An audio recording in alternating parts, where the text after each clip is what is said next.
In his past life, he was a Four-Nine person, but now he has traveled to Wangjia Village outside of the Four-Nine City. Due to his uncle being injured while fighting against the enemy, Wang Xiaobing was brought into the city and took up residence in Courtyard No. 95 as a clerk. Although the system's space is rudimentary, he manages to steadily rise in his career while cleverly navigating the complexities of the courtyard, stirring up a storm and forging his own path to success. Chapter 1. Traveling to Wangjia Village. Wang Xiaobing suddenly woke up from his dream. He gasped for breath, his eyes still dazed, unable to tell where he was. At this moment, Wang Xiaobing was no longer the person who lived a routine life. In his past life, he was born in the late 1980s in a rural area, raised by his grandparents. His parents worked far away in the south and could only return home for the new year, but they hurriedly left again on the 6th day of the new year. As time passed, Wang Xiaobing grew increasingly distant from his parents. As an only child, he often caused concern for his elders while growing up. At school, he was a child that teachers both loved and hated, often getting into fights with classmates. Fortunately, he was clever, and despite his frequent troublemaking, his academic performance remained good, so teachers turned a blind eye to his antics. He stumbled through high school and eventually was accepted into university. After graduating, he plunged into a factory and became an ordinary worker, living a life akin to that of a beast of burden. In his 30s, he had saved little money, did not own a house, and had no prospects of marriage, a true Four-Nine person and a waste of talent. Fortunately, he worked in a state-owned enterprise, holding a secure job, and his life was relatively stable. However, because he was in a state-owned enterprise, his work was monotonous and predictable, which gradually extinguished his fighting spirit. Every day, besides going to and from work, his greatest joy was reading novels. He especially enjoyed stories about courtyard life, having read no less than 1,000 books on the subject. Just yesterday, he was engrossed in a novel that deeply analyzed the characters in a courtyard, becoming increasingly excited as he felt the author's insights were profound. In his excitement, he accidentally spilled his instant noodles, and the scalding soup poured directly into the power strip. In an instant, a flash of white light occurred, and when he regained his senses, he found himself in Wangjia Village outside of the Four-Nine City, occupying the body of another person also named Wang Xiaobing. The original owner of this body, also named Wang Xiaobing, had lived in Wangjia Village since childhood. When he was 12 years old, his parents passed away due to illness, leaving him all alone. Fortunately, he had an uncle who, due to a poor family background, had never settled down. Later, he resolutely joined the army, fought against the Japanese, and participated in the Pingjin campaign, achieving great military accomplishments. However, war is merciless. His uncle was severely injured and returned home to recuperate for a while. In recognition of his merits, the country assigned him to work in the security department of the Hongqing steel plant in the Four-Nine City. His uncle worked there for 6 years, but during a fierce battle with enemy agents, he was injured again, and his health continued to decline. Just yesterday, Wang Xiaobing received a notice from the Four-Nine City, informing him that his uncle's injuries were grave and he was on the brink of death, wanting to see him last time and asking him to come and accept his inheritance. Upon hearing this news, Wang Xiaobing's head buzzed and he fainted on the spot. When he finally regained consciousness, he forced himself to hold back his grief, prepared a letter of introduction, and hurried to the Hongqing hospital in the Four-Nine City with the people from the city. When he saw his uncle, he was already gasping for breath, able to say only a few words to him, passing on his last wishes before closing his eyes forever. After handling his uncle's affairs, Wang Xiaobing, guided by the security department staff, arrived at the place that all-time travelers dread, Courtyard No. 95 in Nanluoguxiang. However, he secretly felt relieved that his uncle lived in the front yard. As compared to the middle and backyards, there should be fewer issues here. After all, having read so many novels about courtyards, he knew that most stories occurred in the middle and backyards, while the front yard was relatively a quiet place. During the 2 days spent managing his uncle's affairs, Wang Xiaobing was so busy that he hardly paid attention to the other people in the courtyard. Logically, in a large courtyard, neighbors and acquaintances would come to visit, but not a single person appeared until his uncle passed away. Wang Xiaobing began to wonder at first. He thought it was because he was too preoccupied with his uncle's affairs to notice others. But after finishing, when he stepped outside, he found that whenever he appeared, those who had been active in the courtyard immediately retreated into their homes, as if they were deliberately avoiding him. The front yard, which should have had some signs of life, was now excessively quiet, with only his own footsteps remaining. Standing in the middle of the courtyard, he frowned, puzzled. Recalling the many courtyard novels he had read, he knew the interpersonal relationships were complex, but he didn't expect reality to be this cold. He couldn't help but speculate in his heart about what was going on with these people. Did they have grievances with his uncle, or was the nature of this courtyard inherently cold? During these days spent dealing with his uncle's affairs, Wang Xiaobing felt utterly drained, too tired to even move a finger like a tea this moment. His stomach was also painfully hungry, so he had no choice but to drag his heavy feet to the kitchen. He gulped down a few large mouthfuls of cold water, which slightly eased the pain. Wang Xiaobing rummaged through the little money and food coupons his uncle had left behind, tightly clenching them in his hand, as this was all he had now. Looking at the empty rice jar and cupboard, he began to wonder if the family had run out of food or if it had been taken by the people in the courtyard after his uncle passed. With no other choice, he could only shuffle out the door, planning to eat something outside. Along the way, Wang Xiaobing felt weak, his eyes somewhat vacant. Arriving at a nearby small restaurant, he casually ordered some dishes and began to eat ravenously. As the food filled his stomach, he finally felt satiated and his strength gradually returned. Leaning back in his chair, he let out a long breath, starting to calm down and ponder his current situation. From Wangjia Village to the Four-Nine City, then to the hospital to guard his uncle and handle his affairs, this series of changes overwhelmed him, leaving him no time to consider where he actually was and what to do next. Now he finally had a chance to catch his breath, and his thoughts slowly became clearer.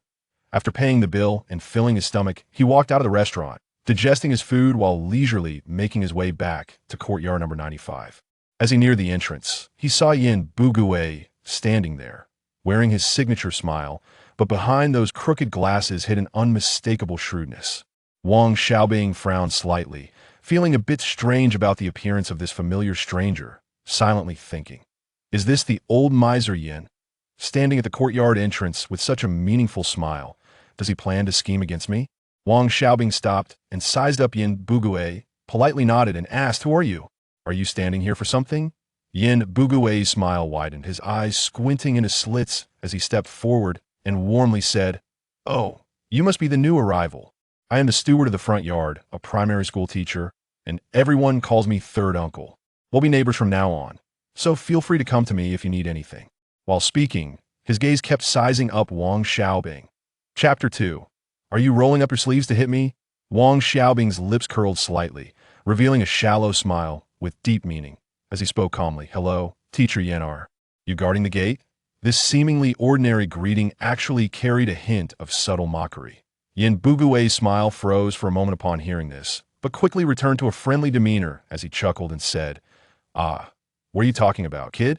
I'm just here getting some fresh air and seeing if any outsiders come in. And look, I was just waiting for you to show up."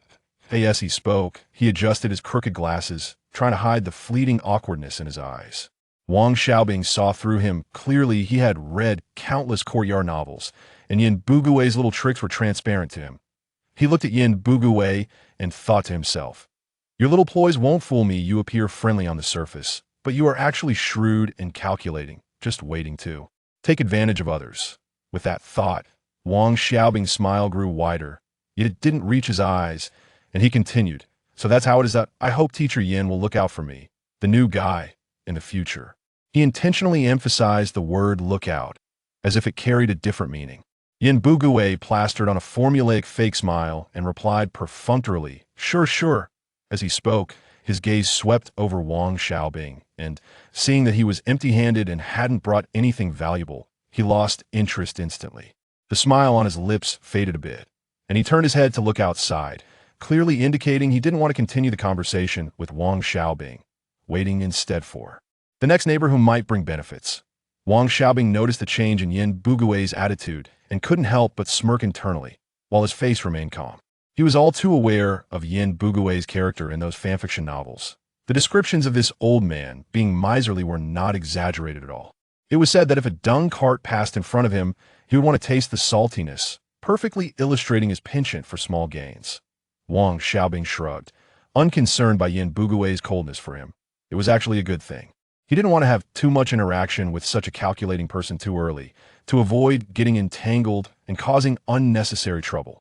Thus, he turned around with an unperturbed expression and strode into the courtyard, preparing to get familiar with the place where he would be living. Yin Bugue lived in the west wing of the front yard, closest to the gate. Logically, the person closest to the gate should be the gatekeeper, who lived in the gatehouse, occupied by an old man named Liu. Old man Liu had made a living pulling rickshaws in the city of Shijiazhuang, working hard to support his family. However, fate was particularly cruel to him. An unexpected disaster struck, and his family perished in that calamity, leaving only old man Liu to survive, but he was left disabled, walking unevenly with one leg higher than the other, which was quite inconvenient. Fortunately, the government took care of him, arranging for him to live in the gatehouse of Courtyard 95 and securing him a job at a recycling station. Usually, old man Liu lived a solitary life, quiet and reticent, rarely initiating conversations with others. But don't think he's easy to bully just because he doesn't talk much. At one time, the Jia family, unaware of their own limitations, tried to take advantage of old man Liu, but he didn't hesitate to grab a stick and gave her a hit, nearly breaking her leg. Since then, no one in the courtyard dared to target old man Liu. Everyone regarded him with a bit more respect and was cautious not to provoke him. Wang Xiaobing stood in front of the courtyard, gazing at his own east wing and the adjacent back room.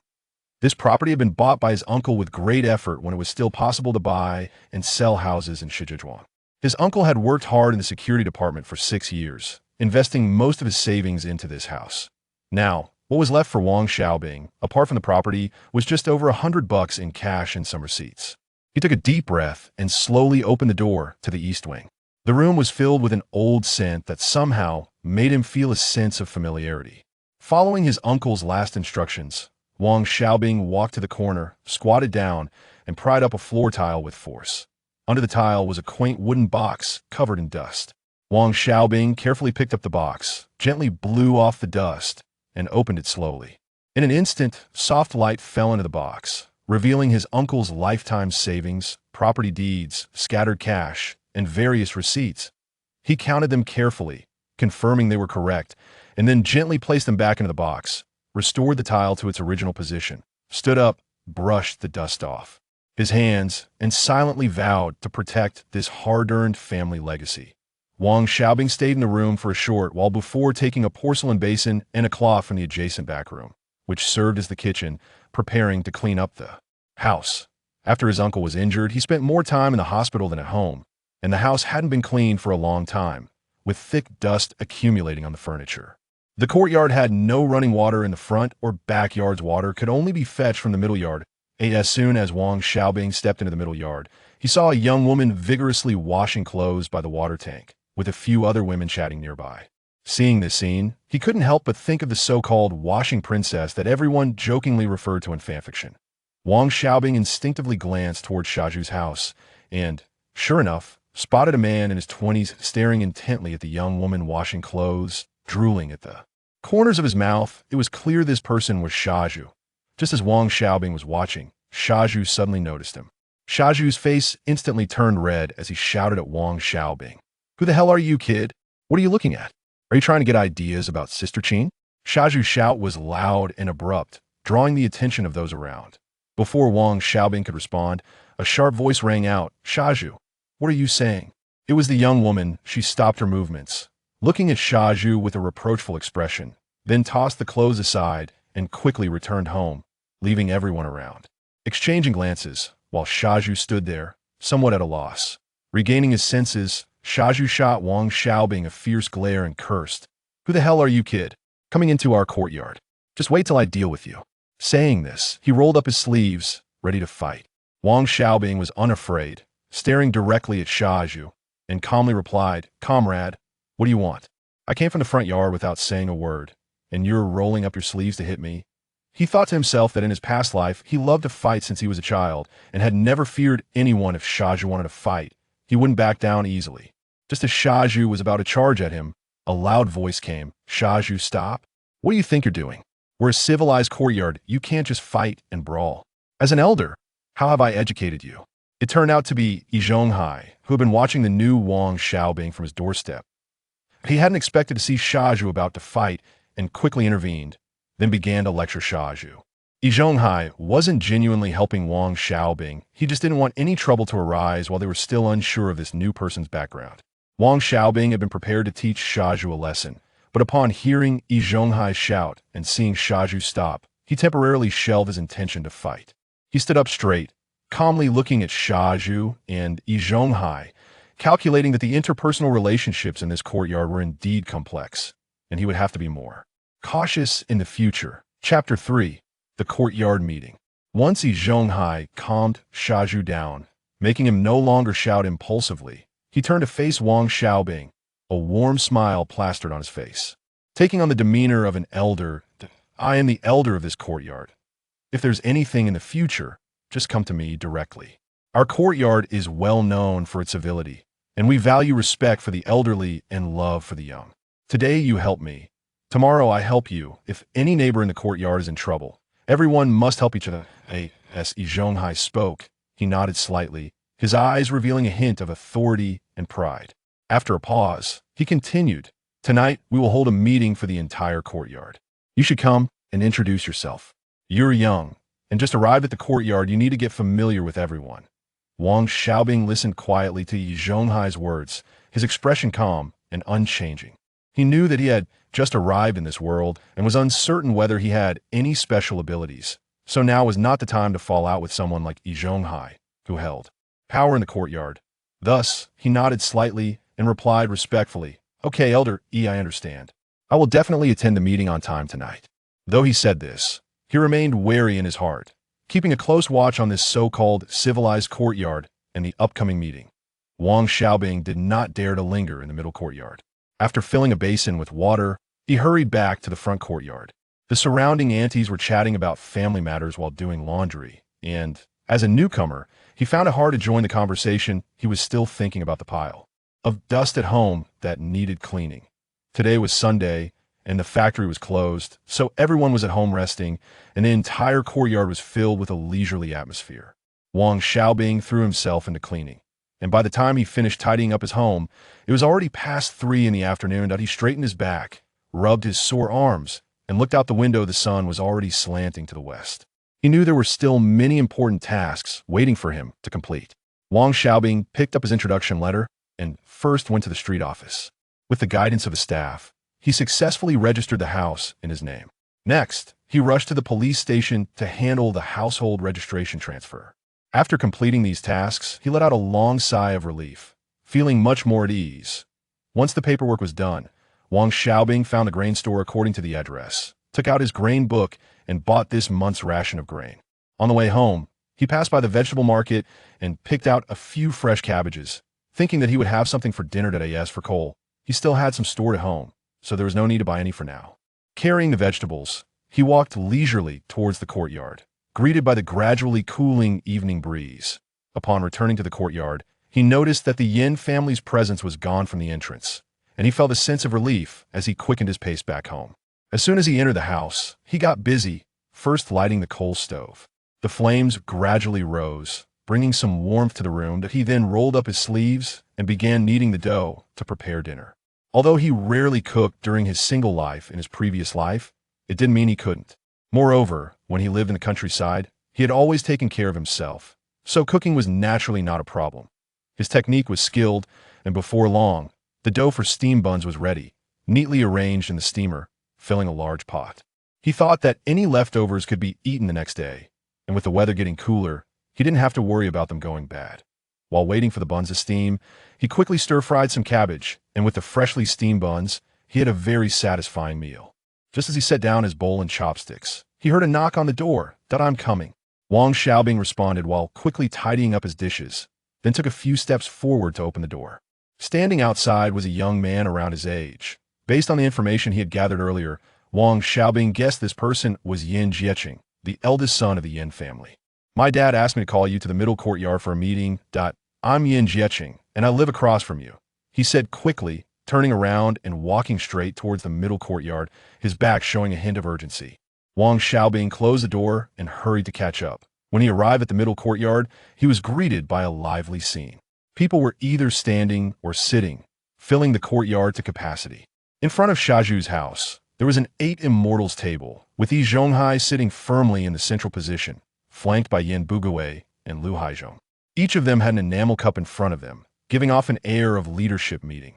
Seeing this, Wang Xiaobing secretly shook his head.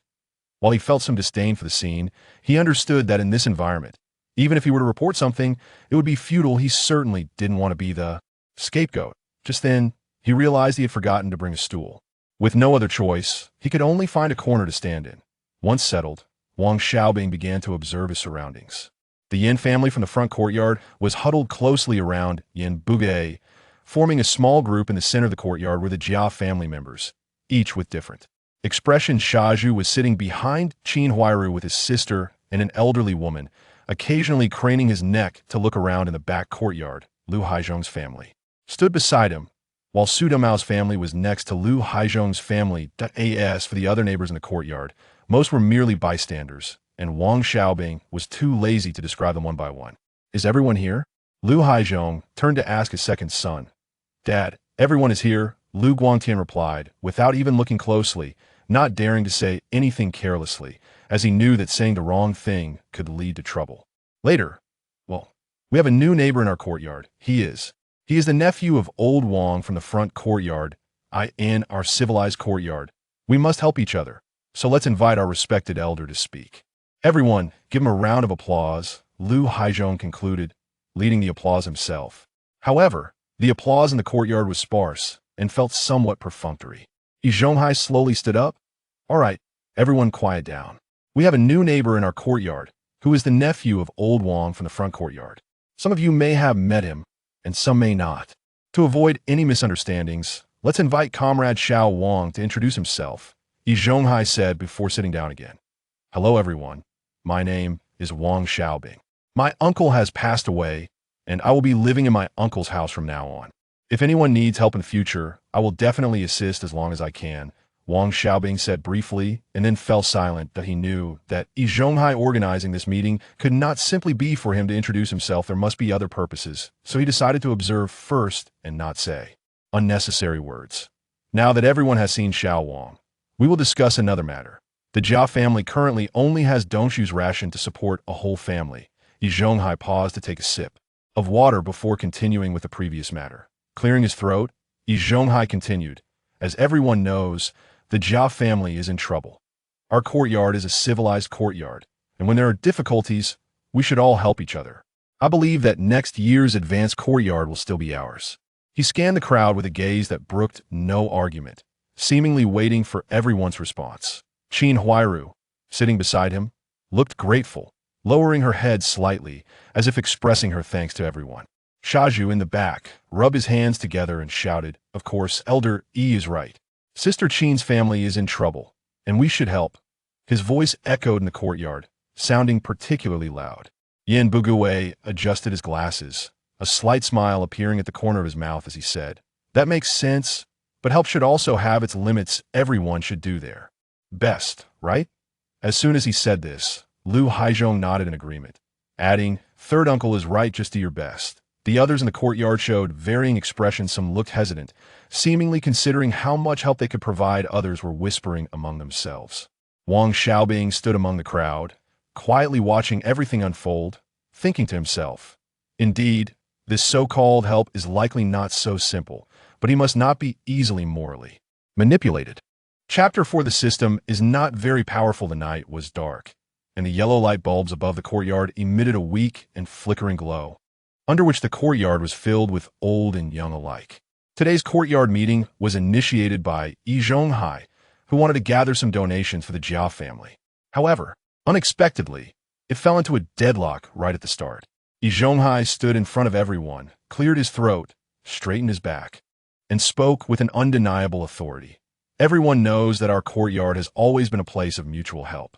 As the old saying goes, distant relatives are not as good as close neighbors. Now that the Jia family is in trouble, we all need to contribute. Every bit helps. His tone carried an air of unchallengeable authority, as if this donation had become an irrefutable responsibility for everyone in the courtyard, almost directly pointing out who should donate more and who should donate less. At this moment, Yan Bugui pushed up his black-framed glasses and interjected with a sharp voice, Old E, you're right, but helping out also depends on one's own ability. Doesn't T it? We are all ordinary families. Who doesn't T have a place where they need money? My family of 6 relies on my monthly income of 27 yuan and 50 cents. I can't help. Lu Haizhong echoed from the side, nodding vigorously. Exactly, exactly. My family is also tight lately. Our eldest is getting married soon. Upon hearing this, Yi Zhonghai's expression instantly darkened. His already stern face seemed as if it could drip ink, and a wave of irritation surged within him. He thought to himself, these 2 old men still need some persuasion. Otherwise, they drop the ball at a critical moment. If it weren't so late, anyone who saw his expression would have thought he was a strict judge. Yi Zhonghai tried to persuade them again. Gentlemen, we can't only think about ourselves. We need to consider the bigger picture. The households in the courtyard that are struggling are living tightly. If we lend a hand, it's a virtuous deed.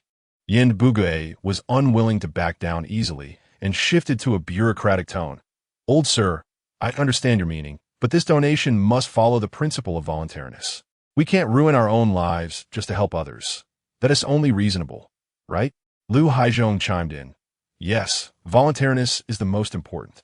Seeing that the 2 were unyielding, Yi Zhonghai realized that the donation was unlikely to proceed that night. With no choice, he waved his hand, his tone filled with disappointment and fatigue. All right, since you 2 gentlemen say so, then everyone do your best. The meeting is dismissed. After saying that, he picked up the teacup beside him and ignored Lu Haizhong and Yin Bugui, heading straight home. As everyone watched Yi Zhonghai leave, they gradually dispersed. Wang Xiaobing walked home with the crowd, but his heart felt like it was carrying a little rabbit. As soon as the courtyard meeting ended, Wang Xiaobing felt a buzzing sound in his head, followed by a mechanical, cold electronic voice announcing that his golden finger had finally awakened. He thought he would be able to reach the peak of his life, but after understanding the functions of the golden finger, the excitement on his face instantly froze, and he nearly cried out. Others' golden fingers were impressive, able to subdue the troublemakers in the courtyard, like Yi Zhonghai and He Yuzhu, were possessing various incredible skills. But looking at his own, it was just a sign-in function and a still space. This sign-in was outrageous. It could only be done once a year, on the first day of the Lunar New Year, and compared to those daily, weekly, monthly sign-ins with extra surprises during festivals, it was simply pathetic. Returning home in despair, Wang Xiaobing was unwilling to give up and research the system for a while longer. However, thinking about how long he had to wait for the next sign-in, he became deflated and pushed the matter to the back of his mind. As for the still space, it couldn't be cultivated or expanded. It could only serve as an ordinary storage room. However, for Wang Xiaobing, who currently had no assets, having a safe and private storage place was somewhat practical and could be considered a small comfort. Suddenly, Wang Xiaobing slapped his forehead, remembering the rookie gift pack. He shouted in his mind, "System, where's my rookie gift pack?" He shouted several times, but it felt like stones sinking into the sea, receiving no response. Just as he was about to give up, the electronic voice unexpectedly emerged. Gift pack distribution in progress. Gift pack distribution completed. Host, please check the space. This system is now leaving the host. As soon as the voice fell, Wang Xiaobing felt as if an invisible burden had been lifted from him. He understood that the system was about to abandon him. Fortunately, the annual sign-in function was still active. With a glimmer of hope, Wang Xiaobing eagerly immersed his consciousness into the space, ready to explore what treasures the rookie gift pack contained. Wang Xiaobing's consciousness rapidly scanned the still space. Goodness, this space was roughly the size of a football field, very spacious. Just as he was surveying, he spotted a small box quietly lying in the corner. With a thought, the small box appeared steadily in his hands. Wang Xiaobing's hands trembled slightly, his expression nervous yet expectant as he carefully opened the box. Inside lay an ancient porcelain bottle, labeled Jumao, Sanju pill. He didn't know why, but he instantly understood the miraculous effects of this pill. It was said to strengthen the body, solidify the foundation, and could even save a life at a critical moment, making it quite a rare item. However, according to the bottle's literal meaning, it was worth 9 big Mao and 3 silly pillars. Wang Xiaobing gently set the porcelain bottle aside, planning to study it later. He then looked back into the box and nearly got angry from disappointment. Besides the previously mentioned bottle of pills, the rest consisted of a few golden bars and 1,000 yuan in cash, though this could be considered a small fortune. Compared to the super golden finger gift pack he had anticipated, the disparity was simply too great. He had hoped for an incredible artifact, or at least something that could be exchanged for materials, but ended up with just this meager haul. The more he thought about it, the more frustrated he felt, as if he had been thoroughly fooled by this golden finger. With a heavy heart, Wang Xiaobing returned the small box to the space, thinking that since this space had now become his most reliable safe, he might as well make the most of it. Not wanting to stop there, he dug out everything he had painstakingly saved up, what was supposedly his uncle's assets, and quickly stored them in the space. He knew very well that life in the courtyard was not peaceful, especially with that little brat who was destined to become a master thief. Although he was still an innocent little kid now, he could not resist the temptation of Jia Zhangshi, the old lady who loved to take advantage and meddle. If one day he was coaxed into eyeing his little fortune, it would be troublesome. Wang Xiaobing thought to himself that he still couldn't bear to deal with a child of just a few years old. Unlike those ruthless reincarnators who like to set traps to tempt kids into making mistakes and then send them to juvenile detention. He didn't have the time or special interest for that, rather than living in constant fear. It was better to keep everything close and store it in this still space, which was fail-proof and more reliable than any safe. After settling all these things, Wang Xiaobing let out a long sigh of relief. Chapter 5. Level 7 Clerk, putting the house deed and money tickets securely into his space. Wang Xiaobing's gaze fell on the bottle of Jumao Sanju pills. He picked up the bottle, twisted the cap open with his fingers, and a dark pill lay quietly inside. Upon closer inspection, it glistened slightly on the surface. Without any hesitation, Wang Xiaobing poured the pill into his mouth. In an instant, the pill melted like snowflakes meeting warmth as it went down his throat, transforming into a rush of heat that flowed straight down, initially burning hot, followed by an endless sense of refreshment. He felt every pore in his body opening up, a surge of immense power flowing from his limbs. As if he had limitless strength, his body became light and agile, as if he could punch through the wall in front of him and run several kilometers in one breath. Wang Xiaobing excitedly clenched his fists, feeling this wonderful change, thinking that this pill was indeed miraculous. Perhaps in the future, when faced with difficulties in this courtyard, he would have enough confidence to cope and no longer fear being bullied. In an instant, the tension in his body relaxed, and he secretly rejoiced, feeling that he finally had some confidence and wouldn't have to fear those who plotted against him. But before the excitement wore off, he suddenly recalled the various chaotic situations in this courtyard. How many people had relied on their abilities, only to ultimately fall flat? Just like those who charged recklessly in the courtyard, thinking they could solve everything with brute force, no matter how strong their fists.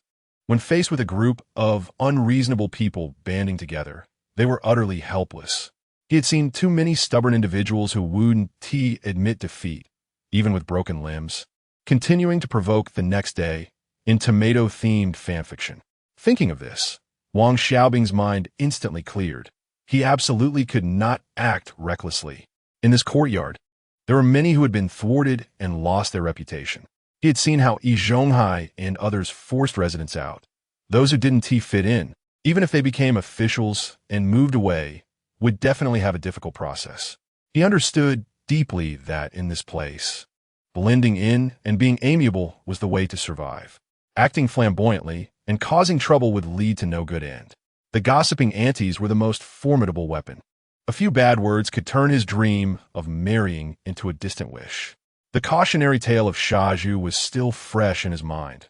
Once his reputation was ruined, he could only help widows for a lifetime. Wang Xiaobing silently told himself that moving forward, he must be amiable on the surface. Even if he had ideas, he must plan them secretly behind the scenes and never confront anyone head-on. Understanding how to conceal his abilities was the only way to live a stable life in this complex courtyard. With this thought, Wang Xiaobing closed his eyes and prepared to sleep.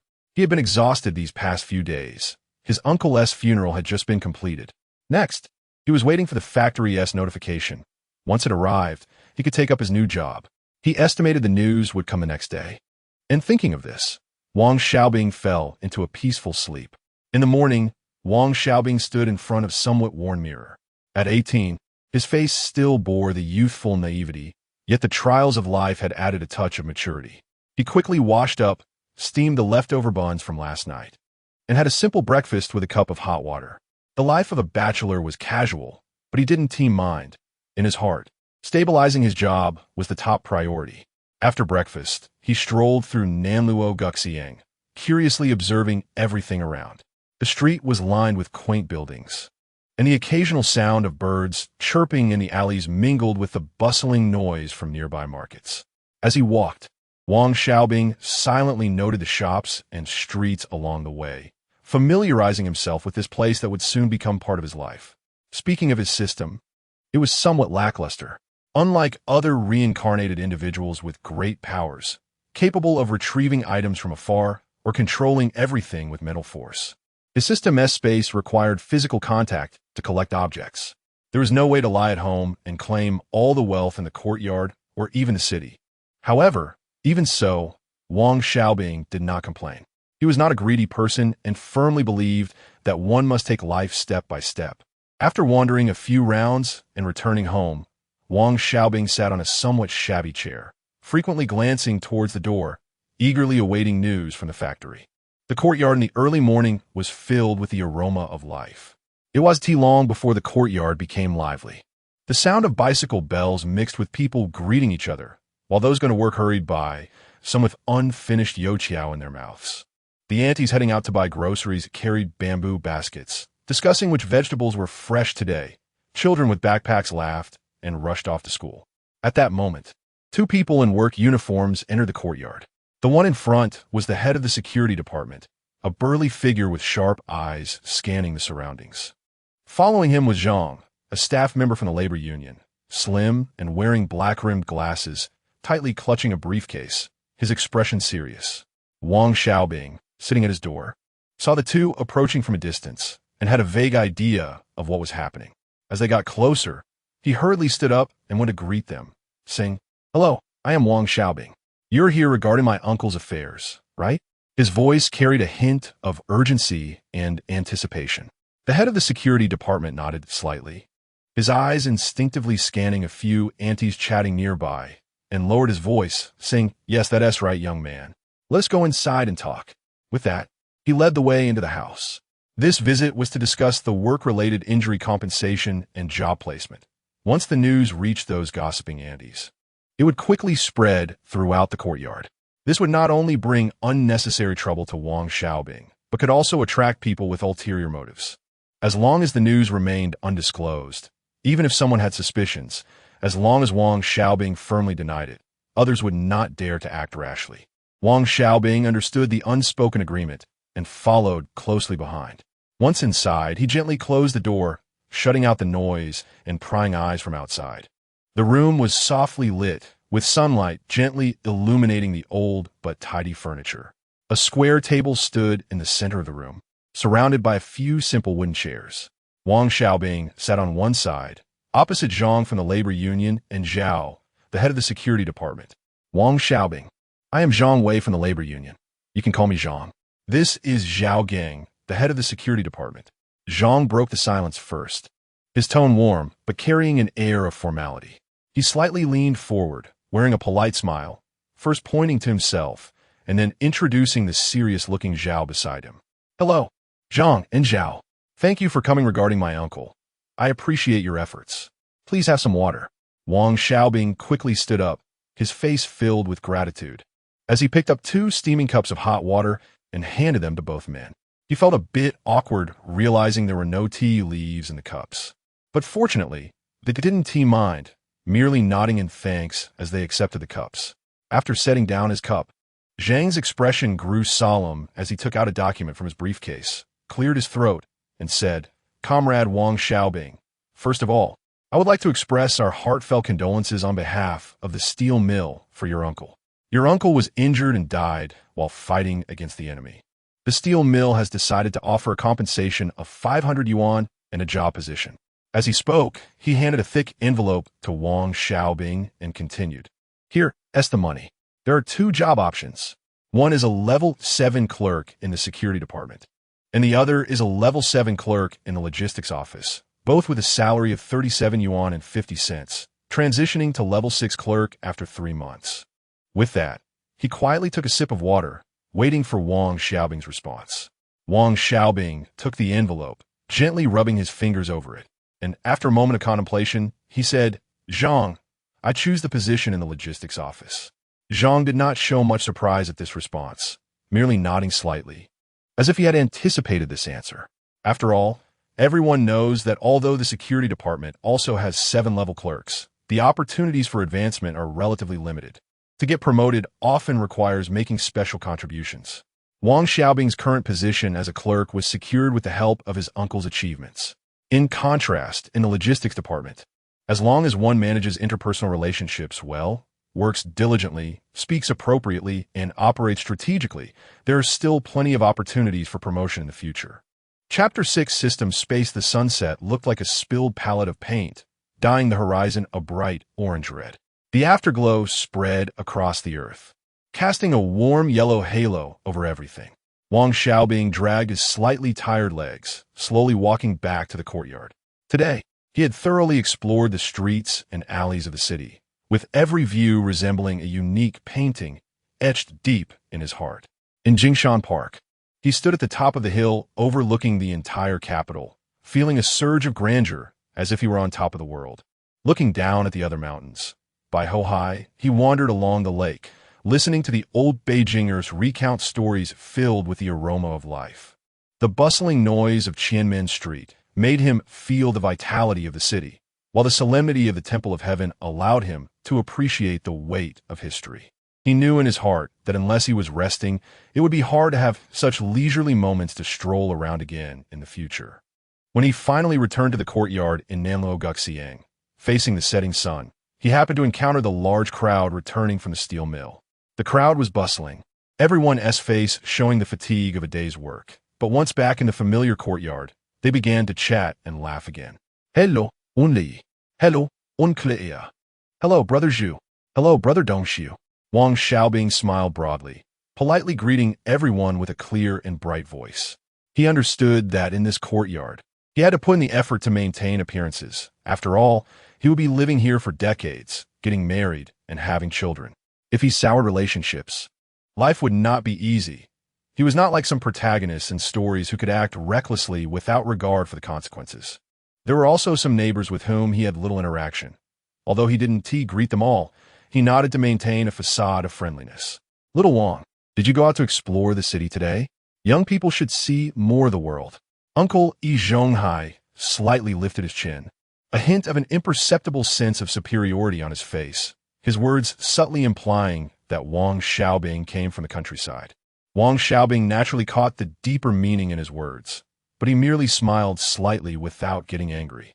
He knew that in this courtyard, several uncles held significant sway, and if relationships were not handled well, it would be easy to become isolated. In this era that valued unity, once one became estranged from the masses, it would not bode well for his future aspirations. Even joining the party required public opinion investigations. If someone said he was detached from the masses during the inquiry, his path to advancement would be completely blocked.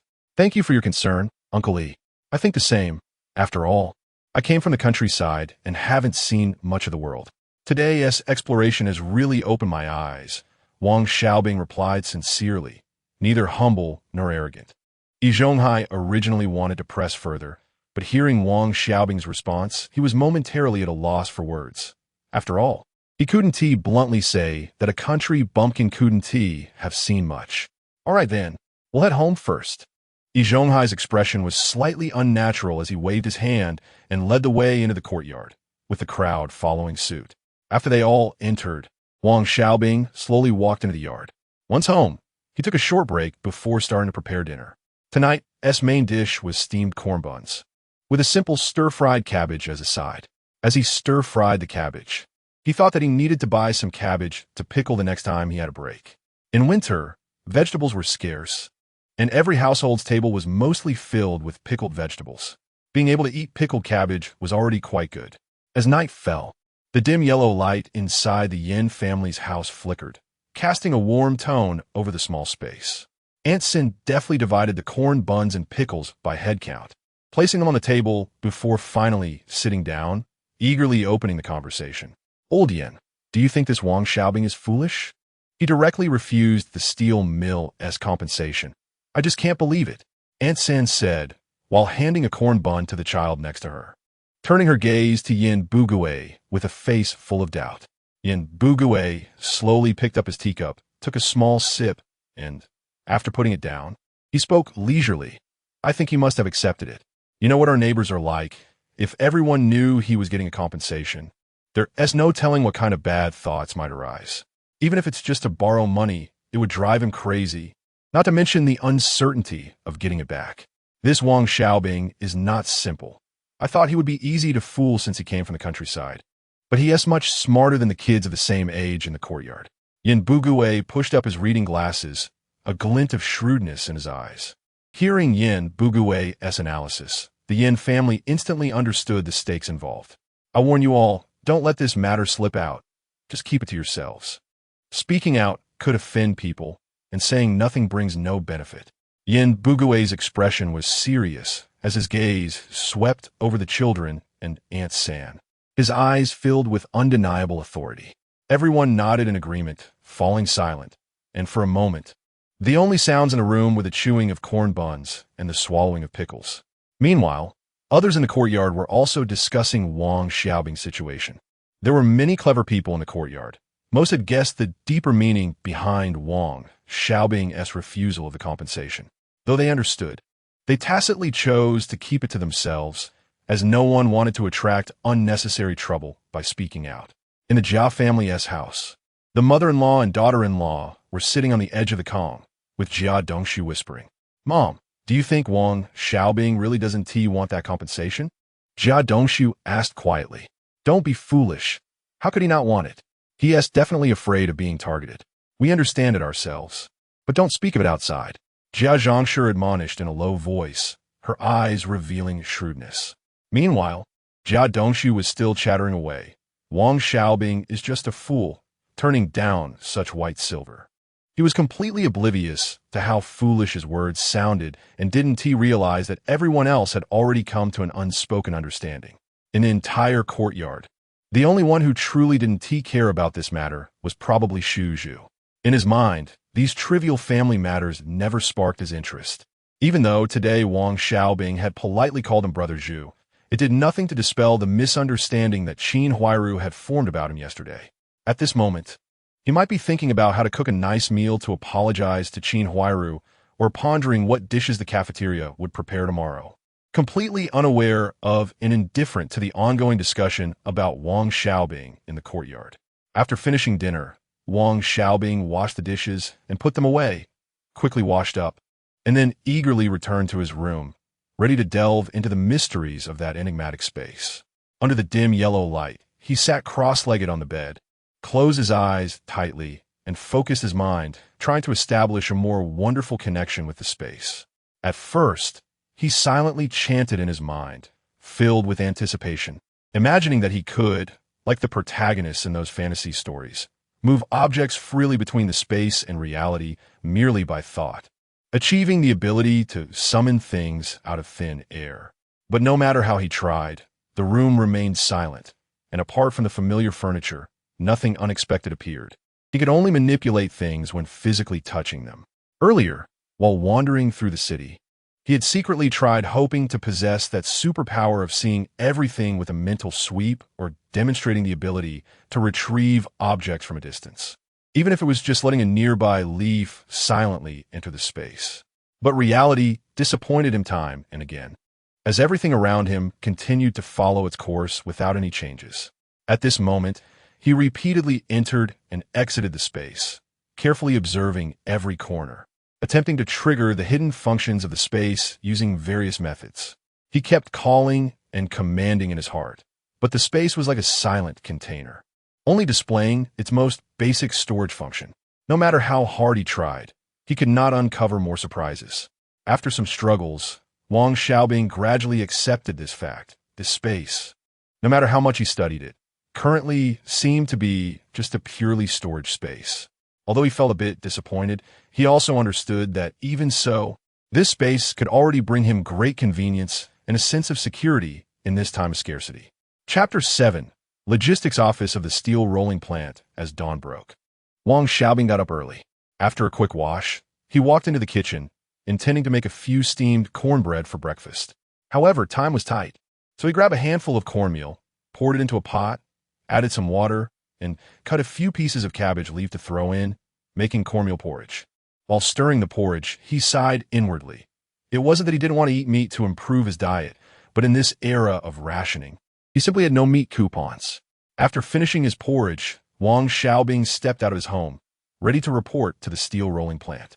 He had no idea where it was located, so he deliberately waited at his door for neighbors who worked at the plant. When he saw Yi Zhonghai, Lu Haizhong, Shazhu, and Jia Dongshu heading out, he immediately greeted them enthusiastically.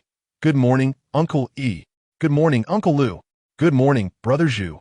Good morning, Brother Dongshu. Good morning, Xiao Wang." Yi Zhonghai replied with a smile. Lu Haizhong, who was standing with his hands behind his back, cleared his throat, preparing to say something, but was interrupted by Shazhu. "Coming from the countryside, I heard you got assigned to the logistics department. What are you going to do? Not just running errands in the cafeteria, right?"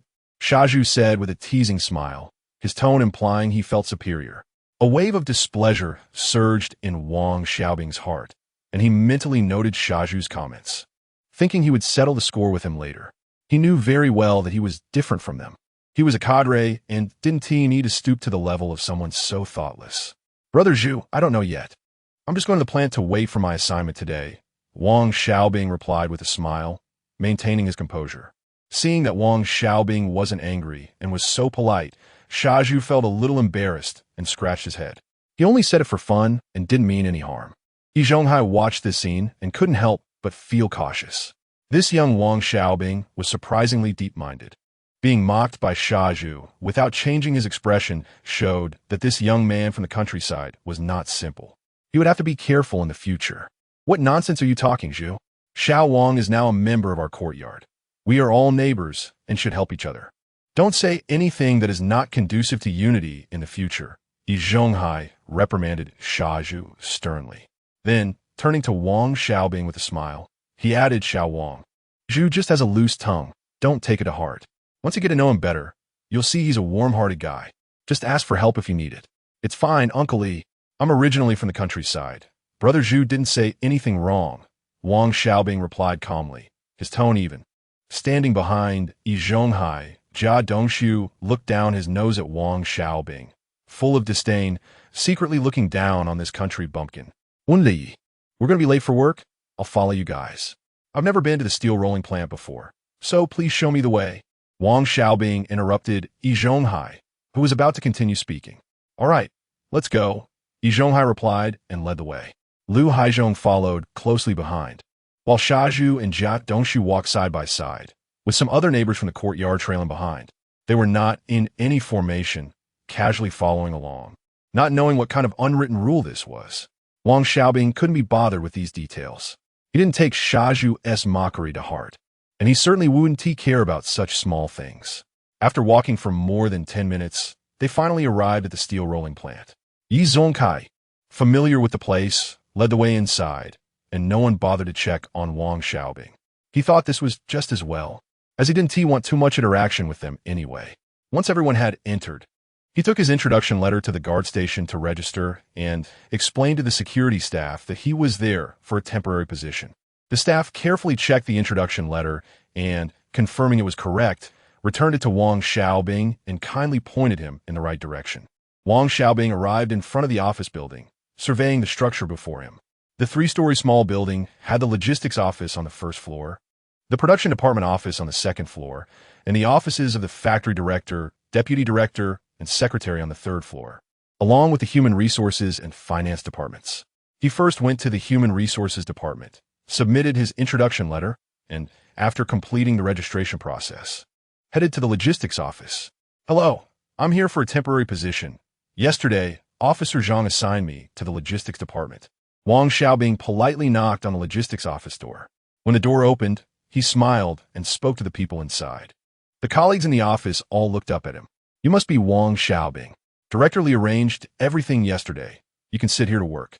"My surname is Shi, and I'm called Shi Mingji," said a middle-aged man wearing black-framed glasses, looking cultured and refined. He stood up and pointed to an empty desk and chair in the corner. Hearing the name, Shi Mingji, Wang Xiaobing couldn't help but mentally scoff at the real name system, but kept a polite smile on his face. "All right, Comrade Shi, just let me know if you need any help," Wang Xiaobing said as he walked to the position Shi Mingji indicated and sat down. He knew that he would probably have to wait for the logistics department director to arrive to learn about his specific work arrangements. At that moment, he was filled with anticipation and a bit of nervousness about his future work as he quietly waited. In the office, Wang Xiaobing sat in the chair. Suddenly, the door was gently pushed open, and a middle-aged man of medium height walked in with steady steps. His expression was serious, his square face exuded authority, and his Zhongshan suit was neat and tidy, radiating a capable aura. As soon as he entered, his gaze fell on Wang Xiaobing. "Comrade Wang Xiaobing, I am the director of the logistics office, Wang Daji. What is your educational background?" Wang Daji's deep and powerful voice broke the silence in the room. He had originally thought to assign this young man a trivial task, but since they both shared the surname Wang and their names were somewhat similar, he felt an inexplicable sense of familiarity and asked. Wang Xiaobing quickly stood up, a bit nervous, and replied, "Director Wang, I graduated from junior high school and attended high school for a year, but I had to drop out because of financial difficulties." In reality, Wang Xiaobing had never attended high school, but he thought it didn't matter since there was no graduation certificate to verify. When out in the world, one's identity was essentially self-defined. He felt he had learned quite a bit of knowledge from high school, and he thought it wouldn't be too difficult to find a connection to get a diploma later. Not bad. A talented student.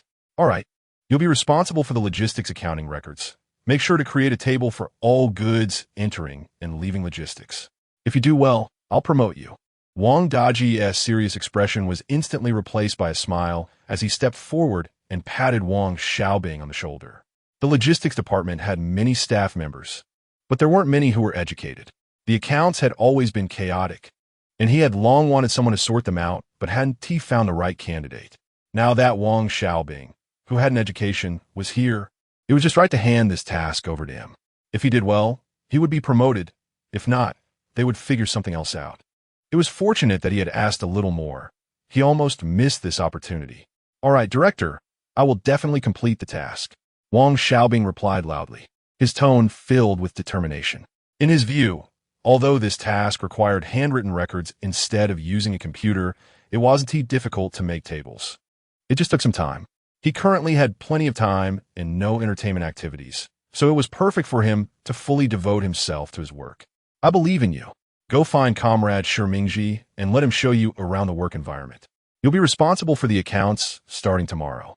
After speaking, Wang Daji turned and strode out of the logistics office. Wang Xiaobing watched Wang Daji's departing figure, took a deep breath, and walked towards Shi Mingji's position. "Comrade Shi Mingji, thank you for your trouble. From now on, we are all comrades, eating from the same pot. Please be understanding if there are any shortcomings," Wang Xiaobing said politely, his face full of smiles. In this office, he only knew Shi Mingji. "No problem. Today I'll help you get familiar with the workflow. And tomorrow you'll have to rely on yourself," Shi Mingji responded with a smile, getting up and leading Wang Xiaobing out of the office. The two of them moved through various areas of the logistics department, and at each stop, Shi Mingji patiently explained. In the procurement section, staff were busy communicating with suppliers about purchasing matters, with various lists of goods spread across the desks. In the water and electricity section, some workers were checking equipment, while others were recording data. As they walked, Shi Mingji introduced everything, while Wang Xiaobing listened attentively, his eyes sparkling with anticipation for his future work. He was calculating in his mind that in 3 months he would become a level 6 clerk, and his salary would rise to 43 yuan. As long as he cleared all accounts and prepared the reports by the end of the year, he could be promoted to a level 5 clerk, at which point his salary would be 49 yuan and 5 jiao, the same as a newly graduated university student. Chapter 8 Conflict. Shi Mingji walked briskly, introducing Wang Xiaobing to the functions and daily workflows of various departments. Wang Xiaobing, like a curious student, kept looking around, occasionally asking questions and nodding. Soon, he had a clear understanding of the working environment at the logistics department. At noon, with the sun shining brightly, Wang Xiaobing and Shi Mingji arrived at the cafeteria. The cafeteria was bustling with noise and activity, with a long line at the food-serving window. Wang Xiaobing quickly spotted Xia Zhu, who was serving food. At this time, Xia Zhu was just an ordinary food server, earning only 27 yuan and 50 cents. Still a long way from the 37 yuan and 50 cents he would later earn. Wang Xiaobing merely glanced at him and had no intention of approaching him. He looked down on Xia Zhu in his heart. In the 95th courtyard, Wang Xiaobing thought that among the younger generation, only Su Damao had decent abilities. Unfortunately, Su Damao had married a woman from a capitalist background and had some issues with his own perspective. In the courtyard, he was suppressed by Yi Zhonghai and bullied by Xia Zhu, and he had never had a chance for promotion. However, Wang Xiaobing also knew that later on, Su Damao would make a fortune in the steel business with Lu Haizhong due to his flexible mind, and by then, Xia Zhu would surely be left with envy and jealousy. After a hurried lunch, Wang Xiaobing didn't take a break and continued to familiarize himself with the workflow alongside Shi Mingji. Along the way, Shi Mingji explained the details of various tasks, while Wang Xiaobing listened attentively, occasionally taking notes in a small notebook. The afternoon passed quickly, and by the time work was over, Wang Xiaobing had already become familiar with several colleagues in the logistics office. In the office, besides Shi Mingji, there were young colleague Fang Weisheng and a woman around 30 named Xin Jiaodi. When the closing bell rang, Wang Xiaobing greeted his colleagues one by one and left the office. Passing by the supply and marketing cooperative, he felt thirsty and remembered he hadn't brought a water cup during the day, so he had been thirsty all day. He went in to buy a bottle of Bei Binjiang. Unscrewing the cap, he tilted his head back and drank it all in one go, then returned the empty bottle. This Bei Binjiang was imported from the old Russians and was similar to today's soda. After drinking it, Wang Xiaobing let out a loud burp. Next, he bought a pack of cigarettes without a receipt. Although he didn't smoke, he had his own plans in mind. Regardless of the era, cigarettes and alcohol were the best ties for building relationships. Exiting the supply and marketing cooperative, Wang Xiaobing followed the flow of people back to the 95th courtyard. He would walk with Yi Zhonghai and the others. Back home, he started cooking and made some steamed buns, preparing extras for breakfast. This morning, a bowl of cornmeal porridge was hardly enough to fill him up, and although he had eaten lunch, he was already starving by now. Growing up in the countryside, Wang Xiaobing's cooking skills weren't particularly great, but he could manage. After dinner, it was still light outside, so Wang Xiaobing went out for a stroll. The setting sun cast its rays on the bluestone path of the 95th courtyard. Just as he was about to step out of the yard, he heard a noisy commotion coming from the courtyard. He turned and quickened his pace, only to see a crowd gathered in the courtyard. Xia Zhu was on top of Su Damao, raining down punches on Su Damao's face like a hailstorm, with each hit accompanied by the sharp shouts of Jia Zhangshi. "Old Jia, where are you? Why did you leave? Come quickly and deal with this Xia Zhu. He's bullying your wife. Get this Xia Zhu away," Jia Zhangshi shouted, pounding her thighs and crying, her flesh shaking with her movements, her eyes flashing with a fierce light.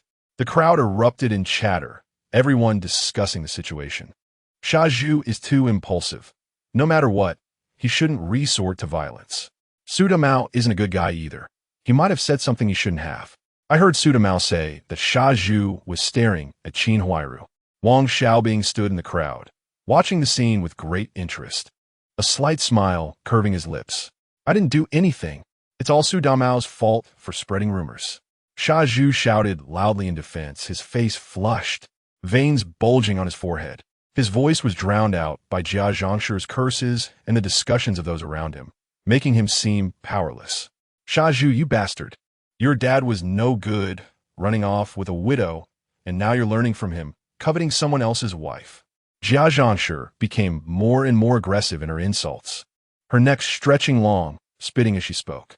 Su Damao was being beaten without the ability to fight back. Blood was already seeping from the corner of his mouth, and his eyes quickly became swollen and dark. His whole face looked puffy and ugly. He protected his head with his hands, twisting his body, making painful sounds. At that moment, Yi Zhonghai stepped out of his house with a steady stride. He frowned, his face holding a hint of authority, and shouted, "Stop!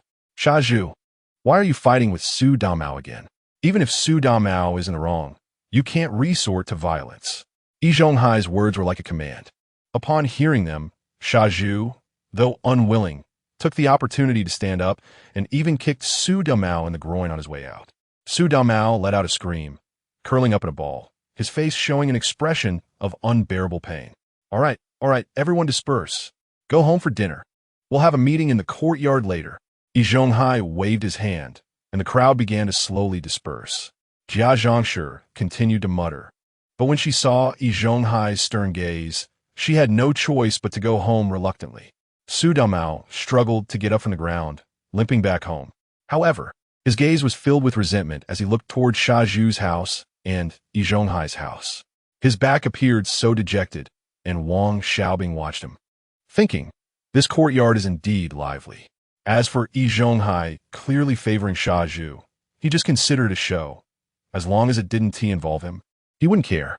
Wang Xiaobing had just sat down at home and hadn't even had the chance to savor a sip of tea when the urgent knocking from Yin Bugui's son, Yin Jieqing, sounded at the front door. "Wang Xiaobing, it's time for the meeting in the courtyard," Yin Jieqing shouted, his tone as if calling out to an unrelated person, devoid of any respect or politeness. Hearing this shout, Wang Xiaobing secretly sneered. He had long been aware of the impolite behavior of the Yin Bugui family. In this courtyard, Yin Bugui's sons never referred to anyone as brother. Take Shaju and Su Damao, for instance. They were several years older than Yin Jieqing, yet he still called them by their names. This alone showed how poorly the Yin Bugui family had raised their children. "Got it," Wang Xiaobing replied in a flat tone, his voice carrying a hint of coldness. Deep down, he didn't want to have too much interaction with the Yin Bugui family. To him, this family saw only benefits and had no sense of humanity. As long as they were paid enough, they would even sell out anyone. Wang Xiaobing stood up, put down the steaming teacup in his hand, adjusted his clothes, and walked towards the courtyard. Chapter 9: Confrontation in the courtyard. The scene was the same as last night. 3 old men sat in a triangle, preparing to host a meeting with a semblance of seriousness. The dim light flickered in the night breeze, adding a touch of color to the gathering.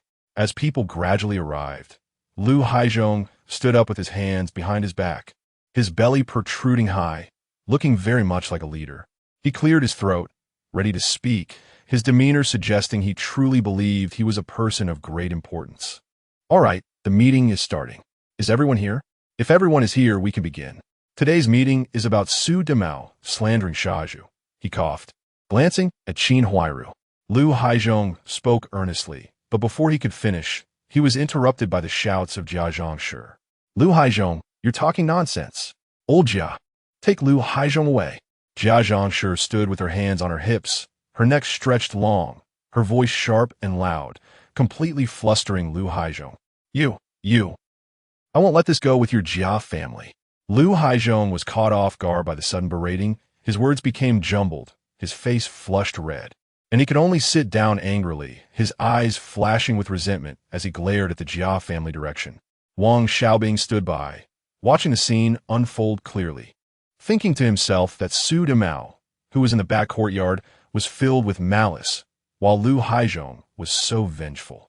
Now, they had made an enemy of a neighborhood's elderly group, and there would definitely be good drama to watch in the future. "Shut up. Now, Shaju, you explain what happened." Yi Zhonghai quickly stepped in to regain control of the situation as Lu Haizhong struggled to regain composure.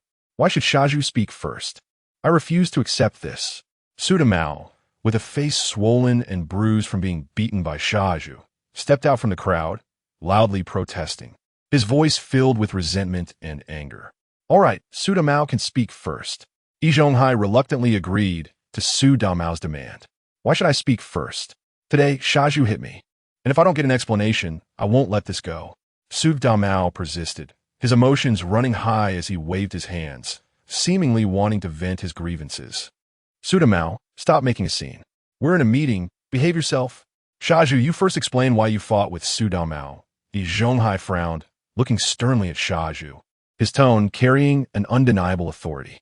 Uncle, when I got off work, I saw Sister Qin washing clothes and greeted her, but Su Damao wronged me. And Aunt Jia blocked the door to scold me. I'm innocent. It's all Su Damao's fault for talking nonsense. Uncle, you have to make Su Damao apologize. He slandered me. Shaju spoke with a face full of grievances, gesturing as if he were truly the wrong good guy. As soon as Shaju spoke, people around began to murmur, and public opinion seemed to gradually lean towards Shaju. Is that how you greet someone? Your eyes practically wanted to eat Sister Qin, and you were drooling. Many people in the courtyard saw it. I'm just speaking the truth and got beaten like this. If Shaju doesn't apologize and pay, I will report to the police.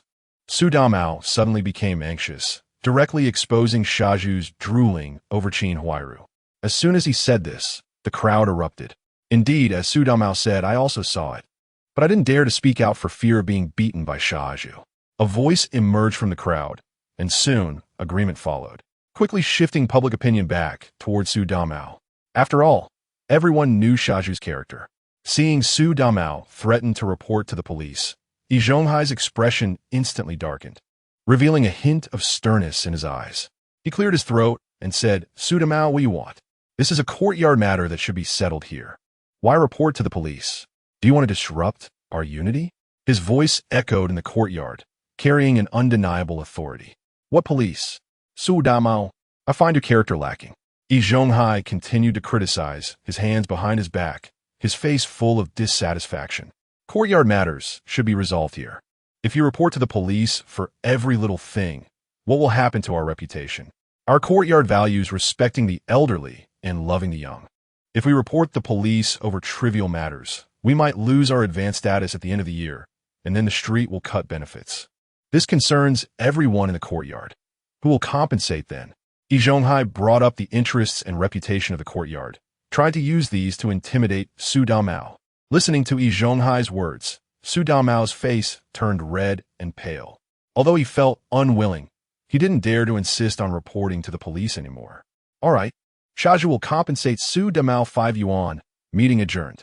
Yi Zhonghai quickly made a decision when he saw Su Damao no longer resisting. It was clearly a moral shackle using the interests of everyone in the courtyard to bind Su Damao, who could only helplessly accept Shaju's compensation of 5 yuan. No, we can't adjourn. Our Jia family can't just let the slander go. Both Shaju and Su Damao must compensate our Jia family. No 10 yuan. Jia Zhangshi did not care about any of this, standing with her hands on her hips, throwing a tantrum, making all the neighbors in the courtyard show expressions of disgust. Yi Zhonghai looked at Jia Zhangshi, frowned, seeming a bit impatient. Just as Jia's sister said, Shaju and Su Damao will each pay our Jia family 5 yuan. Meeting adjourned. After saying that, he picked up the teacup beside him and left without looking back. Lu Haizhong had a dark expression the whole time, clearly still angry about being berated by Jia Zhangshi earlier, while Yin Bugui kept his eyes on the sky, as if all of this had nothing to do with him. And just like that, the matter concluded and everyone returned home. Jia Zhangshi, having received the compensation, wore a proud expression and walked home triumphantly. Wang Xiaobing had just reached the front courtyard when he heard Qin Huairu scream from the Jia family. He understood that Jia Dongshu was probably beating his wife again. Wang Xiaobing wasn't interested in this. He shook his head and walked straight home, thinking that there were always these messy affairs in this quadrangle. Just as Wang Xiaobing was about to continue home, he suddenly heard Yin Bugui call from behind. Xiao Wang, wait. He stopped and slowly turned around, seeing Yin Bugui walking towards him with small steps, wearing a seemingly enthusiastic smile that actually hid ulterior motives. Xiao Wang, I see you're home alone. Why not come to my house to share meals? That way, you won't have to cook after getting off work, Yin Bugui said while rubbing his hands, his eyes sparkling with cleverness. He was calculating that if Wang Xiaobing came to share meals, it would mean extra income and would also make Wang owe the Yin family a favor, which was a win-win situation for him. But Wang Xiaobing was clear-headed. He knew the Yin family's character too well. With their stinginess, they would even count the pieces of pickled vegetable for their son. What good food could they offer him? Moreover, if he shared meals with them, he might get entangled in their schemes and create unnecessary troubles. No, third uncle. I grew up in the countryside, and after finishing farm work every day, I had to cook when I got home. I'm used to it. I won't trouble you with this little matter. Wang Xiaobing politely declined Yin Bugui, smiling lightly but with a firm tone. After saying that, he turned and left, leaving Yin Bugui with his back. Yin Bugui stood there, his smile instantly frozen, his expression turning very ugly. He didn't expect Wang Xiaobing to reject him so bluntly, and he felt a mix of embarrassment and anger. Humph. He snorted heavily, stamped his foot, and angrily turned around to head home. Obviously, Wang Xiaobing's refusal of his proposal to team up this time left him feeling quite displeased, which could be considered an offense. When Wang Xiaobing returned home, closed the door, and sat down in a chair, he couldn't help but shake his head as he recalled the earlier scene.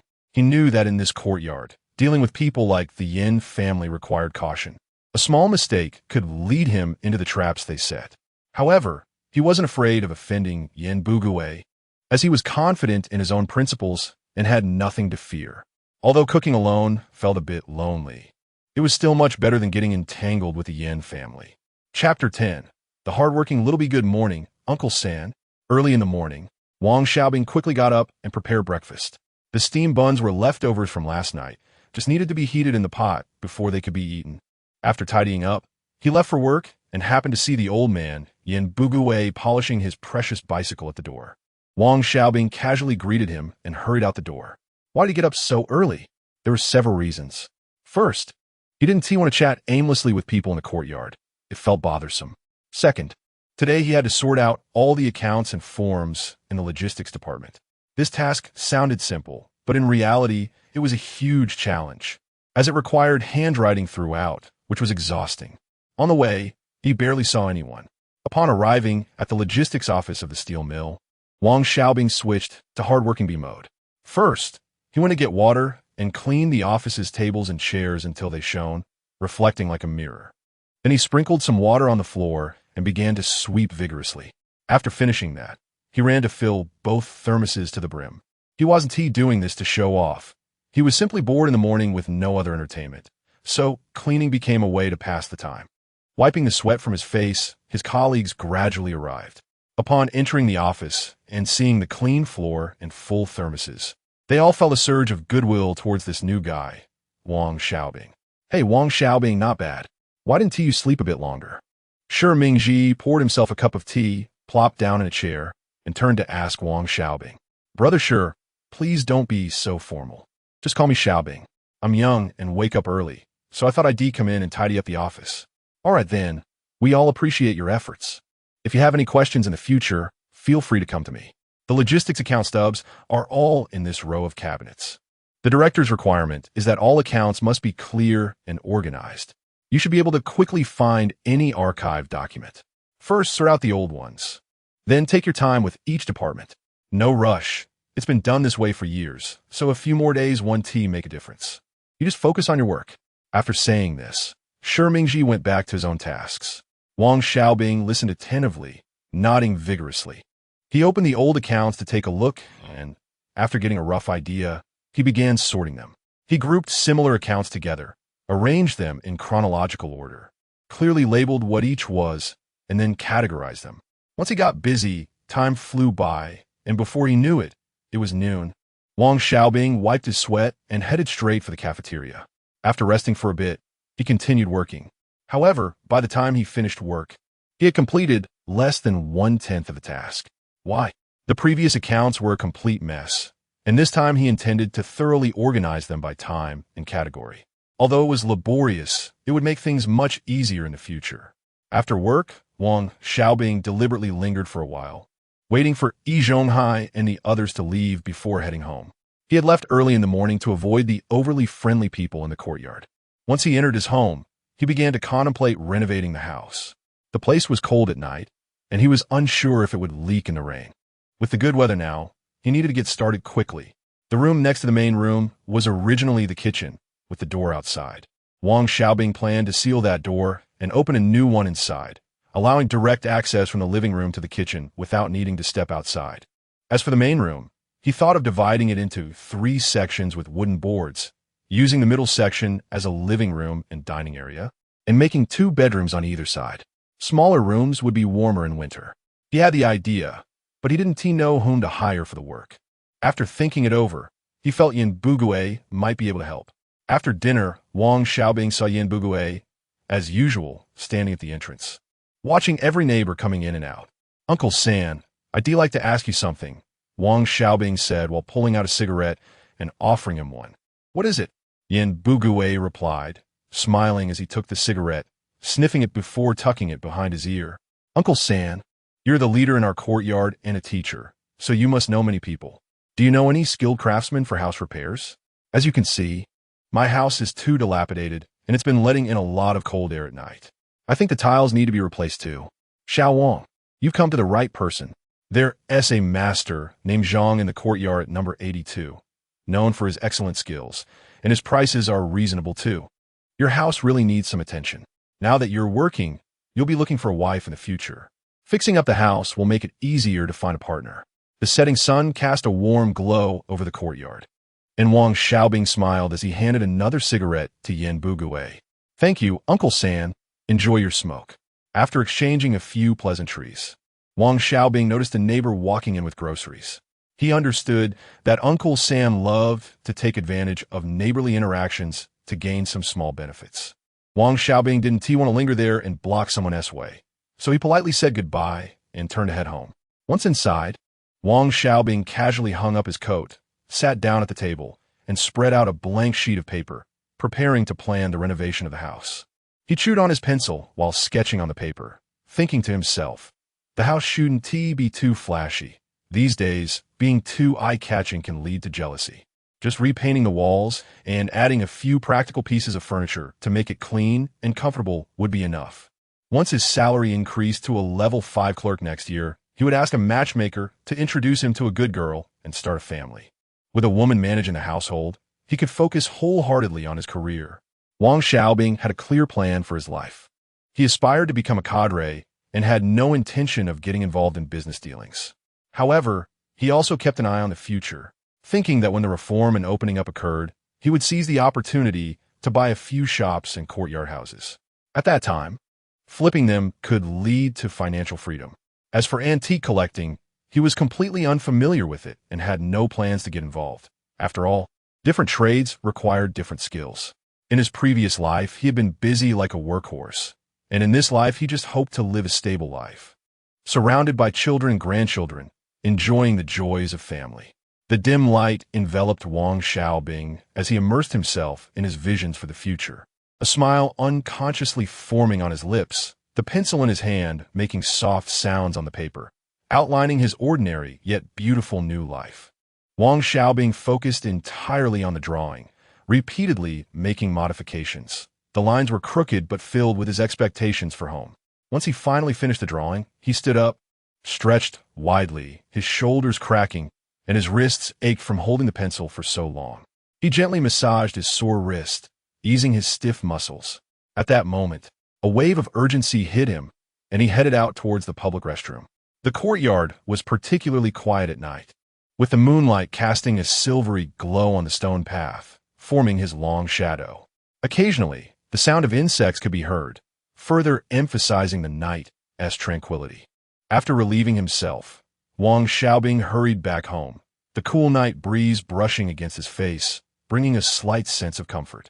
Once back home, he casually closed the door, and the room was pitch black. He groped his way to the bedside and turned off the light with a click. Darkness enveloped him instantly as he burrowed into the blanket, the weariness of the day washing over him. Before long, even breaths filled the quiet room. Chapter 11. Level 6 Clerk. 3 months had passed in the blink of an eye, and Wang Xiaobing had already become a level 6 clerk, earning a monthly salary of 43 yuan, which was just slightly lower than the 3 older men in the courtyard. It was still 1956, and Yi Zhonghai was still a level 6 fitter, while Lu Haizhong was also a level 6 blacksmith. As for Yin Bugui, he should be earning around 45 yuan a month, rather than the 37 yuan and 50 cents he claimed. Su Demao had also entered the factory, following in his father's footsteps as an apprentice. Su Demao had quite a way with words. He quickly got familiar with many people in the logistics department after starting at the factory and could always chat with them. He was much better off than Shaju, who hardly had anyone recognize him after leaving the cafeteria, and even his relationships there were quite poor. After 3 months, Wang Xiaobing had organized and classified the historical accounts of logistics, with only a few departments left to sort out. He pushed himself to complete this task before the end of the year, aiming to elevate his rank to level 5 clerk. His house had finished renovations last month, and aside from the Jiazhong family, the neighbors in the courtyard were generally fine and had not caused any disturbances. This was mainly because Wang Xiaobing had not undertaken any major repairs. If he had started remodeling the toilet or building a loft like other protagonists, it would surely have stirred up trouble. For the past few months, Wang Xiaobing had been like a transparent person, leaving early and returning late. And he had not once gone to work with the Zhonghai. This helped avoid many conflicts. Only Su Damao knew about Wang Xiaobing's salary in the entire courtyard. After work, Wang Xiaobing received his salary and planned to buy some meat to celebrate, as starting next month, he would be paid as a level 6 clerk. When he arrived at the market, most of the meat had already been sold out, and he had no choice but to buy a pig's trotter to take home and stew. "Master, is there really no better meat left? I just got paid today and want to treat myself to a nice meal," Wang Xiaobing reluctantly asked. The vendor shook his head helplessly. "It's all sold out. This is all that's left. If you don't mind." Wang Xiaobing's gaze fell on a pig's trotter in the corner, and his eyes instantly lit up.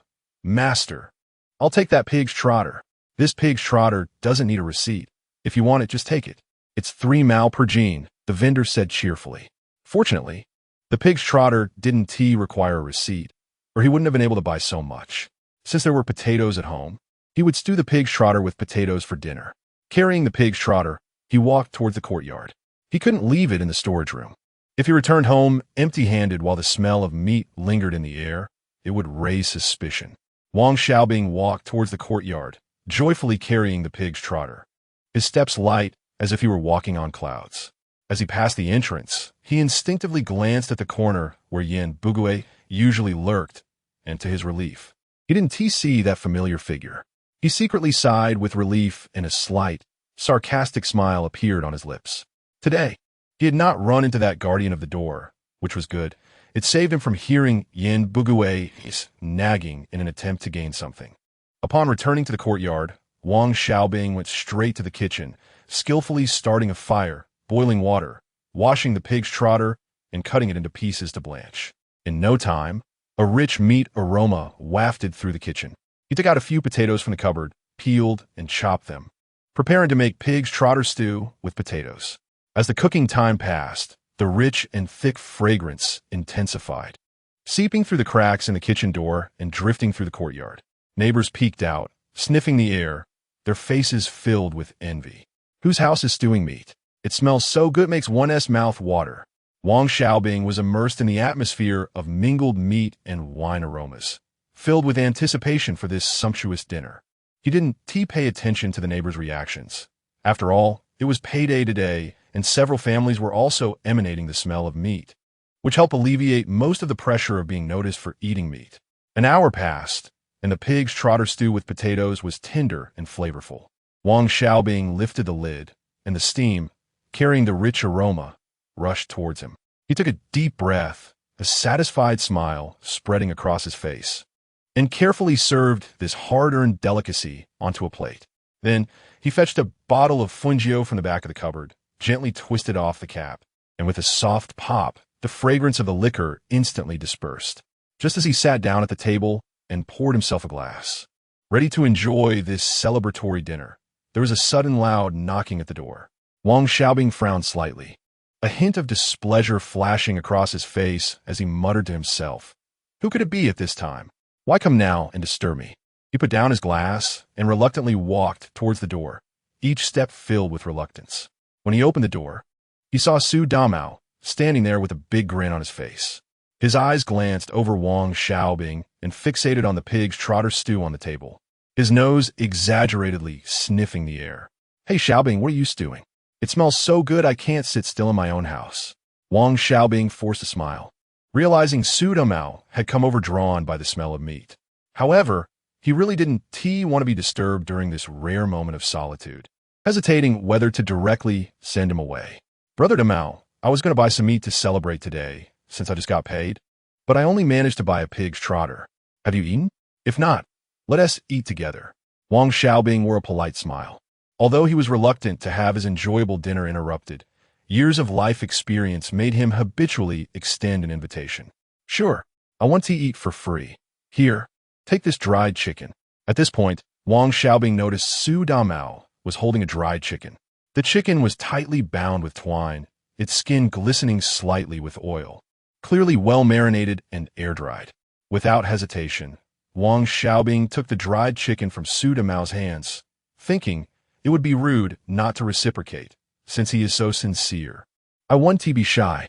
He stepped aside to let Su Damao into the house and hung the dried chicken on a hook in the kitchen. Turning back, he smiled and said, "Brother Damao, you're too courteous.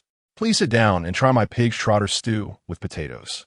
Su Damao sat down boldly, his eyes glued to the dishes on the table, rubbing his hands together. "Xiaobing, your cooking looks great. We're in for a treat today." Wang Xiaobing picked up his chopsticks and served Su Damao a big piece of the tender pig's trotter. "Brother Damao, don't be shy. Eat more." He also took a piece for himself, and the soft potatoes blended with the tender pig's trotter melted in his mouth, the meat aroma overflowing. Su Damao ate with grease dripping from his mouth, and while chewing, he mumbled, "Xiaobing, you just got promoted to level 6 clerk. Your future is limitless. You'll have to look out for your brother from now on." Wang Xiaobing chuckled and took a sip of the finjiu. The spicy liquor flowed down his throat, warmth spreading throughout his body. "Brother Damao, don't tease me. We're all neighbors in the courtyard, and it's only right to look out for each other." The two of them chatted back and forth amid the warm aromas of meat and wine, gradually transforming the initially awkward atmosphere into a lively one. Chapter 12, Mom. Stop fooling around inside the room. The dim yellow light bulb emitted a soft glow. A square table was set in the center of the room, with a pot of pig's feet stewed with potatoes and several simple side dishes, exuding the warmth of everyday life. Wang Xiaobing and Su Damao sat across from each other, taking turns to raise their wine glasses. After a few rounds, Su Damao's cheeks flushed, and his gaze began to drift. "Xiaobing, you must have heard about my incident with Xiaozhu." Su Damao slurred, gesturing with his fingers in the air. "That Xiaozhu is just a brute. He resorts to violence at the slightest disagreement. I can't be bothered to stoop to his level. He's just a mindless fool. And that Yi Zhonghai, what a stubborn old man he is, always siding with Xiaozhu." As he spoke, he leaned forward, getting closer to Wang Xiaobing as if sharing a great secret. "I can see you're smart like me. If we team up, I don't believe that Xiaozhu will dare to act so arrogantly. You just moved into this courtyard. There are many things you don't know yet. Yi Zhonghai is very cunning, so you must be careful not to fall for his tricks." Wang Xiaobing smiled faintly, raising the corner of his mouth, but not responding, just taking a light sip of his wine. He knew that although the courtyard seemed calm, there were undercurrents at play. This Su Damao, although clever, was full of schemes himself. "Damao, you've had too much to drink." Wang Xiaobing set down his glass, stood up, and walked over to Su Damao. "Let me take you home." Saying this, he reached out to support Su Damao's arm, helping him up from the chair. Su Damao mumbled that he hadn't had enough to drink and leaned against Wang Xiaobing as they staggered out of the room, heading towards the backyard. When Wang Xiaobing returned home, the faint aroma of wine still lingered in the air. He sat back at the table, finished the remaining dishes in a few bites, poured himself another glass of wine, and drank it all in one go. After that, he got up to clean the dishes and wiped the table down casually. Weary, he dragged himself to the bedside and collapsed onto the bed. Staring at the ceiling, he recalled Su Damao's words, a hint of a sarcastic smile appearing on his lips. He understood the stories of this courtyard better than anyone. The so-called schemes and conflicts were merely life as farce. But he also knew that the days ahead would likely not be peaceful. Yet he felt no fear, only anticipation for what new antics these beasts might conjure up. And he had no intention of actively mistreating them. In the early morning, as the first rays of sunlight streamed through the window, Wang Xiaobing woke up. The grain alcohol he drank last night had indeed left no after effects. His head was clear, and he felt refreshed all over. He quickly got up, walked to the basin, splashed cold water on his face, and instantly felt invigorated. Entering the kitchen, Wang Xiaobing looked at the leftover pig's feet soup from last night. Thinking of adding some ingredients to make breakfast, he took out a few potatoes, washed and cut them into chunks, and tossed them into the pot, then lit the fire to simmer slowly. Before long, A rich meaty aroma spread throughout the courtyard, wafting on the breeze. On the other side of the courtyard, the Yin family had also begun their day early. The table was set with a few steamed corn buns and a bowl of corn porridge, with several children gathered around. As the delicious smell wafted over, the children were instantly attracted. Yin Jieqing sniffed the air and looked at his father, Yin Bugue, with dissatisfaction. "Dad, look at how Wang Xiaobing's family is eating meat. When can we have some?" Yin Jieqing had started doing odd jobs and handed over the 5 yuan he earned each month as living expenses. But every day he faced only steamed buns and pickled vegetables. After working hard, he found it intolerable. Yin Bugue didn't even look up, impatiently replying, "What meat? If you want meat, go buy it yourself." After a pause, he started lecturing again. "Let me tell you, to get by in life, you have to learn to calculate. You want to go poor from eating or dressing, but if you don't calculate, you'll be poor." But Wang Xiaobing's family is eating meat. Yin Jieqing was still unwilling to accept, muttering under his breath. Thinking of his hard-earned money only getting him stale buns, resentment welled up in his heart. "Dad, I pay 5 yuan every month, and this is all I get? I'm not paying next month." Yin Jieqing had already figured it out. Having money was better than giving it to the family, so he might as well buy some meat for himself. In the atmosphere of the Yin family, the children became selfish. "Yin Jieqing, do you dare not pay living expenses?" Upon hearing this, Yin Bugue immediately put down his chopsticks, eyes wide open. "If you don't pay, don't expect to eat. That 5 yuan was their retirement fund and had to be paid. All of you must contribute." Yin Bugue's tone was firm, leaving no room for negotiation. "We can't control that Wang kid." Yin Bugue continued his reprimand. "If you don't learn to calculate now, you'll end up poor and won't even be able to marry a wife." Yin Jieqing listened, feeling unjust but too afraid to retort. After all, if he paid but still had no food to eat, that would be a huge loss. He thought about how, although steamed buns were hard to eat, at least they could fill his stomach, so he could only helplessly swallow his dissatisfaction. The quiet morning of the courtyard was shattered by the cries of a child. 3-year-old Bonging shouted at the top of his lungs, "Grandma, I want to eat meat." His tender voice, filled with grievances, echoed in the courtyard. Last night, the Jia family had finally managed to buy a few pieces of meat, hoping to improve their lives. But most of it had gone into Jia Zhang's belly, leaving Bonging with nothing. Now, with his grandson making a fuss, Jia Zhang's anger flared up, and she turned her ire towards Qin Huairu, yelling, "Qin Huairu, are you blind? Can't you see your son wants to eat meat? What are you waiting for? Hurry up and get some." While scolding, Jia Zhang also shouted to the sky, "Which deadbeat is cooking meat so early? Old Jia, come up and take him away." Her exaggerated demeanor startled Qin Huairu. Though unwilling, Qin Huairu felt pressured by Jia Zhang and found herself in a predicament, as it was quite embarrassing to go ask others for meat. Just as she hesitated, Jia Dongshu spoke up, "Mom, stop yelling. Huairu can't go. We can't let others laugh at us." Hearing her husband say this, Qin Huairu felt as if she had been granted a reprieve and quickly turned to busy herself in the kitchen, preferring not to see the situation. Seeing this, Jia Zhang dared not speak further. She knew she still had to rely on her son for support, and if she angered him, she might be sent back to the countryside to farm, losing the comfortable life in the city with good food and someone to wait on her. So, she could only obediently keep quiet and stew in her frustration. Once Jia Zhang calmed down, Jia Dongshu adjusted his clothes and walked toward Yi Zhonghai's house. Before long, he arrived at Yi Zhonghai's doorstep. He knocked on the door, calling out, "Master." Yi Zhonghai was sitting inside, listening to the piercing shouts from Jia Zhang's house. His brows furrowing slightly, but he didn't go out. He knew that the Jia family's affairs were always a tangled mess, and it wasn't worth his time to get involved at that moment. It was only when he heard Jia Dongshu knocking that he reluctantly stood up and opened the door. Immediately, a warm smile spread across his face as he said, "Dongshu, have you eaten? Come in." Yi Zhonghai was counting on Jia Dongshu to support him in his old age, so he treated this apprentice with heartfelt kindness. Jia Dongshu stood at the door, his head slightly lowered, a bit embarrassed, and stammered, "Master, I ate at home, so I want to go in. The thing is, Bonging has been fussing for meat since early morning, but the few pieces we bought last night were all eaten by my mom. Could you lend me some meat tickets?" It was early in the morning, and asking his master for something made even Jia Dongshu feel a bit awkward, despite his thick skin.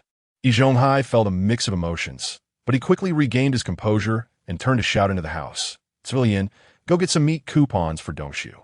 After saying that, he took out 2 yuan from his pocket and handed it to Jia Dongshu, saying, "You take this money and the meat coupons, and ask Huiru to buy it. No need to pay me back," since he had already given the meat coupons. Yi Zhonghai decided to be a good person to the end and gave a bit more money. "Thank you, master." Jia Dongshu quickly took the money and coupons, expressing his gratitude profusely before hurrying home. Chapter 13 Promotion. Yi Zhonghai returned to the house, sat down at the table, and started eating breakfast. Auntie Yi sat nearby, absent-mindedly fiddling with her chopsticks in the bowl. Yi Zhonghai naturally understood what she was thinking, but did not take the initiative to speak. Finally, Auntie Yi couldn't hold back any longer, put down her chopsticks, and asked worriedly, "Old, do you think choosing Dongshu pension was a mistake? With Jia Zhang's character, can she agree?" Yi Zhonghai put down his bowl and chopsticks, his expression firm as he said, "Don't think too much. Dongshu pension will definitely be fine. This kid is filial and obedient.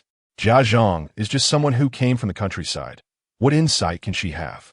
If it really doesn't work out, we could just send her away." Seeing Auntie Yi still wanted to say something, but hesitating, Yi Zhonghai became a bit impatient. "Don't listen to the old ladies in the backyard talking nonsense. You know what kind of person Shaju is, right? We need to find someone reliable for the pension. But we can't give up on Shaju either. We should occasionally show some concern and rely on him to keep Dongshu in check." After hearing this, the heavy stone in Auntie Yi's heart was lifted, and she nodded silently. At home, she always listened to Yi Zhonghai. After finishing breakfast, Yi Zhonghai began to prepare for work. In the backyard, Lu Hai was already tempted by the smell of meat early in the morning, shouting for Annie Air to fry an egg. After eating his fill, he walked out of the house contentedly and came to the courtyard. At this time, the team from the steel mill had gathered, ready to head to the factory to start a new day of work. The morning in the courtyard gradually returned to calm amidst this busyness. Wang Xiaobing was completely unaware of the trivial disturbances in the courtyard. In the morning, he also heard Jia Zhang shouting for old Jia, but he only frowned slightly and then turned his head away, as long as it didn't disturb him. He couldn't be bothered with these family matters. After finishing breakfast, he energetically headed to the factory. In the early morning at the steel mill, the roar of machines had not yet completely started, and everything was still gathering momentum. As soon as he entered the office, a warm smile instantly filled Wang Xiaobing's face as he greeted his colleagues. "Good morning, Brother Shi. Good morning, Brother Fang. Good morning, Sister Zhaodi." His clear voice brought some vitality to the otherwise dull office. After greeting everyone, he settled into his chair, leisurely brewed a cup of hot tea, and as the fragrance of the tea wafted, he began his day's work. Just as Wang Xiaobing was focused on organizing accounts, Shi Mingji's voice suddenly rang out. "Xiaobing, the director is calling you."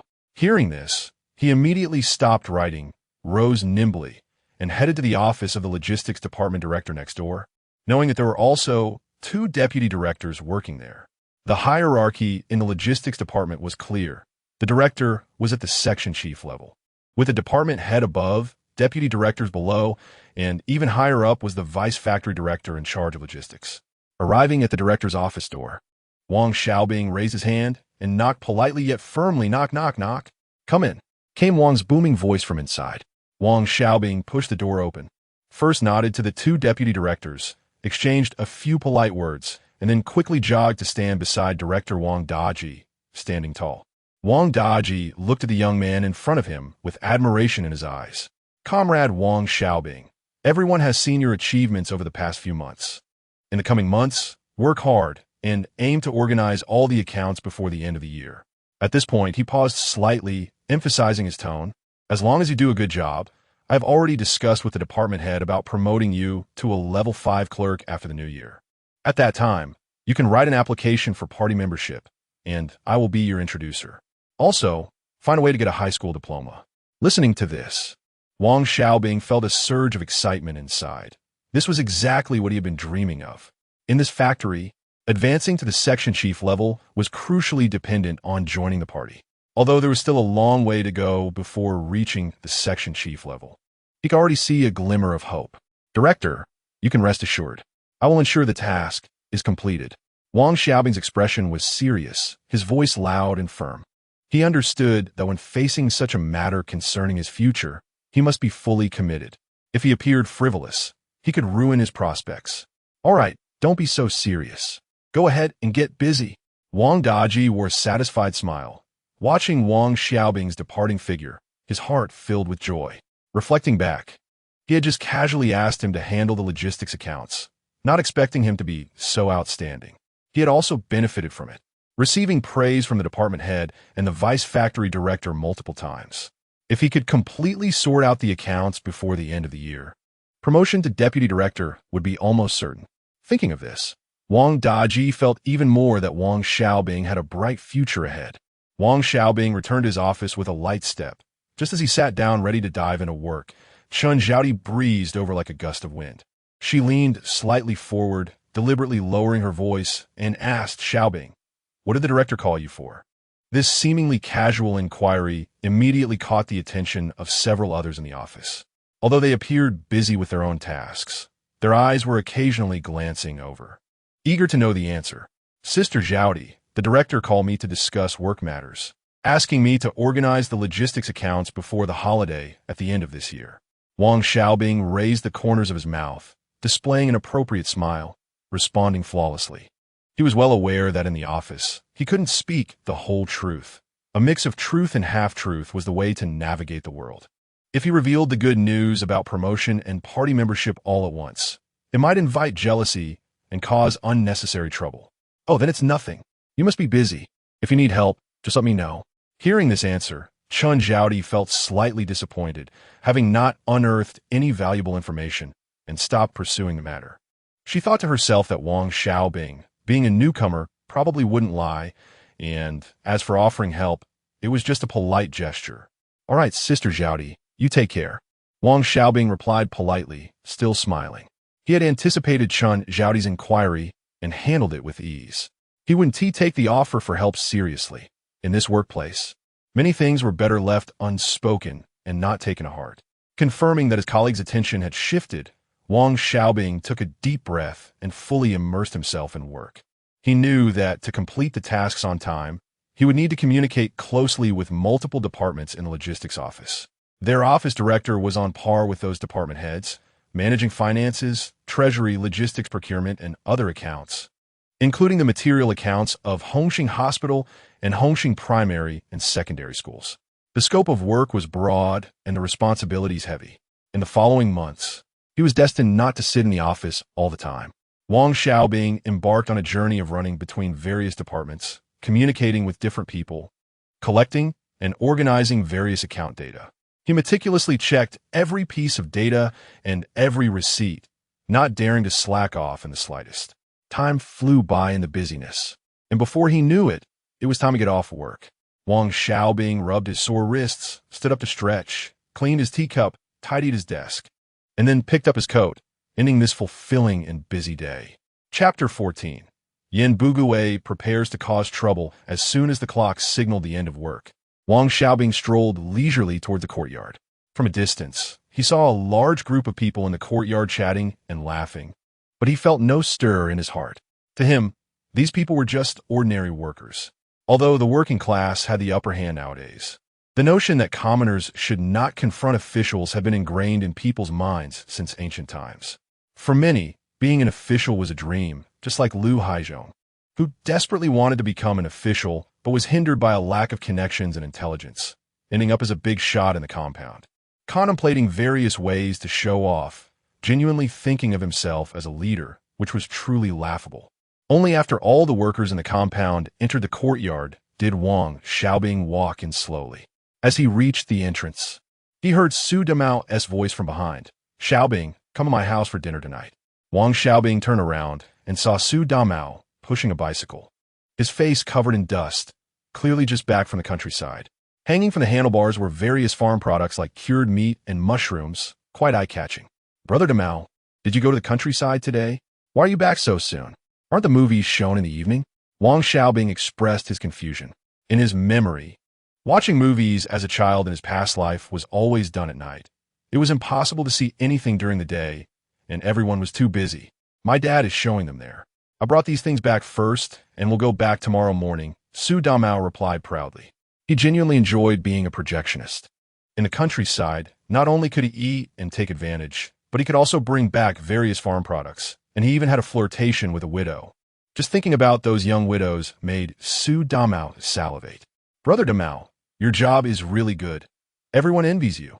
Wang Xiaobing complimented with a smile, as he still had to go to Su Damao's house for dinner that evening. Of course, I won't chat with you any longer. I'm heading home. You come over later.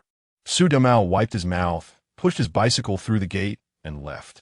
Wang Xiaobing thought it wouldn't be polite to go empty-handed for dinner. So he turned around and headed to the supply and marketing cooperative, spending a few bucks to buy a bottle of Fingio.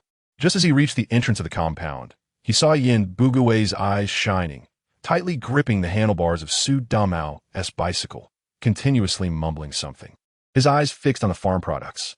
Su Damao looked visibly impatient, glancing around, clearly not wanting to engage with Yin Bugui.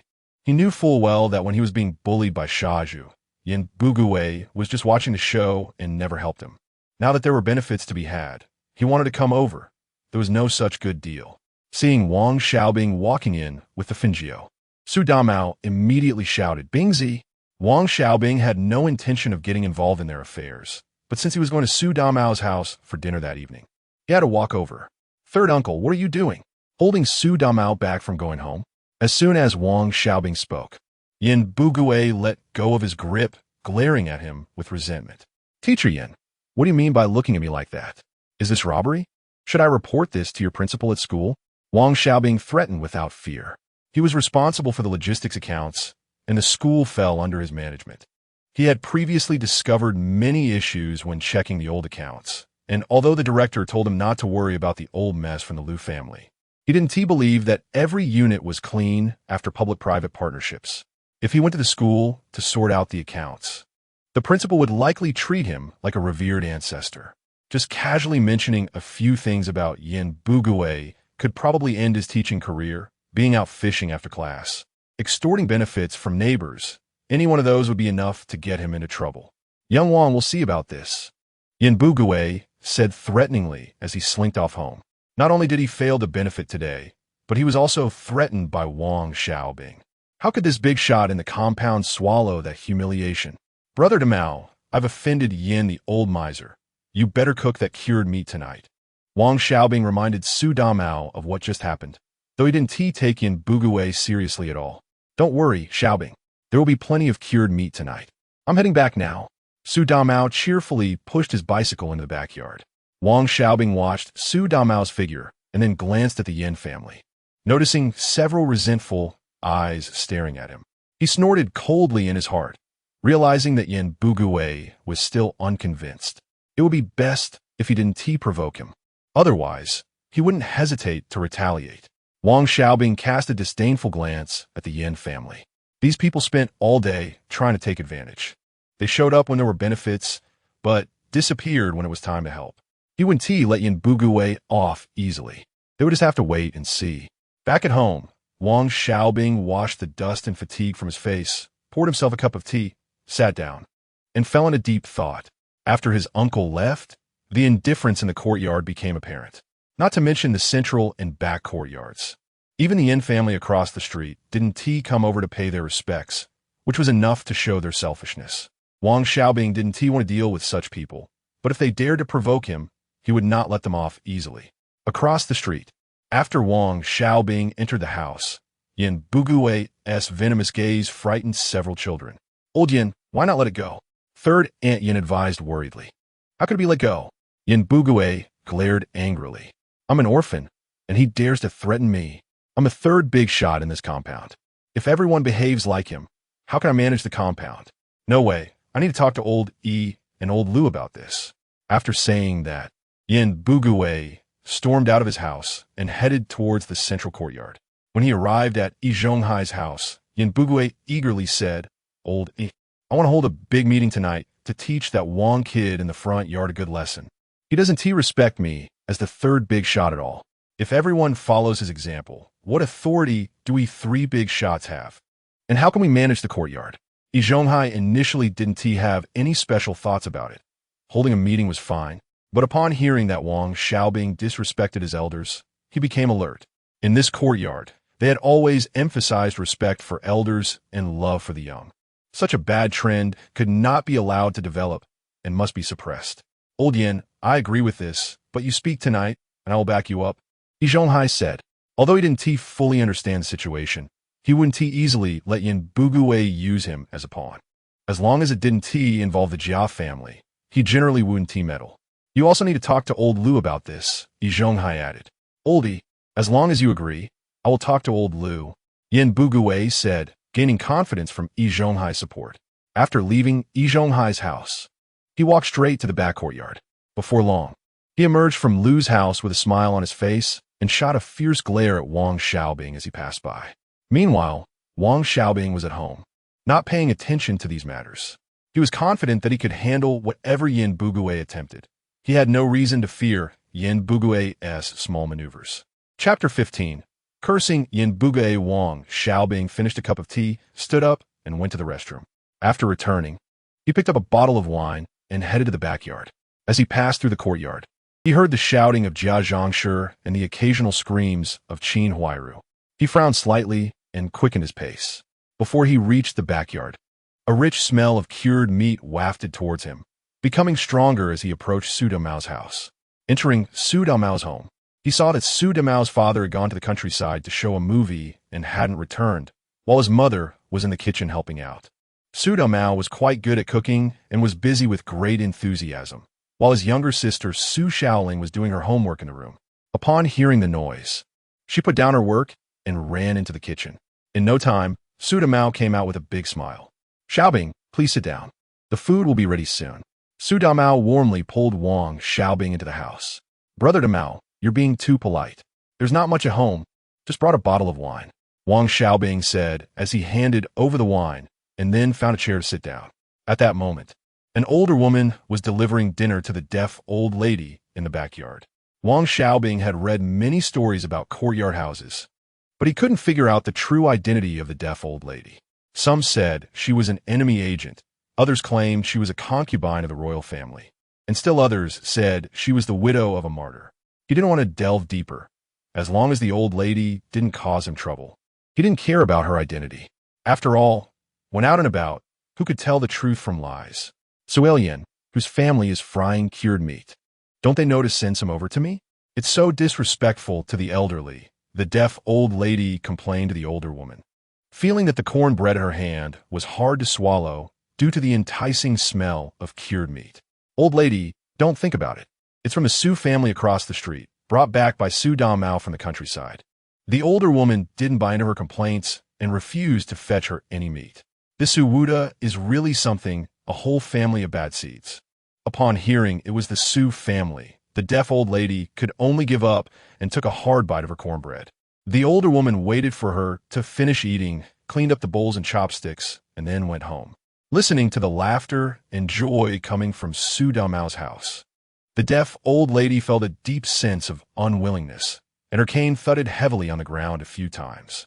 She had always disapproved of the Su family, spreading rumors that they were bad seeds and tarnishing their reputation. Fortunately, the Su family were all projectionists, which didn't affect them much. Later, when Su Damao got married, the deaf old lady even went to talk bad about him to his wife, trying to break them apart. Unexpectedly, she succeeded. Although the social context at the time also played a role, her meddling certainly contributed. Brother Damao, I toast you a cup, thanking you and your aunt for your warm hospitality. Wang Xiaobing felt satisfied after finishing the last piece of cured meat and filled his cup, respectfully toasting Su Damao. At this point, the meal was nearing its end. Just as he was about to get up and head home, there was a loud knock on the Su family's door. Who is it? Are you crazy? Don't you know not to knock during mealtime? Su Damao, already a bit tipsy, was infuriated by the knocking and immediately cursed. Wang Xiaobing, Su Damao, you two come out for a meeting. Outside? Yin Jichen was already irritated and spoke in an aggressive tone. Go to hell with your meeting. You think this courtyard is a steel factory conference room? It's busier than the factory leaders, holding meetings every day. This time, Wang Xiaobing shot back first. He knew very well that this so-called meeting was aimed at him.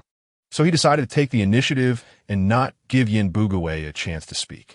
Having been shut out, Yin Jieqing returned to the courtyard in a huff to complain. Brother Demao, let's go. Don't say anything later. I'll make sure to scold that old miser Yin. Wang Xiaobing turned to Su Damao, and then the two made their way to the courtyard. By now, everyone in the courtyard had gathered, waiting for them. Wang Xiaobing understood that this meeting was clearly targeting him, but he was not afraid and planned to strike first. As soon as they arrived in the courtyard, before Lu Haizhong could say anything, he unleashed his fury. Uncle, what national issues are so important that you have to hold meetings every day, busier than national leaders? Do you think you three uncles are emperors? Do we neighbors have to attend court every day? If I don't get an explanation today, I'll go to the street office tomorrow and talk to Director Wang. One uncle managing the courtyard is just passing down street policies. Now it's like a county magistrate holding court, setting up a round table, a few armchairs. Are you expecting some palace maids to serve you three? What do you want? Want to restore the monarchy? Fueled by alcohol, Wang Xiaobing lambasted the three uncles fiercely. As soon as these words came out, Zhonghai turned pale. The terms restoring the monarchy were too sensitive, and if reported, he could end up in jail. In panic, Zhonghai stood up from his stool and rushed to the back of the crowd, no longer daring to sit. Wang Xiaobing, this has nothing to do with me. It was Yin Bugui who demanded the meeting. Zhonghai hurriedly distanced himself. Realizing the gravity of the situation, Lu Haizhong, although still unclear about the details, saw Zhonghai's reaction and knew something was wrong, so he quickly clarified, Wang Xiaobing, this has nothing to do with second uncle either. It was old Yin who asked me to hold the meeting to criticize you. I was also fooled by him. Yin Bugui, teacher Yin. So you organized this meeting tonight to criticize me without permission from the street office? May I ask what qualifications you have to hold a meeting like this? It's illegal. The state stipulates that such gatherings must be reported. I can't believe you're a teacher and yet break the law.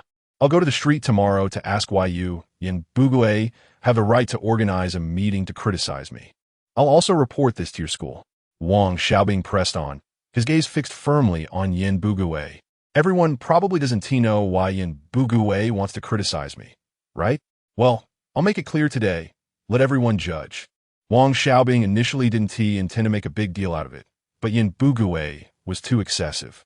Since he wanted to take action, he wouldn't hold back and would ensure he embarrassed him today. No. Hearing this, Yin Bugui screamed in terror and fainted. Several of Yin's sons rushed forward to carry him home in a hurry. Today, the Yin family had lost all face, and they thus harbored deep hatred for Wang Xiaobing.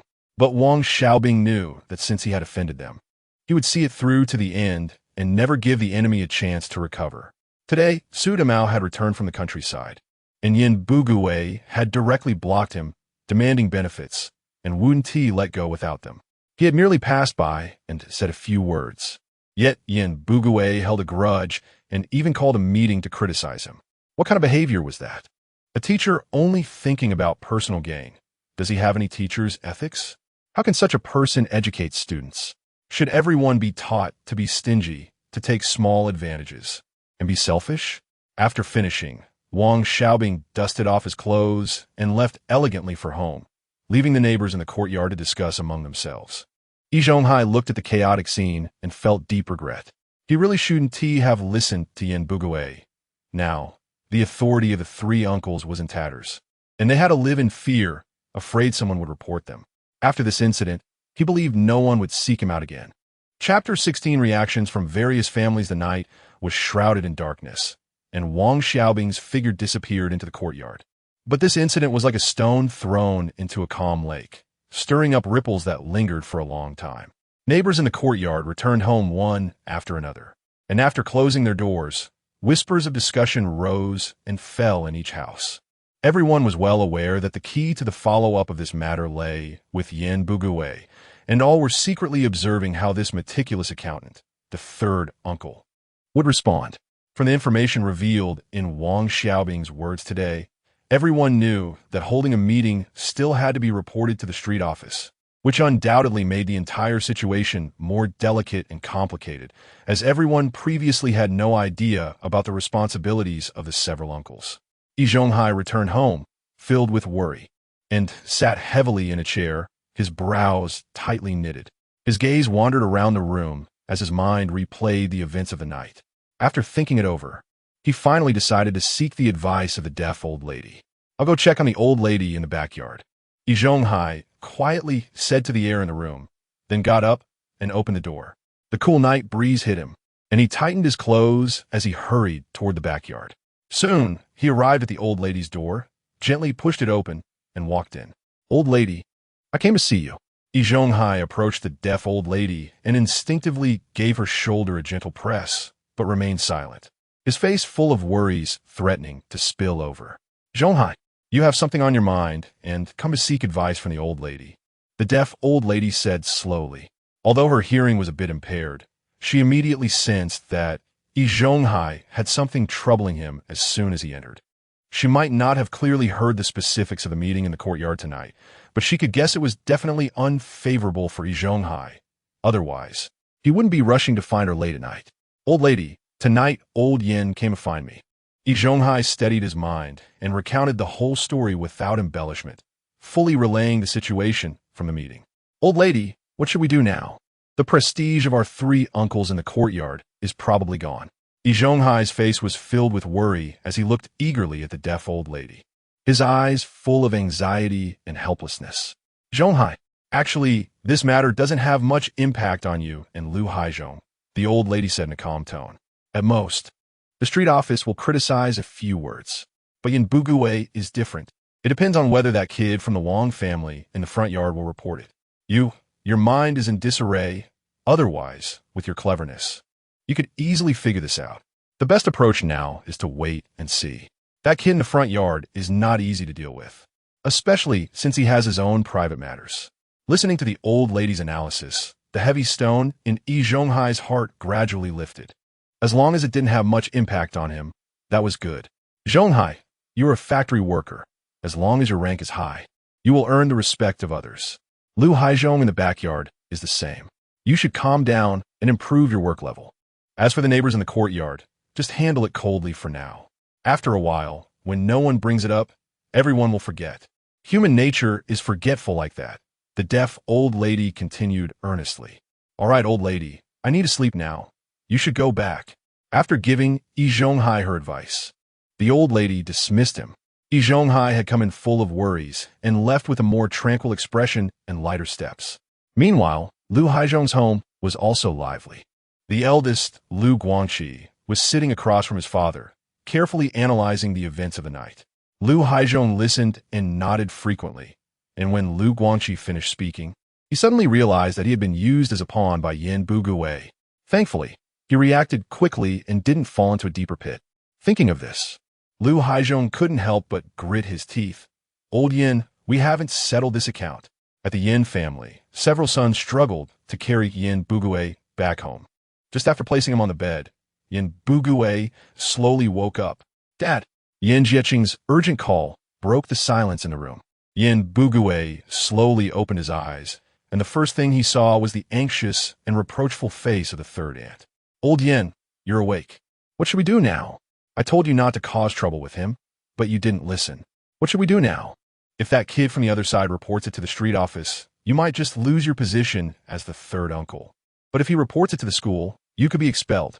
The third aunt spoke rapidly, filled with anxiety and blame, her eyes slightly red. Her hands clasped nervously in front of her, as if that could alleviate her inner panic. "You're so old. Why do you still act impulsively? Is that kid from the other side really that easy to deal with?" The third aunt grew more agitated as she spoke, her voice unintentionally rising several pitches, sounding particularly jarring in the quiet night. Yin Bugui sighed heavily, his face filled with regret. "Ruehua, I miscalculated this time. I didn't understand the background of that kid Wang. Who knew he could talk so well and escalate things over a minor issue?"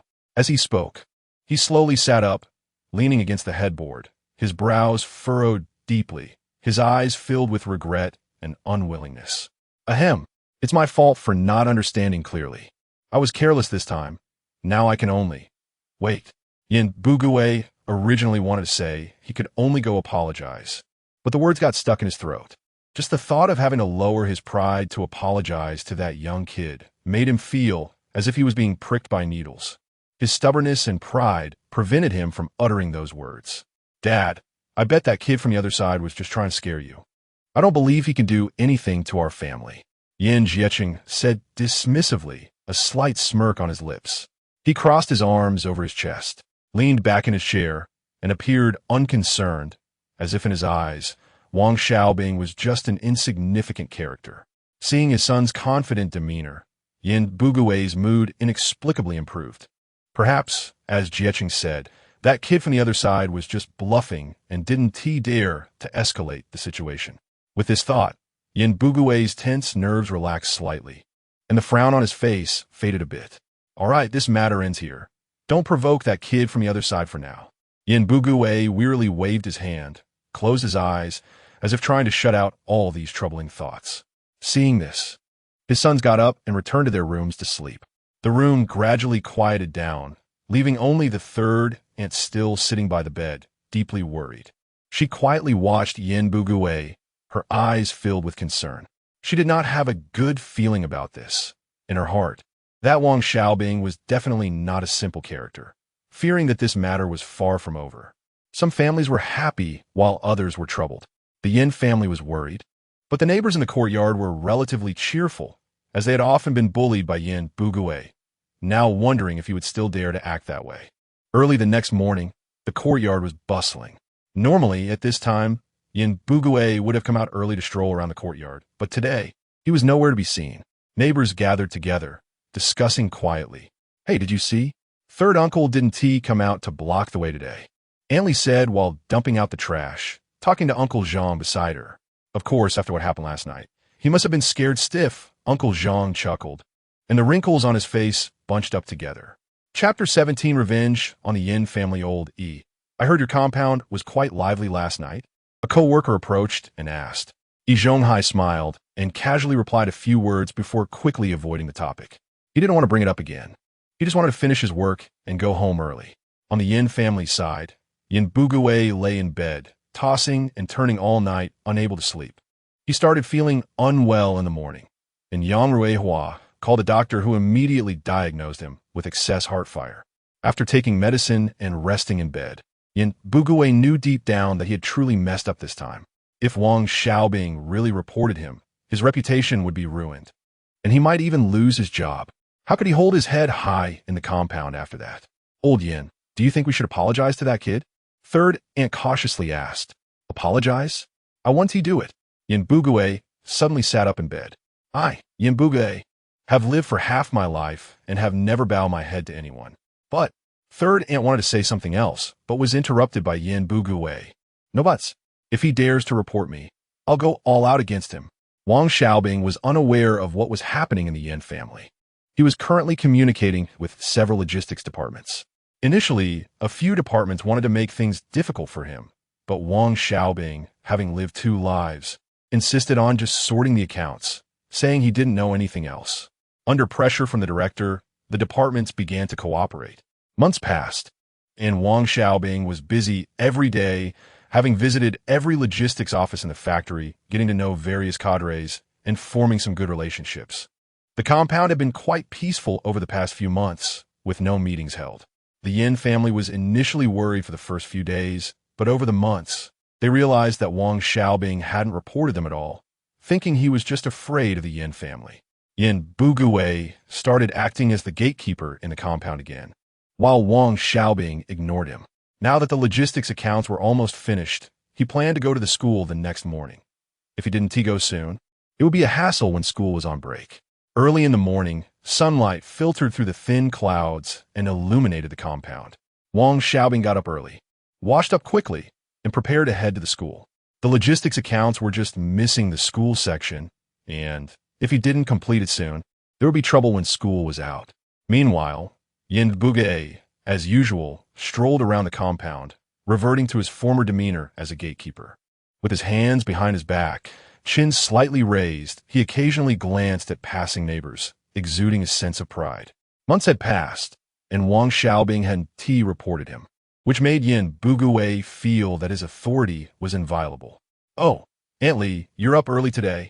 Yin Bugue greeted Aunt Li as she stepped out, his tone slightly condescending. Aunt Li forced a smile and replied, Yes, third uncle, you're up early too. She hurried away, not wanting to deal with Yin Bugue, as memories of his earlier schemes made her uncomfortable. Wang Xiaobing arrived at the school and headed straight to the logistics office. The person in charge was a young guy named Xiao Zhang, who was a year younger than Wang Xiaobing. Upon seeing him, Xiao Zhang immediately approached. Brother Wang, you finally came. We've been waiting for you to sort out these accounts. Xiao Zhang smiled broadly, but there was a hint of nervousness in his eyes. Wang Xiaobing smiled back. All right, let us get to it. I'll take a look at the accounts. The moment Wang Xiaobing opened the account book, he sensed something was off. There were several large expenditures listed without detailed explanations of their purposes, and the time span was very concentrated. He frowned, lightly tapping his fingers on the desk, lost in thought. Wang Xiaobing didn't dwell on this matter for long, focusing entirely on organizing the school's logistics material accounts. This was no easy task. He worked diligently for about half a month before finally sorting out all the accounts clearly and meticulously creating a spreadsheet. From then on, reviewing these accounts would be straightforward. This way, those who wanted to tamper with the accounts wouldn't have the opportunity. After completing the task, Wang Xiaobing went to the principal's office to report. Principal Tan, I've organized the school's logistics material accounts. From now on, the school can use this spreadsheet to collect supplies. However, during the process, I did notice some issues. Wang Xiaobing didn't directly mention the problems, believing the principal would already have an idea. Upon hearing this, Principal Tan hurriedly said, Mr. Wang, we will definitely conduct a thorough investigation into this matter at our school. You don't need to report it to the higher-ups. As he spoke, he handed over an envelope. Wang Xiaobing took the envelope and, upon feeling its thinness, realized what was inside. He understood that part of the contents would need to be given to the higher-ups. But if he didn't accept it, the school wouldn't feel secure. All right, let us do it this way. By the way, Principal Tan, I heard there's a teacher named Yin Bugue at your school. Upon hearing this, Principal Tan immediately expressed, What? Our school has such a teacher? Mr. Wang, you can rest assured that we will seriously investigate this kind of harmful element. If the situation is true, we will definitely handle it seriously. How can such a person who misleads students be allowed in the school? With the principal's assurance, Wang Xiaobing took his leave and returned to the logistics office at the steel factory to report to the director. Good job, you did well. Director Wang Daji exclaimed with a beaming face. The accounts in the factory have been chaotic for a long time, and you've managed to sort them out in just half a year. As for what I promised you, there will definitely be results before the holiday. Director Wang Daji had underestimated Wang Xiaobing before, but he didn't expect this young man to accomplish the task so beautifully in just half a year. Director, here's the envelope from the school, Wang Xiaobing said, handing over the envelope. Director Wang Daji took it, felt its thinness, guessed it wasn't much, and handed it back to Wang Xiaobing, saying, You keep it. You've worked hard. Wang Xiaobing didn't refuse. Over the past few months, every department had handed him envelopes, and he had passed them all on to the director, receiving rewards each time. Make sure to get your diploma sorted out in these days, and write a party membership application to submit to me. Director Wang Daji calmly instructed Wang Xiaobing while sitting at his desk.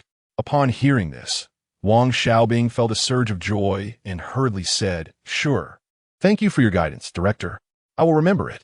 He understood that this was a rare opportunity that would greatly benefit his future development. All right, you can get back to work. Director Wang Daji waved his hand, signaling that Wang Xiaobing could leave. Wang Xiaobing walked out of the director's office and returned to his own workstation. He poured himself a cup of water, took a sip, and the cool water slid down his throat, calming his restless heart a little. At that moment, his thoughts involuntarily drifted to Yin Bugue. It had been several months since the incident with Yin Bugue, and Wang Xiaobing felt that by now, handling the matter was already too lenient towards Yin Bugue. He silently thought to himself that people shouldn't engage in crooked dealings. Otherwise, problems would inevitably arise sooner or later. Chapter 18. The Yin family's disappointment on a night in the courtyard. Wang Xiaobing turned on the electric light, and the bright light instantly dispelled the darkness. This electric light was installed a few days ago with the help of the street committee, and now most families in the courtyard had switched to electric lights, creating a bright scene. However, the Yin Bugue family was an exception, shrouded in darkness. After dinner, Yin Bugue turned off the electric light and justifiably claimed it was to save electricity, but in reality, he was reluctant to pay the high electricity bill. In his view, although the electric light was bright, the cost was several times that of a kerosene lamp.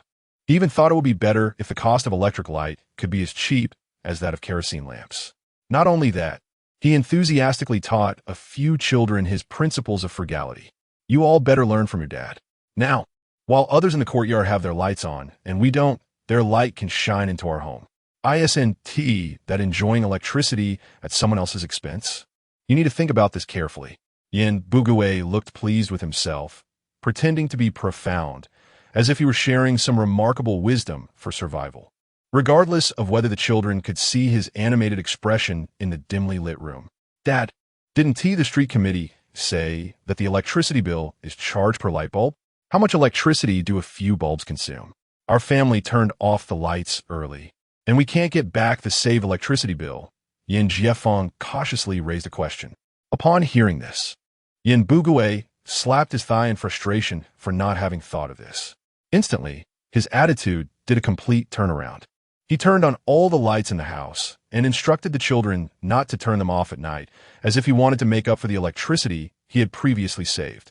With the new year approaching and the school's final exams over, the investigation into Yin Bugue finally yielded results. He had used public time at school to go fishing and was blocking the school gate daily to extort benefits, essentially picking the feathers from passing geese. In the courtyard, he constantly lamented his poverty, claiming his salary was only 37 yuan and 50 cents. Yet he used his position as a liaison to extort benefits from the residents, threatening to hold public meetings to criticize them if they didn't comply, which was despicable behavior. The principal was furious upon learning of these circumstances. Call Yin Bugue over. This kind of troublemaker must be dealt with severely, the principal said angrily to the head of the teaching department. The head of the teaching department felt intimidated by the principal's fury and secretly cursed Yin Bugue. All right, principal, I'll go right away. The head of the teaching department hurried to the math teacher's office and found Yin Bugue busy collecting leftover exam papers from the school to take home. Teacher Yin, you really can't change your ways. Is it not enough to take advantage of everything? Are you planning to take public property back home? Come with me to the principal's office. The head of the teaching department scolded Yin Bugue loudly in anger. Yin Bugue followed behind, thinking he was just caught for taking the paper and didn't take it seriously. After all, this wasn't the first time he had been caught, and the worst that could happen was a few criticisms. Go in. The head of the teaching department brought Yin Bugue into the office and stood aside. Teacher Yin, this is the result of our school's disciplinary committee investigation. Take a look and see if there's any mistake. If not, please sign. Principal Ten looked at Yin Bugue with disgust, too lazy to waste words on him since the school had already decided to expel him. Principal, I was wrong. It must be someone slandering me. Upon seeing the investigation report, Yin Bugue panicked. He had thought that months had passed, and this matter should have been forgotten. But he didn't expect to still be reported. All right, sign here. The decision regarding your case will be announced before school ends. Principal Tan ignored Yin Bugue's excuses. Rond. I want to sign. My family of 6 relies on me for support. What will we do if I don't scheme? Yin Bugue began to throw a tantrum in the principal's office, crying and wailing, which annoyed the principal to no end. Bang! Principal Tan slammed the table and warned loudly. Teacher Yin, if you make any more trouble, the school will expel you right now. Sign the paper and leave. Wait for the school's notification. If you still don't know what's good for you, I'll inform you right now. You're expelled. Yin Bugue was intimidated by the principal's imposing manner and, in desperation, had no choice but to sign his name. Stepping out of the principal's office, he felt as though he had aged several years. His steps unsteady and his face full of despair. He didn't dare go home, unsure of how to explain to his family, and could only hide in the bathroom until school ended. Starting tomorrow, school would be on winter break. Soon, the school broadcast announced, Yin Bugue, formerly a math teacher at this school, has been found guilty of using public time for fishing and extorting benefits from residents in his courtyard as a liaison. After confirmation of the facts by the school's disciplinary committee, the following measures are taken. Comrade Yin Bugui is expelled from teaching, no longer engaged in teaching work. Transferred to the school's logistics department for sanitation work, with his salary reduced from 45 yuan to 27 yuan and 50 cents, receiving a major demerit. And under probation for 1 year. Hiding in the bathroom, Yin Bugui heard this announcement and burst into tears. He hated Wang Xiaobing deeply, convinced that it was Wang Xiaobing who reported him. But now he had no way to take revenge. After all, he was under probation for a year, and during that year, he couldn't make any mistakes, otherwise he would definitely be expelled. In this era, being expelled from a public institution meant there would be no way out. No public institution would accept someone with an expulsion record, not even privately run restaurants. Yin Bugui could only swallow his anger and secretly vowed that he would make Wang Xiaobing pay for it whenever he had the chance. As the students returned home, news of Yin Bugui being expelled from his teaching position and reduced to cleaning duties spread like wildfire through the surrounding courtyards. In no time, the streets were buzzing with discussions. Inside the Yin household, the desperate wails of Aunt San and the angry curses from several children intertwined, creating an unbearable noise. Aunt San sat on the ground, crying uncontrollably. How can we live now? The pillar of our family has fallen. What will we do in the days to come? Yin Jieching's face flushed with anger as he slammed his fist on the table. It must be that Wang Xiaobing's doing. I can't swallow this anger. Yin Jiefeng and Yin Jiequang also wore gloomy expressions, continuously complaining. Meanwhile, Wang Xiaobing was sitting in his own house, leisurely sipping tea. The warm yellow light cast a pleasant glow on him, reflecting a contented expression. He felt no guilt regarding Yin Bugui's fate. Looking back, it was clear that Yin Bugui had been the one to first make things difficult for him, since he had initiated the conflict. He couldn't blame Wang Xiaobing for retaliating. Days passed, and soon it was the eve of the steel mill's holiday. Wang Xiaobing's life could be described as a series of happy events. He had submitted his application to join the Communist Party early, taking a solid step toward his political aspirations. Not only that, but he also used various connections to pay his semester's tuition at a high school, planning to take the high school graduation exam next year. He knew that obtaining a high school diploma would broaden his future prospects. At the same time, the notice for his promotion to a level 5 clerk was officially issued. When Wang Xiaobing received that notice, his hands trembled slightly. This meant that his efforts had been recognized, his salary increased, and his status in the factory changed. All of this was earned through his hard work. Every step he took was not easy. Finally, he had made it, and the days ahead were sure to get better and better. Wang Xiaobing murmured to himself, his eyes filled with anticipation for the future. Chapter 19. New Year sign in the new year is approaching, and the steel mill is filled with a festive atmosphere. This year, the benefits provided by the factory are particularly generous, including fresh pork, white flour, smooth vermicelli, and practical towels, among other things. After receiving their wages and benefits, the workers leave with satisfied smiles, carrying large and small bags home, as if these benefits are the best reward for a year of hard work. On this side of the courtyard, as the main group returns, the atmosphere becomes lively. Neighbors greet each other and share their joys. Oh, Aunt Lee, look how fresh this meat is. Uncle Zhang, there's really a lot of white flour this year. Laughter and cheer echo in every corner of the courtyard, radiating the spirit of the new year. However, the Yin family is in a state of silence, occasionally interrupted by a few sighs. Yin Bugui is no longer a teacher, and naturally, he doesn't have winter vacation anymore. Every day before dawn, he has to go to the school to clean, returning only after dark. He no longer has time to fish or to hang around the courtyard gate to take advantage of others. Inside the Yin household, the atmosphere is stifling. A few children sit around Yin Bugui, their faces full of discontent. Dad, you clearly have a salary of 45 yuan a month, and you even lied to us. Now, it's down to 27.50. Are you satisfied? Yin Jieching is the first to speak up. He can now earn his own money and speaks without the usual hesitation, his tone full of complaints. Hearing this, Yin Bugui instantly becomes furious, unfilial son. What do you know? If I don't say this, how can I take advantage? Starting next month, you will pay 10 yuan a month, 5 for living expenses, and 5 for retirement. He was already in a bad mood, and when questioned by his son, he becomes even more enraged, doubling the amount he wants his son to pay. I won't pay. At most 5 yuan, nothing more. Yin Jieqing refuses to back down, directly rejecting his father's demands. He feels that his father is being unreasonable. He used to love calculating, and now that something has happened, he wants to squeeze out more money from him.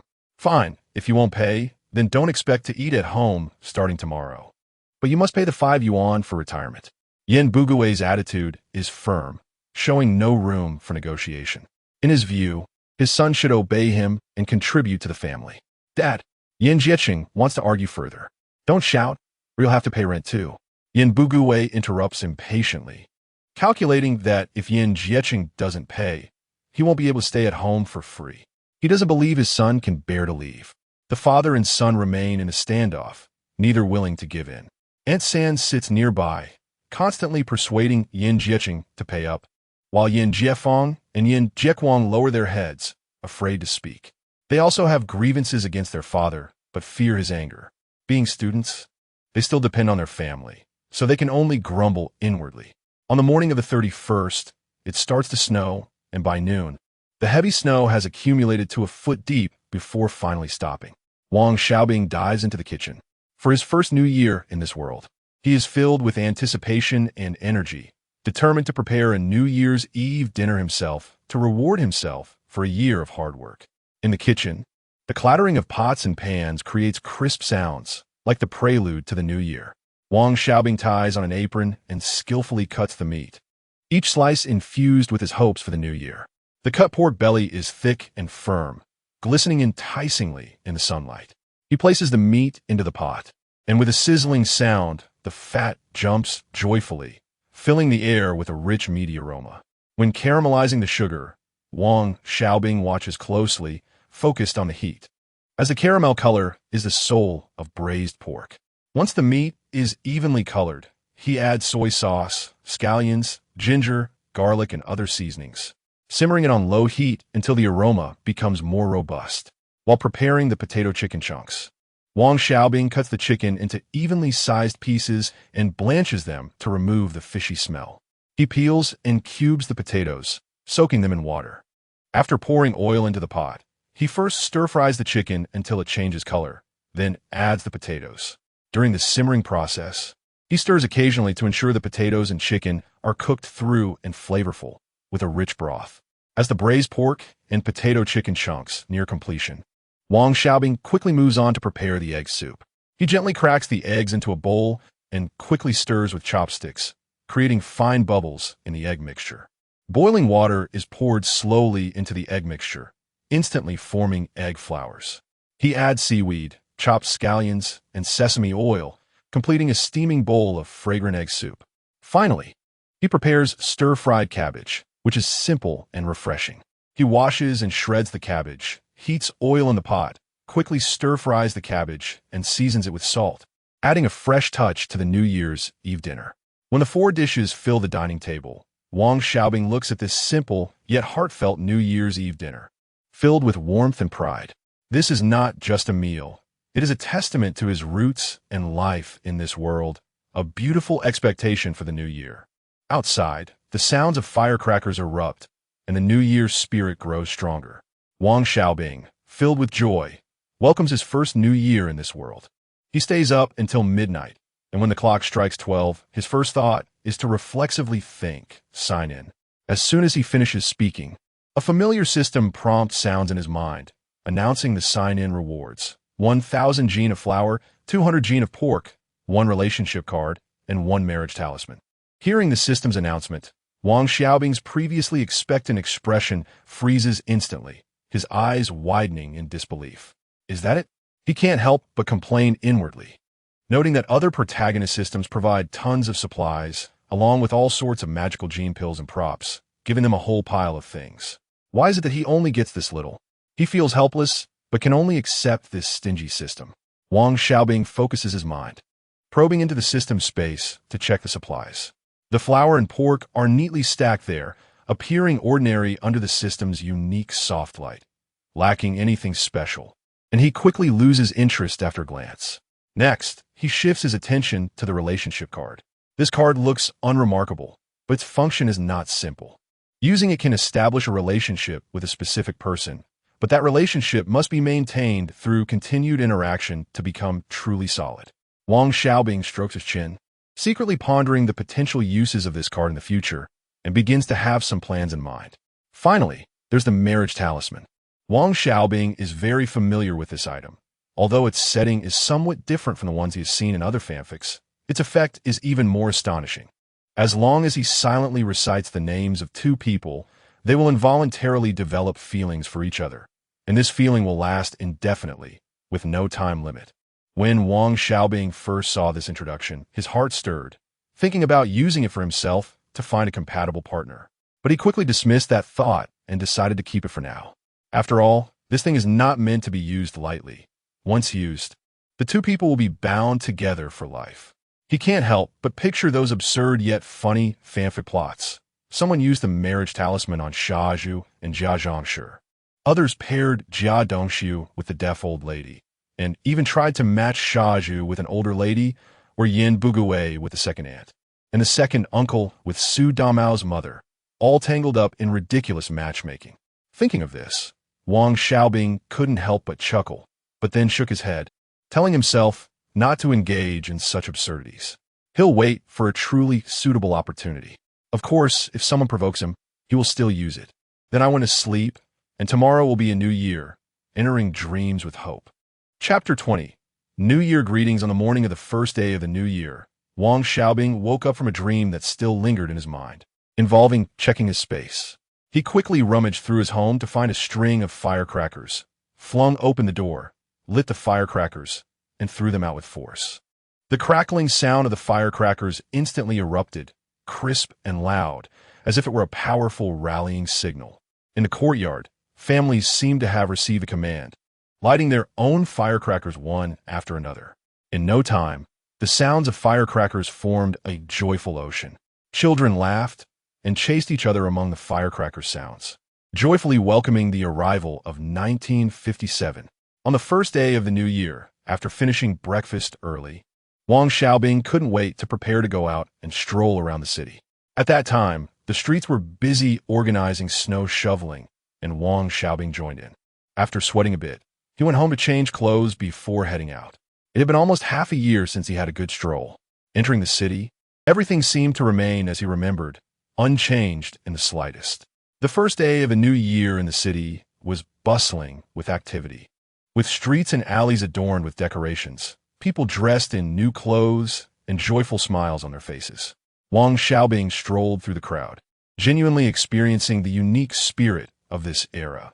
Compared to later generations, the people's wishes at this time were very simple, merely to be well-fed and warm.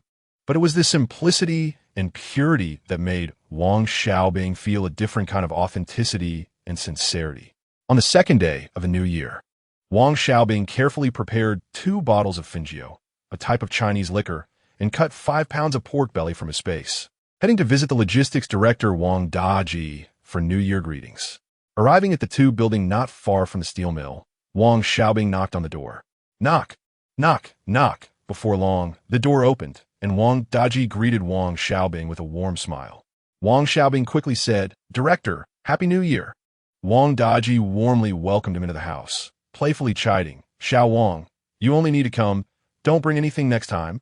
Wang Xiaobing smiled and replied, "Director, this can't be considered a gift. You are my elder, and I'm showing my respect." Wang Daji invited Wang Xiaobing to sit down and said, "Let us have lunch here.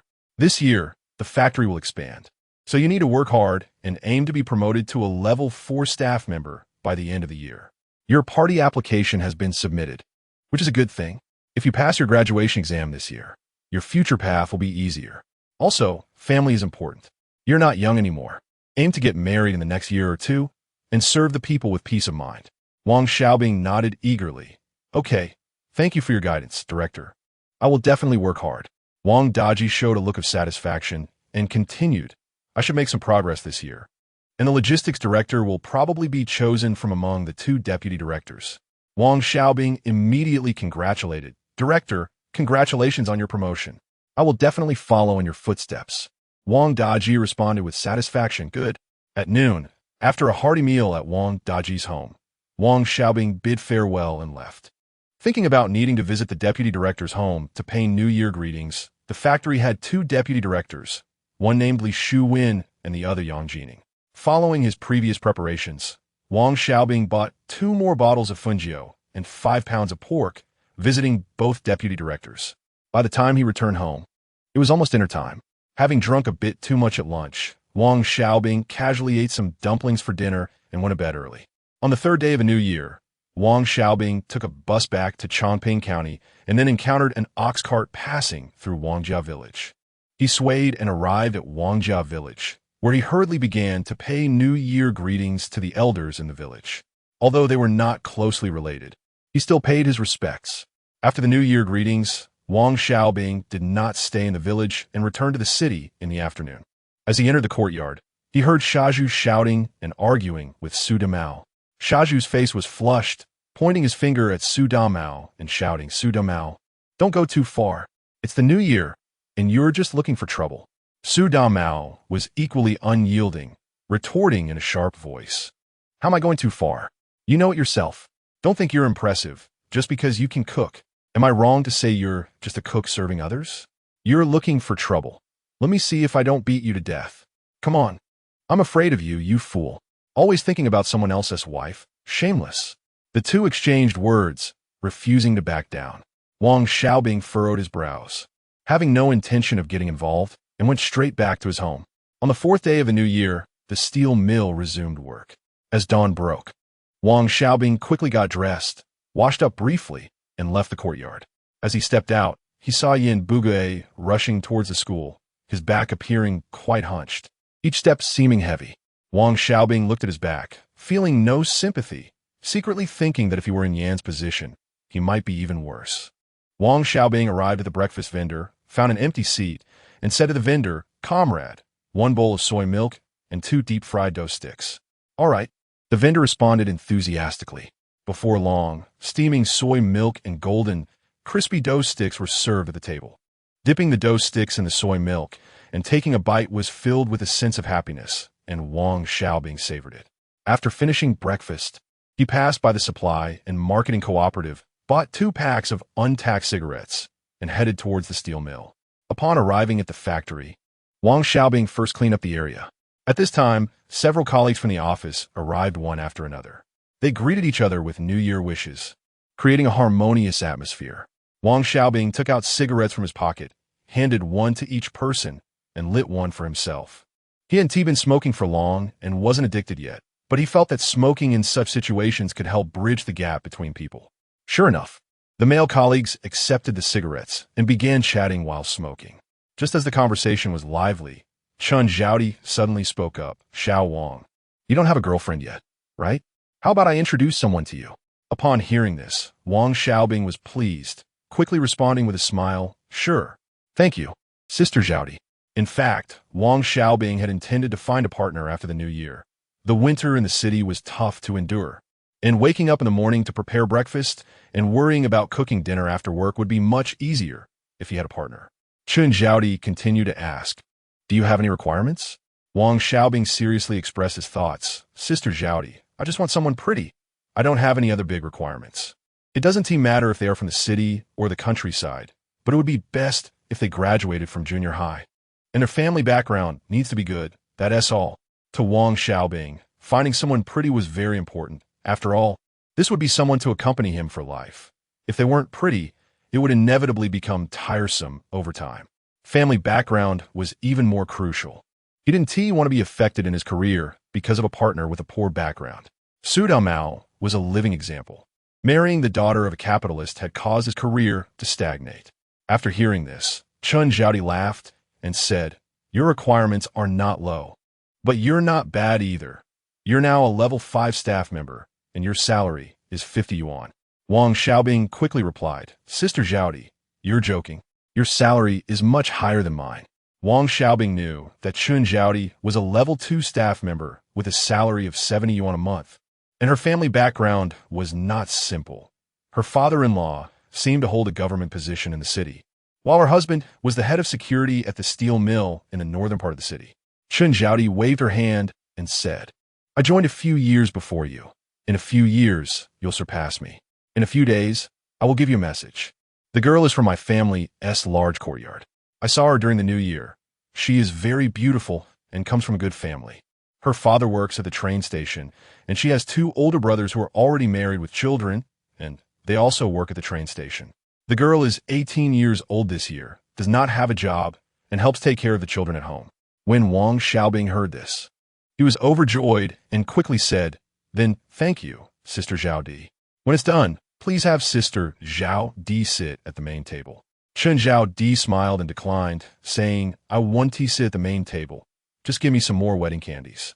Wang Xiaobing readily replied, "That definitely one TB less." After that, they continued chatting in the office. Since today was the first day back to work, everything from before the New Year was already completed, and the machines in the workshop hadn't made a sound all day. Everyone gathered together to chat, sharing interesting stories from the New Year, and the office was filled with laughter and joy. Chapter 21. Marriage Talismans. As soon as the closing bell rang, Wang Xiaobing followed the crowd out of the steel mill. "Bingzi, wait for me!" Su Damao shouted from behind, and Wang Xiaobing stopped. "Bingzi, my mom told me that Sandama is talking bad about you in the courtyard, tarnishing your reputation, so keep an eye out for yourself." Upon hearing this, a glint of determination flashed in Wang Xiaobing's eyes. "Damao, thank you for the reminder. No need to say more. If you need help in the future, just ask." This was exactly what Su Damao was waiting to hear. His dad told him that their family was about to split and move out, and they needed a reliable helper. And Wang Xiaobing was the most trustworthy in the whole courtyard. "Bingzi, don't worry. My mom has already spread the word about Sandama's slander against you. Everyone knows what's going on, and it won't affect your reputation. Then thank your aunt for me. Come to my house for drinks tomorrow night. I didn't prepare anything today, but I'll buy some ingredients tomorrow, and we can have a good drink." All right. The two chatted all the way until they parted ways once they entered the courtyard. Wang Xiaobing glanced at the Yin family's house, thinking that the Yin Bugue family would definitely cause more trouble, since they were unkind. He wouldn't feel guilty for being unkind in return. Once at home, Wang Xiaobing started cooking. He cut half a pound of pork belly from his storage space and prepared a few potatoes, getting ready to make pork belly stew with potatoes. After half an hour, when the meat was tender, he ladled it into a bowl. He took out 2 of the 200 steam buns he had prepared during the New Year from his storage space. Just as he had eaten a few bites, he heard a knock on the door. People in the courtyard loved to knock when others were eating. "Who is it?" "I'm eating now. If you have something to say, wait until I'm done." Wang Xiaobing shouted towards the door and was about to continue eating. Since the last courtyard meeting, they hadn't held another one, not even during the New Year, so it was definitely not a notice for a meeting. However, the knocking outside continued incessantly. What is wrong with them? Knocking nonstop. Wang Xiaobing put away his food in the storage space, opened the door, and saw it was Aunt Jia from the central courtyard. "Aunt Jia, what do you want?" Wang Xiaobing asked, suppressing his irritation.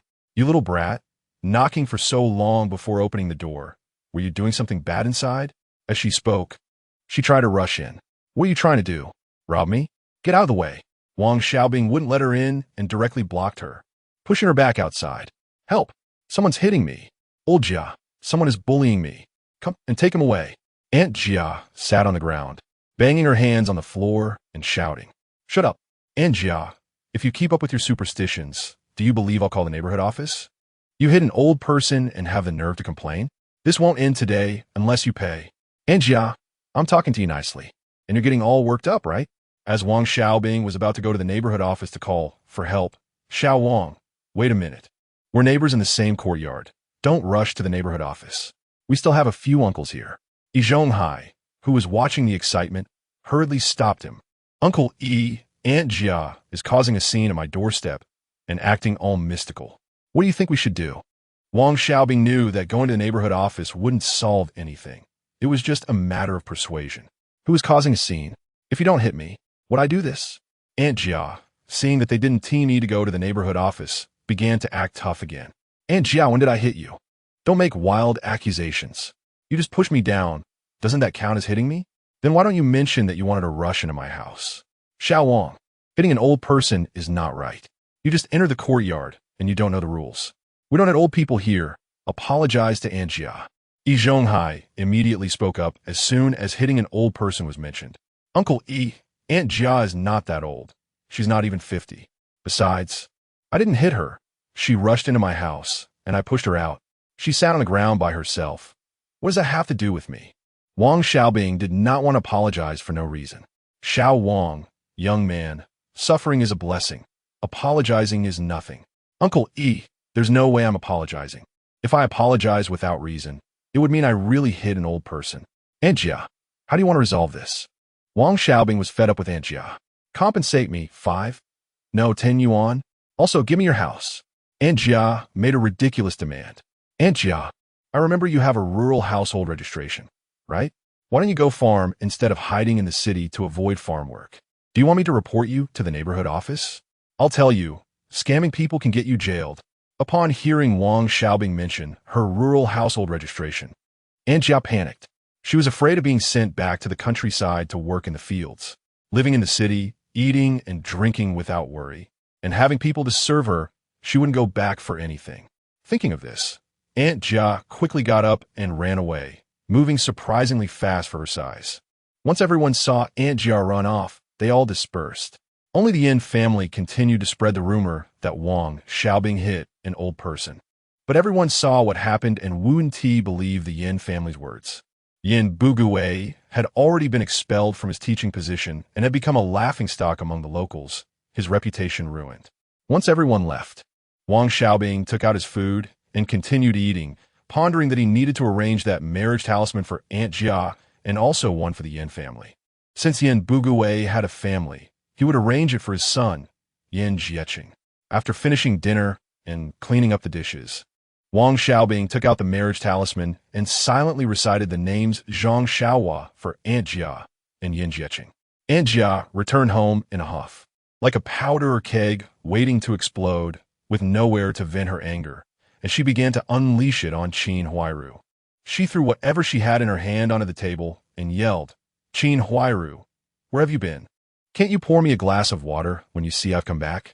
Qin Huairu had just returned from outside, carrying a basket of vegetables, and was startled by the sudden yelling. She quickly put down the basket and with a smiling face said, "Mom, what's wrong? Calm down. I'll pour you some water right away." Hurry up, I'm dying of thirst. Every day, you do nothing right, and there's always food left. Aunt Jia sat down heavily in a chair, muttering under her breath, and found fault with everything Qin Huairu did. If anything didn't please her, she would scold her mercilessly. As she was scolding, Aunt Jia suddenly froze, and the image of Yin Jieqing appeared in her mind without warning. At first, it was just a vague shadow, but in an instant, it became incredibly clear. She remembered Yin Jieqing's confident posture when he walked, his self-assured demeanor, which she thought was the best interpretation of elegance. And when he smiled, revealing a set of white, neat teeth, he looked incredibly handsome, as if he radiated light. How could he be so outstanding? Aunt Jia muttered softly, her anger dissipating without her realizing it, replaced by a shy blush. She began to imagine scenes of being together with Yin Jieqing, and the more she thought about it, the more she felt they should be together. Her mind filled with images of Yin Jieqing as a tall and handsome figure, exceptionally talented, while everything else was cast aside. On the other side, Yin Jieqing returned home, feeling like he had lost his soul. He collapsed onto his bed, staring blankly at the ceiling. His mind was filled with the image of Aunt Jia, which he couldn't shake off. To others, Aunt Jia appeared fat like a wild boar, her flesh jiggling as she walked. Her face was large and round, resembling a pancake, with a mouth full of yellow teeth, and every time she spoke, a nauseating smell could be sensed from far away. She also emanated a foul odor reminiscent of decay, which made people want to avoid her. But in Yin Jieqing's eyes, all these flaws vanished. All he saw was Aunt Jia's astonishing beauty, the slight upward curve of her lips when she smiled, which tugged at his heartstrings. Every frown and smile seemed magical, completely mesmerizing him. He kept recalling every glance and movement of Aunt Jia, and the more he thought about it, the more he felt she was the most special person in the world. Unconsciously, both of their hearts were filled with each other, and a wonderful yet indescribable feeling quietly grew between them. Chapter 22 Character Relationship. The marriage talisman turned into fine dust and dissipated into the air after Wang Xiaobing silently recited the names of Jia Zhangshi and Yin Jieqing. The power of this marriage talisman is well known to those who have seen the stories of the Sihiyuan. While the marriage talismans in the hands of other protagonists have effects lasting from 1 month to a year, this particular talisman can ensure that the two remain loving for a lifetime. Just imagining the scene of Yin Jieqing marrying Jia Zhangshi sends shivers down one's spine. And it remains to be seen whether the Yin family can accept such an absurd marriage. Early the next morning, Wang Xiaobing arrived at the steel rolling mill. As soon as he settled into his office, he heard the sudden announcement on the radio. The broadcast clearly stated, "Comrade Wang Daji, the director of the logistics office, works diligently and responsibly and has performed excellently. Upon research and decision by the factory committee, Comrade Wang Daji is appointed as the deputy director of the logistics department. The original deputy director, Comrade Li Shuwen, will take over the position of director of the logistics office." This personnel announcement sparked quite a discussion within the small circle of the steel rolling mill. However, for ordinary workers, most were not too concerned about the matter, as it had little to do with their daily work. Upon hearing the announcement, Wang Xiaobing immediately stood up and went to the office of the new logistics director. Upon entering the office, Wang Xiaobing smiled broadly and sincerely said, "Director Wang, congratulations on your promotion. Director Li, congratulations on your new position." He briefly expressed his congratulations, made his presence known, and tactfully left to give time to others who came to offer their congratulations. Back at his own office, Wang Xiaobing suddenly remembered that he still had a character relationship card. After a moment of thought, he silently recited Li Shuwen's name. The reason he chose Li Shuwen over Wang Daji was due to his own considerations. Wang Daji had already been promoted to deputy director. Maintaining a good relationship was sufficient, as it would be difficult to gain substantial assistance from him before he himself was promoted to deputy section chief. On the other hand, Li Shuwen was now his direct supervisor, and Wang Xiaobing would need his approval if he wanted to be promoted to deputy section chief. Additionally, although there was another deputy director, he also needed to build a good relationship with him, as he was also a section-level cadre, while Wang Xiaobing was merely a clerk without any backing. Advancing in his career would be fraught with difficulties at every step. Regardless of the time, having a cadre position was very advantageous. Workers' career development has a clear endpoint. Reaching level 8 is the pinnacle of their careers. But in a factory with over 10,000 employees, how many level 8 workers could there be? Most workers spend their entire lives as level 3 workers. In contrast, cadre positions are different. As long as one does not make any fundamental mistakes, even without outstanding achievements, one could be promoted to a level 1 clerk before retirement. And there is even a chance to enjoy deputy section level benefits upon retirement. After using the character relationship card, Wang Xiaobing returned to his position and waited. Not long after, the current office director, Li Shuwen, walked into his office. Li Shuwen wore a gentle smile and said, "Comrade Wang Xiaobing, you did an outstanding job last year managing the accounts and reports, and everyone can see that." After a pause, he continued, "This year, the logistics side plans to give you more responsibilities. As you know, our factory is preparing to expand this year, and the guest house needs someone to communicate and coordinate with clients and engineers. So we need a person who is good at communication and can keep detailed records. I think you are capable. Do you have the confidence to do this job well?" When Wang Xiaobing heard this, he felt a bit puzzled. Isn't the guest house just a place for accommodation? What special work could there be? So he candidly asked, "Director, is there anything particularly special about the work at the guest house?" Not wanting to miss any promotion opportunities due to his ignorance, especially after just using the character relationship card, he believed Li Shuwen wouldn't harm him. Li Shuwen patiently explained, "The guest house is not just a place for clients and external engineers to stay. It also includes providing meals and has temporary office space. You will need to coordinate and communicate on these aspects and keep detailed records. Our logistics department's responsibility is to ensure that clients and engineers from both domestic and abroad are well-fed, well-rested, and well-cared for. Your task will be to communicate with clients in a timely manner, understand what materials they need, keep records, and submit them to me for reporting. This job is not easy, but it will greatly benefit your future development. Having more contact with those engineers and being able to contribute to the factory will be very beneficial for your promotion path.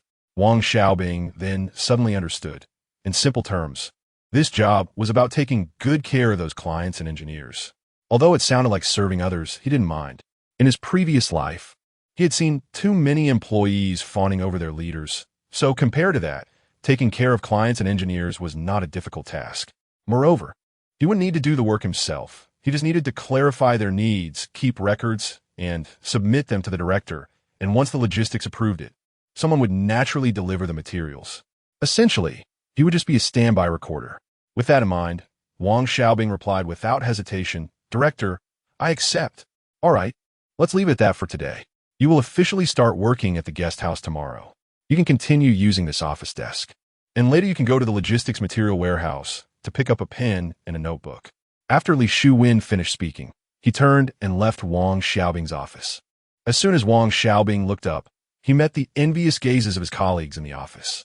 Everyone understood that although this job would require a lot of running around and be busy, it involved interacting with a different level of people, not only allowing him to frequently deal with clients, but also providing opportunities to get closer to the leaders of the steel rolling mill, which would greatly help his personal career development.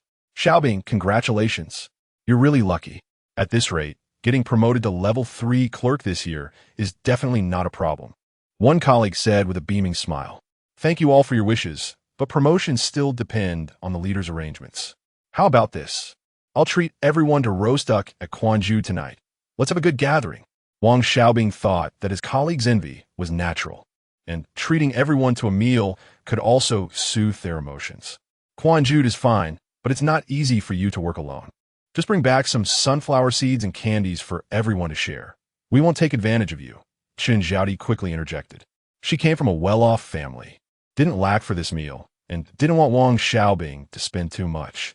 After hearing Chen Xiaodi's words, the other colleagues thought the same and abandoned the idea of having a grand meal at Quanju.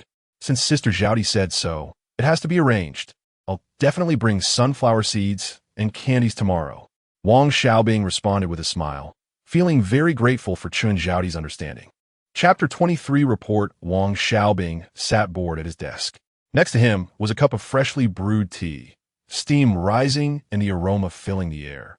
With nothing to do on this ordinary day, he first went to the logistics warehouse to pick up a pen and notebook, then settled into a leisurely time of drinking tea and reading the news. As he drank more tea, he naturally found himself needing to use the restroom more frequently. As the afternoon approached the end of the workday, on his way to the restroom, Wang Xiaobing faintly heard noises coming from an abandoned warehouse.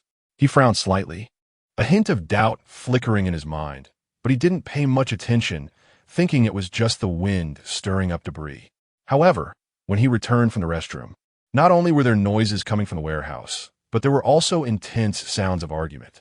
Could it be that someone was gambling inside? Wang Xiaobing pondered to himself. Having read a lot of fan fiction, scenes of gambling immediately flashed in his mind, and he almost instinctively assumed that this was the case. However, to be cautious, he quietly approached the warehouse and peered through the gap in the door. To his shock, the inside of the warehouse was filled with smoke, and several people were gathered around a shabby table piled high with colorful cash. Indeed, they were gambling. Among them, he was surprised to see Jia Dongshu, who had a flushed face, bulging veins on his forehead, and his eyes fixed intently on the game, shouting excitedly, clearly caught up in the thrill of gambling. Wang Xiaobing had initially planned to mind his own business, but seeing Jia Dongshu involved in gambling, he felt he couldn't just ignore it. To him, this behavior was a serious violation of factory rules and deserved punishment, especially since Jia Dongshu had looked down on him when he entered and exited. So, Wang Xiaobing quietly left the warehouse and quickly made his way to the security department. Soon, he arrived at the security department. Stop! What is the matter? Two burly men in their 40s wearing security uniforms blocked his way. Their sharp eyes watched Wang Xiaobing warily. Comrades, I'm here to report something, Wang Xiaobing said. Although he didn't know these two, his uncle had previously worked in the security department, so he knew how to make a report. Upon hearing his words, one of them waved his hand, signaling him to go inside.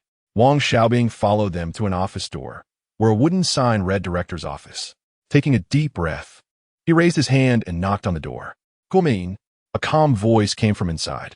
Wang Xiaobing pushed the door open and saw Zhao Gang, the director of the security department. Zhao Gang looked up and recognized Wang Xiaobing, asking, "What brings you here?" "Uncle Zhao, don't you remember me? I am Wang Xiaobing.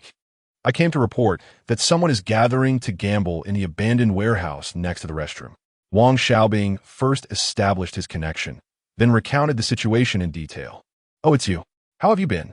If you need anything, just let me know," Zhao Gang said politely before getting to the point. "He Jianjun," Zhao Gang called out. "Here." The person who responded was one of the men who had just blocked Wang Xiaobing. "You go, control the people, confiscate the gambling money, and lock them up in the security department. Hurry up and interrogate them." Zhao Gang calmly assigned tasks. "Okay." He Jianjun turned and quickly left. Wang Xiaobing watched this scene and couldn't help but sigh. He felt a bit estranged from the security department. Zhao Gang hadn't introduced him to anyone else, and from this, he understood that his relationship with the security department was likely to become that of strangers in the future. He thought to himself, working in logistics isn't bad. There is still a chance for promotion and joining the party. If he were in the security department, he'd probably still be a level 7 clerk, and without achievements, it would be hard to get promoted. With that thought, he decided to leave. "Uncle Zhao, I'm doing well. I'm leaving now.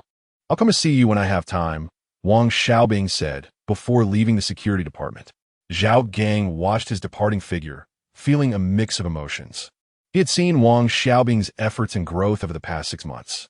Wang Xiaobing's uncle had served in the same unit as him and had specifically asked him to take care of Wang Xiaobing when he left. Seeing that Wang Xiaobing had now been promoted to a level 5 clerk, he felt genuinely happy for the young man. In fact, he didn't want Wang Xiaobing to come to the security department, as the work there was fraught with danger. The Wang family only had this one descendant. He just needed to quietly watch over Wang Xiaobing, who was very smart and would surely achieve great things in the future. Wang Xiaobing was unaware of Zhao Gang's thoughts. After leaving the security department, he returned to the logistics office. He resumed drinking tea, reading the newspaper, and learning about various policies, as if the earlier report was merely a minor episode that he quickly brushed aside. "Xiaobing, why did you take so long in the restroom?" His colleague Shimingji asked curiously. "Brother sure just had a stomach upset," Wang Xiaobing casually replied, showing no signs of anything unusual on his face. Thus, Wang Xiaobing sat until it was almost time to leave work. He had completely forgotten about the report. That was until the broadcast suddenly announced, "Notice, in the production department's workshop 1, Jia. A few workers, under the current environment where everyone strives to be a builder of the nation and strives to be advanced. A few comrades refused to work and were caught gambling in the warehouse by the security department this afternoon. After research and decision by the security department and the production department, Jia and the other workers will receive a severe reprimand. Their records will be noted. 3 months' salary will be deducted. They will not participate in evaluations for 3 years, will be assigned to the logistics cleaning team for 3 months, and will attend ideological education in the office every afternoon for 1 month." Announced by the security department and the production department. Upon hearing the broadcast, Wang Xiaobing's lips curled into a slight smile, thinking, "It will be a spectacle to watch tonight. I wonder if the Jia and Zhang families will make a fuss. Probably, but I'm not too sure. The Jias and Zhangs must be preoccupied with Yin Jieqing right now." He leaned back in his chair, a playful smile on his face, as if he couldn't wait to see the drama that was about to unfold. "Bingzi, did you hear the broadcast just now?" Hee. With a gust of wind, Su Damao rushed into the logistics office, his face full of excitement, as if he had discovered a tremendous treasure. As soon as he saw Wang Xiaobing, he raised his voice, filling the entire office with his sound. Su Damao was no stranger to the logistics office. He often ran around and was familiar with everyone here. The others were used to his boisterous antics and only lifted their heads briefly before returning to their tasks. Wang Xiaobing was leisurely leaning back in his chair, holding a cup of still steaming tea. Hearing Su Damao shouting, he slowly set down his teacup, a faint smile appearing on his face. "Big brother Damao, I heard it, but what does it have to do with us? We could just watch the show," he said lightly, as if the report of Jia Dongshu gambling had nothing to do with him at all, his face showing no signs of disturbance, let alone any guilt. In his heart, he believed that Jia Dongshu had done wrong and deserved to be punished. Chapter 24 follow-up on the report. Su Damao was not so calm. He quickly walked over to Wang Xiaobing's desk, leaned forward with both hands on the table, and his eyes sparkled with gossip. You better take this seriously. Jia Dongshu usually struts around, relying on his master's skills, acting all high and mighty in the factory. Now look, caught gambling, he is going to suffer. Who knows? Even that old miser Yi Zhonghai's position in the workshop might plummet. Just wait and see how they act when they see us in the future. As Su Damao spoke, he shook his head proudly, as if he could already envision Jia Dongshu's embarrassed expression. Wang Xiaobing watched Su Damao's exaggerated excitement and couldn't help but chuckle. He picked up the newspaper on the desk, shook it gently, and opened it to block his face. From behind the newspaper came his lazy voice. Damao, stop getting so worked up. What happens to him has nothing to do with us. We should just do our jobs and drink our tea. In reality, Wang Xiaobing knew that this incident would definitely stir up quite a commotion in the factory, but he didn't want to get too involved. He just wanted to quietly be an observer.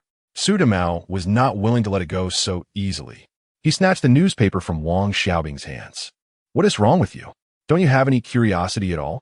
This is big news in the factory. Don't you want to know how Jia Zhangshi will react when she finds out?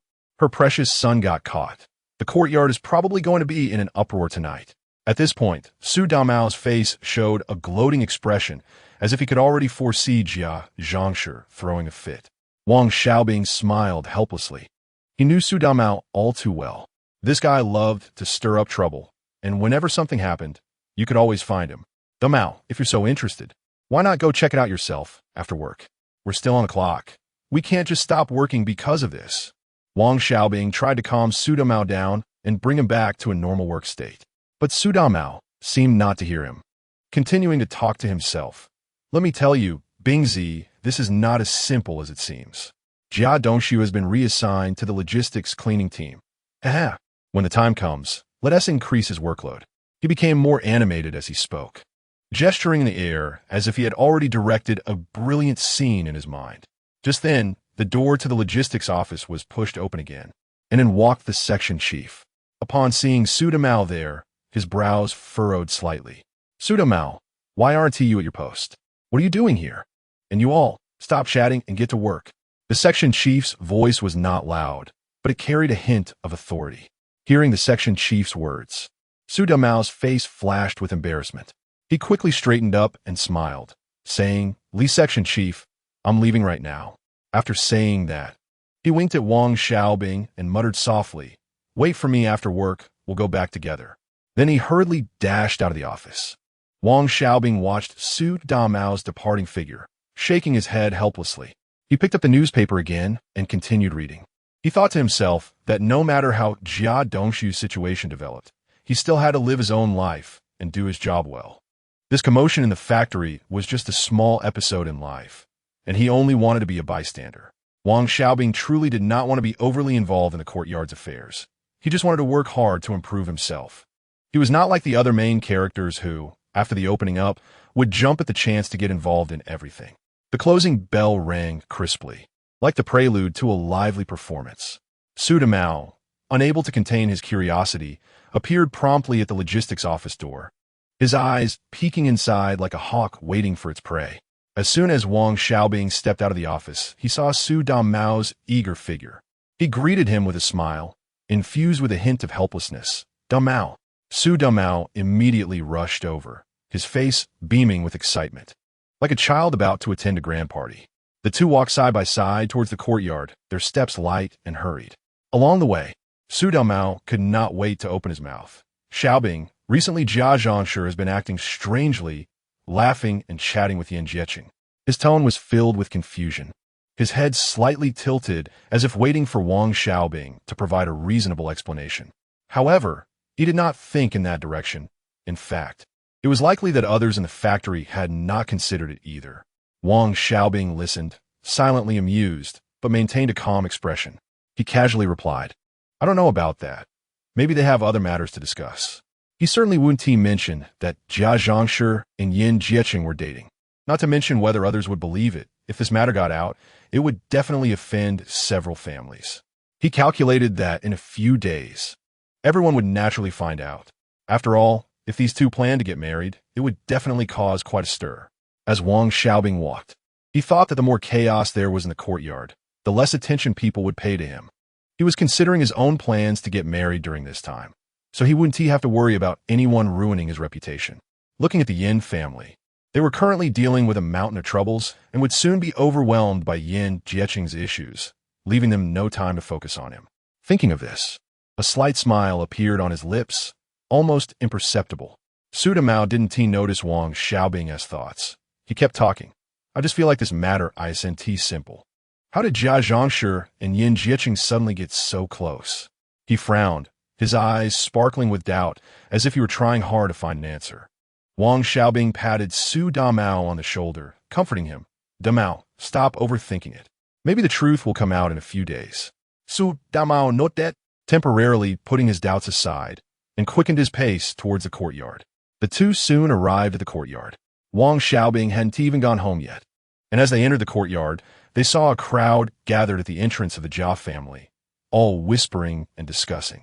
Su Damao's eyes lit up immediately, and he excitedly grabbed Wang Xiaobing's arm, saying, Xiaobing, hurry up, there's definitely a good show to watch. After saying that, he pulled Wang Xiaobing towards the crowd. Wang Xiaobing smiled helplessly and followed him into the throng, secretly looking forward to the good show that was about to unfold. The scene at the Jia family entrance was lively, with Jia Dongshu at home, sweat beading on his forehead and a look of anxiety on his face.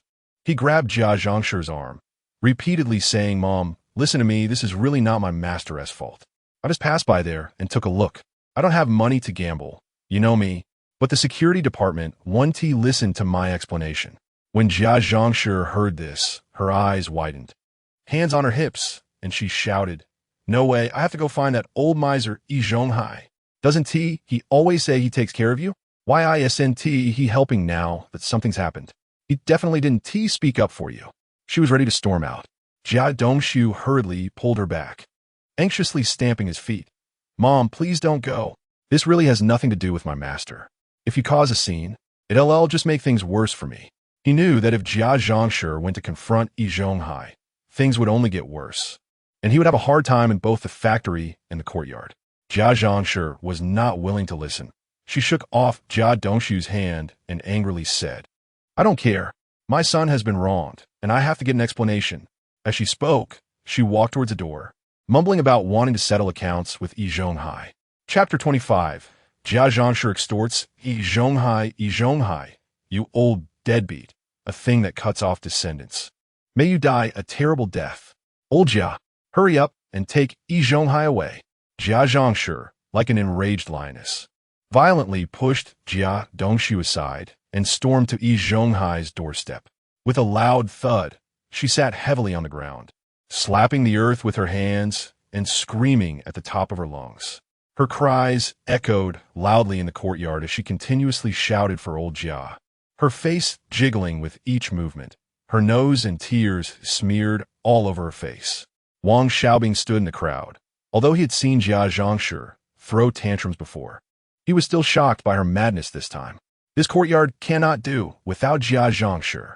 As long as she is here, Yi Zhonghai's retirement plans will not go smoothly. Old Jia, hurry up and take that deadbeat away. I can't live anymore. Old Jia, open your eyes and look. The more Jia Zhangshi cried, the more fervent she became, her sharp voice seeming to pierce through the walls and directly into Yi Zhonghai's eardrums. Yi Zhonghai, furious at home, had a dark expression as he slammed his chopsticks on the table. He couldn't eat a bite. Mom, please stop shouting. Jia Dongshu, sweating profusely, pleaded desperately from the side. Don't call me Mom. Jia Zhangshi shouted mercilessly, then turned her fire on Yi Zhonghai, hurling all sorts of insults his way. Jia Dongshu, truly at his wit's end, quickly called for Qin Huairu to help. Qin Huairu walked over with small, delicate steps and softly said, Mom, the ground is cold. Let us go home. Before she could finish her sentence, with a loud slap, Jia Zhangshi struck Qin Huairu across the face, the crisp sound making those around them gasp. You whore, it's all your fault. And Yi Zhonghai, don't think you can hide at home and be fine.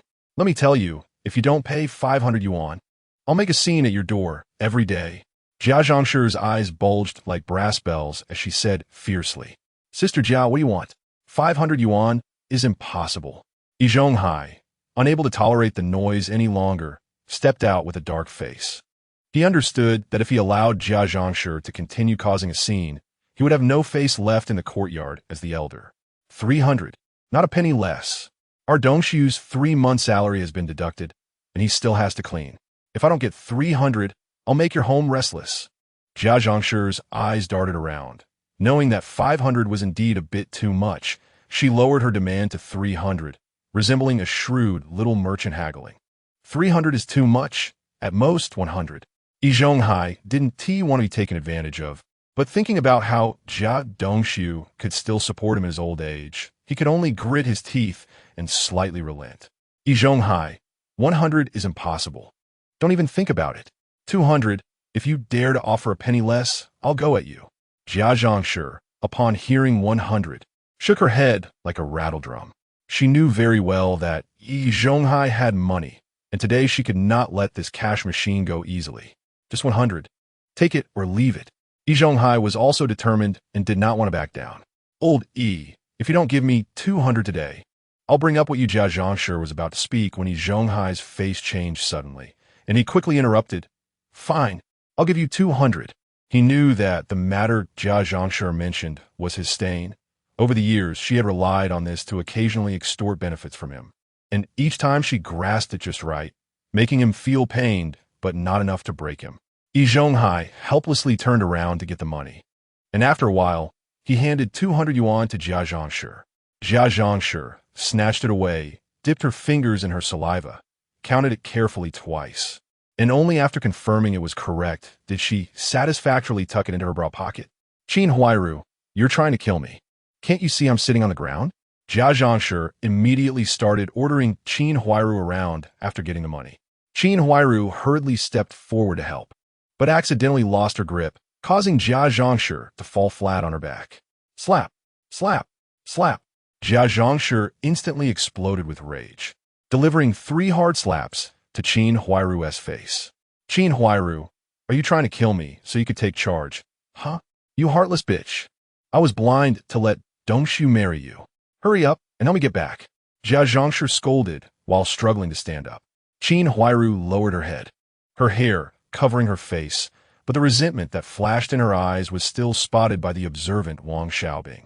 After Qin Huairu helped Jia Zhangshi back home, the crowd of onlookers gradually dispersed. At this moment, Jia Dongshu walked up to Yi Zhonghai with an embarrassed expression, his head lowered like a child who had made a mistake. Master, my mom. Before he could finish, Yi Zhonghai interrupted him. All right, Dongshu, you should go back. Everyone knows what kind of person your mom is. I won't blame you. Just work a bit harder these next few months, and I'll talk to the workshop director to let you return to the workshop early. Yi Zhonghai said expressionlessly, and Jia Dongshu quickly expressed his gratitude before turning to go home. Yi Zhonghai watched Jia Dongshu's retreating figure, his brows furrowed, pondering something. Oldie, can we really rely on the Jia family? Why not consider Zhuzi instead? An elder woman quietly asked behind Yi Zhonghai. Yi Zhonghai was silent for a moment before coldly replying. All right, let us not discuss this anymore. Dongshu is a filial son. Zhuzi is just a fool. Can he take care of anyone? After saying that, he walked into the house with his hands behind his back, leaving the elder woman standing there, shaking her head helplessly. Inside and outside the Jia family, the atmosphere was completely different. As soon as Jia Zhangshi returned home, she ruthlessly kicked Qin Huairu out as if guarding against a thief. Then, she quickly locked the door, her small eyes darting around. After confirming that no one was around, she cautiously pulled out the 200 yuan from her bra pocket. Her movements were extremely swift, as if afraid the money would sprout legs and run away, quickly stuffing the cash into her hidden stash for her old age. Thinking that her retirement fund had increased by 200 yuan, a smile slowly spread across Jia Zhangshi's wrinkled face. Perhaps only Yin Jieqing would not be scared by it. At this time, Jia Dongshu also returned home. He saw Qin Huairu standing at the door with their son and felt a warmth swell in his heart, thinking that his wife was waiting for him. He said with a hint of joy, Huairu, why aren't you going in? Still waiting here for me? Qin Huairu looked at Jia Dongshu's expectant face, opened her mouth, but ultimately did not mention that Jia Zhangshi had kicked her out. She just gently nodded without explanation. Dongxiu, what are we going to do now? 3 months without salary. What are we going to eat? Qin Huairu's face was full of worry, her brows tightly knitted, her eyes revealing a hint of anxiety. The family's financial situation was already tight, and now that Jia Dongxiu hadn't received a salary for 3 months, it made her worry about their future life. Didn't T-Mom just ask my master for money? Jia Dongxiu looked at Qin Huairu in confusion. To him, since his mother had received money, she should be able to contribute a portion to the family's expenses. Dongxiu, do you think money will come out once it's in Mama's pocket? Qin Huairu sighed helplessly, her eyes showing a trace of disappointment. She knew Jia Zhangshi all too well. This mother-in-law valued money more than life. And once money entered her pocket, it was impossible to get it back.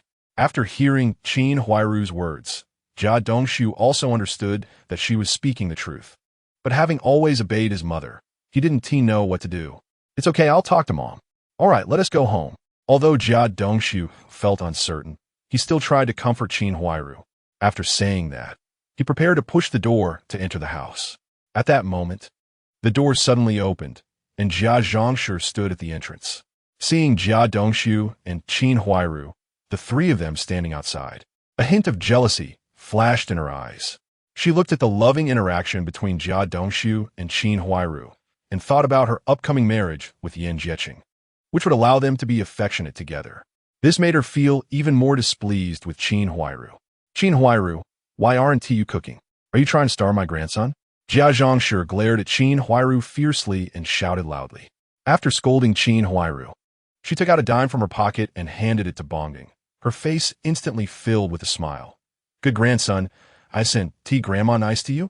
Don't follow your mother's example. Bongging took the money and laughed happily. Jia Zhangshi held Bongging's hand and began to educate him, acting so affectionately that it seemed Qin Huairu wasn't even Bongging's mother. Jia Dongxiu watched this scene and sighed helplessly. He knew very well that his mother's behavior was wrong, but for the sake of money, he let her find a master. Yet now he hadn't received a single cent. All the money had been taken by his mother, who refused to share any with him. Thinking of this, he clenched his fists, his nails digging into his flesh. Chapter 26 Blood Bag. As Qin Huairu turned around and walked into the kitchen, Jia Dongxiu hurriedly pulled Jia Zhangshi into the room, his face filled with anxiety and helplessness.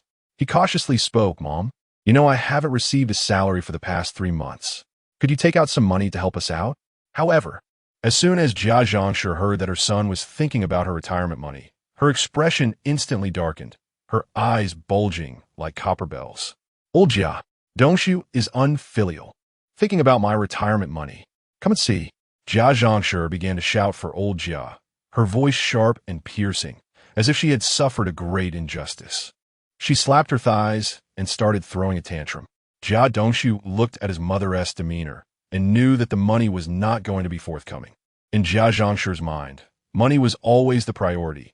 Herself and Banggong could only rank third, while Qin Huairu had no status at all. Feeling embarrassed, Jia Dongxiu helplessly walked out of the room. He paced back and forth in the yard, racking his brain for a solution. His family had not had any income for 3 months, and his mother had just extorted 200 yuan from his master. It was now really embarrassing to ask his master to lend him money again. After thinking it over, it seemed that borrowing money from Shaju was the only option left. But Jia Dongxiu hesitated, feeling too ashamed to lower himself to ask Shaju for money as a grown man. Frustrated, he walked into the kitchen and saw Qin Huairu busy at work. The fire on the stove was strong, and Qin Huairu was skillfully stirring the contents of the pot, beads of sweat forming on her forehead. Jia Dongxiu approached her, stammering, Huairu, Mom is unwilling to take out the money. Why don't you go borrow some from Shaju later? I was going to go myself, but as a grown man, I really can't bring myself to ask.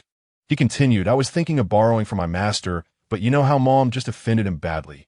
It definitely won't work now. As he spoke, a look of embarrassment appeared on his face. Qin Huairu paused her movements and quietly listened to Jia Dongxiu's words, secretly resenting his ineptitude. But she also knew that this was not the time to complain.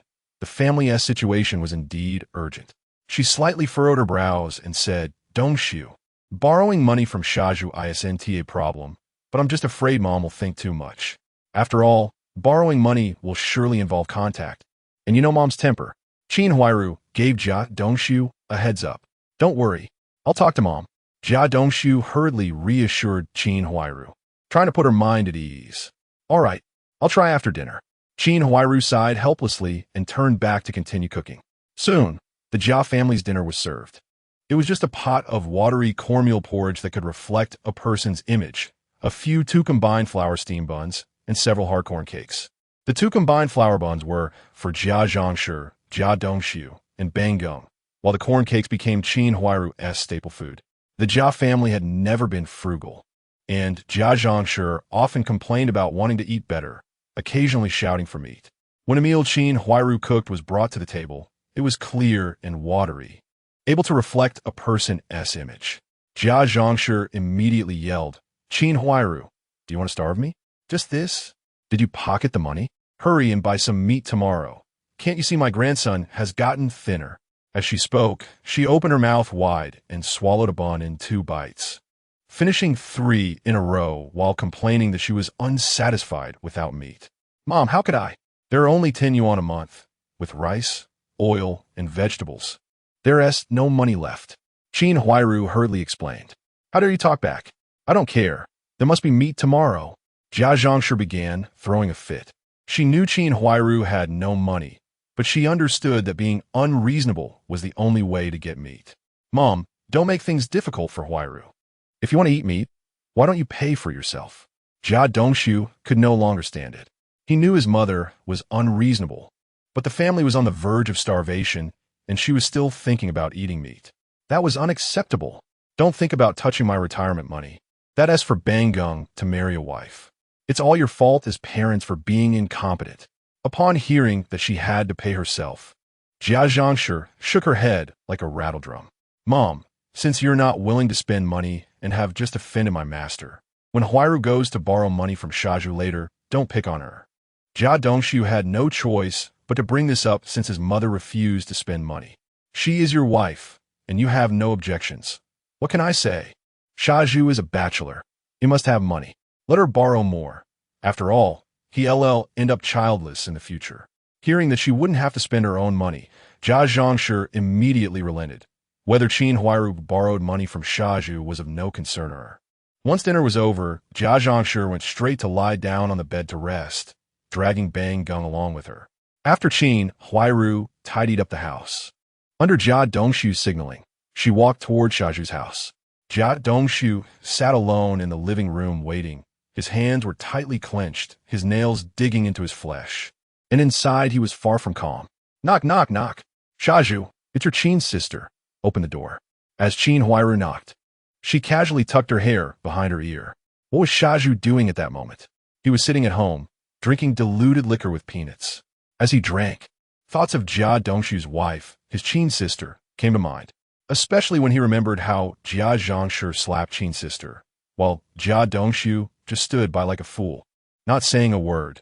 It made him furious, wishing he could beat Jia Dongshu up. The more he thought about it, the angrier he became when he suddenly heard someone knocking on the door, calling out to Qin's sister. Shaju shook his slightly dizzy head. Shaju, opened the door.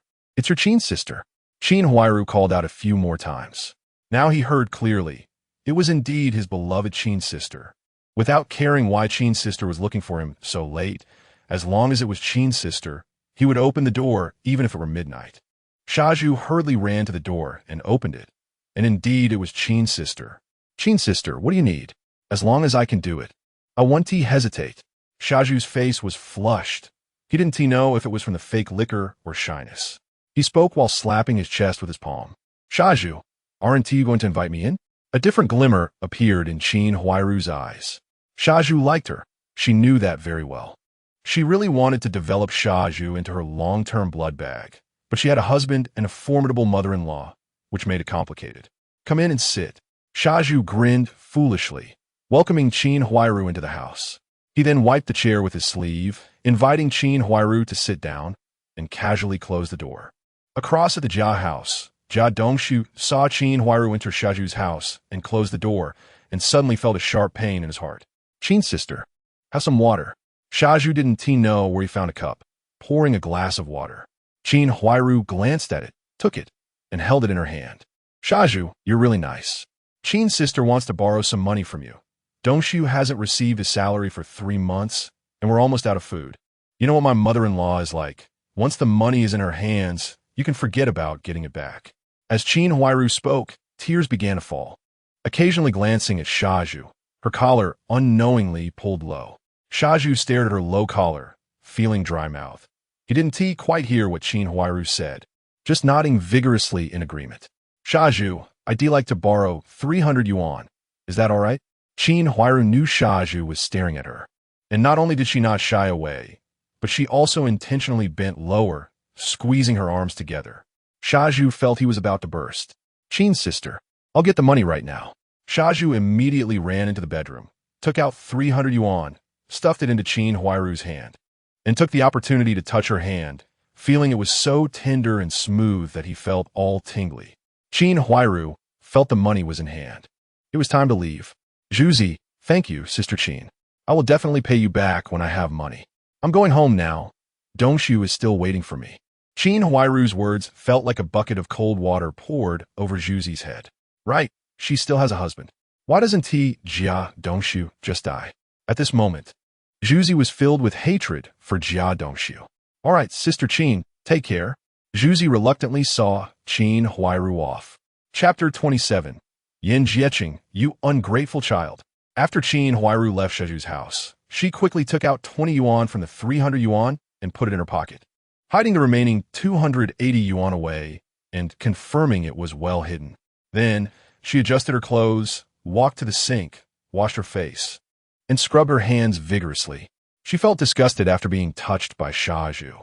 As soon as she returned home, Qin Huairu stepped through the door, and Jia Dongshu looked at her with a strange expression.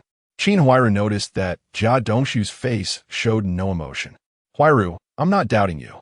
I'm just afraid that Shaju might take advantage of you. Jia Dongshu felt that his previous behavior was a bit excessive and quickly explained. As for whether Qin Huairu believed him, he didn't care. Did you borrow the money? What Jia Dongshu cared about the most was still this. I did. Qin Huairu took the 20 yuan from her pocket and handed it to Jia Dongshu. What a stingy guy, only lending this little money. Next time, borrow more from him. Jia Dongshu mumbled discontentedly, taking 10 yuan from the 20 and giving it back to Qin Huairu, keeping 10 for himself. You keep this 10 yuan as next month's living expenses. Qin Huairu accepted the money Jia Dongshu handed over and put it in her pocket. With money now in his pocket, Jia Dongshu had other thoughts. He immediately hugged Qin Huairu, preparing to get intimate. Dongshu, I'm feeling a bit unwell. Let's do it tomorrow. Upon hearing this, Jia Dongshu's face darkened, and he turned around and went to sleep. Qin Huairu still had 280 yuan hidden in her clothes, so she dared not take off her clothes, fearing it would be exposed. The reason she felt confident doing this was that she was sure Jia Dongshu wouldn't bring up the repayment and wouldn't dare to mention it to Shaju. In her heart, she felt entitled to this money and had never thought about giving it back. In the Jia family, borrowing money was just that, money borrowed based on ability. Why should be repaid? There's no I owe you. Half a month passed in the blink of an eye. Wang Xiaobing's days at the guest house were both busy and relaxed. After finishing reporting supplies at the logistics warehouse, he went to the logistics office. As soon as he pushed the office door open and walked in, several colleagues turned to look at him. Xiaobing, how come you have time to come over? As soon as Chun Zhaodi saw Wang Xiaobing, she greeted him with a beaming face. Hello, Brother Shi. Hello, Brother Fong. Hello, Sister Zhaodi. Wang Xiaobing greeted everyone in turn and then walked up to Chun Zhaodi. Sister Zhaodi, I just finished my work and came to see everyone. By the way, Sister Zhaodi, did you have any results regarding what you told me last time? Wang Xiaobing was now focused on settling down. He thought that while the people in the courtyard hadn't reacted yet, he needed to act quickly. Otherwise, once they came to their senses, they would definitely cause trouble. We agreed long ago, just waiting for you to have time. Come to my house this Sunday. I'll arrange it. I was wondering why you suddenly came over today. It turns out you're thinking about finding a partner. Huh? The former colleagues in the office laughed. Wang Xiaobing didn't mind. He had seen it all in his 2 lifetimes. Although he had never married in his previous life, He had taken care of many young women in the alleys around. That's settled, Sister Zhaodi. I'll be leaving now. There are things at the guest house. Wang Xiaobing had achieved his purpose and prepared to leave. In fact, there was really nothing going on at the guest house. He was just making an excuse. Everyone was busy with work and staying that would only disturb others. Wang Xiaobing walked out of the logistics office, planning to go home. The guest house was not in the factory and was several hundred meters away. As soon as he exited the steel rolling factory, he ran into Su Damao, who had just returned from a countryside screening. Brother Damao, you're back from the screening. Do you need help? Wang Xiaobing dit Su Damao. Looking at the several hundred kilograms of projection equipment and sound systems on Su Damao's bicycle, Wang Xiaobing couldn't help but click his tongue. This projectionist seemed glamorous, but who knew the hardships behind it? Now the roads in the countryside were dirt roads. If he wasn't careful and fell off the bicycle, he wouldn't be able to lift it back up. No need. I'm at the door already. I'll put the equipment away and come out. Wait for me at the gate. I have something to tell you. After Su Damao finished speaking, he rode away. Wang Xiaobing chatted with the security personnel at the gate, and a pack of cigarettes was quickly smoked away, which he didn't mind. During this time, he got along well with those old Russians of the guest house. Although they couldn't communicate verbally, it didn't affect their generosity. Xiaobing, let us go. Just as they were chatting happily, Su Damao's voice came. Wang Xiaobing greeted a few people from the security department and followed Su Damao into the courtyard. Xiaobing, Yin Jieqing and Jia Zhangshi are now going around together every day. Yin Jieqing goes to do odd jobs, and Jia Zhangshi follows him. What do you think this is about? Could it be that Yin Jieqing has lost his mind and likes Jia Zhangshi? Su Damao asked Wang Xiaobing with a puzzled face. Wang Xiaobing hadn't really paid attention to these two recently, so he didn't know how to respond. However, he still believed in the power of fate. Brother Damao, I'm not too clear on this either. I've been busy with the guest house lately. Yin Jieqing and Jia Zhangshi shouldn't be like that. As the two walked to the entrance of the courtyard, they heard a loud commotion coming from the Yin family. They exchanged glances, quickly passed through the gate, and saw a crowd gathered at Yin Bugui's door. Wang Xiaobing noticed that not only were there people from Courtyard 95, but also many aunties from nearby courtyards. Before Wang Xiaobing could figure out what had happened to the Yin family, he heard a furious roar from inside. Impossible, ungrateful child. Ungrateful. Jieqing, are you being blackmailed by Jia Zhangshi? You can marry anyone you want, but why must it be Jia Zhangshi? Don't you know she is several years older than your father? Get out of my sight. Our Yin family doesn't have a beast like you. With a puff, Yin Bugui spat out a mouthful of old blood and collapsed to the ground. The Yin family immediately fell into chaos, with everyone shouting loudly. Dad, old Yin, are you okay? Several children and Auntie San hurriedly called out to Yin Bugui. After a while, Yin Bugui came to his senses, and upon seeing Yin Jieqing, he prepared to curse him. But Yin Jieqing was quick and ran away. Taking advantage of his father waking up while his mother was taking care of him, Yin Jieqing secretly took the household registration book. When he saw his father waking up and getting ready to scold him, he quickly ran out of the house. Yin Jieqing left the house and completely ignored the aunties at the door, heading straight for Jia's house in the courtyard. Those aunties immediately followed him, and Wang Xiaobing trailed behind, finally understanding the situation. It turned out that this afternoon, Yin Jieqing and Jia Zhangshi returned from outside, and their flirting was caught by Auntie Er. Auntie Er told Auntie San, who hurried to the school, to call Yin Bugui back.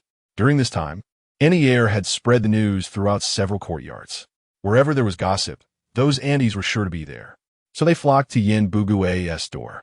When Yin Bugui returned and found Yin Jieqing directly laid everything out, which was the scene that Wang Xiaobing and the others had just heard. Wang Xiaobing guessed that this matter would spread throughout Nanluoguxiang by tomorrow. There was a spectacle to watch. Chapter 28. Jia Zhang's second spring. The ants who had just stepped through the gate were like they had seen something rare, immediately parting to make way.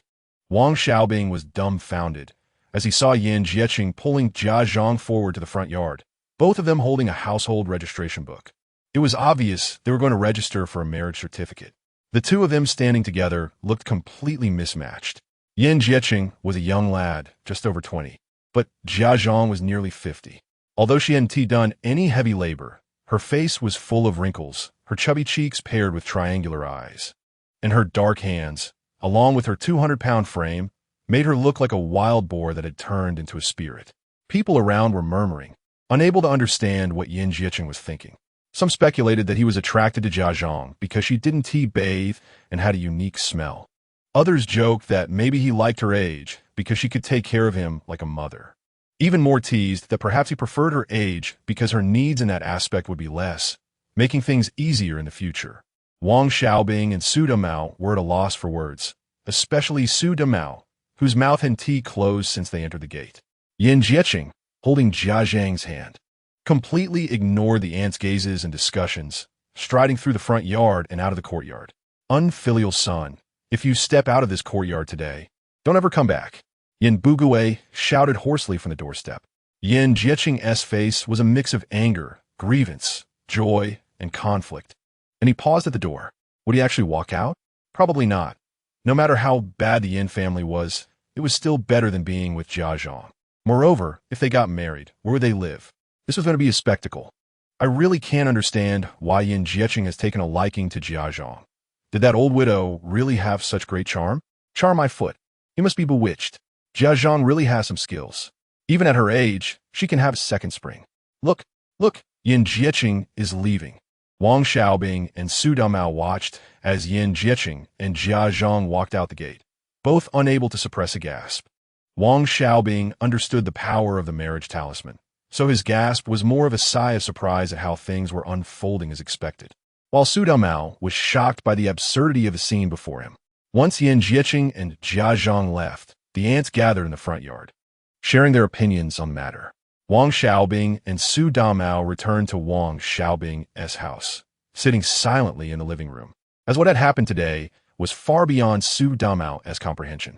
Wang Xiaobing poured a cup of tea for Su Damao. Brother Damao, just wait and see.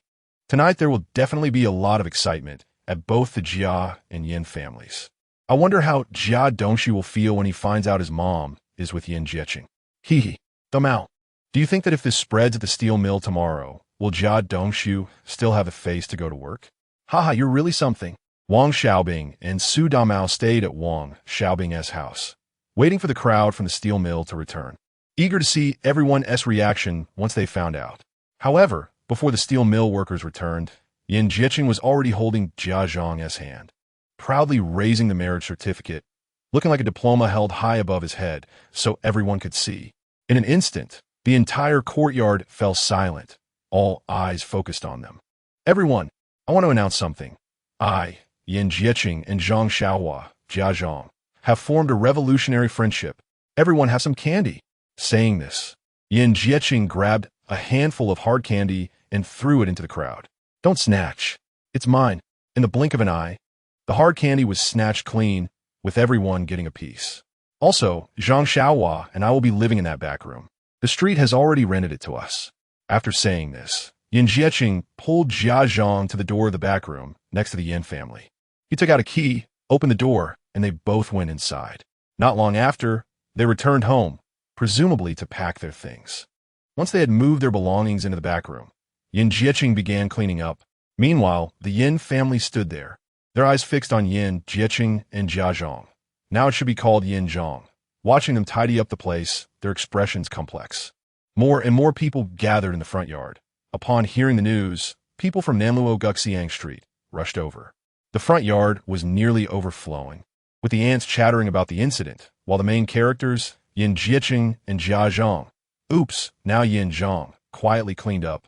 Today, Jia Zhang was unusually quiet, not throwing her usual tantrums.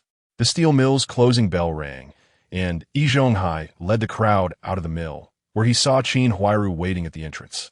Before Jia Dongxu could say anything, the sharp-eyed Shaju excitedly shouted, "Sister Qin!" He immediately ran to Qin Huairu's side. Jia Dongxu halted, his face black as a pot bottom, glaring at Shaju with resentment. "Shaju, Sister Qin has something urgent to tell Dongxu." Qin Huairu ignored Shaju and quickly approached Jia Dongxu. "Dongxu, Mom got married." Qin Huairu hurriedly grabbed Jia Dongxu. What did you say? Mom got married?" "Qin Huairu, do you know what you're talking about? Dare to talk nonsense, and I'll kill you." With a loud slap, Jia Dongxu struck Qin Huairu across the face. Jia Dongshu, you dare hit Sister Qin? I'll kill you, you coward. Sister Qin is such a kind person. How can you bully her? Are you even human? Shaju rushed over and kicked Jia Dongshu to the ground. Shaju, what does it matter to you if I hit my wife? You can't marry a wife yourself. So stop meddling. Jia Dongshu couldn't overpower Shaju, so he could only bluster. Hitting Sister Qin is not okay. When I see injustice, I'll help. Sister Qin is such a good person. If you hit her again, I'll hit you. All right, Shaju, stop talking. Dongshu, are you all right? By the way, Huairu, why are you at the factory gate? Yi Zhonghai intervened, stopping the two from arguing, both glaring at each other, unwilling to back down. Uncle, my mom got married to Yin Jieqing. They got their marriage certificate today and even rented the back room in the front yard. Qin Huairu slowly recounted the events, secretly pleased that Jia Zhang was married off, allowing her to take charge of the household. Huairu, are you serious? How is that possible? Yi Zhonghai was stunned, unable to believe that Yin Jieqing would marry Jia Zhang. That shrew. Who would dare mess with her? Yin Jieqing, I'll kill you. You dare marry my mom. Jia Dongshu's eyes turned red as he directly ran towards the courtyard. Shaju, on the other hand, kept staring at Qin Huairu, completely ignoring the news of Jia Zhang and Yin Jieqing's marriage. He was lost in his fantasies, blocking out all external sounds. Shaju, Shaju, Yi Zhonghai called out twice, but Shaju didn't respond. Seeing Shaju's foolish and lewd expression with drool at the corner of his mouth, Yi Zhonghai thought to himself, what a fool. After calling out twice with no response, Yi Zhonghai walked over and slapped Shaju. Uncle, why did you hit me? Shaju, awakened by the slap, immediately questioned Yi Zhonghai. Shaju, I called you several times and you didn't respond. I thought you were possessed, so I slapped you. Fortunately, you were fine, and Uncle Yi apologizes to you. Yi Zhonghai is very straightforward and directly apologizes. Zhuzi, hurry up and chase after Dongshu. Make sure he doesn't do anything foolish. Yi Zhonghai pushed the silly Zhu urgently. Thinking of something, Zhuzi looked at Yi Zhonghai with a confused expression. Uncle, what happened? Seeing Zhuzi's bewildered look, Yi Zhonghai was almost driven to anger. With such a silly demeanor, the deaf old lady in the backyard even said she could take care of him. Zhuzi, didn't you hear what Sister Qin just said? Yi Zhonghai asked Zhuzi, unwilling to give up. Huh? What did Sister Qin say just now? Seeing that Zhuzi really didn't know what was going on, Yi Zhonghai repeated what Qin Huairu had said earlier. What? Yin Jieqing married Aunt Jia? Haha. Uncle, you must be joking with me. With Aunt Jia's looks. She's even uglier than Pig Beiji's second aunt. Yin Jieqing must be crazy to marry Aunt Jia. Zhuzi looked completely unconvinced. Zhuzi, this is what Huairu just said. If you don't believe me, do you not believe her either? Also, you shouldn't speak ill of your elders behind their backs. Then what are we waiting for? Let's go. After saying that, Zhuzi ran to Qin Huairu's side, trying to curry favor as he walked, wishing this road would never end. Chapter 29. Jia Dongshu spits blood. Jia Dongshu ran into the courtyard in one breath, only to find the front yard crowded with people. He was furious and shouted, Yin Jieqing, I will kill you for daring to marry my mom. The ants in the front yard, hearing his roar, instinctively parted to make way at the entrance of the back house. Without a second thought, Jia Dongshu knew this matter was absolutely true. He charged over and kicked the door of the house hard. Bang! The door flew open, and Jia Dongshu saw Yin Jieqing holding his mom, even kissing her on the cheek. Yin Jieqing, I will kill you. Jia Dongshu went mad and rushed over to Yin Jieqing, throwing punches and kicks. Dongshu, stop it. Are you not even listening to your mom? Jia Zhangshi, seeing her son attack Jieqing, quickly grabbed Jia Dongshu. Mom, are you still my mom? What on earth is this about? By doing this, you've humiliated our Jia family. What will others think of us? Have I not treated you well enough? You eat well, drink well, and have Huairu serving you at home. Why do you have to stir things up? Do you think of Dad at all? Faced with Jia Dongshu's barrage of questions, Jia Zhangshi's expression changed rapidly, finally settling into one of happiness. Dongshu, your dad passed away early, and I raised you through hardships. Now that you have your own family and children, I feel like I've done right by old Jia. I just want to be with Jieqing now. This decision has been made, so don't say any more. After Jia Zhangshi finished speaking, she walked over to help Yin Jieqing up. Seeing his mother like this, Jia Dongshu's heart sank completely. He understood that his mother had remarried and would not return with him. Jia Dongshu, feeling lost, walked out of the back house. He glanced at the ants who were watching the commotion, suddenly spat out a mouthful of blood, and collapsed to the ground. This scene was identical to what had happened earlier at the Yin family. Dongshu, what is wrong with you? Someone quickly helped take Dongshu to the hospital. The sight of Jia Dongshu spitting blood was just witnessed by Yi Zhonghai and Qin Huairu, who had just entered the courtyard. Qin Huairu hurried over, looking at the unconscious Jia Dongshu, and immediately sought help from Yi Zhonghai. Zhuzi, come help take Dongshu to the hospital. Yi Zhonghai did not hesitate. Jia Dongshu was a key figure in his retirement plan and must not have any accidents. Okay, Zhuzi did not hesitate either. Although he secretly wished Jia Dongshu would die immediately, he still helped when it was necessary.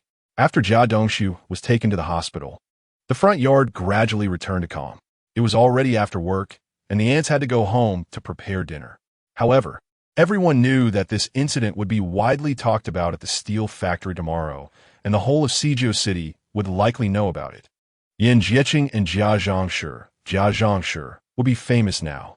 Seeing that there was no more excitement to watch, Su Damao went home.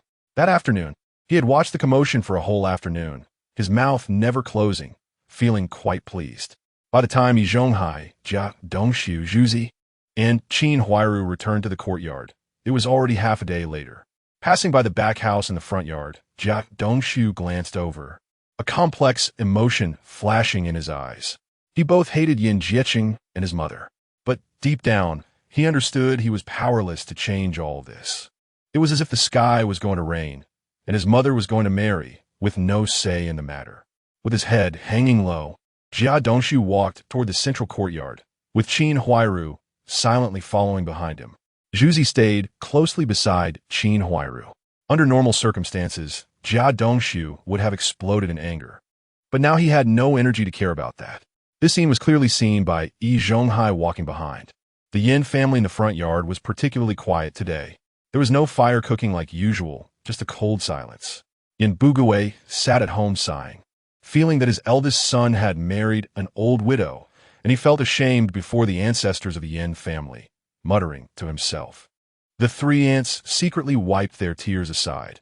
Although the three children's stomachs were growling from hunger, they dared not make a sound, fearing Yin Bugui would vent his anger on them. After an unknown amount of time, Yin Bugui finally spoke. Old partner, go make dinner. The kids must be starving. Upon hearing Yin Bugui speak, the three ants quickly walked over. Old Yin, are you all right? It's already like this. Feeling guilty, one tea help. It's really a misfortune. After saying this, the three ants got up to prepare dinner in the kitchen. As expected, just as Wang Xiaobing had predicted. Many ants witnessed everything yesterday. Most residents in the Nanluoguxiang area worked at the steel factory, and they had been neighbors for many years. This matter spread from 1 to 10, 10 to 100, and within a day, the entire steel factory knew about it. Jia Dongshu directly took a leave of absence. He knew that if he went to the factory, he would definitely be pointed at and wouldn't he know how to face it. Yi Zhonghai advised him to rest at home for a few days and go back to work after the storm had passed. Even Wang Xiaobing could not escape. As someone always asked him about the matter, he could only tell the truth since so many people had witnessed it. He couldn't just make things up. Humanity is forgetful. After a few days, there were far fewer discussions about Yan Jieqing and Jia Zhangshi at the steel factory. After all, working at the steel factory involved a lot of physical labor, and everyone was too busy earning a living to have time to gossip about others.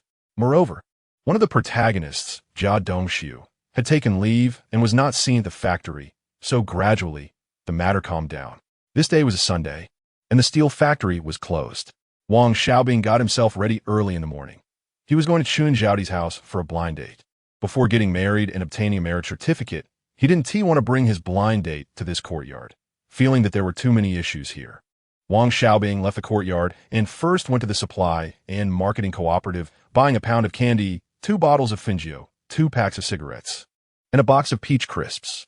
After leaving the supply and marketing cooperative and walking toward the 2 building where Chun Zhaodi lived, he took out 2 pounds of pork from his space and arrived at Chun Zhaodi's door. Jinya, who is it? It's me, Wang Xiaobing. Little Wang is here. Chun Zhaodi opened the door and welcomed Wang Xiaobing inside. Seeing what Wang Xiaobing was carrying, she politely took it from him after a few pleasantries. "Sister, where's brother-in-law?" Wang Xiaobing asked, noticing that only Chun Zhaodi was at home. "Your brother-in-law took the kids back to see their grandparents and won't be back until the afternoon. That girl is coming soon. Let me first tell you about her situation. This girl is named Tian Minji. Her father is Tian Dawei, and she has two older brothers. The elder brother is named Tian Weigua, and the second brother is named Tian Weimin, with two sisters-in-law and a niece who is the daughter of the elder brother, named Tian Xinru." After speaking, Chun Zhaodi left the house to wait downstairs. Chun Zhaodi lived on the second floor, toward the inside. Wang Xiaobing drank tea while patiently waiting. After more than 10 minutes, Chun Zhaodi brought a girl in. The girl was not very tall, around 1.6 meters, but not short either. She had two braids hanging over her shoulders, a face shaped like a goose egg, neither round nor pointed, looking very dignified and graceful, belonging to that kind of appearance that symbolizes peace and prosperity. With big eyes and a high nose, she looked quite handsome. Wang Xiaobing looked at her and felt she resembled a certain star, but he couldn't recall who it was at the moment. The two sat down facing each other and introduced themselves. "I'm not very good at writing about emotions, so this part is omitted. Please imagine it yourself." After finishing lunch at Chun Zhaodi's house, Wang Xiaobing and Tian Minji were quite satisfied with each other and even made plans to go to the park together next week. After leaving Chun Zhaodi's house, Wang Xiaobing first took Tian Minji home and then headed back to the courtyard. As he approached the gate, he took out half a pound of pork belly and a bag of 5 pounds of white flour from his space. Ever since Yin Jieqing married Yin Zhangshi, Jia Zhangshi, the Yin family rarely wandered around the courtyard, almost staying home and not going out much. There were also no more people blocking the road, looking for trouble. And Wang Xiaobing smoothly returned home. He put the meat and flour in the kitchen and lay down on the bed to sleep. After today's blind date, he felt more tired than after a day at work. The main thing is, the fate card is really powerful. Chapter 30. Shaju stands up for Qin Huairu in the evening. Wisps of smoke rose from the chimneys of every household.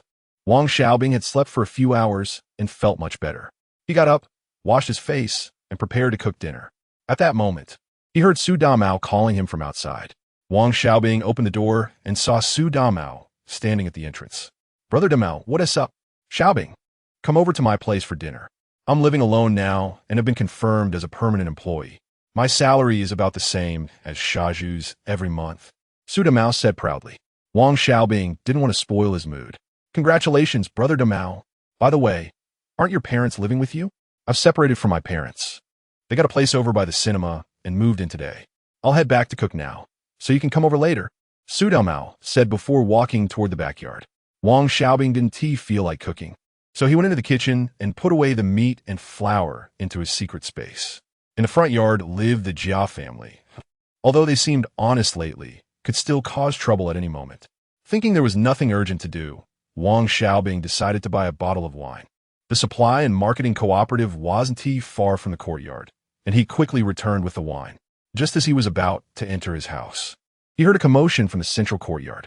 Wang Xiaobing hurried into the central courtyard and was shocked to see Shaju on top of Jia Dongshu, beating him up. Jia Zhangshi was shouting beside them, "Shaju, you worthless thing! My son is teaching his wife a lesson. Why are you hitting my son?" Old Jia look. She was about to call on her deceased husband, Old Jia, for support. A neighbor, unable to listen any longer, directly retorted, "You've remarried, yet you're still calling on Old Jia? Aren't you afraid he'll really come to take you away?" Jia Zhangshi was momentarily at a loss for words, realizing that her shout could indeed be ridiculed. However, she maintained her usual arrogant demeanor and cursed back, "You old widower, what is it to you? Mind your own business." Previously, people in the courtyard would tolerate her, but now nobody was indulging her foul temper. Someone shouted, "Yin Jieqing, your wife is calling for Old Jia. Aren't you going to do something?" Upon hearing this, Yin Jieqing approached with a dark face, intending to pull Jia Zhangshi away. "Come back with me," Yin Jieqing said, tugging at Jia Zhangshi to leave. "I want to go back," Jia Zhangshi protested. Yin Jieqing, angered, slapped Jia Zhangshi across the face, saying fiercely, "Do you dare talk back? Do you believe I'll beat you to death?" Seeing the situation, Yi Zhonghai quickly came out to play the peacemaker. "Yin Jieqing, what are you doing? How can you hit an elder? Everyone knew that Yi Zhonghai was two-faced, acting one way in front of others and another behind their backs. Yin Jieqing didn't take care and retorted, "Old man, I'm hitting my own wife. What is it to you?" Yi Zhonghai continued to nag. "But you still can't hit an elder. She is older than you." When Jia Zhangshi saw Yi Zhonghai reprimanding her husband, she immediately began to curse. "Yi Zhonghai, you old widower, what business is it of yours about our marriage? You should go home and figure out how to have children." Since Jia Zhangshi remarried, she had become increasingly unrestrained. Yi Zhonghai was furious at her words, his face turning pale as he stuttered, "You?" and then decided to ignore the situation. Jia Zhangshi, not letting up, continued to insult him. "You can't have kids yourself, yet you meddle in others' affairs every day." Yi Zhonghai was so enraged that he stumbled backward. An elderly woman quickly caught him, and everyone watched Yi Zhonghai to see how he would handle it. "Oldie, are you all right?" the elderly woman asked anxiously. "I'm fine," Yi Zhonghai replied, steadying himself and shaking his head. He watched as Yin Jieqing pulled Jia Zhangshi away. Feeling relieved, thinking that Jia Zhangshi was a disaster in the courtyard and needed to be dealt with. At that moment, Qin Huairu shouted, "Shaju, stop hitting." Yi Zhonghai was lost in thought when this shout interrupted him. He saw Shaju still hitting Jia Dongshu and rushed over, hugging Shaju from behind, shouting, "Shaju, stop. Don't hit anymore." Seeing Shaju being restrained, Jia Dongshu took the chance to punch Shaju in the face a few times, causing Shaju's nose to bleed. "Jia Dongshu, you worthless coward. How dare you hit me?" Shaju, furious, tried to charge at him, but was firmly held back by Yi Zhonghai. "Old man, let go of me," Shaju shouted in panic. Yi Zhonghai Wunti let go and lectured Shaju. "Shaju, aren't you going to listen to what the old man says? How have I taught you all this time?" Shaju, feeling wronged, retorted, "Old man, didn't you see Jia Dongshu hitting me? Yi Zhonghai replied. It's wrong for him to hit you, but you can't hit him back either. You both need to apologize to each other, and this will be over." Yi Zhonghai's mediating approach was evident to everyone. Shaju was usually restless, always thinking about Jia Dongshu's wife, and, after getting beaten up, everyone secretly felt he deserved it. If it had been someone else, they would have probably beaten Shaju to the ground by now. Jia Dongshu was also a coward, only bullying his wife at home. In the end, under Yi Zhonghai's mediation, Shaju and Jia Dongshu apologized to each other. Yi Zhonghai nodded in satisfaction and returned home as if nothing had happened, having completely forgotten about the earlier incident with Jia Zhangshi. Qin Huairu helped Jia Dongshu back home, leaving Shaju alone, bruised and mumbling something. Soon after, He Yushui came over and pulled him back home. Seeing that there was no more excitement to watch, Wang Xiaobing turned and walked towards the backyard. When Wang Xiaobing arrived at Su Damao's house, Su Damao was busy in the kitchen. Wang Xiaobing walked directly into the kitchen. "Bingzi, wait a moment, it'll be ready soon," Su Damao called out while cooking. "Brother Damao, you really missed an exciting scene today," Wang Xiaobing said with a hint of regret in his voice. "What excitement?" Su Damao replied without turning his head. "What else could it be?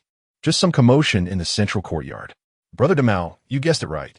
After all, it's just those few families in this courtyard who love to stir up trouble."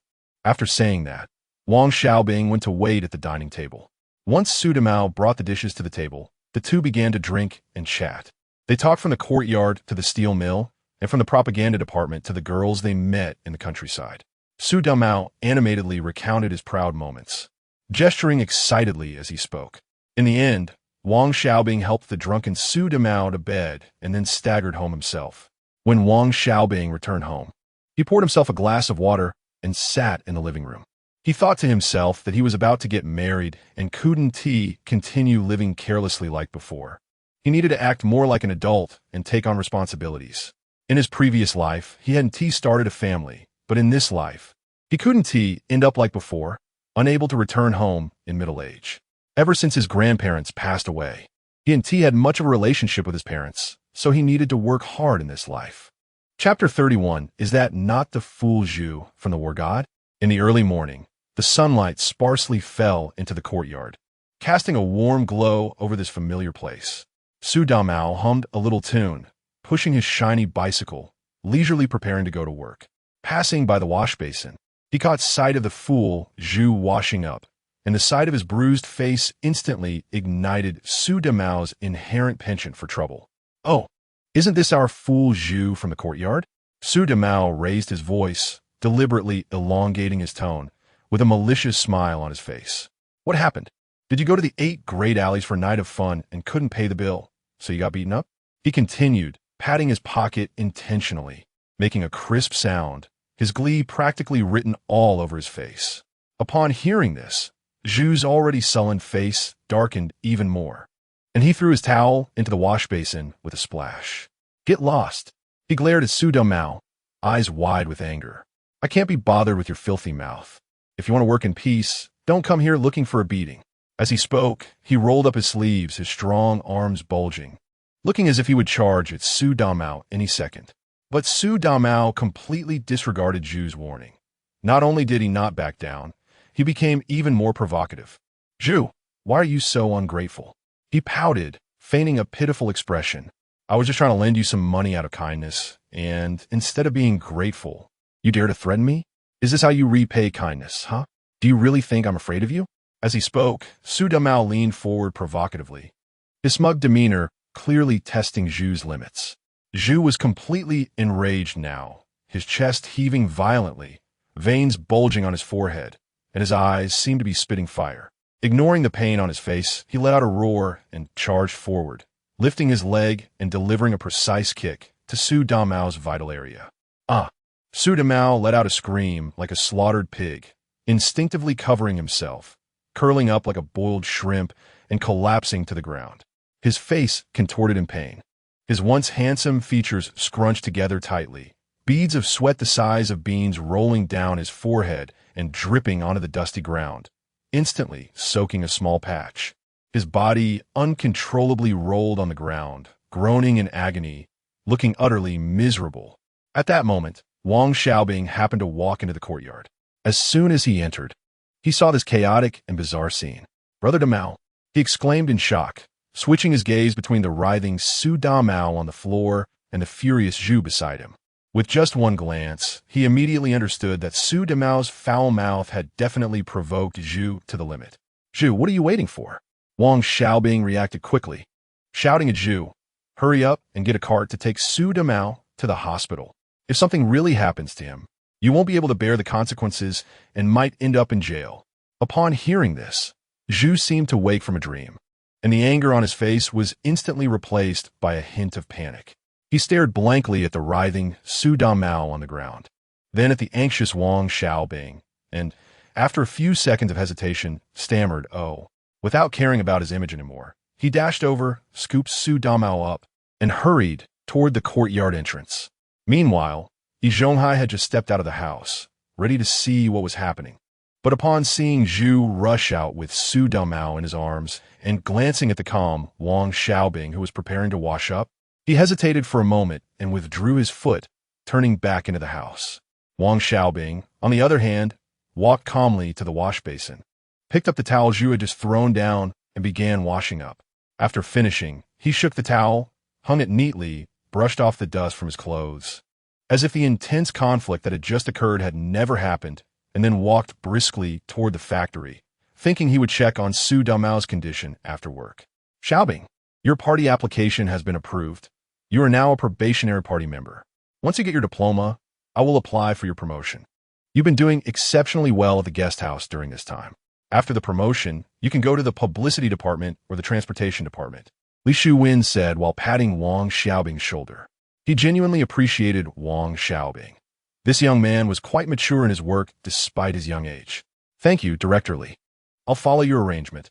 I'm fine with wherever you send me," Wang Xiaobing replied humbly, feeling overjoyed inside. "You young man, not even that old, speaks and acts better than some old workers who have been in the factory for 10 years. Li Shuwen couldn't help but praise.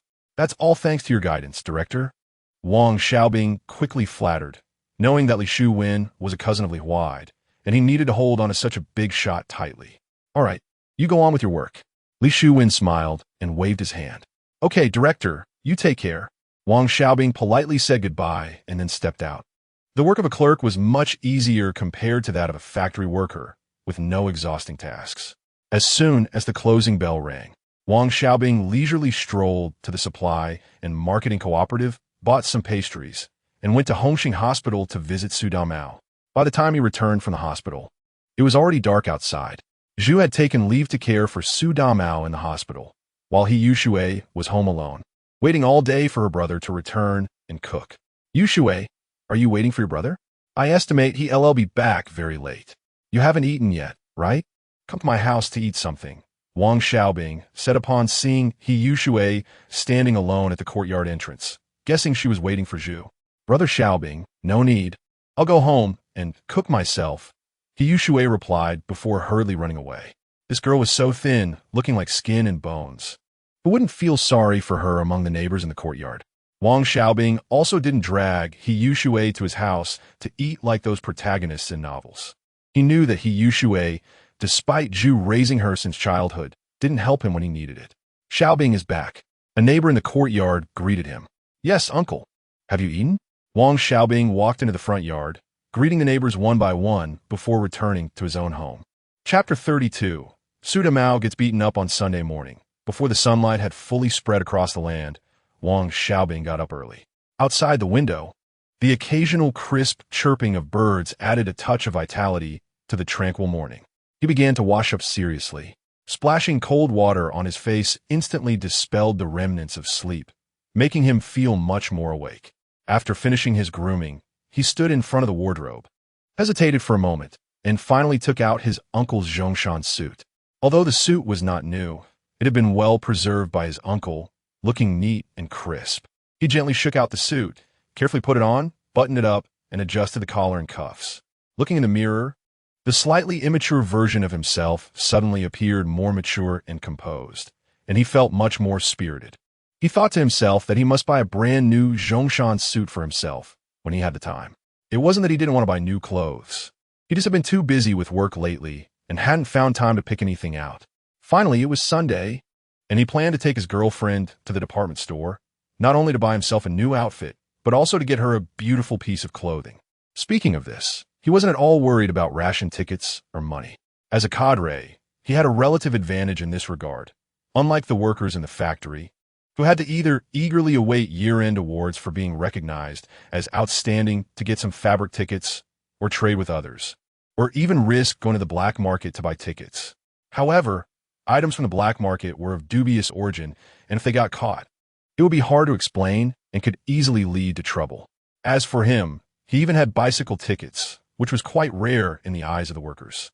Dressed neatly, Wang Xiaobing stepped out of the courtyard. On the street, several breakfast stalls had already opened, with steaming buns, fried dough sticks, and fragrant soybean milk making one's mouth water. He stopped at a breakfast stall, ordered 2 buns and a cup of soybean milk, and sat on a small stool. Eating his breakfast while watching the pedestrians come and go, savoring this ordinary yet vibrant life.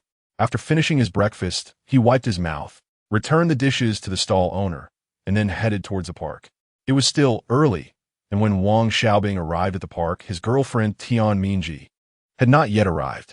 Feeling bored, he bought a newspaper at the park entrance and sat on a stone bench, reading it intently. Time passed little by little, and Wang Xiaobing was so engrossed in reading that he didn't notice how late it had gotten. Wang Xiaobing.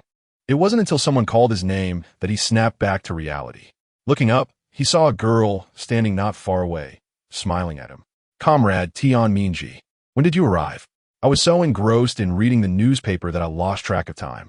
I'm really sorry, I apologize. Wang Xiaobing quickly folded the newspaper and put it in his pocket. Let's go, Comrade Tian. Okay. The two of them spent the morning wandering around the park. As noon approached, Wang Xiaobing said, I'll treat you to a good meal at Quanju for lunch. Let's go.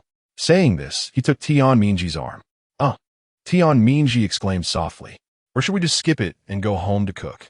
Seeing her reaction, Wang Xiaobing said, It's not often we get to go out. Trust me, let's eat outside. He didn't want to go home, thinking it would waste too much time.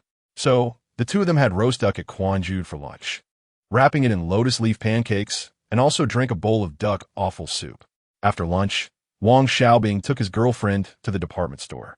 He bought her a piece of clothing and a pound of white rabbit milk candy, and he also bought a Zhongshan suit and a pair of pants for himself.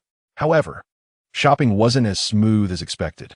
His girlfriend firmly opposed him buying things, but Wang Xiaobing directly handed over the money and tickets. At that time, returning items was not common, and despite the girl's frown, the smile in her eyes couldn't be hidden as she half-heartedly accepted the clothes. After finishing at the department store, they strolled along slowly while chatting. Finally, Wang Xiaobing accompanied the girl back home, and they agreed to meet again next week. After sending Tian Mingji home, Wang Xiaobing walked towards the courtyard. As he was a few hundred meters away, he spotted Su Damao coming out of the hospital.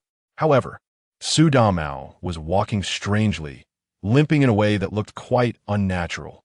Upon closer inspection, he saw that Shaju was following Su Damao, carrying something, but both were unusually quiet, not bickering as usual. Wang Xiaobing felt a sense of unease and secretly speculated. It seemed that Su Damao probably hadn't gone for a fertility check. After all, at this time, who would go check their fertility for no reason? Moreover, Su Damao was very vain and would certainly be too embarrassed to undergo such an examination. Wang Xiaobing thought about it and decided he shouldn't bring it up. If he did, not only would he offend the petty Su Damao, but Shaju would probably also be unhappy. He didn't want to do something so thankless that would offend both sides, so he decided to bury this thought in his heart. Pretending he hadn't seen the scene, and continued walking towards the courtyard. Wang Xiaobing lingered outside for a moment, waiting for Su Damao and Shaju to enter the courtyard for a while before he slowly stepped inside. He knew in his heart that he didn't want to have too much contact with these two. After all, the events that had occurred between them made Wang Xiaobing understand that getting too close could lead to trouble if he softened his heart one day. He was planning for a future as a cadre, while Su Damao and Shaju were just ordinary workers. As time passed, their life trajectories would surely become increasingly different, and gradually, they would have little in common. Besides, he hadn't grown up in this courtyard, so he didn't have any deep connections with the peers in the courtyard, making it natural to have less contact in the future. Wang Xiaobing understood that Su Damao initially approached him because he was alone in the courtyard and feared being bullied, so he wanted to befriend him. At that time, they would occasionally drink together and chat, but as the days went by, those moments together became fewer and fewer. Especially after Su Damao returned from the countryside, his attitude had noticeably cooled, and he no longer sought him out as he used to. Wang Xiaobing naturally wouldn't take the initiative to contact Su Damao, seeing that the relationship built on mutual benefit and caution was inherently unstable. And with each of their lives changing, it was expected that they would gradually drift apart. He was now focused on his work and future planning, and he had long since stopped caring about this distorted relationship. He would occasionally reflect on it with a sense of nostalgia. When Wang Xiaobing returned home, he pulled out a few pieces of clothing to wash and left the courtyard to head to the steel mill's bathhouse. By the time he finished his bath and came out, the sun had already set. The sky darkened quickly, and worried about being late. Wang Xiaobing hurried his pace back home. Once he got home, he didn't take a moment to rest, but grabbed the dirty clothes he had changed out of and went to the courtyard to wash them. After washing the clothes and bringing them back to his room, he turned on the light, and the room brightened up instantly.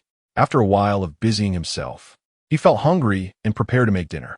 As for Su Damao, everything was based on mutual exploitation, and he hoped he wouldn't cause trouble. Otherwise, Chapter 33 Engineering Department. After the National Day in 1957, Wang Xiaobing received his high school diploma. With the help of Director Li, he became a level 4 clerk, earning 56 yuan a month. No one in the compound knew about this, not even Su Damao. Ever since the two of them stopped drinking together often, their relationship had grown increasingly distant. Su Damao remained the same, always going against Shaju, fighting with him every day. Each time he got beaten by Shaju, he would provoke him again a few days later, only to be beaten again. As for Wang Xiaobing, he felt almost invisible. He rarely went to the central courtyard or the back courtyard except to fetch water. Over time, people in the compound almost forgot about him. Yi Zhonghai had begun to re-establish his good reputation for respecting the elderly and loving the young, and the compound seemed to have returned to its previous routine. Except for the old Yin family, and Yin Jieqing and his wife Yin Zhang, everyone else's life had returned to normal. Since Yin Jieqing married Yin Zhang, she rarely came out to cause a scene. The money Yin Jieqing earned from odd jobs every month was simply not enough for the two of them. The main problem was that Yin Zhang had a huge appetite She had nearly 1,000 yuan saved for retirement, but now it had diminished by almost half, indicating how well she had been living lately. Wang Xiaobing clearly understood that Yin Zhang's current calmness was only temporary. With her temperament, once the money ran out, she would definitely cause chaos in the compound again. Thinking of this, he helplessly shook his head. Looking at Su Damao again, he now rarely went to the logistics department. Most of the month, he spent in the countryside doing projection work. Every time he went to the countryside, he seemed to have a great time, not wanting to come back at all, as if he had found real joy there, completely forgetting about the matters in the compound. Sometimes, when Wang Xiaobing saw Su Damao return looking unsatisfied, he couldn't help but feel amused, lamenting that Su Damao really couldn't change. He wondered if he knew that he would soon be childless, would he still dare to play like that? Wang Xiaobing, you are about to be transferred to the engineering department. Hurry up and prepare. Li Shuwen found Wang Xiaobing while he was in the office of the guest house. Wang Xiaobing was confused and asked, Director Li, what's going on? Why am I suddenly being transferred to the engineering department? The engineering department is great. I worked hard to get this for you. Although the department has changed, you're still in the logistics department. So what is there to be afraid of? Director, what can I do in the engineering department? What kind of question is that? The engineering department has only been established for a few years. Now the population of Beijing is growing, and our steel mill is about to expand again. The issue of employee housing is becoming more prominent, and we are about to start building dormitories and housing for cadres. All of this needs budgeting, and the logistics department will select several clerks from various departments to record all the materials and costs clearly. You have spent the last half year making the logistics accounts clear, so I specifically recommended you. Many people are eager to go there. I thought of you because you are good at making tables, and the leaders above also recognize you. If you work hard there, it's easy to achieve results in the engineering department, and who knows, you might even get a promotion at the end of the year. Because of their good relationship, Li Shuwen told Wang Xiaobing a lot, and Wang Xiaobing listened humbly, realizing that having someone to guide him could help him avoid many detours. Don't worry, Director. I will definitely work hard. No matter where I go, you will always be my leader. Wang Xiaobing immediately tried to get closer to Li Shuwen, who didn't refuse, as he was also looking to be promoted at the end of the year. All right, go and get busy. Don't announce this yet. The personnel hasn't been finalized, and there might still be changes. Just be careful. Don't worry, Director. I'll keep my mouth shut. I won't say anything. Go ahead. Thank you, Director. I will always remember your guidance. After Li Shuwen left, Wang Xiaobing began to pack his things, handing over his work at the guest house to his colleagues, estimating that he would report to the new department in a few days. Just as Wang Xiaobing finished handing over his work, Wang Daji came in and said, Xiaobing, you've done really well during this time. Your transfer order has come down. Hurry up and prepare to work in the engineering department. You will mainly be responsible for budgeting and coordinating the list of building materials, making it into a table for easy reference by the higher-ups. This task must not go wrong. Otherwise, the responsibility will be significant. But if you do it well, it's easy to achieve results, and who knows? In a few years, you might even become the deputy section chief of the engineering department. Wang Xiaobing quickly replied, Director Wang, you are my guide. I will do whatever you ask me to do. Since I entered the factory, I owe all my progress to your promotion. Without you, I might still be a level 6 clerk in the office. I will always remember your kindness. Since the organization trusts me, I will definitely not let them down, nor will I let you down. You little rascal, you've been in the factory for less than a year, and you're speaking more and more appropriately. All right, I just came to inform you. Hand over your work today, take a day off tomorrow, and report to the engineering department the day after tomorrow. This time, I am responsible for building the dormitory. If you have any questions in the future, feel free to come to me. All right, I won't hesitate to trouble you. I'll take my leave. Director, take care. After sending Wang Daji off, Wang Xiaobing packed his things and found a corner where no one was around, stuffing everything into his secret space. He checked the time and realized that it wouldn't be long before work ended, so he didn't want to bother going back to the factory. The guest house was only a few hundred meters away from the quadrangle. Wang Xiaobing usually stayed at the guest house for work, only go to the factory to report materials when necessary. At other times, he spent his time drinking tea in the guest house office, and today was no exception. He planned to head back to the quadrangle directly. After saying goodbye to a few colleagues at the guest house, he walked out. He turned around to look at the sign that read Guest House of Hongqing Steel Mill and then stepped away. Wang Xiaobing was happy to be transferred to the engineering department and thought he must have a good meal of braised pork that night. It had been a long time since he had a proper meat dish.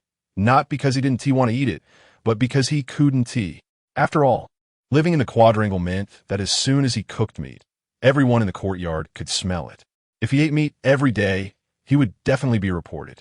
In this era of limited resources, everyone only had a monthly quota of 3 to 5 taels of meat. Eating meat every day would definitely raise suspicions. Thinking of this, Wang Xiaobing couldn't help but envy the protagonists in those fanfics who enjoyed lavish meals without fearing being reported. After that, Wang Xiaobing walked toward the quadrangle, and when he was near the gate, he had a piece of half a jean of pork belly in his hand. No one was blocking the door for favors. Yin Bugue was still sweeping the floor, and the Yin family was now in chaos. Their reputation spread throughout the city, all because Yin Jiaqing married Jia Dongshu's mother. After successfully returning home, Wang Xiaobing began to cut the pork belly into pieces. Half a jean of pork belly was not much. He boiled it in water to remove the blood, added ginger to eliminate the fishy smell, added star anise, soy sauce for color, and without any sugar. That was all he could do. After boiling for more than 10 minutes, he added potatoes and stewed it for a quarter of an hour before taking it off the heat. Taking out some white steam buns from his secret space, Wang Xiaobing enjoyed a piece of braised pork with a bite of bun, savoring the meal, unaware that because of him, every household in the quadrangle was cursing and complaining. Chapter 34. The Yin family splits up. Wang Xiaobing couldn't care less. He thought there wasn't a good person in the whole courtyard. At this moment, Yin Bugue from the Yin family was sitting at the table with his 2 sons and daughter, waiting for dinner. Suddenly, a delicious smell of meat wafted over from Wang Xiaobing's house, and they all caught a whiff. The Yin family and Wang Xiaobing's family had already become enemies, so they certainly wouldn't benefit from it. Just as he was thinking this, Aunt San brought over a large plate of steamed cornbread and a pot of cornmeal porridge, just as she placed the food on the table. With a loud bang, the door was suddenly pushed open, and Yin Zhangshi rushed in sideways. As soon as she entered, she plopped down at the table, reached for the cornbread, grabbing one in each hand, and wolfed down 4 of them. Then she picked up a bowl and served herself a bowl of cornmeal porridge, finally starting to eat slowly. By the time Yin Zhangshi barged in and devoured so much food, the Yin family hadn't even reacted. There were only 3 pieces of cornbread left on the plate. The Yin family originally planned for each person to have 1 piece of cornbread and a bowl of porridge. Fortunately, Yin Bugue earned more and had made 2 extra pieces. Otherwise, this little dinner wouldn't even be enough for Yin Zhangshi. Yin Bugue couldn't hold back any longer, shouting, "Jia Zhangshi, get out. We don't welcome you here." His shout was loud enough to draw the attention of everyone in the courtyard, and soon the area around the Yin family's door was crowded. What was going on? What kind of trouble was the Yin family up to again? The Yin family had been ruining the reputation of the courtyard lately. It was one thing for their own family to have a bad name, but now they were dragging everyone down with them. Exactly. My son went on a blind date last time, and as soon as the girl heard he was from Courtyard 95, she turned around and refused, all because of the Yin family's business. Yin Zhangshi was chewing on the cornbread while shouting, "Yin Laoka, what do you mean? I'm your Yin family's daughter-in-law. What is wrong with me eating a few pieces of cornbread? Also, I'm now called Yin Zhangshi. Don't call me Jia Zhangshi anymore." Yin Bugue's face turned red with anger as he shouted, "Get out. I don't recognize you as my daughter-in-law. Let's pretend Yin Jiaqing doesn't have this son." Ever since the incident with Yin Jiaqing happened, Yin Bugue had lost his teaching qualifications and could only take up cleaning, being laughed at every day. On top of that, Yin Jiaqing had married an older widow, completely ruining the Yin family's reputation in the city. However, Yin Zhangshi didn't care at all. "Yin Laoku, whether you admit it or not, I have a marriage certificate with Yin Jiaqing, and I am your daughter-in-law. Since I'm married into your family, you have to provide for my food and drink, or else I'll make sure your Yin family never has a peaceful day." Recently, Yin Zhangshi was running out of money. Her pension was almost spent. She felt that since she was the Yin family's daughter-in-law, they should take care of her meals, which led to this scene. Yin Bugue was so angry he was shaking all over, his lips trembling, and he couldn't say a word. He knew very well that this Yin Zhangshi was a shrew and very difficult to deal with. He had firmly opposed Yin Jieqing being with her. But Yin Jieqing secretly married her behind the family's back, and this scandal had become common knowledge in the courtyard. Now, the Yin family's reputation had plummeted, and they could no longer withstand any more turmoil. Although Yin Bugui felt aggrieved, he had no choice but to compromise helplessly. Jia Zhangshi, go call Yin Jieqing over for a family meeting. For now, he could only hope to resolve this big problem through a family meeting. Upon hearing this, Yin Zhangshi shrugged her shoulders dismissively. In her view, as long as she could eat her fill every day, nothing else mattered. As for how to hold this family meeting and solve the problems, what did it have to do with her? She stood up, brushed off the crumbs of cornbread from her clothes, and swaggered out to find Yin Jieqing. The neighbors in the courtyard saw Yin Zhangshi coming out of the Yin family and immediately scattered like birds and beasts, all afraid of getting involved with such a difficult person. Look, Jia Dongshu didn't even come out to watch the excitement, showing just how wary everyone was of Yin Zhangshi. But Yin Zhangshi didn't care how the neighbors viewed her. She strutted back to her own home with an air of indifference. Yin Jieqing had been busy all day, moving sacks around, and was exhausted by the time he returned home, not even having a warm meal. He finally managed to drink some water to fill his stomach and wanted to lie down to rest when his wife pulled him up. Jieqing, your dad is calling you to a family meeting, Yin Zhangshi said, then plopped down in the spot where Yin Jieqing had just been lying. Yin Jieqing looked at Yin Zhangshi and shook his head helplessly. Sigh, who told him he liked her? They had been married for a while now. And in Yin Jieqing's eyes, she was still as charming as ever, every move exuding elegance. Even the sound of her snoring was music to his ears. Yin Jieqing walked out of the house and headed towards the Yin family. Although he had mentioned splitting up before, they had never truly separated. As soon as he entered the Yin family home, the neighbors outside didn't disperse. In fact, people from the next courtyard came over to see the commotion. Yin Jieqing was proud and quickly closed the door behind him. He wasn't like Yin Zhangshi, who didn't care about anything as long as she could eat her fill. Dad, Yin Jieqing called out. As soon as Yin Bugui heard this, he exploded with anger, shouting, Don't call me dad. I'm not your dad. Look at what kind of person you've married. You're going to drive me to my grave. Have you thought about the future? You're still young. If you spend your life with Jia Zhangshi, what will you do when you're old? Can she still have children? Hurry up and divorce her. Find a rural girl in a few years. She's better than her. In Yin Bugui's mind, Yin Zhangshi just knew how to eat and sleep, not helping around the house at all, simply a burden. If this continued, his eldest son's life would be ruined. Yin Jieqing quickly replied, Dad, what are you talking about? Zhang Xiaohua is so lovely and understanding. I will never leave her. Just don't persuade me anymore. Aren't we supposed to hold a meeting? Let us get started. I'm worried about Huahua being home alone. Yin Jieqing could never entertain the thought of divorce. If it were that easy, then marriage wouldn't be so cheap. You're hopeless. I won't care about you anymore. Yin Bugui looked at his stubborn son and knew further persuasion was futile. Fortunately, he still had 2 more sons, since he couldn't rely on the eldest. He could only place his hopes on the second and third. Let us start the meeting. Yin Bugui solemnly called the family into the living room.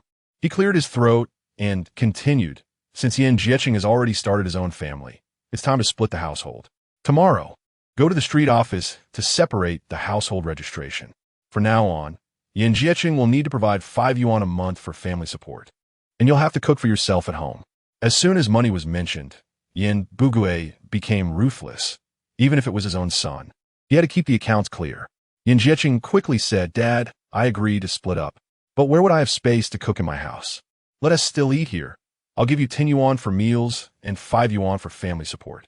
Upon hearing this, Yin Bugui immediately rebutted, No way. Don't you know what your wife is like? She eats more than our entire family put together.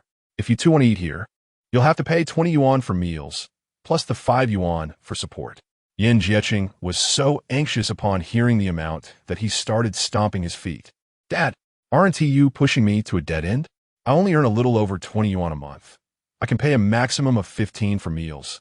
And with the family support, that totals 20. It can't be more. Yin Bugui frowned and hesitated for a moment, but ultimately nodded, all right. Chapter 35. The foolish pillar who loves his wife, the Yin family, reached an agreement about the division of their household. It was decided that Yin Jieqing would pay 15 yuan a month for food expenses, plus an additional 5 yuan for retirement savings. With that, the agreement was finalized.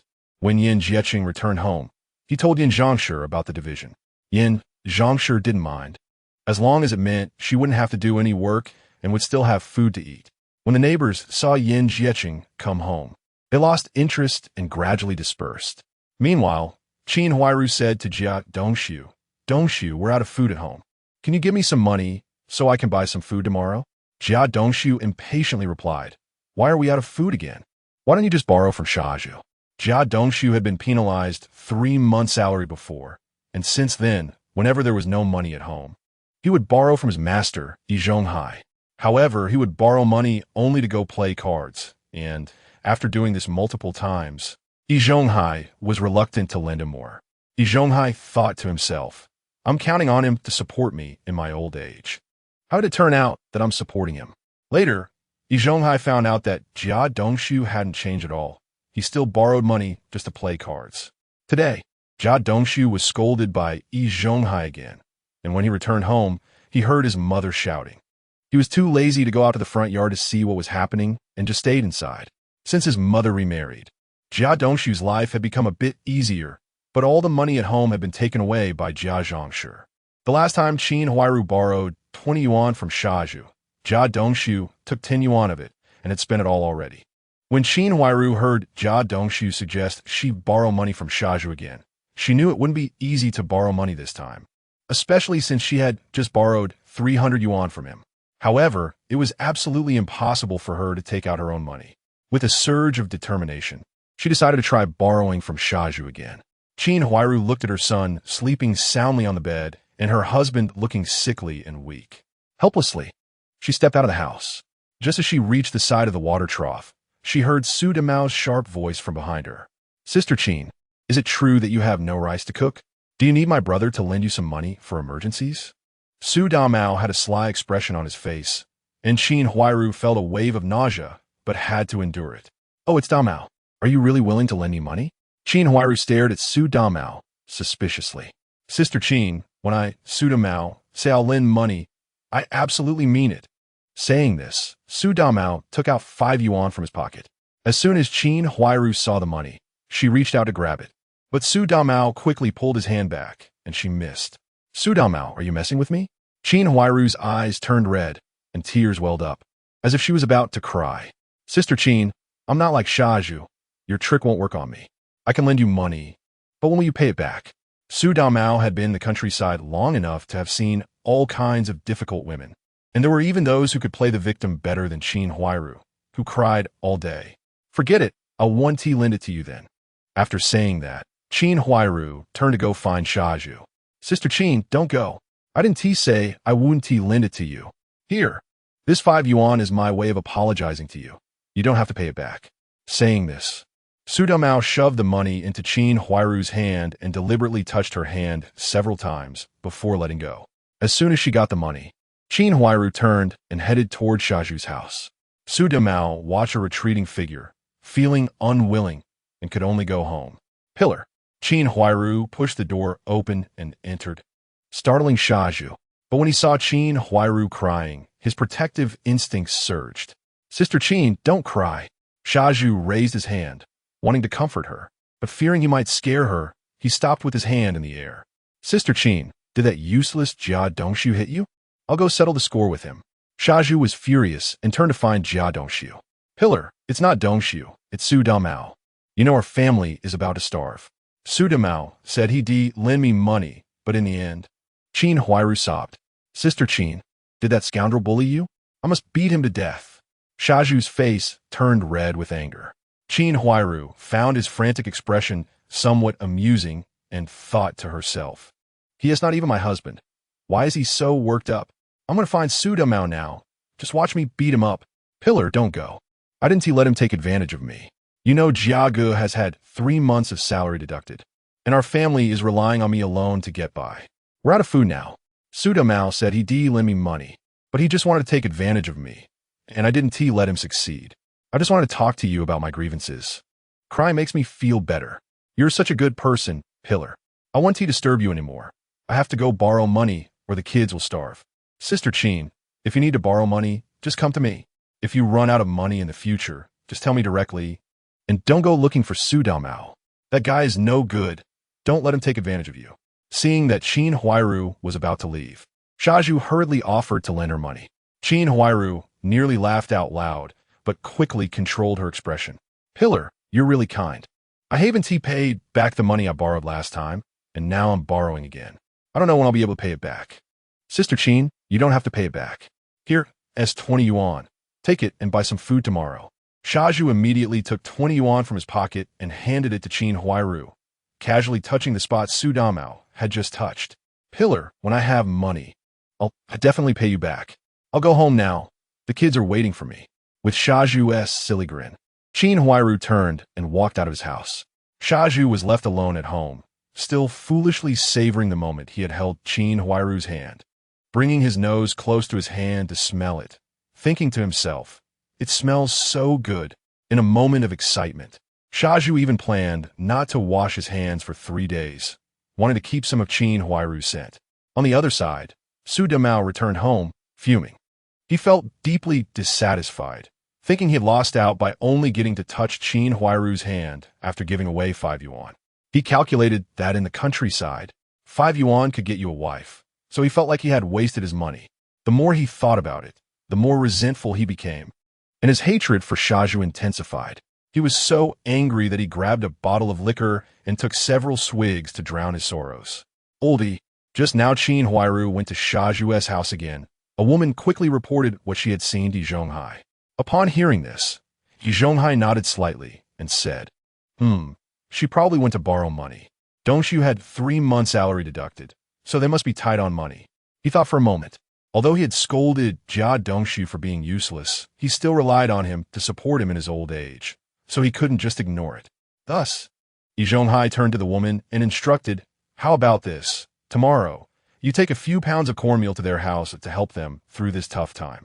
The woman agreed and prepared to follow Zhonghai's instructions, as everything in the house was decided by Zhonghai, and she had to comply.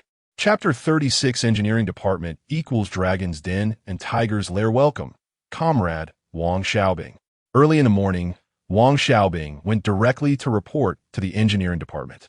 As soon as he stepped through the door, he saw the department head, Huang Jinjun, waiting at the entrance. Wang Xiaobing hurriedly greeted him. Hello, Head Huang. I am Wang Xiaobing, and I will be working under you from now on. Although he had never met Head Huang before, Wang Xiaobing was well aware of the leaders in the logistics department. Head Huang smiled and said, all right, I know you. Our factory's engineering department has been established for several years, but we've always lacked talent. Last year, we planned to build a dormitory building, but various delays occurred. Finally, we are set to start construction next month. This is great news. Head, please assign me any tasks you have. I came prepared and am eager to show my skills. Wang Xiaobing replied confidently. Head Huang continued, Xiao Wang, the factory transferred you here mainly to create a pricing table for the construction materials. We need a clear understanding of how many materials are needed and how much it will cost to build this building. Previously, someone in the engineering department made a table, but only he could understand it, which is not acceptable. The factory requires the table to be clear enough for everyone to understand, and this information needs to be archived. If only the person filling out the form understands it, that would be a problem. Do you understand what I mean? I understand, Head. You can rest assured that I will complete the task beautifully. Wang Xiaobing confidently responded. All right, I've seen the tables you made in the logistics office, and I have great confidence in you. Come on, I'll take you to the office. Head Huang led Wang Xiaobing into the office and introduced him to a man in his 50s. This is Comrade Wang Xiaobing, who will be taking over your work. Bang! The man named Tang, sitting in the office and drinking tea, suddenly stood up in anger upon hearing that a 20-year-old would take over his job. He slammed his teacup on the table, splashing tea everywhere, his eyes wide, veins bulging on his forehead, and his finger almost poking Head Huang's face. Head, I disagree. I've worked here for so many years, and while I may not have made a huge contribution, I've been diligent.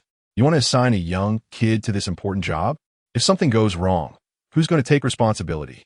I don't care who he knows, Head. You can't kick me while I'm down. Head Huang was unfazed by Tang's outburst, as this decision had already come from above. Old Tang, this is a decision from higher up. As an experienced colleague, they want to assign you a lighter job considering your age. Don't be ungrateful. I don't care. I've been doing well, so why should I give way? Head, don't say any more. This matter is impossible. Head Huang felt troubled by Tang's response, knowing that Tang had a stubborn personality and not wanting to upset an old colleague. Just then, Wang Xiaobing spoke up. Comrade Tang, you say I'm young, and that's true. But so what? Does being young mean I can't do the job? Some people can't just rely on their age to bully others. Have you thought about why the factory assigned me to take over your work? I'm here to clean up your mess, understand? The tables you made are only understandable to you. If you leave behind such a mess when you retire, aren't you harming others? After you retire, will the factory still ask you to come back? Moreover, making these tables is also harmful to you. If leaders come to inspect and can't understand anything, won't you be blamed for it? Wang Xiaobing confronted him directly. He had sensed that taking over Tang's position wouldn't be simple and pieced together that the tables Tang made were only comprehensible to him, which would make the higher-ups uneasy, especially if there were any foul play involved. Therefore, the leaders decided to replace him since no one could handle this task.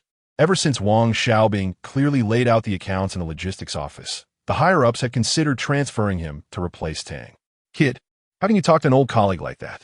Young people should respect their elders. I've worked for so many years and have a clear conscience. Head, I still disagree. I'm going to talk to the director. After saying this, Tang turned and left the office without even looking at Wang Xiaobing. Hey, Xiao Wang, don't take it personally. Old Tang just has that kind of personality.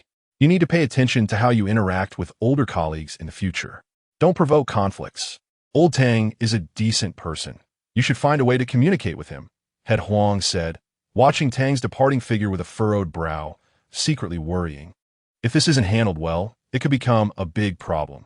He hurried toward the director's office, leaving Wang Xiaobing standing there, confused. Hey, Comrade Wang Xiaobing, please sit here for a while. I'm going to see the director. Before I come back, don't get into a conflict with old Tang. It's all for work. Don't worry. Head, I'll be careful. I shouldn't have spoken to the old colleague like that. I'll pay attention to how we interact, Wang Xiaobing replied. He didn't expect to encounter such a situation on his first day in the engineering department. If he had known, he might not have come. But since he was already here, he couldn't back down. Otherwise, his future would be ruined. As he watched the head leave the office, a dead silence fell over the room. Other colleagues secretly glanced at Wang Xiaobing, not daring to breathe, as if afraid they would be the next ones caught up in this storm. After a while, someone finally whispered. A few colleagues in the office began to huddle together, whispering, but Wang Xiaobing paid no attention, finding an empty seat to sit down and wait for news. On the surface, Wang Xiaobing appeared calm, but inside, his heart raced like a rabbit. He knew that his confrontation might have offended old Tang, making the upcoming work difficult. He couldn't help but break out in a cold sweat at this thought. Just then, he overheard a few words about old Tang and the director. Relationships, adding to his anxiety. Sigh. Wang Xiaobing sighed. Head Huang hurried to the director's office door, but just as he reached for the doorknob, he abruptly paused. Inside, he heard old Tang's voice, not the furious shouting from the office, but rather calm, mixed with light laughter. His heart sank, and beads of sweat instantly formed on his forehead, and he unconsciously held his breath. He knew old Tang's temper too well and feared that the old colleague might exaggerate the situation, leading the director to target him. Taking a deep breath, he slowly pushed open the door, quickly scanning the room. He saw the director and old Tang sitting on the sofa with steaming tea on the coffee table, both wearing faint smiles.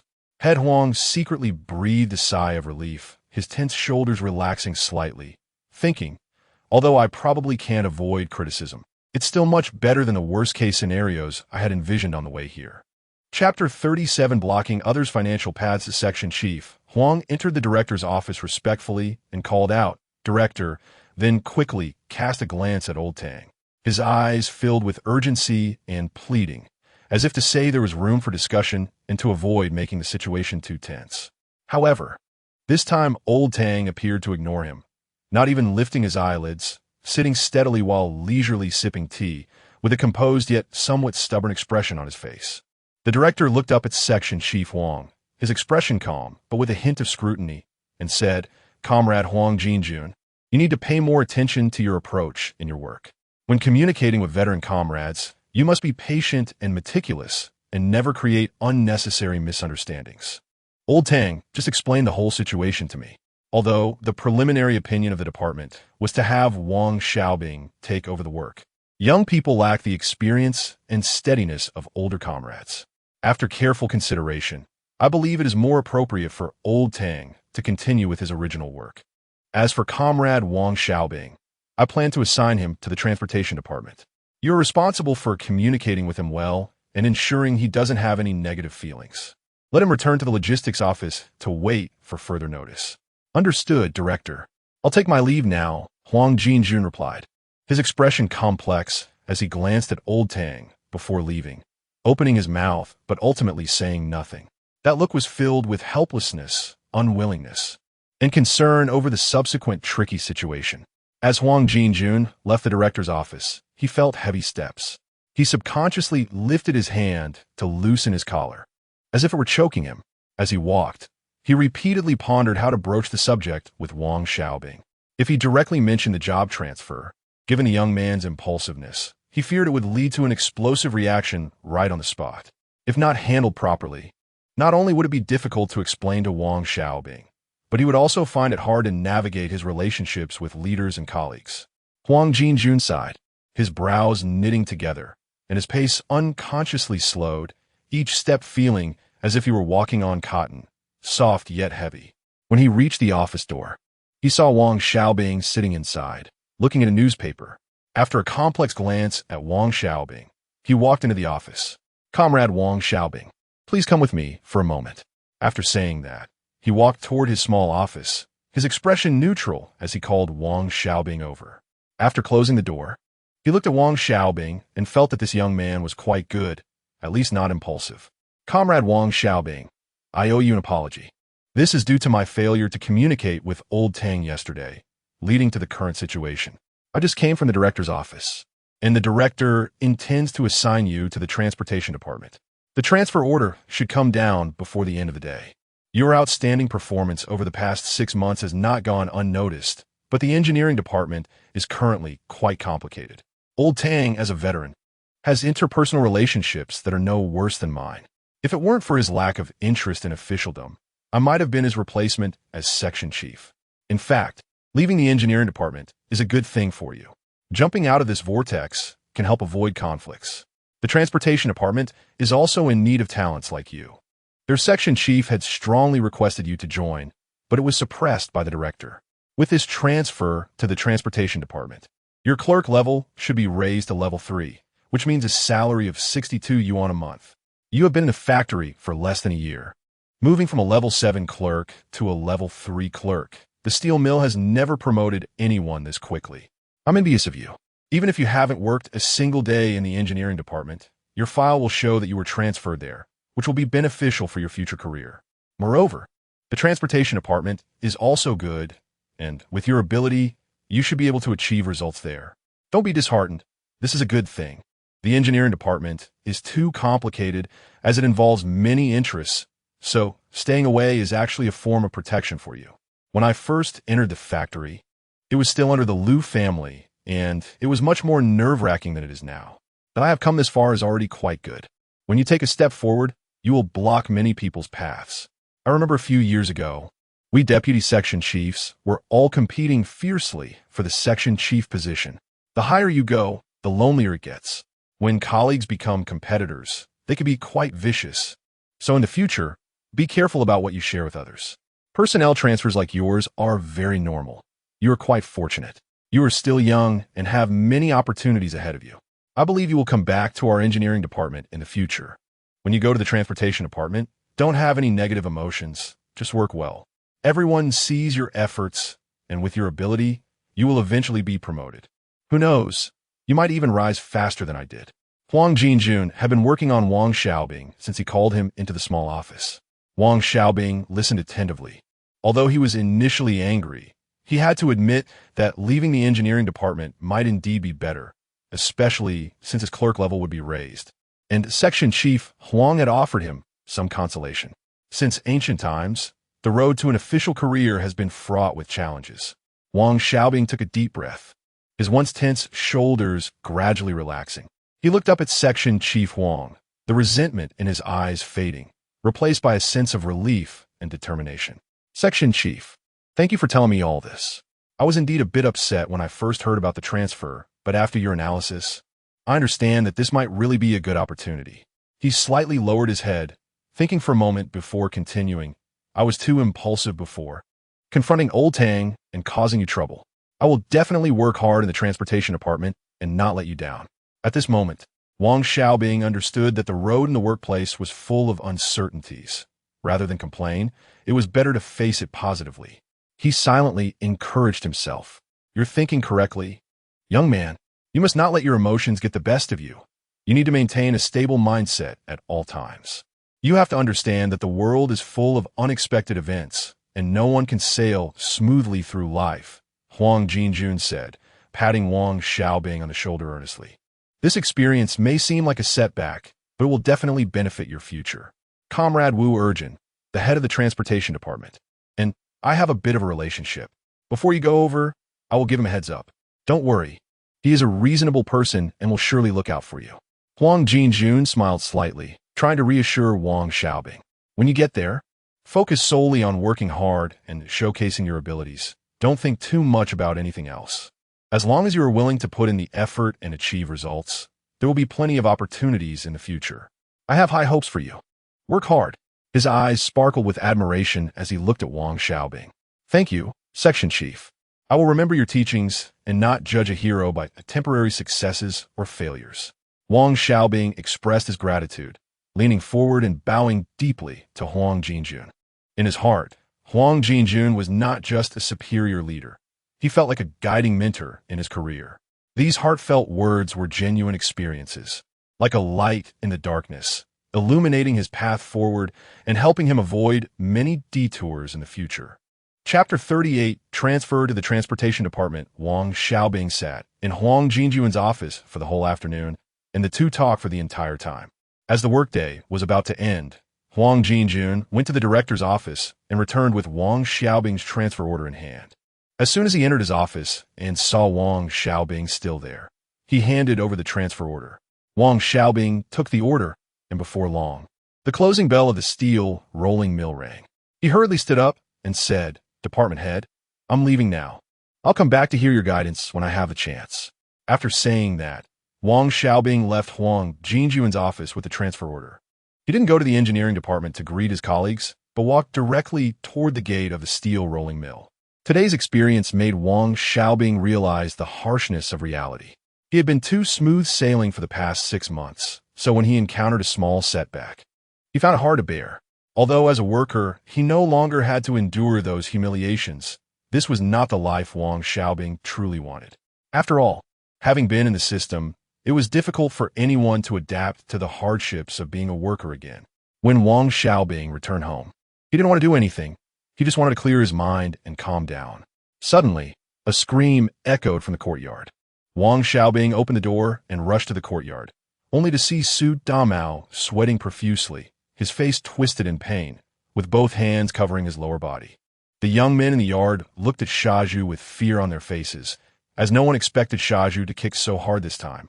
Not fearing that he might injure Su Damao, Wang Xiaobing stood among the crowd, knowing in his heart that Su Damao was too snobbish. He would come close when he needed people, but when he didn't, he would throw them aside. Shaju, do you have any respect for the elders in our courtyard? You can't just hit people like that. Since everyone is here today, we must hold a meeting to address your impulsive behavior. The meeting quickly began. The eldest elder sat there with his head down. The third elder, Yin Buge, simply closed his eyes, not sure if he hadn't slept well the night before. Lu Haizhong looked at the two of them and felt quite pleased, thinking that without him, the second elder, the courtyard would have been in chaos long ago. Now, the purpose of this meeting is to achieve our goals. So how do we achieve our goals? Lu Haizhong rambled on with a bunch of incoherent words, and Su Damao couldn't hold back any longer. Second elder, let's talk about why Shaju hit me first. You can discuss your goals later. Lu Haizhong was interrupted and felt unhappy, but with Su Damao's interruption, he forgot what he wanted to say. Shaju, why did you hit Su Damao? Second elder, why don't you ask Su Damao why I hit him? Su Damao, why did Shaju hit you? Second elder, don't you know what kind of person I am? Of course I know what kind of person you are. I'm asking why Shaju hit you. Second elder, how would I know why Shaju hit me? I just walked from the backyard to the courtyard and hadn't even said a word to him before he hit me like this. You have to help me. Bullshit. Su Damao, do you know what you're talking about? If it weren't for you threatening Sister Qin, would I have hit you? Shaju, when did I threaten Sister Qin? You yesterday. Shaju, Su Damao didn't threaten me yesterday. Qin Huairu hurriedly interrupted when she heard Shaju about to mention the money borrowing issue. Sister Qin, Shaju, please, how am I supposed to live my life after this? Woo-woo. Qin Huairu approached Shaju and whispered, and when Shaju saw Sister Qin crying, he panicked. Sister Qin, don't cry.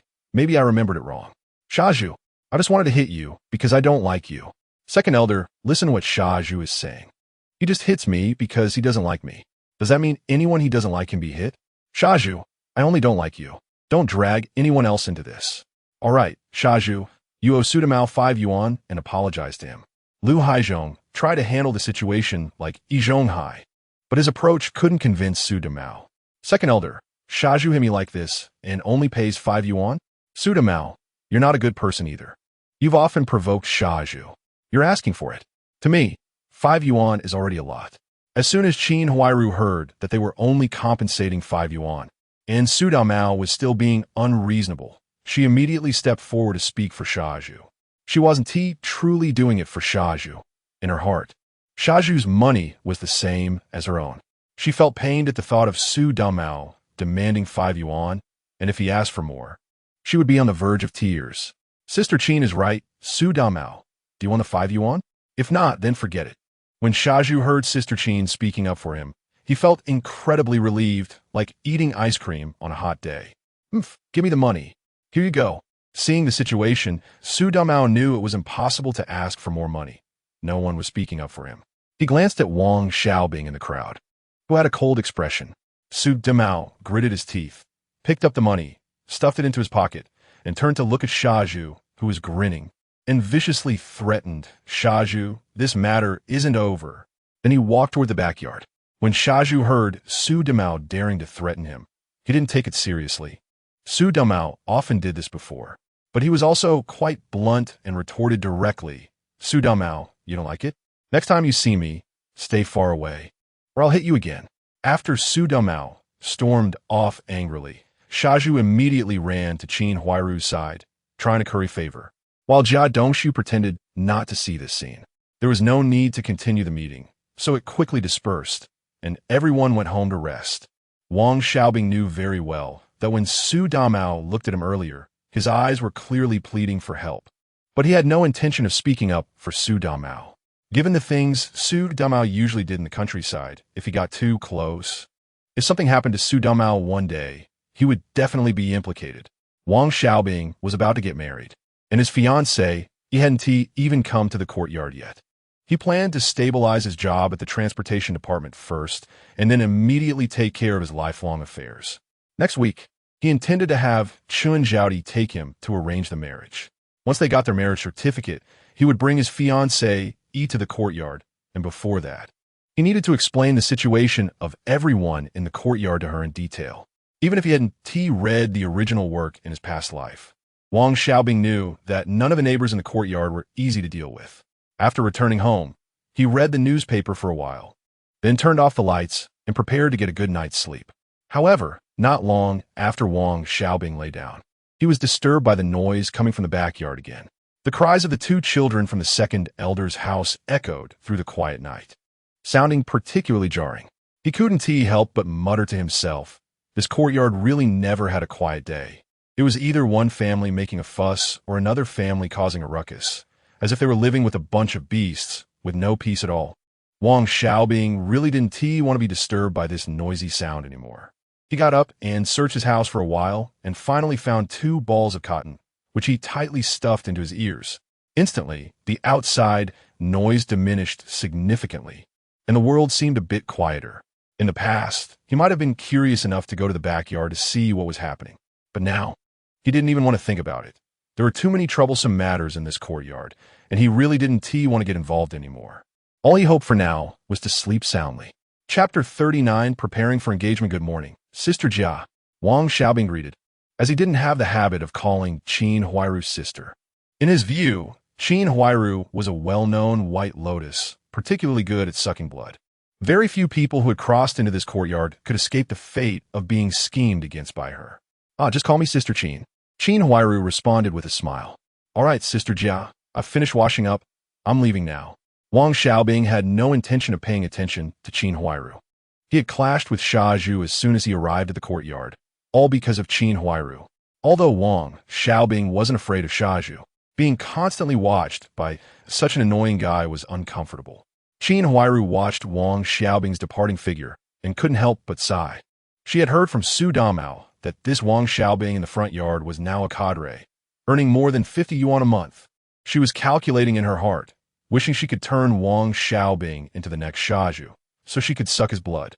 But Wang Xiaobing was indifferent towards her, always calling her Sister Jia, leaving her with no opportunity to take advantage of him. Wang Xiaobing was unaware of Qin Huairu's convoluted thoughts at that moment. He was having breakfast outside the courtyard. He was thinking that it was time to buy a bicycle. He had tickets in hand, and after getting engaged this weekend, he would take his partner to buy a bicycle.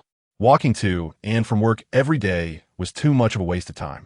He was having soy milk with fried dough sticks for breakfast, and after finishing, he paid for his meal and ticket. At this time, more and more people were heading to work on the road, and Wang Xiaobing followed this group of workers towards the steel rolling mill.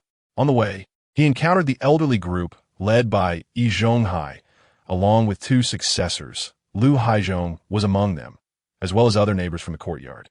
Wang Xiaobing ignored them. Now Yi Zhonghai was being a bit low-key due to Jia Dongshu's gambling issues, but Wang Xiaobing knew that once Jia Dongshu returned to the workshop, Yi Zhonghai would probably revert to his old self. As he was walking, Su Damao sped by on his bicycle, overtaking the crowd. He cast a sly glance at Xiaozhu and said, Jia Dongshu, you'd better watch out for Xiaozhu. I've seen Sister Qin frequently visiting Xiaozhu's house. Xiaozhu is no good. Don't wait until your head is green before you regret it. After finishing, Su Damao rode away. Jia Dongshu glared at Xiaozhu with red eyes, thinking that if he weren't at a disadvantage, he would have rushed up to fight Xiaozhu already. Xiaozhu glanced at Jia Dongshu somewhat nervously and said, Brother Dongshu, don't listen to that bastard Su Damao's nonsense. Sister Qin has only been to my house once to borrow money. Although Xiaozhu denied having feelings for Qin Huairu, in reality, he thought about Sister Qin every night before sleeping, remembering how Su Damao had tried to stir trouble between him and Jia Dongshu. Xiaozhu decided to find an opportunity to deal with Su Damao later. He thought that fighting Su Damao openly would cost too much. It would be better to lend money to Qin Huairu instead. He felt he had lost a lot of money paying Su Damao last time. Yi Zhonghai keenly noticed Jia Dongshu's unusual emotions, and in order to avoid escalating the conflict, he quickly diverted the tension between the two onto Su Damao. Dongshu, don't believe that guy Su Damao's nonsense. You know what kind of person Xiaozhu is, right? Su Damao is just a petty person. He has the worst intentions in this courtyard. Hearing Master Yi Zhonghai's words, Jia Dongshu felt a bit better, but he still ignored Xiaozhu. Although Su Damao's words were somewhat exaggerated, it was true that Qin Huairu had borrowed money from Xiaozhu. However, Jia Dongshu conveniently forgot that Qin Huairu borrowed money for the sake of their family. Seeing Jia Dongshu ignoring him, Xiaozhu actually looked down on Jia Dongshu in his heart. To Xiaozhu, Jia Dongshu was just a useless person who married Qin Huairu, but couldn't provide her with a good life. He secretly thought that if he married Qin Huairu, he would definitely cherish her. Wang Xiaobing had been watching all of this coldly from the side. He thought to himself that if it weren't for the fact that he owned a house and didn't meet the conditions for housing distribution, he would have moved out of this courtyard long ago. Moreover, with 1958 approaching, there would certainly be more such petty issues in the courtyard in 1959. After all, when poverty breeds schemes, wealth nurtures conscience. When times get tight, people's hearts become even more complicated. After entering the steel rolling mill gate, everyone dispersed. Wang Xiaobing headed straight for the office building of the steel rolling mill. As soon as he arrived at the logistics office, he saw Chen Xiaodi cleaning. So he hurried over to help, calling out, Sister Xiaodi. Xiaobing, what brings you here? I heard you've been transferred to the engineering section. Congratulations. Chun Zhaodi looked at Wang Xiaobing with a somewhat complicated expression. This young man, who had only been in the factory for half a year, was now almost catching up to her. Sister Zhaodi, I didn't go to the engineering section. I went to the transportation section. I'll report there later. I came to talk to you about something. I plan to get engaged this Sunday, and I need your help with it. I have no elders in my family, so I want you to help me figure things out. Wang Xiaobing spoke all at once. After thinking it over, he felt that asking Chun Zhaodi to help him negotiate his marriage was the most appropriate choice. Without any elders, the neighbors in the courtyard were completely unreliable. He would be grateful if they didn't ruin his marriage, so he couldn't expect them to have any good intentions. If the marriage fell through, what good would it do to beat those people? Okay, I'll go on this trip for you. Come find me Sunday morning. I'll be waiting at home. By the way, you just said you didn't go to the engineering section, but to the transportation section. What is going on? Chun Zhaodi readily agreed. After all, it was she who had brought the two of them together in the first place. Originally, he was supposed to go to the engineering section, but things were too complicated there, and it couldn't be explained in just a few words. In short, I blocked others' paths, but the transportation section is quite good too. Wang Xiaobing spoke calmly, without the slightest dissatisfaction. Chun Zhaodi immediately understood. Her husband and father-in-law both worked within the system, so she was well aware of these complexities. You're thinking the right way. That shows you've come to terms with it. You're still young. There are plenty of opportunities. You might even get promoted faster in the transportation section. Sister, you're absolutely right. The complex environment in the engineering section really isn't suitable for me. The transportation section has more development space for me. Sister, I'm going to report to the transportation section now, Wang Xiaobing said with a smile. Since he had finished explaining everything and the cleaning was done, he felt it was time to leave. You go ahead and be busy. See you on Sunday. I'll help you secure the marriage properly. Chun Zhaodi responded enthusiastically, her face glowing with a sincere smile. Wang Xiaobing bid farewell to Chun Zhaodi and walked out of the logistics office with a light step, heading towards the transportation section. After learning the location of the transportation section, Wang Xiaobing walked towards the building not far from the steel rolling mill gate. This building was not only the office location for the transportation section, but also housed the water and electricity section and the security section. Along the way, Wang Xiaobing thought about his new job in the section, feeling both a bit excited and a little nervous. Chapter 40. Joining the transportation department. When Wang Xiaobing arrived at the transportation department, the section chief was in a meeting. He waited outside for a full half hour before finally seeing Section Chief Wu, who was a middle-aged man with a resolute face. Section Chief Wu, I am Wang Xiaobing, here to report for duty. Wang Xiaobing stood straight, his voice loud and clear. Wu Urjin looked at Wang Xiaobing and smiled. He had wanted to bring Wang Xiaobing into the transportation department before, but unfortunately, he couldn't compete with the engineering department. Unexpectedly, the engineering department had pushed some people out, and now the transportation department needed someone like Wang Xiaobing.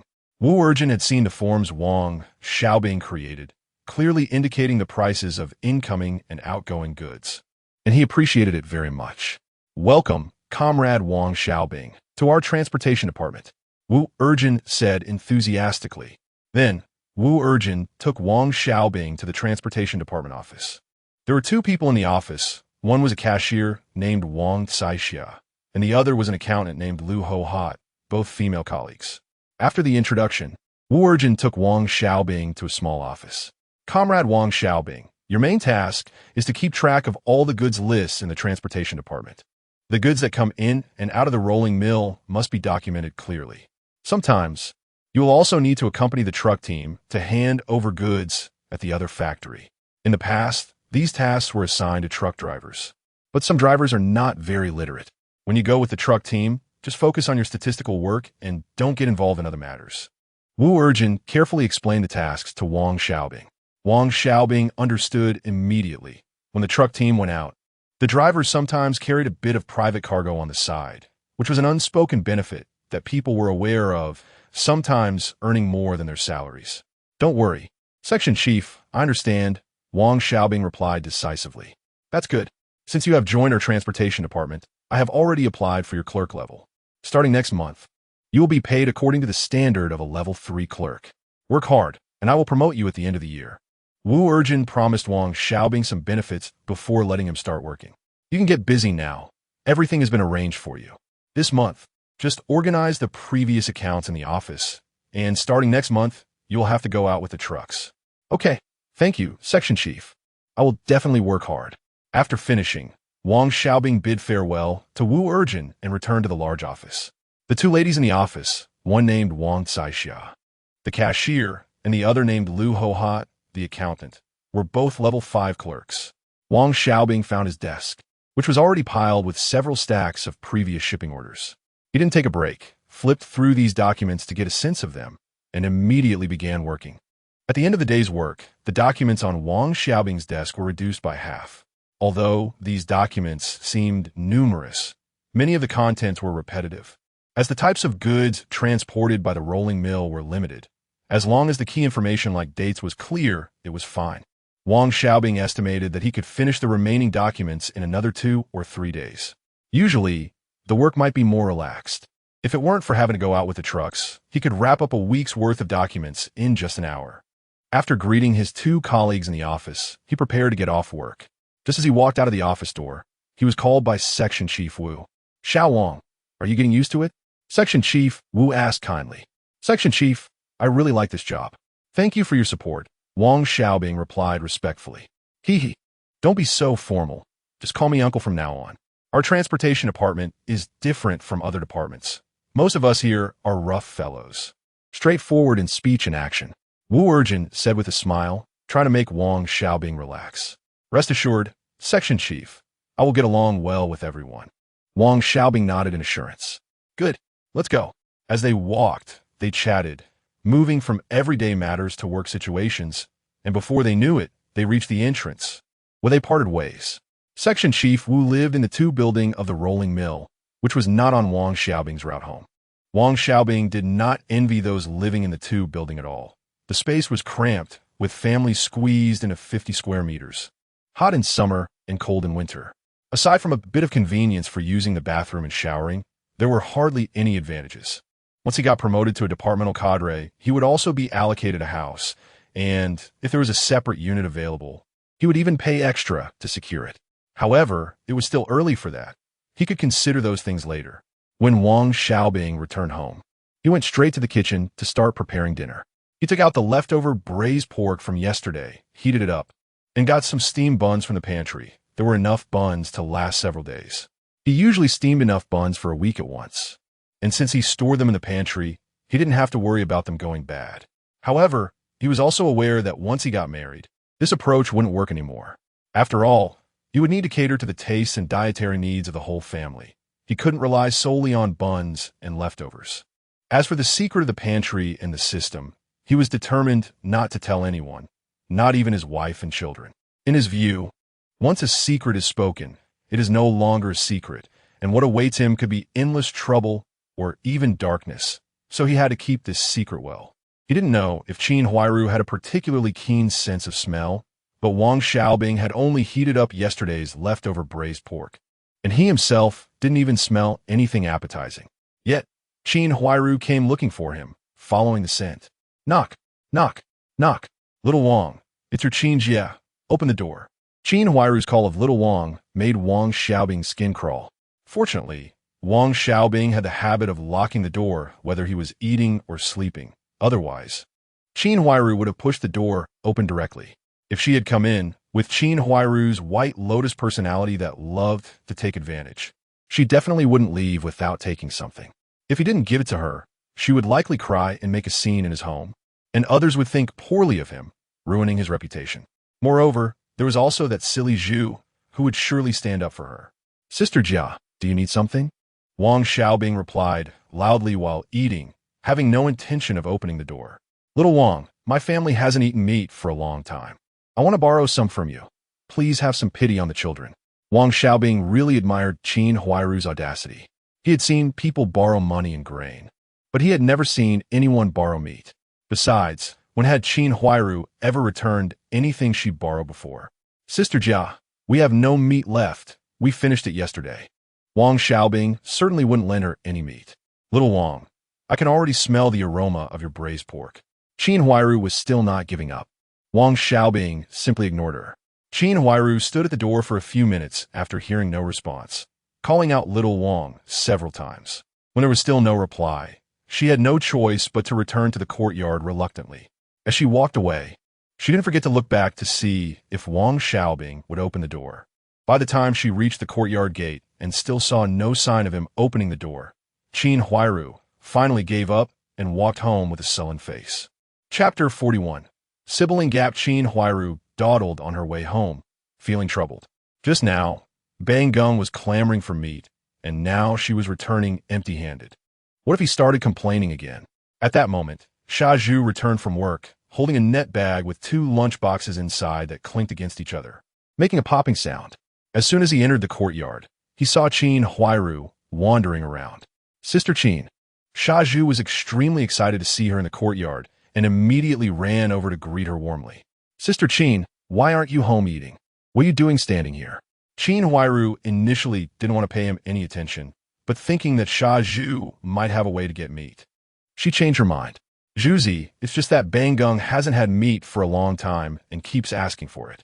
I want to borrow some from Wang Xiaobing in the front yard, but he wouldn't even open the door for me, boo-hoo. Qin Huairu's tears fell just like that, and Sha Zhu was just the type to fall for it. Sister Qin, that Wang Xiaobing in the front yard is not a good person, just as selfish as Su Damao. It's a shame he works in an office and has no compassion at all. Don't worry, watch how I deal with him at the factory. As long as he comes to the cafeteria, I won't let him eat his fill. It's just a bit of meat. Why be so stingy? Sister Qin, this is what I saved from the small kitchen today. None of it was served on the table. There's braised pork and sweet and sour fish inside. You take it home for Bang Gung. To please Qin Huairu, Sha Zhu criticized Wang Xiaobing thoroughly and then eagerly handed the lunchbox to her, without even considering his own sister's meal. Zhuzi, that He Yushui won't say anything, right? Qin Huairu asked pretentiously as she took the lunchbox. In fact, she knew very well that He Yushui hadn't eaten yet and was anxiously waiting for Sha Zhu to bring food back. No problem. Yushui is already a grown person. How can she compete for food with a child? Missing a meal won't kill her. She doesn't lack that little bit of oil and water. Sha Zhu casually made a decision for He Yushui. Hearing Sha Zhu say this, Qin Huairu felt reassured. Even if Sha Zhu hadn't said that, she wouldn't have given up the lunchbox she had just gotten. After all, Bang Gung was still at home, clamoring for meat, and in her eyes, He Yushui, that burden, had no right to eat such good food. Zhuzi, I'm heading back now. Bang Gung is still waiting for me. You should hurry back and rest too. I'll wash the lunchbox in the morning and bring it to you. Qin Huairu said to Sha Zhu with a smile while holding the lunchbox. Okay, thank you. Sister Qin, hurry back. Don't let the child go hungry. Sha Zhu smiled broadly and watched Qin Huairu return to the Jia family before turning around to go home. Once he got home, Sha Zhu realized he hadn't eaten yet. He took a bottle of loose liquor and some peanuts from the cupboard, drinking and eating while his mind was filled with the image of Qin Huairu's voluptuous figure. Before long, he was drunk and dizzy. Brother, where's my dinner? He Yushui, who had been waiting in her room for a long time, couldn't stand it any longer. She ran out, pushed open the door, and saw Sha Zhu drunkenly swaying. So she asked about the lunchbox. What lunchbox? I gave it to Sister Qin. Bang Gung hasn't had meat for a long time. And you don't lack food. Why compete with a child for food? Missing one meal won't kill you. Sha Zhu scolded He Yushui, then took a few swigs of liquor and directly fell asleep on the table. When He Yushui heard that her brother had given the lunchbox to the Jia family, she felt extremely aggrieved, but had no choice. She could only go to the kitchen and find some cornmeal to cook a bowl of cornmeal porridge for herself. She didn't even look at Sha Zhu, who was slumped over the table, and took the bowl back to her room. In the morning, Sha Zhu woke up feeling groggy, his whole body sore, and his hands and feet numb. After waiting for a while, he angrily walked to He Yushui's door and shouted, He Yushui, get up. Why didn't you help me to bed last night when you saw I was drunk? Don't you know it's easy to catch a cold at night? He Yushui opened the door, her face full of resentment. She retorted without backing down, Brother, you gave the lunchbox to the Jia family. Didn't you know I had no food to eat last night? You got yourself drunk. How could I, a girl, move you? Seeing He Yushui dare to retort him, Sha Zhu's face turned ashen with anger. He Yushui, how dare you speak to your brother like that? Don't you have any sense of respect for your elders? You're such a grown person. What does it matter if you miss a meal? Bang Gung from Sister Qin's family hasn't eaten meat for a long time. Why don't you understand this? Brother, do you know what you're saying? I'm still a student. I'm in a growing phase. If I can't even fill my stomach, how can I study? I'm your own sister. Do you deserve to be my brother if you treat me like this? He Yushui cried, accusing Sha Zhu with grievance.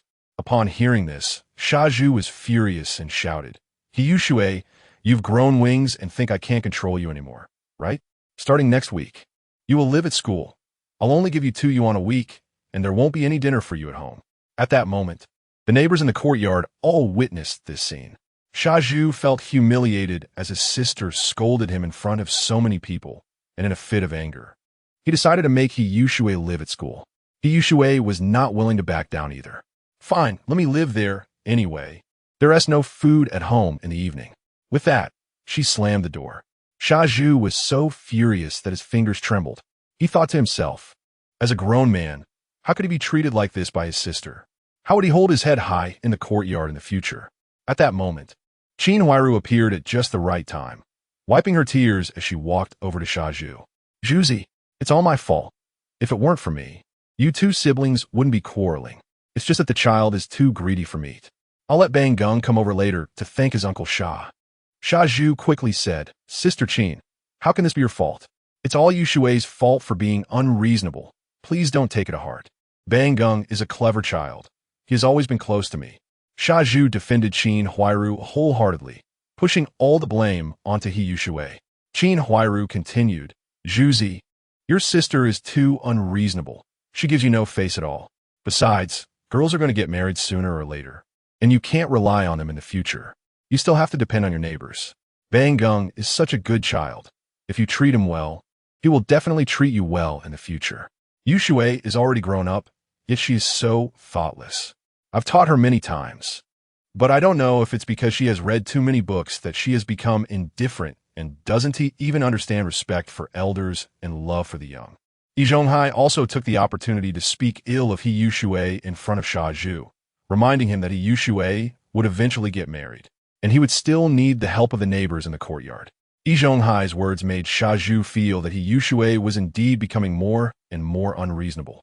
After all, he was her own brother, and she gave him no face at all. He felt that he could no longer depend on her in the future. Chapter 42. Silly Pillar is annoying. Uncle, it's all my fault for spoiling Yushui too much. I will definitely educate her properly.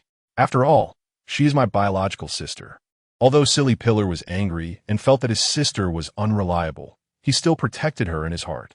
After all, she is his own sister. He could say things to her, but others could not. Yi Zhonghai originally wanted to come over to advise and educate her a bit, but he was so rebuffed by Silly Pillar that he was furious and said, Since you think I'm meddling, fine. I won't interfere anymore. After saying that, he angrily turned around and went home. What happened that early morning quickly spread throughout the compound. Wang Xiaobing also witnessed this scene and thought that Silly Pillar was indeed too indulgent towards his sister He Yushui. He Yushui was already a grown girl. Yet Silly Pillar acted like both father and mother, even supporting her education. But He Yushui had never washed a single piece of clothing for Silly Pillar, nor did she help with the household chores. She only tidied up her own room. For such a big girl, she couldn't even cook. And it's worth noting that she was born into a family of chefs. Looking at the later situation, when Qin Huairu helped Silly Pillar with laundry and cleaning, it was clear that Silly Pillar was wholeheartedly helping the Jia family, and there was a reason for that. If He Yushui could be more sensible and not act like an ingrate, helping her brother share some household chores, then there wouldn't be a chance for Qin Huairu to intervene. From this perspective, it seems that Silly Pillar's miserable life also has an unavoidable responsibility from He Yushui. Wang Xiaobing couldn't be bothered with the He siblings' affairs. He firmly believed that there was not a good person in this compound. After locking the door before going out, he went to work, casually grabbing a quick breakfast outside, as he didn't want to cook for himself in the morning. He thought to himself that he needed to hurry up with getting married. Good morning. As soon as Wang Xiaobing entered the transportation department office, he greeted the 2 female colleagues and then began his day's work. He estimated that he would be able to sort out the accounts by tomorrow. Wang Xiaobing, I heard you were kicked out of the engineering department. Is that true? Upon hearing this, Wang Xiaobing understood that someone had intentionally spread this rumor to embarrass him and undermine him. Yes, he replied. It's true that the engineering department couldn't accommodate me, so I had to come here. Whether I was kicked out or not doesn't matter much. Everyone has a different opinion. Wang Xiaobing did not deny that he had been expelled from the engineering department. He had been there for just a day and was chased away, which indeed counted as a blemish on his work experience. However, from another perspective, it could also be said that the engineering department was intolerant and exclusive. When the organization arranged for someone to go there, they didn't even let him stay for a day before pushing him out. Which leader wouldn't be wary of that? Wang Xiaobing felt that something would eventually go wrong in the engineering department. You have a really good mindset. Wang Saixia and Lu Hohot teased him. It's not that I have a good mindset, I just didn't want to go to the engineering department in the first place. Wang Xiaobing had indeed been quite angry at the time, but now he had figured it out and even felt a bit fortunate that he hadn't stayed in the engineering department. Not only was that job more tiring than his current one, but the opportunities for promotion were probably already taken by others. Even if he made achievements, they would likely be taken by someone else for credit. It was much more comfortable in the transportation department with relaxed work, fewer hidden struggles, and no one blocking his path to promotion. Wang Xiaobing, our work atmosphere in the transportation department is quite good, but if you want to get promoted, it's not an easy task. You're still young. There will be plenty of opportunities in the future. The two female colleagues in the office expressed their recognition of him. In fact, they were able to work in the office because they had some connections at home. With just their middle school diplomas, they wouldn't have had the qualifications to sit in an office without a background. Thank you both. Wang Xiaobing politely responded and then focused on his work. The two female colleagues saw that he was working earnestly and didn't disturb him anymore. Their work was quite easy. Every day, they either chatted about family matters in the office or knitted. The section chief never reprimanded them, as long as they completed their tasks on time. After all, they didn't have ambitions to climb the ranks. They just wanted to enjoy a relaxed and comfortable life. At noon, Wang Xiaobing went to the third cafeteria. However, when he got his meal, he noticed that the serving staff was shaking the ladle, and his portion was clearly smaller than others. He understood in his heart that it must be because he had offended Silly Pillar, who was trying to annoy him. But upon further reflection, he realized that he hadn't had a conflict with Silly Pillar for a long time, except for the last incident with Qin Huairu borrowing meat. After coming to this realization, Wang Xiaobing decided that he would never eat at the third cafeteria again. Moreover, the first cafeteria was closer to their office building, making it more convenient to eat there. Anyway, Wang Xiaobing still had plenty of flour in his space, so he could cook more food at home. To him, Silly Pillar could only resort to petty tricks like shaking the ladle at mealtime. It was really too childish. After finishing lunch, Wang Xiaobing returned to continue his work. Meanwhile, in the cafeteria, Silly Pillar was instructing Mahua. Mahua, you did well today. From now on, whenever that Wang Xiaobing comes to our cafeteria, you just shake the ladle and don't let him eat his fill. Silly Pillar said proudly. However, the people in the cafeteria who helped with chores didn't pay any attention to Silly Pillar's words. Don't worry, master. As long as he comes to our third cafeteria, I guarantee he won't be able to eat his fill. Mahua quickly assured him, then eagerly waited for Silly Pillar to teach him some new cooking skills. Who would have thought that Silly Pillar would just lie back in a chair and fall asleep? Mahua's face immediately turned sour, but he remained loyal to Silly Pillar, thinking that perhaps his master had simply forgotten to answer his request. He decided to remind his master later. With that thought, his expression softened a bit, and he turned to busy himself with other tasks. Silly Pillar and Mahua's antics in the cafeteria did not affect Wang Xiaobing at all. He spent the whole day focused on sorting and categorizing accounts. Before he knew it, it was almost time to get off work, and he realized that there weren't many unfinished documents left in front of him. At this rate, he estimated that in another half day he would be able to finish everything, just in time to wrap up this task tomorrow. He planned to propose to his girlfriend the day after tomorrow and settle the marriage. His home was already tidied up, and he hadn't gathered all the items needed for the wedding yet, but he could buy a bicycle and a sewing machine first. The radio and watch could wait. No rush. When the closing bell rang, Wang Xiaobing greeted the two female colleagues in the office before leaving. After returning home, he didn't feel like cooking, so he took out 2 steamed buns from his space and poured himself a cup of tea. Thus, his dinner was settled. Fortunately, nothing unusual happened in the compound today, allowing Wang Xiaobing to rest peacefully. On the other side, Silly Pillar ran to Qin Huairu, looking for credit, and said, "Sister Qin, today that Wang Xiaobing went to the cafeteria to eat, and I had my apprentice shake the ladle for him. That one scoop of cabbage and vermicelli ended up in his lunchbox with only a few cabbage leaves and a little bit of broth. How about that? I've avenged you, right?" Silly Pillar thought Qin Huairu would be pleased, but little did he know that this was not at all the result Qin Huairu wanted. What Qin Huairu was planning was to develop Wang Xiaobing into a resourceful person who could provide support for her family. Chapter 43. Shaju gets beaten up. Juzi, thank you. You're the best to me. But won't this get you into trouble? Qin Huairu twisted her wide hips, playfully looking at Shaju, who instantly trembled with excitement. Xingye, what trouble could there be? I'm in charge of the canteen. Besides, I know all the leaders in the factory. The factory director and the deputy director have specifically asked me to cook for them. That Wang Xiaobing, what is he to me? Just a lowly clerk. Not even a department head. You should know, in this factory, even department heads don't have the right to eat my cooking. Shaju boasted proudly, showing off how impressive he was in front of Qin Huairu. Juzi, you're really capable. I'll be counting on you from now on. As soon as Qin Huairu said this, Shaju was overjoyed, thinking that Qin Jie would rely on him in the future. Don't worry, Qin Jie, as long as I have food, I won't forget you and Banggong. By the way, Qin Jie, here, today, meal, take it home and eat it. You need to replenish your nutrition since your belly is getting big. As soon as he shouted this, not only were they in the yard, but the other Annies also heard it and their expressions changed dramatically. They thought to themselves, Qin Huairu is pregnant. Why is this fool so concerned? She already has a husband. Shaju didn't realize that his words were problematic, while Qin Huairu was clear about it, but deliberately didn't refute him. She wished everyone would know, so Shaju's reputation would be ruined, making it harder for him to find a wife, and he would keep supporting her family. She had already discussed this with Jia Dongshu. After all, relying on Jia Dongshu wouldn't allow the family to live well, so she had to find a way to keep Shaju around to help support them. Juzi, you're still the best to me. I'll rely on you from now on. Qin Huairu spoke softly, but ensured the aunties around could hear. Hee, don't worry, Qin Jie. Shaju chuckled, looking satisfied. Qin Huairu took the lunchbox, shot Shaju a playful glare, and then went home. Jia Dongshu, seeing the interaction between Qin Huairu and Shaju, didn't mind at all.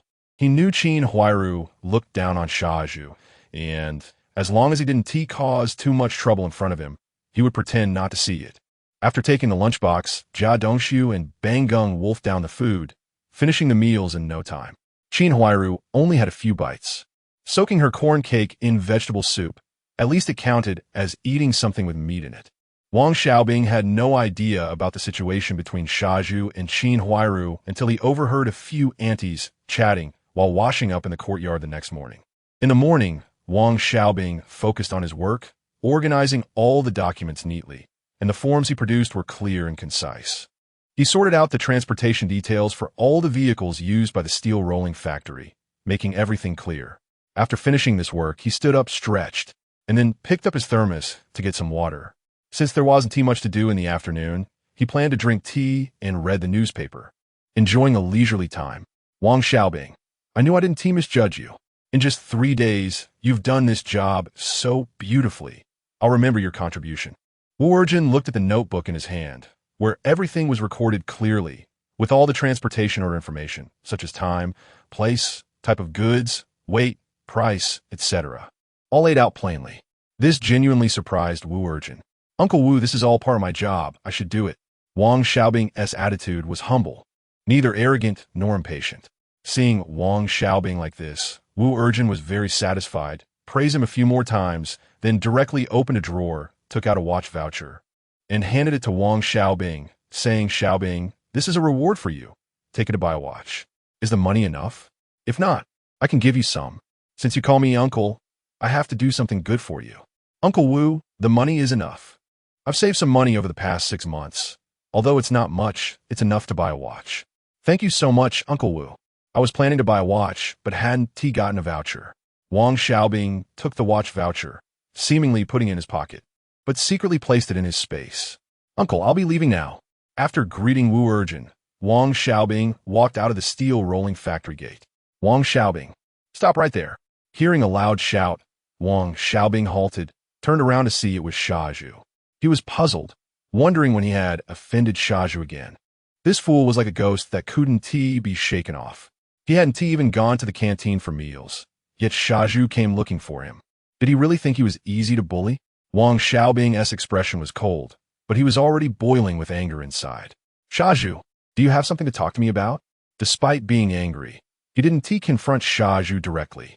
Can I come to find you if there's nothing? I want to ask you, why didn't you come to the canteen for lunch? Wang Xiaobing found it laughable.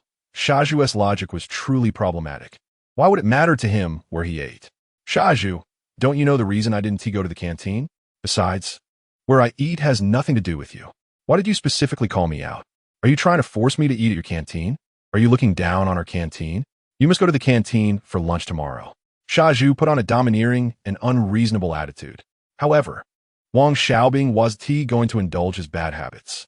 He retorted without backing down, Shaju, get lost. If you have a problem, go see a neurologist. Don't embarrass yourself here. Do I need to report to you where I eat? Wang Xiaobing, you're seeking death. Shaju, thinking he had some strength from working in the canteen every day, wanted to start a fight. But Wang Xiaobing wasn't afraid. At the moment Shaju charged at him, Wang Xiaobing reacted swiftly, kicking out hard, sending Shaju flying. The commotion from their fight at the steel rolling factory gate was quite loud.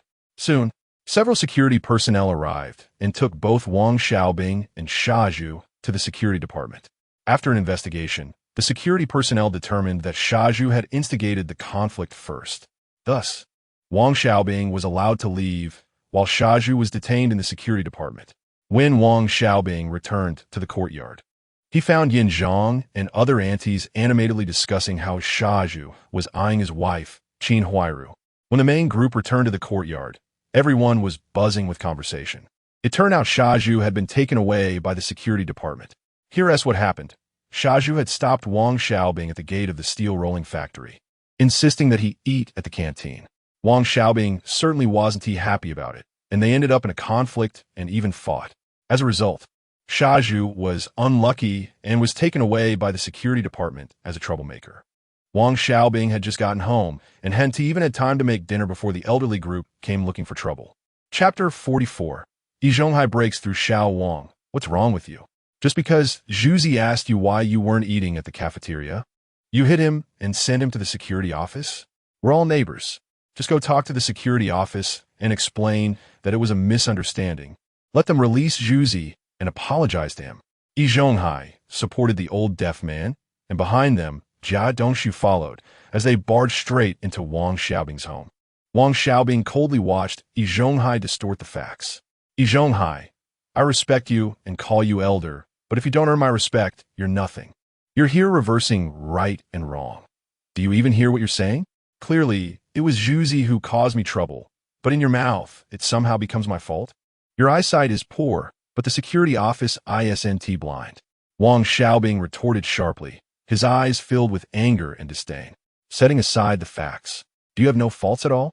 I'm still your elder, and look at you, showing no respect for the elderly or love for the young. You can't just think of yourself, consider others as well. Zhuzi is just a bit hot-tempered, but he has a good heart. Listen to the elder and do as I say. We are neighbors, and if this gets out, it could affect the reputation of our courtyard. Yi Zhonghai continued to put on the airs of an elder, trying to exert authority. Wang Xiaobing was not having any of it and mercilessly countered, Yi Zhonghai, what do you mean by setting aside the facts? You haven't even discussed the facts, so what are you talking about? This is just nonsense. And you mentioned respecting the elderly and loving the young? What about you is worthy of my respect? You barged into my house without knocking, spouting nonsense here. Do you know the truth of the matter? Why must I go eat at the cafeteria? Am I supposed to go there just to watch Zhuzi show off?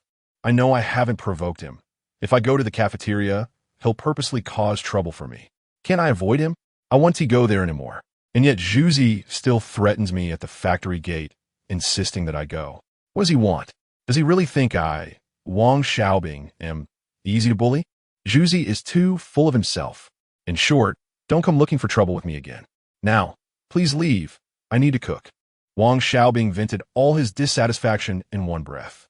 He was not afraid of the so-called elder and, While he didn't seek trouble, he certainly wasn't afraid of it. Xiao, let us go.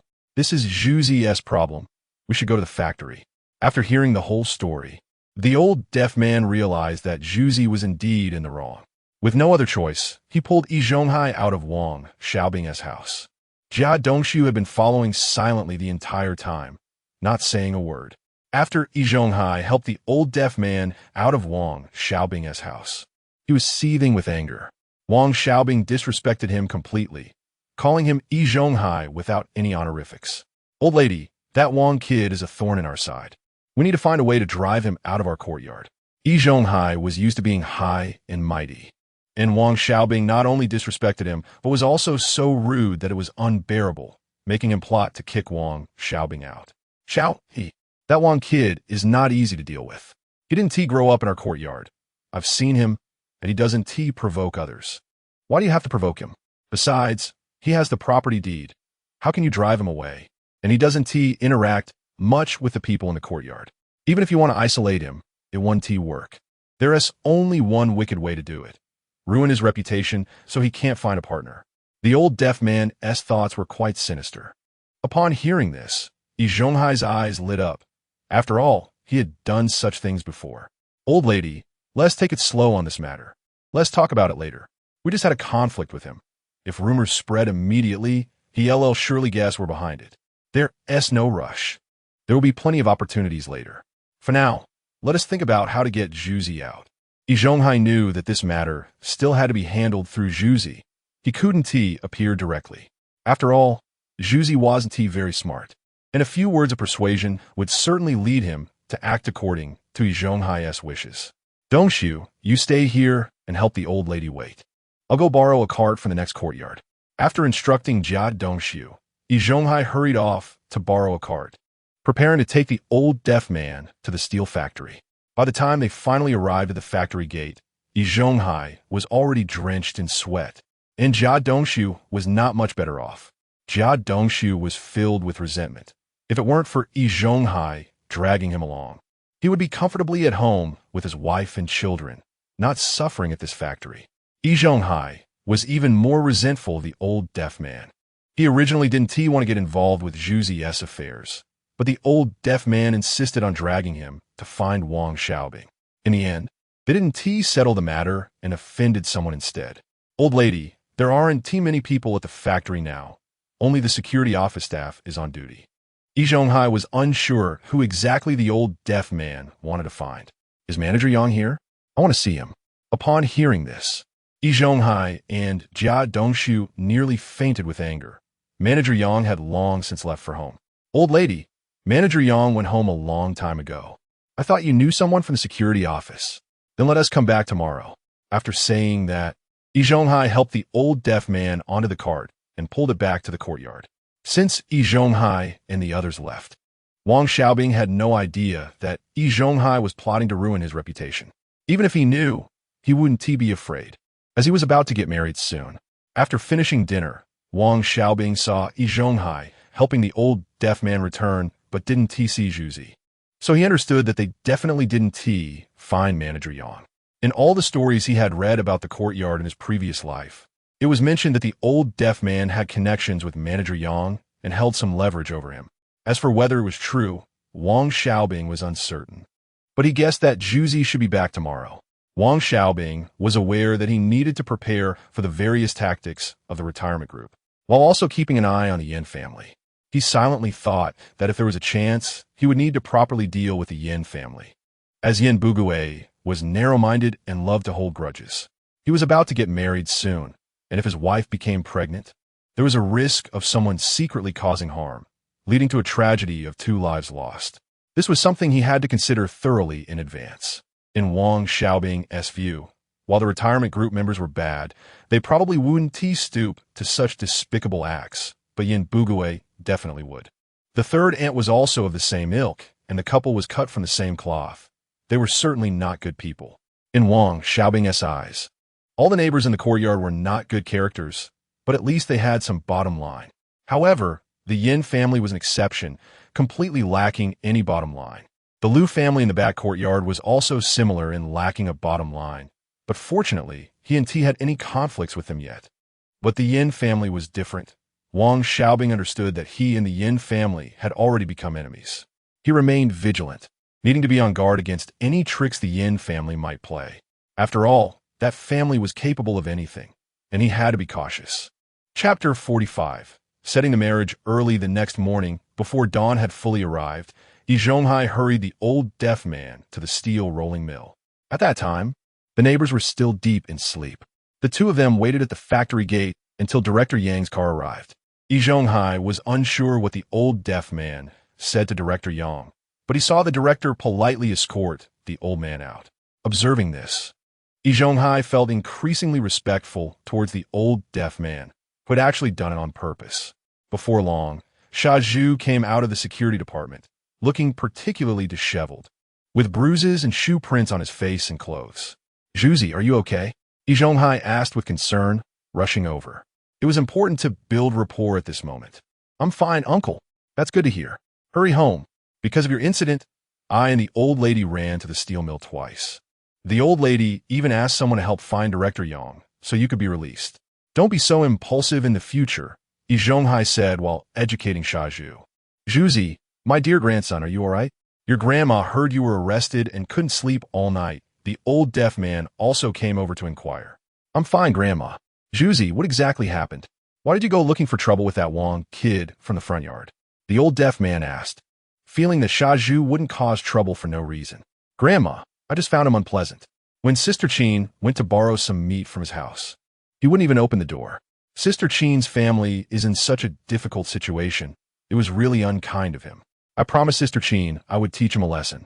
I shook his spoon once in the factory, and he stopped coming to the cafeteria. I couldn't stand it and went to reason with him, and we ended up fighting." Sha Zhu recounted the whole story. Only then did Yi Zhonghai and the old deaf man understand what had happened. Yi Zhonghai didn't think much of it, and felt that Sha Zhu was too straightforward. The old deaf man, however, felt that Sha Zhu had been used by Qin Huairu. "Grandson, don't go looking for trouble with that Wang kid from the front yard in the future, and also keep your distance from that Jia family's daughter-in-law," the old deaf man advised Sha Zhu. Sha Zhu thought the old deaf man believed he couldn't handle Wang Xiaobing and felt a bit unconvinced. "Grandma, don't worry. That Wang Xiaobing from the front yard, I don't take him seriously at all.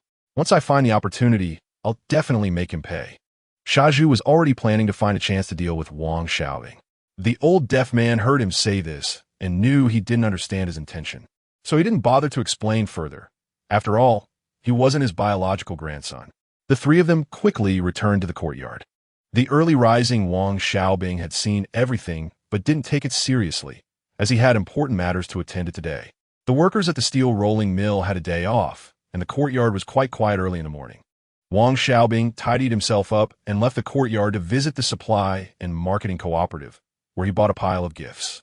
When he arrived at the two building of the steel mill, Chun Zhaodi was already waiting downstairs. "Sister Zhaodi, good morning. I really appreciate your help today," Wang Xiaobing greeted politely. Chun Zhaodi smiled and teased him. "Little Wang, you dressed up specially today, did you? You've completely captivated your sister." Wang Xiaobing didn't know how to respond and simply remained silent. "Sister Zhaodi, do you think these gifts are enough?" Wang Xiaobing raised what he was holding for Chun Zhaodi to see. "That's enough. It's already very good. The Tian family is also an ordinary working-class family. So don't prepare too much, or the neighbors will start gossiping," Chun Zhaodi said. Wang Xiaobing understood immediately. Every courtyard had such gossiping neighbors, and the situation was especially severe in Courtyard 95. The two of them carried the items towards the Tian family's home, with most of the conversation coming from Chun Zhaodi while Wang Xiaobing listened attentively. After walking for about an hour and a half, they finally arrived at a two-entry courtyard next to the train station. This courtyard was much smaller than their own Courtyard 95. As soon as Chun Zhaodi entered the gate, someone greeted her. She was quite envied in this area. She had a good job, a high salary, a husband who was a section chief, and her father-in-law was a government leader. Everyone thought she had married well. From the gate to the Tian family's door, people kept stopping to chat with Chun Zhaodi. Upon reaching the Tian family's door, everyone finally noticed Wang Xiaobing standing next to Chun Zhaodi. Everyone knew that Chun Zhaodi was matchmaking for the Tian family's daughter. and they immediately guessed that this was the future son-in-law of the old Tian family, unable to resist stealing a few more glances at him. Seeing this, Wang Xiaobing quickly took out cigarettes and offered them around, regardless of gender, as there were quite a few women who smoked at that time. While Wang Xiaobing was handing out cigarettes, the Tian family already knew he had come to propose, and the whole family was waiting at home. Although they trusted the people Chen Zhaodi introduced, old Tian still waited at home with his two sons and daughter after their mother went out to buy groceries. Hearing the voices at the door, the congratulations, and the conversation between Chen Zhaodi and Wang Xiaobing, Tian Mingji knew the suitor had arrived and hurriedly opened the door to welcome them. Walking over to Wang Xiaobing winked at her, and the two greeted the neighbors before preparing to enter the house. Chen Zhaodi also followed into the Tian family home. The neighbors were considerate and didn't block the Tian family's door, instead gathering in the yard to chat, likely discussing the marriage of the Tian family's daughter. The precious daughter of the old Tian family was beautiful, and there had been many suitors before, but Tian Dawei had been picky, rejecting many due to inadequate jobs, unattractive appearances, or questionable character. This was Wang Xiaobing's first time coming to propose. Normally, when he dated Tian Mingji, he would just drop her off nearby and leave. It was their first blind date, and he couldn't help but feel a bit nervous. Chen Zhaodi walked ahead, greeting old Tian, while Wang Xiaobing quickly stepped forward to offer cigarettes. "Hello, uncle. Hello, big brother. Hello, second brother." He greeted them as he offered cigarettes, initially feeling very nervous, but relaxed a lot after the introductions. After a few sat down, old Tian spoke. "Little Wang, this is your first time at our home. Although Sister Chan has already told us about you, I still want to hear it from you." Old Tian thought as soon as Wang Xiaobing entered the room that this young man was spirited, not bad-looking, of moderate height, and was a clerk. He might become a leader in the future. Wang Xiaobing quickly introduced himself. "Uncle, my name is Wang Xiaobing. I am from Wangjia Village, currently living in the front courtyard of Courtyard 95 on Nanluo Guxiang. My family has 2 rooms, 1 side room, and 1 ear room. My parents have both passed away, and I don't have any close relatives. It's just me. I work in the transportation department at the Hongqing Steel Rolling Mill as a level 3 clerk, with a monthly salary of 62 yuan. If Mingji marries over, she can take charge of the household, and I will definitely treat Mingji well." After saying this, Wang Xiaobing looked at old Tian. Old Tian pondered for a moment and said, "The job is decent, and the salary is all right, but there's no elder to help out at home. However, that's not a big problem. There won't be any mother-in-law and daughter-in-law conflicts. I agree to this matter. Sister Chen, let's have dinner here today. Thank you for taking care of the marriage of these 2 children. The main thing is that my daughter is very satisfied with Wang Xiaobing." Chen Zhaodi declined, saying they wouldn't eat here, and added, "Old Tian, since you all agree, let's consider the marriage settled today. What are your family's requirements for the bride price? Since little Wang is here, we could discuss it together." Old Tian replied, "The bride price will follow the local customs. 20 yuan. As for the 3 items and 1 sound, 1 or 2 will do, but the 36 legs must be prepared." After saying this, he looked at Wang Xiaobing. Wang Xiaobing quickly said, "Uncle, that's not a problem. I plan to buy a bicycle today. I have the money and tickets ready for the sewing machine and watch, intending to buy them a few days before the wedding. I have long prepared the 36 legs." After saying this, he took a sip of water and continued to express his thoughts. "Uncle, I would like to get married soon. I'm the only one in my family and don't understand marriage matters, so I'll have to trouble you to help handle it. I plan to hold the banquet at a restaurant. I don't have much contact with the neighbors in the courtyard, just inviting a few colleagues and some elders from the countryside." Old Tian thought for a moment and said, "All right, then let us have the wedding on the day of the holiday at the end of this month. You should go get the marriage certificate early, and you can arrange the banquet yourself. Our family, including relatives, can prepare 3 tables. There is still 2 weeks left until the end of the month, so there is plenty of time." After the wedding arrangements were settled, everyone started chatting. Wang Xiaobing, drawing on 2 lifetimes of experience, spoke thoughtfully and appropriately, and the 2 brothers-in-law were very satisfied with him. Chapter 46. Getting the certificate. At this moment, Tian's mother returned from buying groceries. Wang Xiaobing immediately stood up and walked in front of his future mother-in-law, saying, "Annie, I'm Wang Xiaobing." Tian's mother smiled and said, "Good. You 2 chat. I'll go cook. Mingji, come help." After Tian Mingji followed her mother to the kitchen. Everyone continued to chat. The elder and second brothers-in-law worked as train police at the train station, and they had taken a special leave to be home today. Both of them were married and had brought their children back to their mother's house. They started sharing their experiences on the train, and Wang Xiaobing listened attentively, smiling and occasionally chiming in, creating a harmonious and warm atmosphere. Seeing that everything was settled, Chen Zhaodi suggested leaving. Wang Xiaobing hurriedly said, "Sister Zhaodi, thank you for today. You must come and drink a cup of wedding wine on the day of the wedding." Chen Zhaodi promised to come and then left. Wang Xiaobing had lunch at Tian's house and rested for a while. The two brothers-in-law kept urging him to drink. And if it weren't for Tian Mingji snatching the bottle away, Wang Xiaobing might have ended up drunk. After a few cups of tea, Wang Xiaobing felt much clearer. In the afternoon, he and Tian Mingji went to the South Lagu Alley Street office and successfully obtained their marriage certificate. As for the household registration and grain book, they planned to transfer those after holding the wedding banquet. Holding the marriage certificate felt like holding a precious diploma as they walked out of the street office. With the marriage certificate, they could buy some wedding supplies like enamel basins and thermoses with auspicious characters, which usually required industrial tickets to purchase. They first went to the department store and bought a sturdy bicycle. The bike was really tall, and they also bought some items needed for the wedding. Now that they had the certificate, Wang Xiaobing confidently took Tian Mingji back to his home without worrying about any disruptions. However, he still thought about giving Tian Mingji a good introduction to the situation in the courtyard so she would have an idea and could gradually realize that the neighbors were not that great.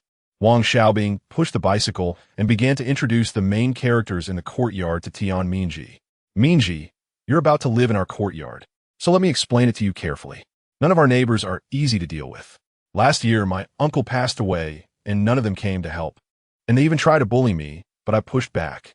In the front yard, the east wing is occupied by the Yen family. Yen Bugue is an elementary school teacher who is particularly calculating, very stingy, and holds grudges. They have 3 sons and 1 daughter and have a grudge against our family. So you mustn't associate with them. There's not a good person in that family. Their eldest son is already 20 and married a 50-year-old widow." As Wang Xiaobing said this, Tian Mingji's mouth dropped open in surprise. "I know. I heard from the Andes in the courtyard that a young guy recently married a 50-year-old widow, and it's spread all over the city. Yes, that's their family. They hold grudges and have no bottom line, so you must stay away from them. That widow is a shrew. The only ones in the front yard who have a grudge against us are them. The other neighbors are just ordinary and don't have much interaction with us, so they won't intentionally harm us. In the middle yard lives a big uncle, Yi Zhonghai, who works as a 6th-level mechanic at the factory. He and his wife have no children, to ensure someone will take care of them in their old age. They constantly scheme against the people in the courtyard and advocate for respecting the elderly and loving the young, say that there are no wrong parents in the world, only unfilial children who can't hit or scold their elders. They have had conflict with our family, so you should be cautious. In the middle house live a brother and sister. The sister is still studying, and the brother is called Yuzhu, nicknamed Silly Zhu, who is a chef. He likes other people's wives and has had conflicts with me. Just yesterday, he wanted to hit me, but the security department locked him up for a night. He holds grudges and isn't very bright. Then there's the Jia family. You must stay far away from their wife. The conflict between me and Silly Zhu was caused by her.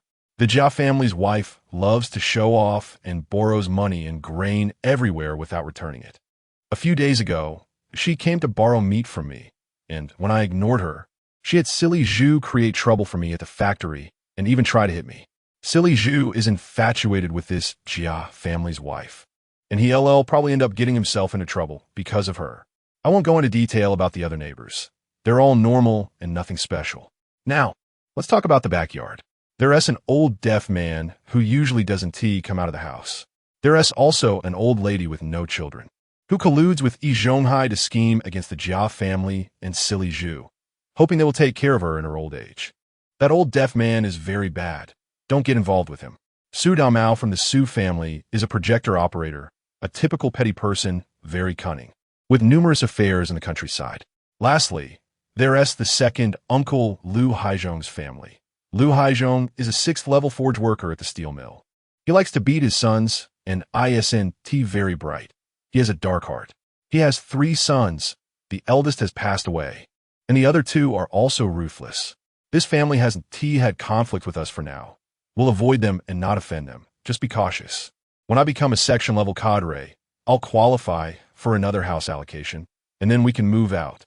Wang Xiaobing went through all the details of the courtyard and didn't expect Tian Mingji to remember everything at once, thinking he would talk to her more about it later.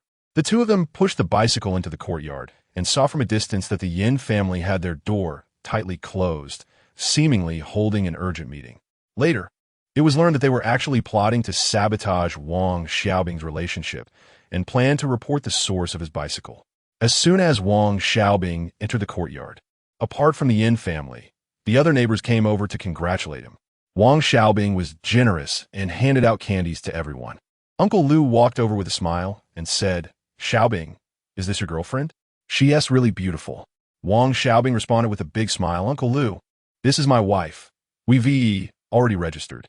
Then he turned to Tian Mingji and said, "Mingji, show everyone the marriage certificate." Tian Mingji gracefully took out the marriage certificate and held it high for everyone to see. Wang Xiaobing did this with his own intentions, wanting everyone to know that he was already married, cutting off any thoughts some people might have about causing trouble. He knew very well that the Yin family wouldn't let it go easily, and they might report him later. Just then, Uncle Lu casually asked Xiao Wang, "Where did you get the bicycle ticket?" ISNT had said that the steel mill hardly issues any.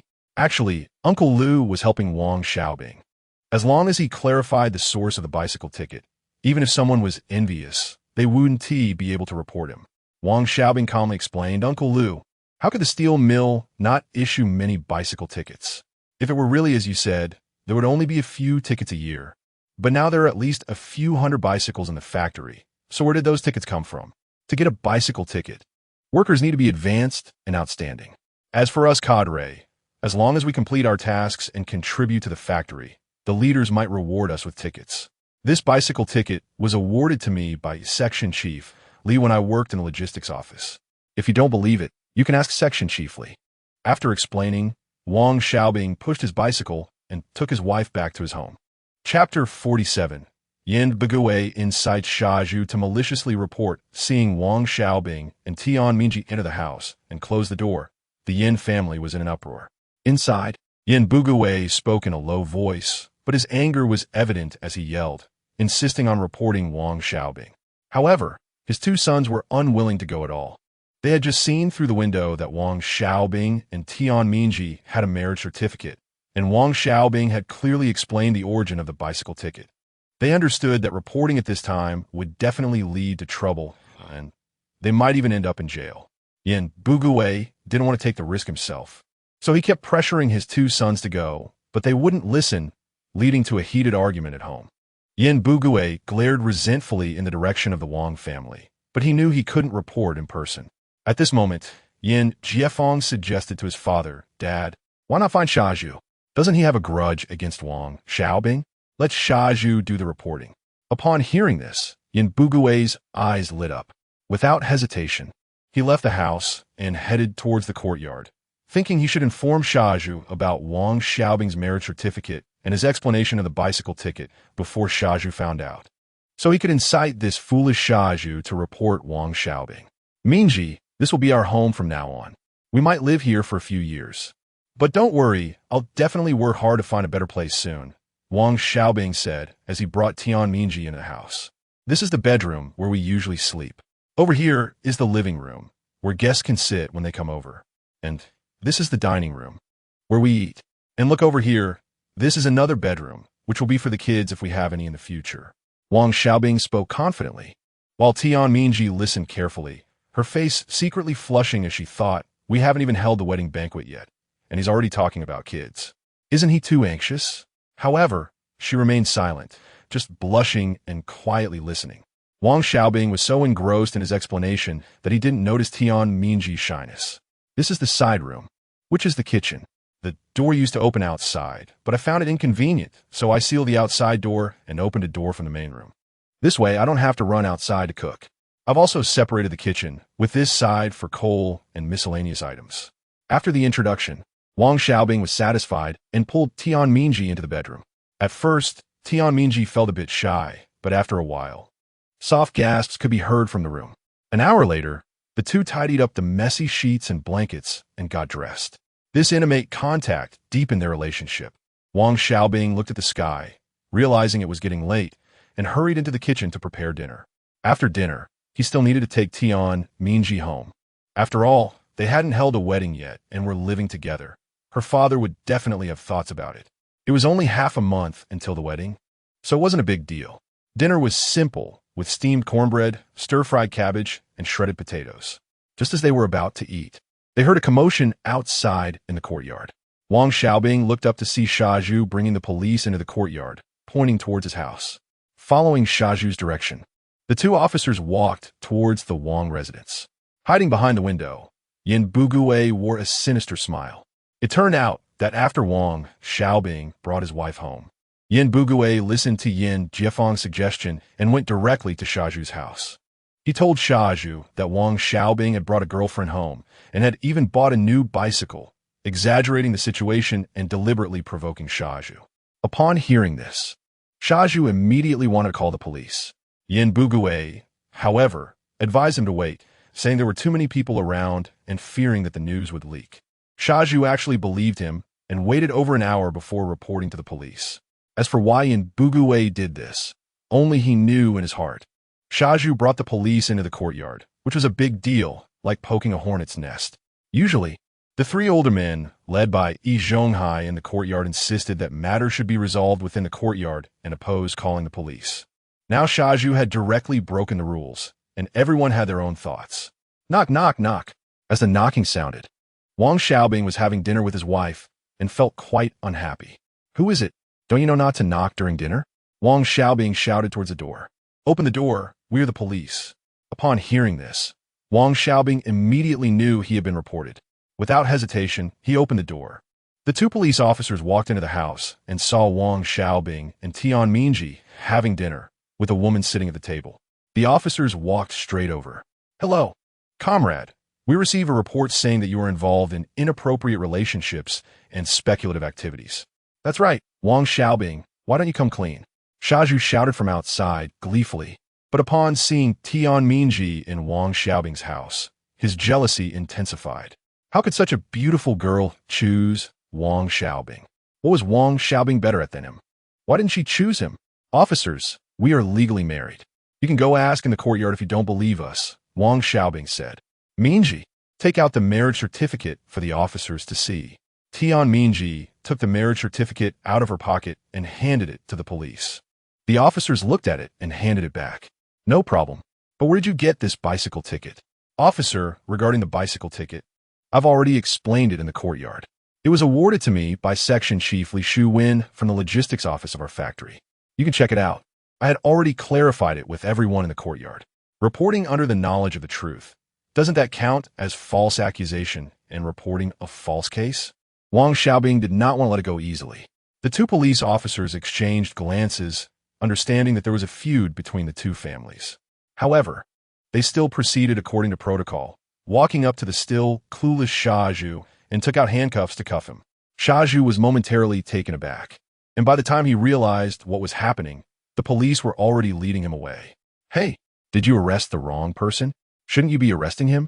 Why are you arresting me? Shaju was completely confused. Comrade He Yuju, please behave. You are currently suspected of false accusation and reporting a false case.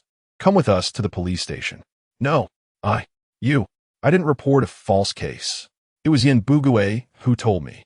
Shaju finally realized he had been used by Yin Bugui. Who is Yin Bugui? Step forward. The police shouted. Yin Bugui came out of his house and approached the police. Hello, police comrade. I am Yin Bugui. What do you need from me? He was lean and wore a pair of crooked glasses. Comrade He Yuju says you told him this and incited him to falsely accuse Comrade Wang Xiaobing. Is that true? Yin Bugui was sweating profusely, but he would not admit it. If he admitted it, he wouldn't be able to stay in the courtyard anymore. His family's reputation was already poor, and if he maliciously reported a neighbor while knowing the truth, wouldn't everyone in the courtyard be wary of him? If he could incite Shaju to report Wang Xiaobing today, who knows, he might incite Shaju to report someone else tomorrow. Officer, this is a misunderstanding. I never said that, nor did I incite Shaju. He is wrongfully accusing me. Yin Bugui, you clearly told me to report. You had bad intentions. Everyone knows you have a grudge against Wang Xiaobing. You know the truth, but are too cowardly to report yourself. So you used me as a pawn. Shaju angrily replied. Shaju, do you have any evidence? Without evidence. You are slandering me, and I won't let this go. Yin Bugui retorted confidently, not afraid at all, because Shaju was only saying this unilaterally without evidence, and he would never admit to it. However, the people present were not foolish. They quickly understood that Yin Bugui was behind this. But no one stood up, as Shaju was not a good person either. Yin Bugui, we'll see about this. Chapter 48. The Awakening of the Yin and Zhang Family. Old Yin. This kid Juzi has grown up under our watch. He is not that cunning. What you did was quite unscrupulous. You want to discuss Wang Xiaobing, but are too afraid to face him yourself, so you bully the honest Juzi. That is unacceptable. Yi Zhonghai stepped forward to speak for Juzi. Compared to the Yin family, Juzi is indeed a capable and obedient hand under him. Oldie, don't wrong me out of thin air. Do you have any evidence? Yin Bugui stubbornly refused to admit it, because there was indeed no evidence. Everyone knew in their hearts that it was him who incited Juzi, but they couldn't do anything about him, only becoming more wary of Yin Bugui in the future. Juzi shot a resentful glare at Yin Bugui before being taken away by the police. Xiao Wang, wait a moment. You know this was incited by Yin Bugui to make Juzi act. Can you speak to the police on his behalf? We are all neighbors, as the old saying goes. Distant relatives are not as good as close neighbors. Yi Zhonghai started his lecturing mode again, but Wang Xiaobing was not swayed and retorted, Uncle Yi Zhonghai, can I be blamed for this? Didn't you always emphasize that matters in the courtyard should be resolved within the courtyard? Juzi has already gone to report to the police. I just want to ask, if Juzi can report to the police, can't we defend our rights? You keep saying that matters in the courtyard should be resolved in the courtyard. All three uncles say so. But now, Yin Bugui, as the third uncle, knowing the truth, still deliberately incited Juzi to report to the police. I want to ask, does this matters in the courtyard should be resolved in the courtyard only apply to us ordinary folks, while you uncles can ignore it? I'll put it this way. I will not plead with the police for Juzi. Moreover, if anything happens in the future, I will report directly to the police. Since you uncles don't follow this rule, there is no need for me to follow it. After saying that, Wang Xiaobing directly closed the door and returned to the table to continue eating. Tian Mingji watched all of this and felt a deep resentment towards Yin Bugui. Xiaobing, you told me before about these people in the courtyard, and I thought you were exaggerating. I didn't expect Yin Bugui to be so bad. Juzi isn't a good person either. He probably wanted to report you from start. Tian Mingji said angrily, her little face puffed up with indignation. Wang Xiaobing looked at her cute appearance and couldn't help but smile, saying, Mingji, don't take it to heart. I'm here with those few people. They are no match for me at all. But you need to be more cautious living in the courtyard from now on. That Yin Bugui loves to scheme against people. Make sure not to fall for his tricks. Wang Xiaobing embraced Tian Mingji, and the two continued to eat while analyzing the neighbors in the courtyard. In fact, what happened today was exactly what Wang Xiaobing wanted. Letting his wife witness the true nature of these people was more effective than saying it 100 times. It would give her a more intuitive understanding of the neighbors. After finishing dinner, Wang Xiaobing rode his bicycle to take Tian Mingji home. When he walked back alone, his expression suddenly darkened, turning ashen. He thought to himself, Yin Bugui, I haven't caused you trouble recently, but you came out on your own, so don't blame me for being rude. I was originally planning to let you go, but now it seems I want to rest until I ruin you.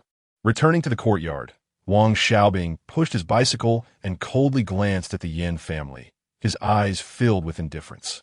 After entering his home, he sat down and began to plan his next steps in his mind. Considering how to deal with Yin Bugui and make him realize that he was not to be trifled with. After thinking it over, Wang Xiaobing felt he should first use Yin Zhongshi, this shrew, to stir up chaos in the Yin family, making them too preoccupied to scheme against him. Then he would find a way to get Yin Bugui fired from his job, so that the Yin family would no longer pose a threat to him. After 1959, well, they had no money and no jobs. Let us see how they survive. With these thoughts settled, Wang Xiaobing felt assured and went to bed. The front yard gradually quieted down, while in the backyard, Yi Zhonghai was sitting in old Def's house. Zhonghai, Yin Bugui loves to take small advantages. I really didn't expect to misjudge him. He is simply a venomous snake. Old Def said. When that Wang kid first arrived, he said just a few words, and the Yin family started targeting him everywhere. Now both families have become mortal enemies. Zhonghai, you must be careful of Yin Bugui. He is like a venomous snake lurking in the dark, ready to bite at any moment. This time he used Zhuzi as a pawn. He must be taught a lesson, or he'll dare to ride on our heads. Old lady, I understand what you mean. It's just about Zhuzi. Yi Zhonghai began to speak. Zhuzi will be fine. Let him stay. For 2 days, it's a good education for him. Old Def directly interrupted Yi Zhonghai. All right, old lady. I'll head back now. Tomorrow I'll have civilian buy some meat to send to you, to show my filial piety. Great, old lady. I'll have a good time. Hee hee. After Yi Zhonghai left, Old Def looked towards the front yard with deep-set eyes, not knowing what he was plotting. Zhuzi really is a fool, so easily schemed by Old Yin. On the other side, Jia Dongshu was at home, throwing a tantrum. He thought that tomorrow there would probably be no more little stoves made by Zhuzi. Having gotten used to those good things, he couldn't swallow, just steamed buns. Bang had also been spoiled and wouldn't eat without meat, crying and making a scene at home. Woo-woo, I want to eat meat. Bang cried, and the sound made Jia Dongshu feel irritated. What are you crying about? I'm not dead yet. Shut up. Jia Dongshu shouted angrily. And Banging was so scared that he immediately stopped crying, obediently sitting at the table and drinking porridge made from cornmeal. Dongshu, should we remind Mom? That old Yin is like a venomous snake. Will Mom get hurt at their house? Someone in the room said worriedly. You're right. We should remind Mom. Hurry up and eat. We'll talk after. Jia Dongshu responded. In the front yard, Yin Jiqing was lying in bed, while Yin Zhongshu had been eating only steamed buns and cornmeal porridge these days. Getting so skinny, she looked unrecognizable. Jiqing, you have to think of a way. Eating only these steamed buns and cornmeal porridge every day is unbearable. Yin Zhongshu pleaded pitifully. Hold on, what can I do? My dad values money more than life. He won't spend a dime and still makes me hand over $20 every month. Yin Jiqing said helplessly, full of resentment towards Yin Bugui. Jiqing, this won't do. Where's your dad's money? I'll go get it. Yin Zhongshu had an idea. Where else could it be? It's south in the place where he lives. I've seen it once. It should be under the bed. Yin Jiqing said. Hua, you're not really going to go get it, are you? If my dad finds out, he'll definitely fight you. Yin Jiqing looked at Yin Zhongshu with some concern, never considering how Yin Bugui would react if she really took the money. You don't have to worry. When your mom goes to the market to pick up vegetable leaves, I'll go get it. No one will know. Yin Zhongshu said confidently. Very few people in the courtyard knew about Yin Zhongshu's methods. This skill was something she brought over from her family and later passed on to Banging. With this ability, Banging later earned the title of Thief Saint in the Myriad Realms. This shows just how skilled Yin Zhongshu was at stealing. However, after marrying old Jia, she washed her hands of the trade. After all, there was a worker in the family. If she got caught, old Jia's job would be at risk. For the sake of her husband and son, she never returned to that line of work. Later, after her son died, she passed this skill on to her only grandson, Jia Bangin. Eating steamed cornbread and cornmeal porridge every day has been quite a challenge for her. It's impressive that she has managed to endure it until now. Chapter 49. The Yin family was robbed. A week had passed in the blink of an eye. Wang Xiaobing would sneak things home every day, and no one noticed. The storage room in his kitchen was already stuffed to the brim, with 500 pounds of flour alone, not to mention other items. These were all things he had exchanged with a few drivers from the transport team over the past few days. He still had about 200 pounds of flour left from the New Year's sign-in in his space, and the pork was almost gone, but he hadn't eaten much himself, mainly sending a piece to a few department heads to maintain relationships. Tian Mingji's family had already prepared the quilt for their wedding. Just as Wang Xiaobing returned home and cut out a few red characters for good luck, he heard 2 piercing screams from the Yin family across the street, sounding as if their parents had just died. Wang Xiaobing stepped out the door, and people from the courtyard and backyard gathered at Yin Bugui's house. My money. Who stole my money? Jiefeng. Hurry up and call the police. Go. From the Yin family, Everyone immediately understood that the Yin family's money had been stolen. At this moment, Yin Jiefeng ran out of his house, ready to call the police. Wait a minute, Jiefeng, don't call the police yet. Let's settle this in the courtyard first. Don't just call the police at the drop of a hat. Last time, your Yin family took advantage of Zhuzi's kindness, provoking him to call the police. Now, you want to call the police again? Our courtyard lost its title of a civilized courtyard because of your Yin family, and your reputation has been tarnished. If this continues, your Yin family will no longer be suitable to live in this courtyard. Yi Zhonghai stepped forward and directly stopped Yin Jiefeng. He was retaliating against Yin Bugui. Last time, Yin Bugui had used Zhuzi as a pawn, and this time he was using the courtyard's reputation to suppress the Yin family's arrogance. Yi Zhonghai, you dare to stop my family from calling the police? I will not rest until we settle this. Jiefeng, hurry up. Yin Bugui, having lost all his money, was furious when he heard Yi Zhonghai stopping the police call. His face contorted with rage as he glared at Yi Zhonghai. Wait, since the Yin family wants to call the police, then go ahead. But this concerns our front yard's reputation, and I believe the Yin family is no longer suitable to live here. I will write a petition, and everyone can sign it. Tomorrow, I will go to the street office to have the Yin family removed from our courtyard. Just based on how your Yin family has made our front yard's reputation stink these days, I went to my wife's house. And if we hadn't already gotten our marriage certificate, perhaps the wedding would have been off. I firmly oppose this disaster continuing to live here. Wang Xiaobing said. Yi Zhonghai, who had felt a bit scared when Yin Bugui glared at him, came back to his senses, realizing he had just been threatened by Yin Bugui. I agree. Even if the front yard doesn't say anything, as the elder of this courtyard, I have to bring it up. Yi Zhonghai immediately expressed his stance. I also agreed to kick the Yin family out of our courtyard. They are a tumor. They used to block our door every day to take advantage of us. And if it weren't for someone reporting them, they would probably still be taking advantage of everyone. Zhuzi timely stood up to support the elder. I agree. I agree too. Our family also agrees. Since everyone agreed, Yin Jiefeng, you go call the police. I will start writing the petition. I don't agree.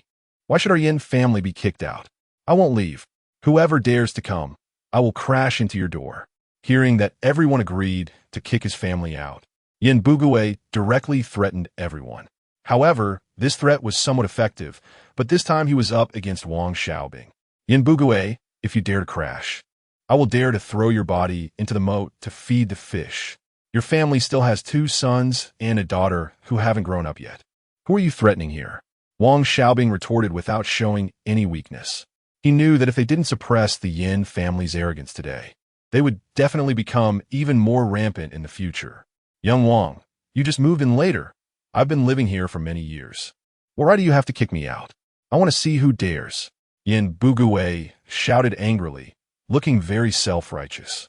Yin Bugui, don't think you are still a teacher. Now you're just a janitor. All those times you blocked the door in the courtyard, taking bribes and benefits. I will write up the materials and submit them to the education department tomorrow to let them investigate whether you are clean.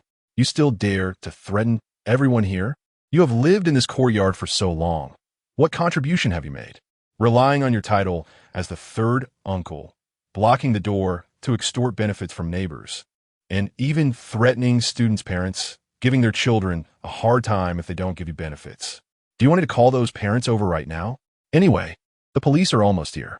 Wang Xiaobing fearlessly exposed Yin Bugui's past.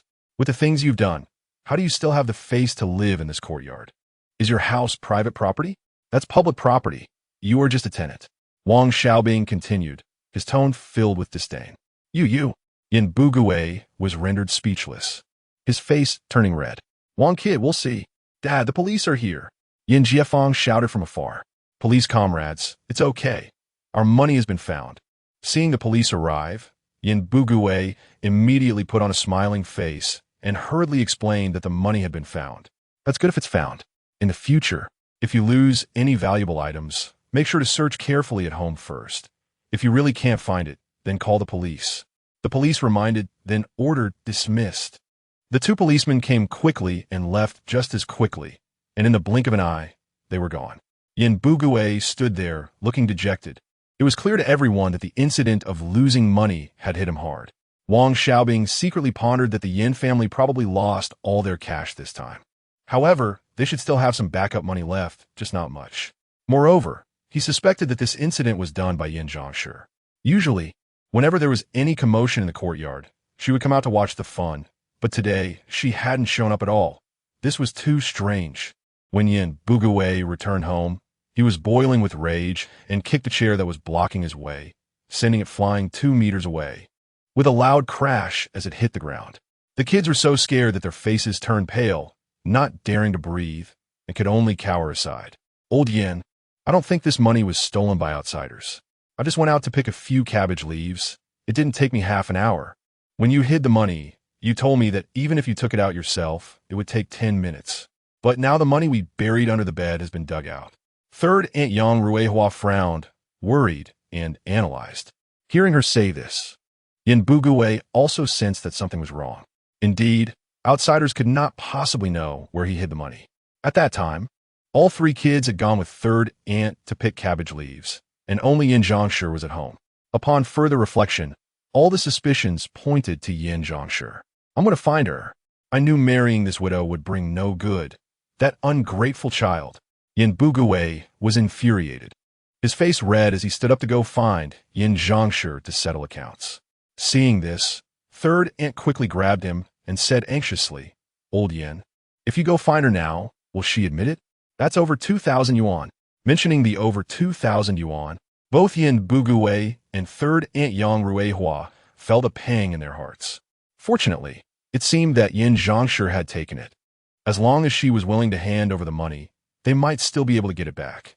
If outsiders had taken it, it would really be a lost cause. Today, being forced by that kid from the Wang family to give up calling the police made Yin Bugui feel like he had aged several years in an instant. Filled with helplessness and frustration, he just never thought that Yin Zhangshi would admit it. Chapter 50. Yin Bugui fainted again. What do you think we should do? I'm now worried about that over 2,000 yuan. If I lose this money with my current salary, how long will it take me to save that much again? Yin Bugui was both angry and anxious, knowing full well that it was Yin Zhangshi who took the money, yet feeling utterly helpless. If I report it to the police, I'll be stopped by everyone. If Yin Zhangshi refuses to admit it, I have no way out. Old Yin, before third aunt could come up with a solution, Yin Bugui, overwhelmed with anger and anxiety, lost his breath and fainted on the ground. Clearly, he was too agitated. Dad! Yin Jiefeng shouted in fright. Jiefeng, hurry and borrow a cart. We need to take your dad to the hospital. Third aunt instructed anxiously.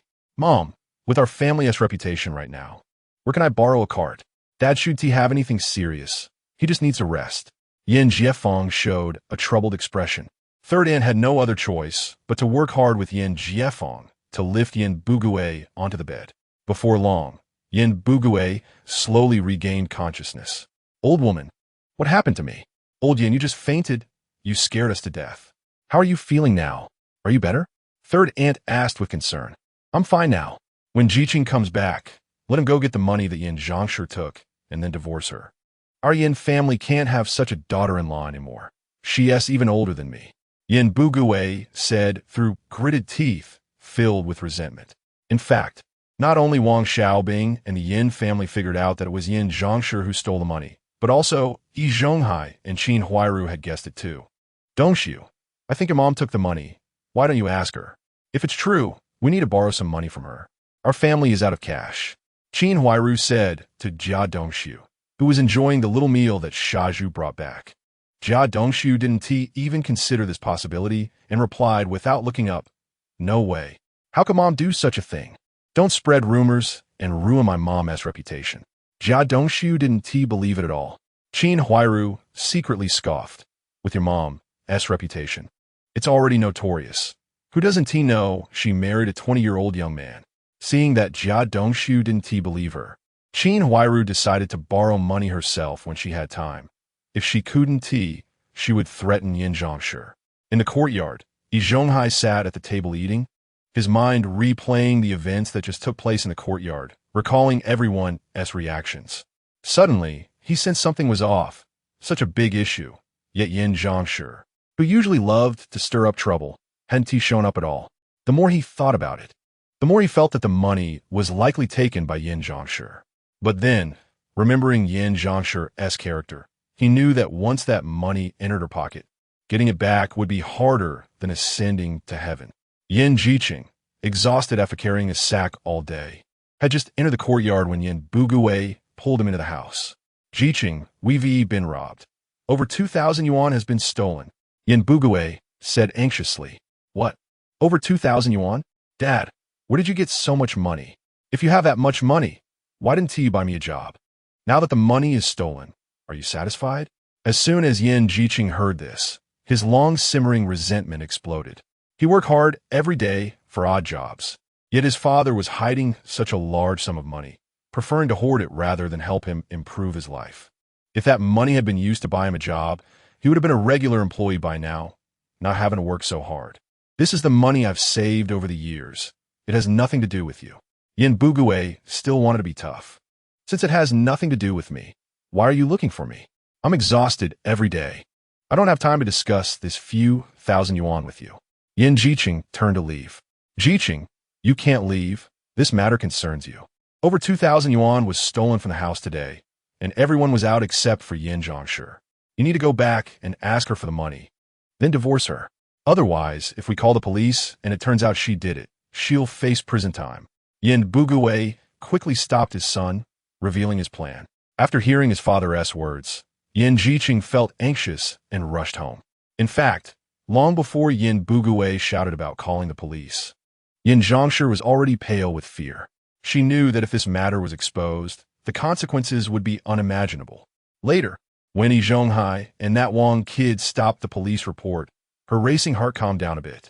She was anxiously waiting for the police to arrive. And when she heard Yin Bugui tell the police that the money was found, Yin Zhangshi instantly understood that Yin Bugui didn't dare to call the police. With her nerves finally relaxing, she sat down on the ground.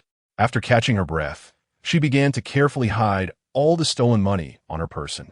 She thought to herself, keeping the money at home was too unsafe. She needed to find a secret place to hide it. If others found out, no matter how she tried to explain, it would be hopeless and she would be finished. So she planned to go out tomorrow to find a place to hide the money. Just as Yin Zhangshi hid the money, Yin Jiqing returned home. Hua, did you really take Dad's money? Yin Jiqing looked anxious, staring directly at Yin Zhangshi. Hearing the noise at the door, Yin Zhangshi's heart skipped a beat. But she still put on an innocent look. Jiqing, you know what kind of person I am. How could I take Dad's money? She said, feigning grievance. And I don't even know where he hid the money. I felt really dizzy today and slept all day in bed. I just woke up. It's good you didn't take it. My dad said he lost over 2,000 yuan, and I'm so angry. If he had been willing to give me the money back then, I would have probably already become a regular employee at a big factory. Yin Jiqing sighed, feeling helpless and resentful, his complaints towards his father increasing. Thinking about the hardships of these years and his father's stinginess, he felt a bit down and didn't pursue Yin Zhangshi's words any further. At the door, the more Yin Bugui listened, the more he felt something was off. The obsession to get the money back made him unable to sit still. He stood up and resolutely decided to report it again. He suspected that he had misanalyzed things before. Lost in thought, he hurriedly walked out, soon breaking into a sweat as he ran to the police station. Officer, I really lost over 2,000 yuan, Yin Bugui said, panting, his eyes filled with anxiety and desire. Didn't you say earlier that this was a misunderstanding and the money was found? Now you're back, saying it's not found. Do you think we're here to play with you? We're very busy and don't have time for your nonsense. Get out, or we'll arrest you for causing trouble at the police station. The police said sternly, unceremoniously pushing Yin Bugui out. Yin Bugui was consumed with the desire to get back the over 2,000 yuan.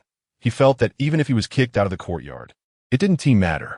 As long as he had that money, he wouldn't have to worry about finding a place to live. But now being kicked out of the police station, he was both angry and anxious, blood rushing to his head, and he fainted on the ground. Half an hour later, someone finally discovered Yin Bugui. A kind-hearted person quickly took him to the hospital. The hospital staff found his work ID on him, which had the address of Courtyard 95. So they promptly contacted the neighborhood office. Yang Ruihua, The neighborhood worker, Wang, shouted loudly in the front yard. Wang, why are you here? Our old Yin isn't home. Third Aunt Yang Ruihua said, thinking that Wang was looking for Yin Bugue. I know Yin Bugue isn't home. The hospital just called. Saying Yin Bugue fainted near the police station and was sent to the hospital in time after being discovered. You all need to prepare money quickly to pay for the surgery and hospitalization fees. After Wang finished speaking, he turned and left. Old Yin, you can't have any problems. Yang Ruihua, feeling anxious, hurried back home and stuffed the only 300 yuan he had into his pocket. He then called on the two Yin brothers, Yin Jiefeng and Yin Jiequang, and they all ran toward the hospital. Chapter 51. Yin Bugue is paralyzed doctor. Where's the patient who was brought in unconscious? Yang Ruihua anxiously grabbed a passing nurse, her tone filled with worry. Hello, ma'am. I'm a nurse, not a doctor. If you want to find a doctor, just walk straight ahead and you will see one, the nurse patiently explained. Upon hearing that the person was not a doctor, Yang Ruihua immediately let go of the nurse's arm and walked ahead with her two sons. Sure enough, they encountered a doctor after walking more than 10 meters. Doctor, how's my husband Yin? Yang Ruihua grabbed the doctor's hand tightly and wouldn't let go. The doctor was startled by this sudden action, wondering why this woman was behaving so aggressively. Ma'am, please let go. Let's talk calmly. Don't be physical. What is your relationship with the patient? I believe the patient's name is Yin Bugue. Yes. Yin Bugue is my husband. How's he doing now? Can we see him? Yang Ruihua asked eagerly, her eyes filled with concern. Meanwhile, the two sons standing beside her remained indifferent. They had little emotional connection with Yin Bugue, who had always been calculating towards them. So they naturally did not show much concern at this moment. Family members, please calm down. You need to pay the surgery and hospitalization fees first, and then come find me, the doctor said. What? How can your hospital be so heartless? Just for fainting, you want us to pay 280 yuan. Upon hearing the fees, Yang Ruihua was instantly frantic. They only had 300 yuan at home, and if they paid 280 yuan, there would only be 20 yuan left. Not to mention, they didn't know when Yin would be able to return to work.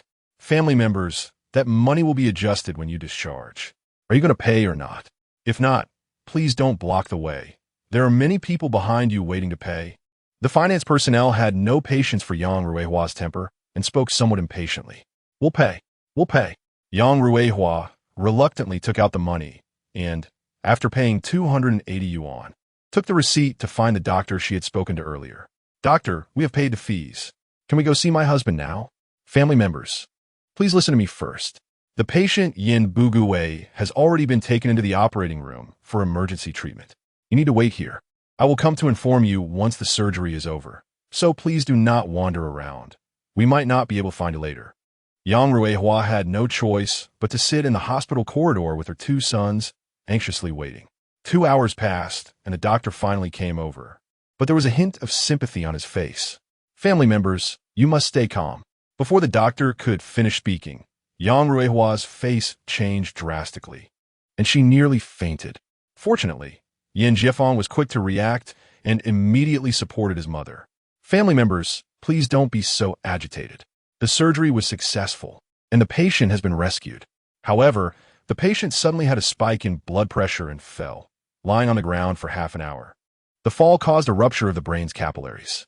Although the patient was saved, it was too late when he was sent to the hospital, and now he has paralysis on his lower body, which means he has had a stroke. But don't be too discouraged. There might be miracles.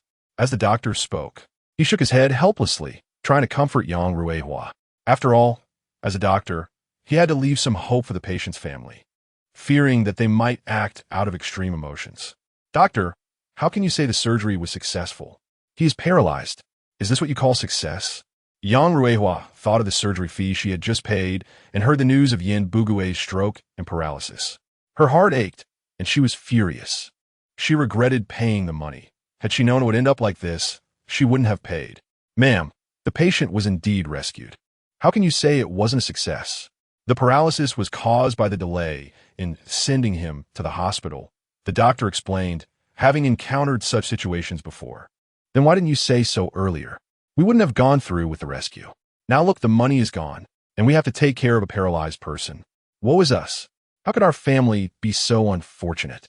Yang Ruihua felt more and more aggrieved, sitting down on the hospital corridor and bursting into tears.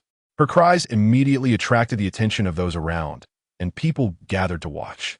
After understanding the situation, they indeed felt some sympathy for Yang Ruihua.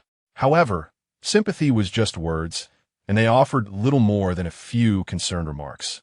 As for Yin Jiafeng and Yin Jiequang, the two brothers, upon hearing that their father Yin Bugui was paralyzed, immediately left Yang Ruihua and ran away without a second thought.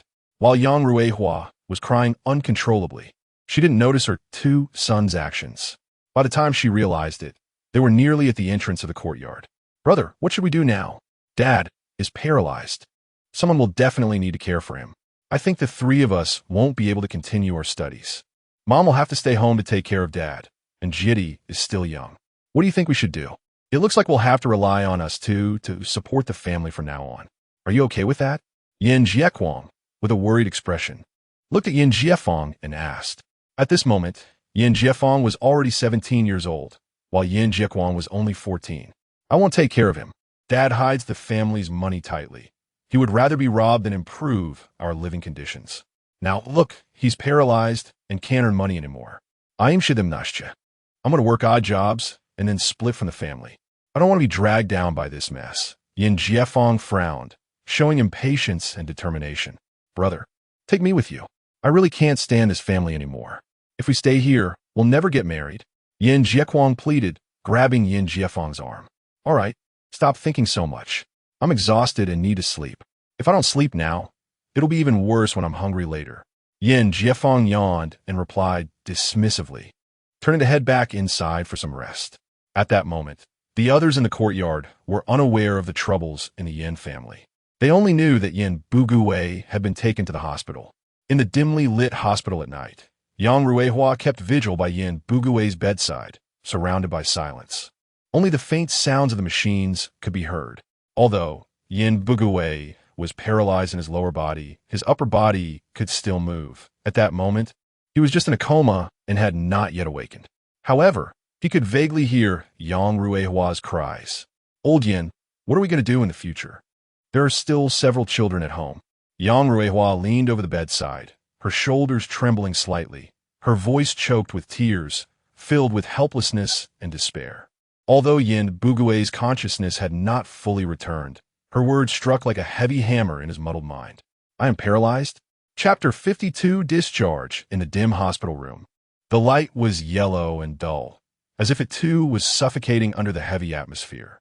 Yin Bugui slowly woke up, his cracked lips trembling slightly as he softly called out, "Ruihua." Yang Ruihua was sitting by the bed, looking tired and worried. Upon hearing his voice, she suddenly raised her head, a glimmer of surprise flashing in her eyes. "Old Yin, you're awake." Yin Bugui felt dizzy, his body weak and unresponsive. He instinctively moved his legs, but felt nothing, panic rising in his heart. "Ruihua, what happened to me? Why can't I feel my legs?" Yang Ruihua's eyes instantly reddened, tears welling up as she choked out, "Old Yin, do you remember how you fell to the ground? The doctor said your blood pressure suddenly spiked, causing you to fall and suffer a brain hemorrhage. Now, you're paralyzed, but the doctor said you might recover in the future." "Em paralyzed." Yin Bugui found it hard to believe, his voice unintentionally rising. "Em paralyzed." He muttered to himself again, his eyes vacant, as if his soul had been sucked away, unable to accept this cruel reality. Yin Bugui composed himself, suddenly remembering the crucial money, urgently asking, "Ruihua, did you find the money?" In his mind, being paralyzed was a dead end, but if there was money, perhaps they could still manage to get by. "What money?" Yang Ruihua loket puzlet. "Didn't you go to ask Yin Zhangshi for money? How did you end up collapsing not far from the police station?" Yang Ruihua, filled with confusion, finally asked the question that had been buried in her heart for a long time. Yin Bugui took a deep breath, trying to recall, and slowly said, "I did go, but Yin Jieqing asked Yin Zhangshi, and she refused to admit it. I thought maybe going directly to report it would help her cover it. Yin Zhangshi should show it to the police, right? But when I went to the police station to report, they completely ignored me, saying I was just messing with them." First, I said it was a misunderstanding and that the money was found. Then I went to report it saying it wasn't found, and they kicked me out. I was so angry that I got dizzy and fell to the ground, and now I'm like this. After speaking, he kept muttering about that money, as if it were his last lifeline. Yang Ruihua was also anxious. That 2,000 yuan was enough to support their family for 10 years. If they could find it, there was still hope for the family. Old Yen, how are you feeling? The 300 yuan we had has already been paid to the hospital. If you're feeling okay, let us discharge you. We can get some money back and the family can hold on for a while. Yang Ruihua gritted her teeth and spoke these difficult words. She knew in her heart that it was cruel to say this, but with the family's pillar down, and with their sons disappearing after hearing about their father's paralysis, she had no choice but to support the family alone. Ruihua, I'm okay, let us discharge. Yin Bugue gritted his teeth and squeezed out these words. Now that he was paralyzed in bed and needed care, he could no longer yell at Yang Ruihua like before. The harsh reality forced him to lower his head. When Yang Ruihua went to handle the discharge procedures, only Yin Bugue remained in the hospital room. He lay quietly on the hospital bed, trying to feel his body, but was terrified to find that he only had sensation above his waist. Below that, it was as if it didn't belong to him, completely unresponsive. Sadness instantly engulfed him, and he could no longer control his emotions, sobbing. None of his 3 sons stayed by his side during his illness.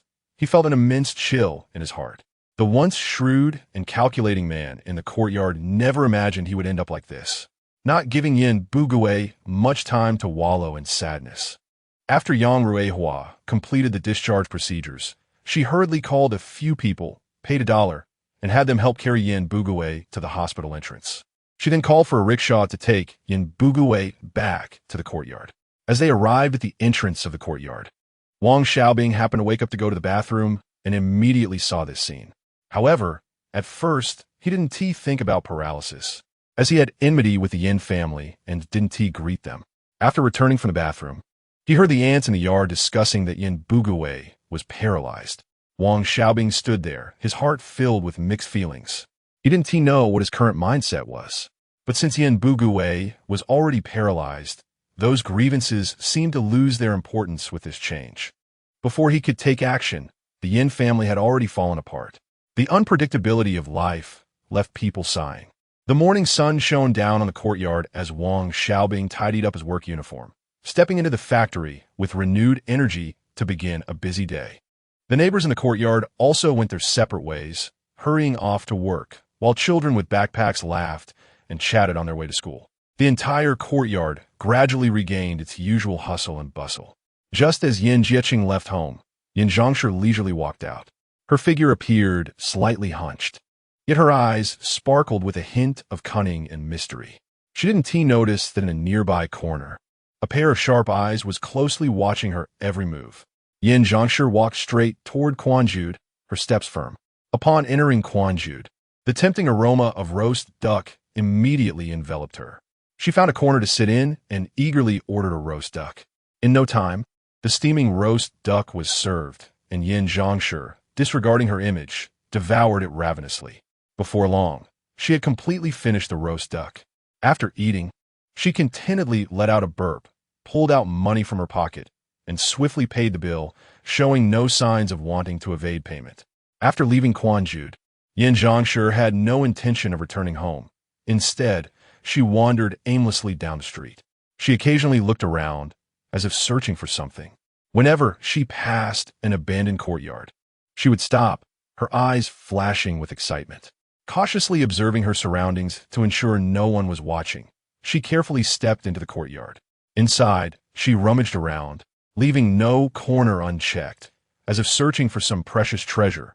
But each time she came out, her face bore a hint of disappointment.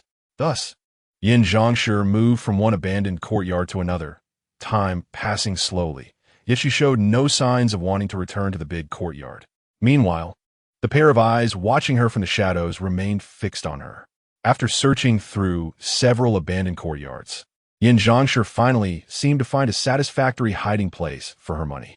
She cautiously looked around, confirming that no one was nearby, before carefully crouching down and clearing some weeds and rubble in a corner of the yard, revealing a shallow pit. She pulled out a large stack of money from her bosom, which she had painstakingly saved, more important to her than life itself. At this moment, she meticulously placed the money into the small pit, covering it securely with rubble and weeds, as if this would ensure its safety forever. After handling everything, Yin Zhangshi stood up, dusted off her hands, and showed a relieved expression. She patted her pocket, confirming she still had 100 yuan for pocket money, before turning around and hurriedly leaving the courtyard. However, she didn't know that from the moment she entered the courtyard, a pair of eyes had been watching her closely from the shadows.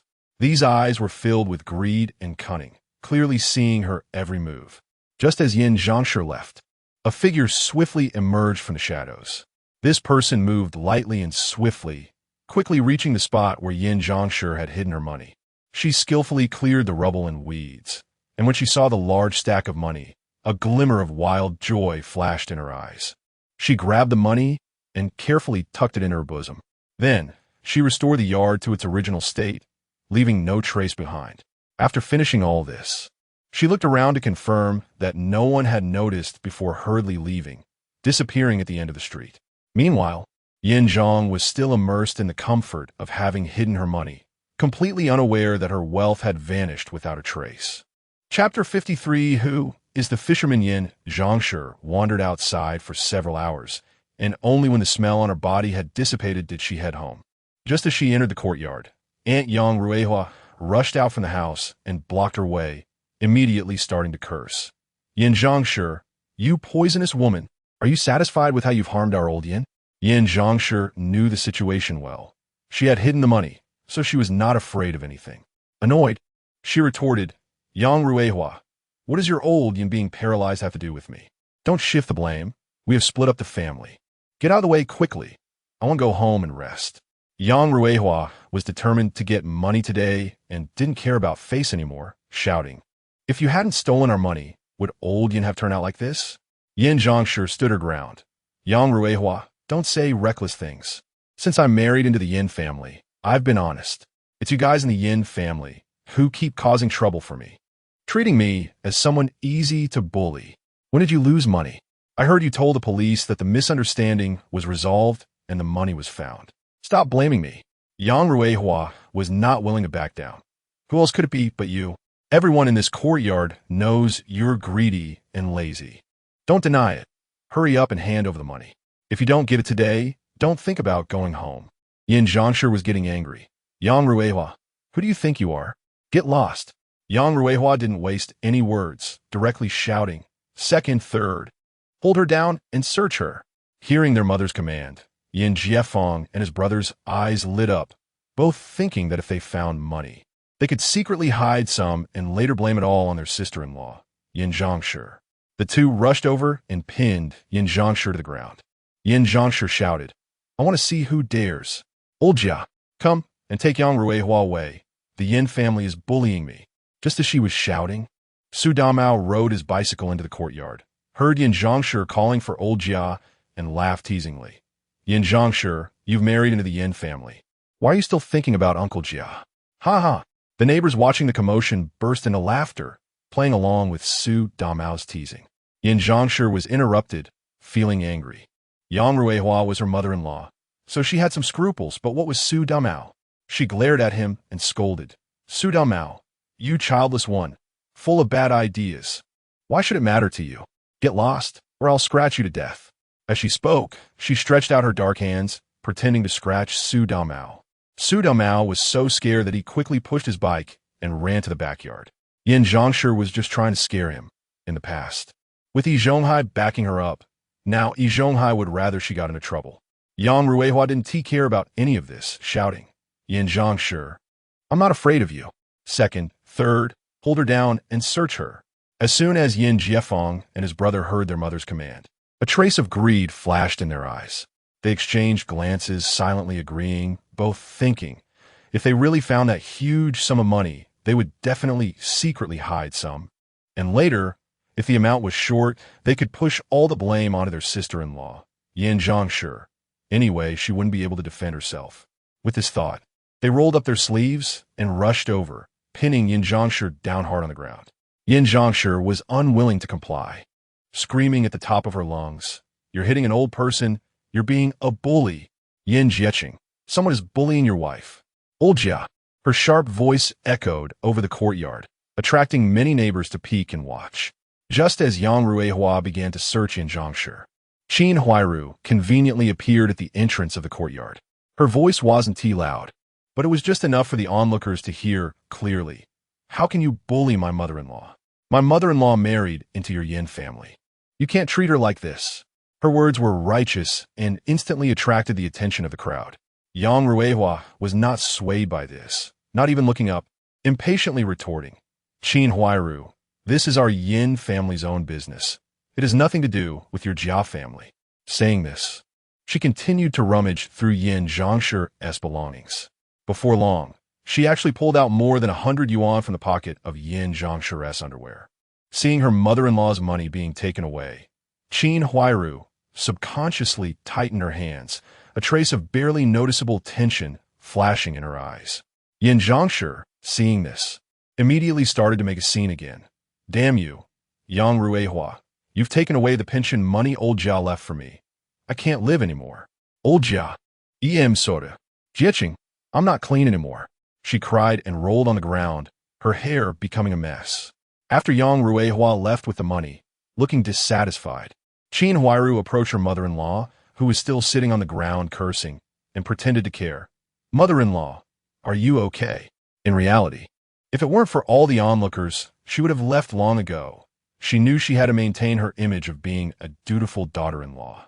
Yin Zhangshi had no good face for Qin Huairu, as sharp-tongued as ever. I don't need your concern. You vixen pretending to be a good person here. Why didn't you help just now? Now you come over pretending to be kind. In her heart, she had long been used to bullying Qin Huairu and didn't take her seriously at all. The surrounding neighbors heard this and began to discuss amongst themselves. An older woman said, this Yin Zhangshi is really inhumane. Qin Huairu is pregnant. How could she help? If she got pushed down, both adult and child would be in danger. Another older man echoed, Qin Huairu is quite filial. She is not at all like our daughter-in-law, who is always lazy and eating well. Others followed with complaints. Your family is still better. Our daughter-in-law has been here for years and has never entered the kitchen. Listening to these discussions, Qin Huairu lowered her head. The corners of her mouth couldn't help but rise slightly. But she quickly returned to her worried expression for Yin Zhangshi, saying, Mother-in-law, get up quickly. The ground is cold. If you can't live in the Yin family, come back home. I'll still take care of you. Yin Zhangshi didn't take Qin Huairu's words to heart at all. In her view, no matter how bad the Yin family was, Yin Jieqing treated her well. She snorted coldly and said, I don't need your care. Then, she glared hatefully at the Yin family's door, brushed off the dust from her clothes, and limped back to her own home. Seeing that Yin Zhangshi had gone home, everyone felt there was no more excitement to watch and dispersed in twos and threes. Once the front yard was completely empty, Qin Huairu stood in place, the concern on her face instantly disappearing, replaced by a sneer. She first glanced towards the Yin family, then looked at Yin Zhangshi's house, and then slowly turned around and walked towards the inner courtyard, each step taken with excitement and a hint of pride. Yin Zhangshi returned home, and after a while came out again. All her money had been taken away, and with no choice, she planned to take out some money to use. This time she intended to eat a roast duck outside. After all that movement, she was hungry again. Yin Zhangshi opened the door, looked around to see no one, and with no one from the Yin family outside, she quickly stepped out of the courtyard, planning to hide the money even more secretly this time. Chapter 54. The financial fortune of a Yinzhong family. Yin Zhangshi lingered for a while in the place where she hid her money, and when she saw no one around, she quickly slipped into the abandoned courtyard. She hurried to the spot where she had previously hidden the money and reached in, but found nothing. She was startled and muttered softly, Why isn't it here? I just put it here. Unwilling to give up, she reached in again and carefully searched for a long time, confirming that the money was truly gone. She stood up and walked around the area. It was indeed the right place, but how could the money have disappeared? She didn't dare to report to the police and could only vent her frustration at the hiding spot. Who knew if it was luck or what? But as she angrily kicked the ground a few times, she accidentally kicked out a small box. At first, Yin Zhangshi didn't think much of it. There were plenty of such broken boxes in the abandoned courtyard. She kicked the box hard again and heard a metallic clinking sound from inside. Instantly alert, she crouched down and opened the box. To her surprise, the contents inside were dazzling and almost blinded her. Yin Zhongshi's eyes widened in disbelief as she stared at the 7 or 8 small gold bars inside, completely forgetting about the over 2,000 yuan she had lost. She grabbed a gold bar and stuffed it into the pocket of her underwear, her face blooming with joy. As she walked, she kept murmuring that it must be old Jia in heaven looking out for her. Losing over 2,000 yuan was supposed to be a frustrating matter. But who would have thought that Yin Zhongshi had inadvertently stumbled upon 7 or 8 little gold bars? Now her face was all smiles, her wrinkles crinkling together. She picked up a gold bar, bit into it to confirm it was real, and felt absolutely ecstatic. Yin Zhongshi thought her fortune had come, excitedly kicking around in the abandoned courtyard until she was exhausted and sweating. Though she felt a bit reluctant for not finding more treasures, she eventually left. Not far from there, she tossed her reluctance aside and pulled out a gold bar from her underwear, planning to exchange it for money. Not daring to go to the black market, she thought about going to the bank, even though the exchange rate at the bank was much lower than the black market. At that time, gold bars mainly came in 2 types. The 1-tail bars called Little Yellow Fish and the 10-tail bars called Big Yellow Fish. It was said that half a gene is equal to 8 tails because 1 gene was 16 tails and 1 tail was 25 grams. So a little yellow fish weighed 25 grams, and a big yellow fish weighed 5 grams. At the bank, 1 gram of gold could be exchanged for 8 yuan, meaning 1 little yellow fish could be exchanged for 250 yuan. This time she had obtained 8 little yellow fish, totaling 2,000 yuan. Yin Zhongshi planned to sew a pocket to tie the little yellow fish to herself so she wouldn't lose them. When she arrived at the bank, she exchanged 1 little yellow fish and immediately started feasting with the money. Roast duck soda, pig's head meat. She ate to her heart's content until she could no longer fit anything else her body round her. Her belly bulging as if she were 5 or 6 months pregnant, and she waddled as she walked. Passers-by looked on enviously.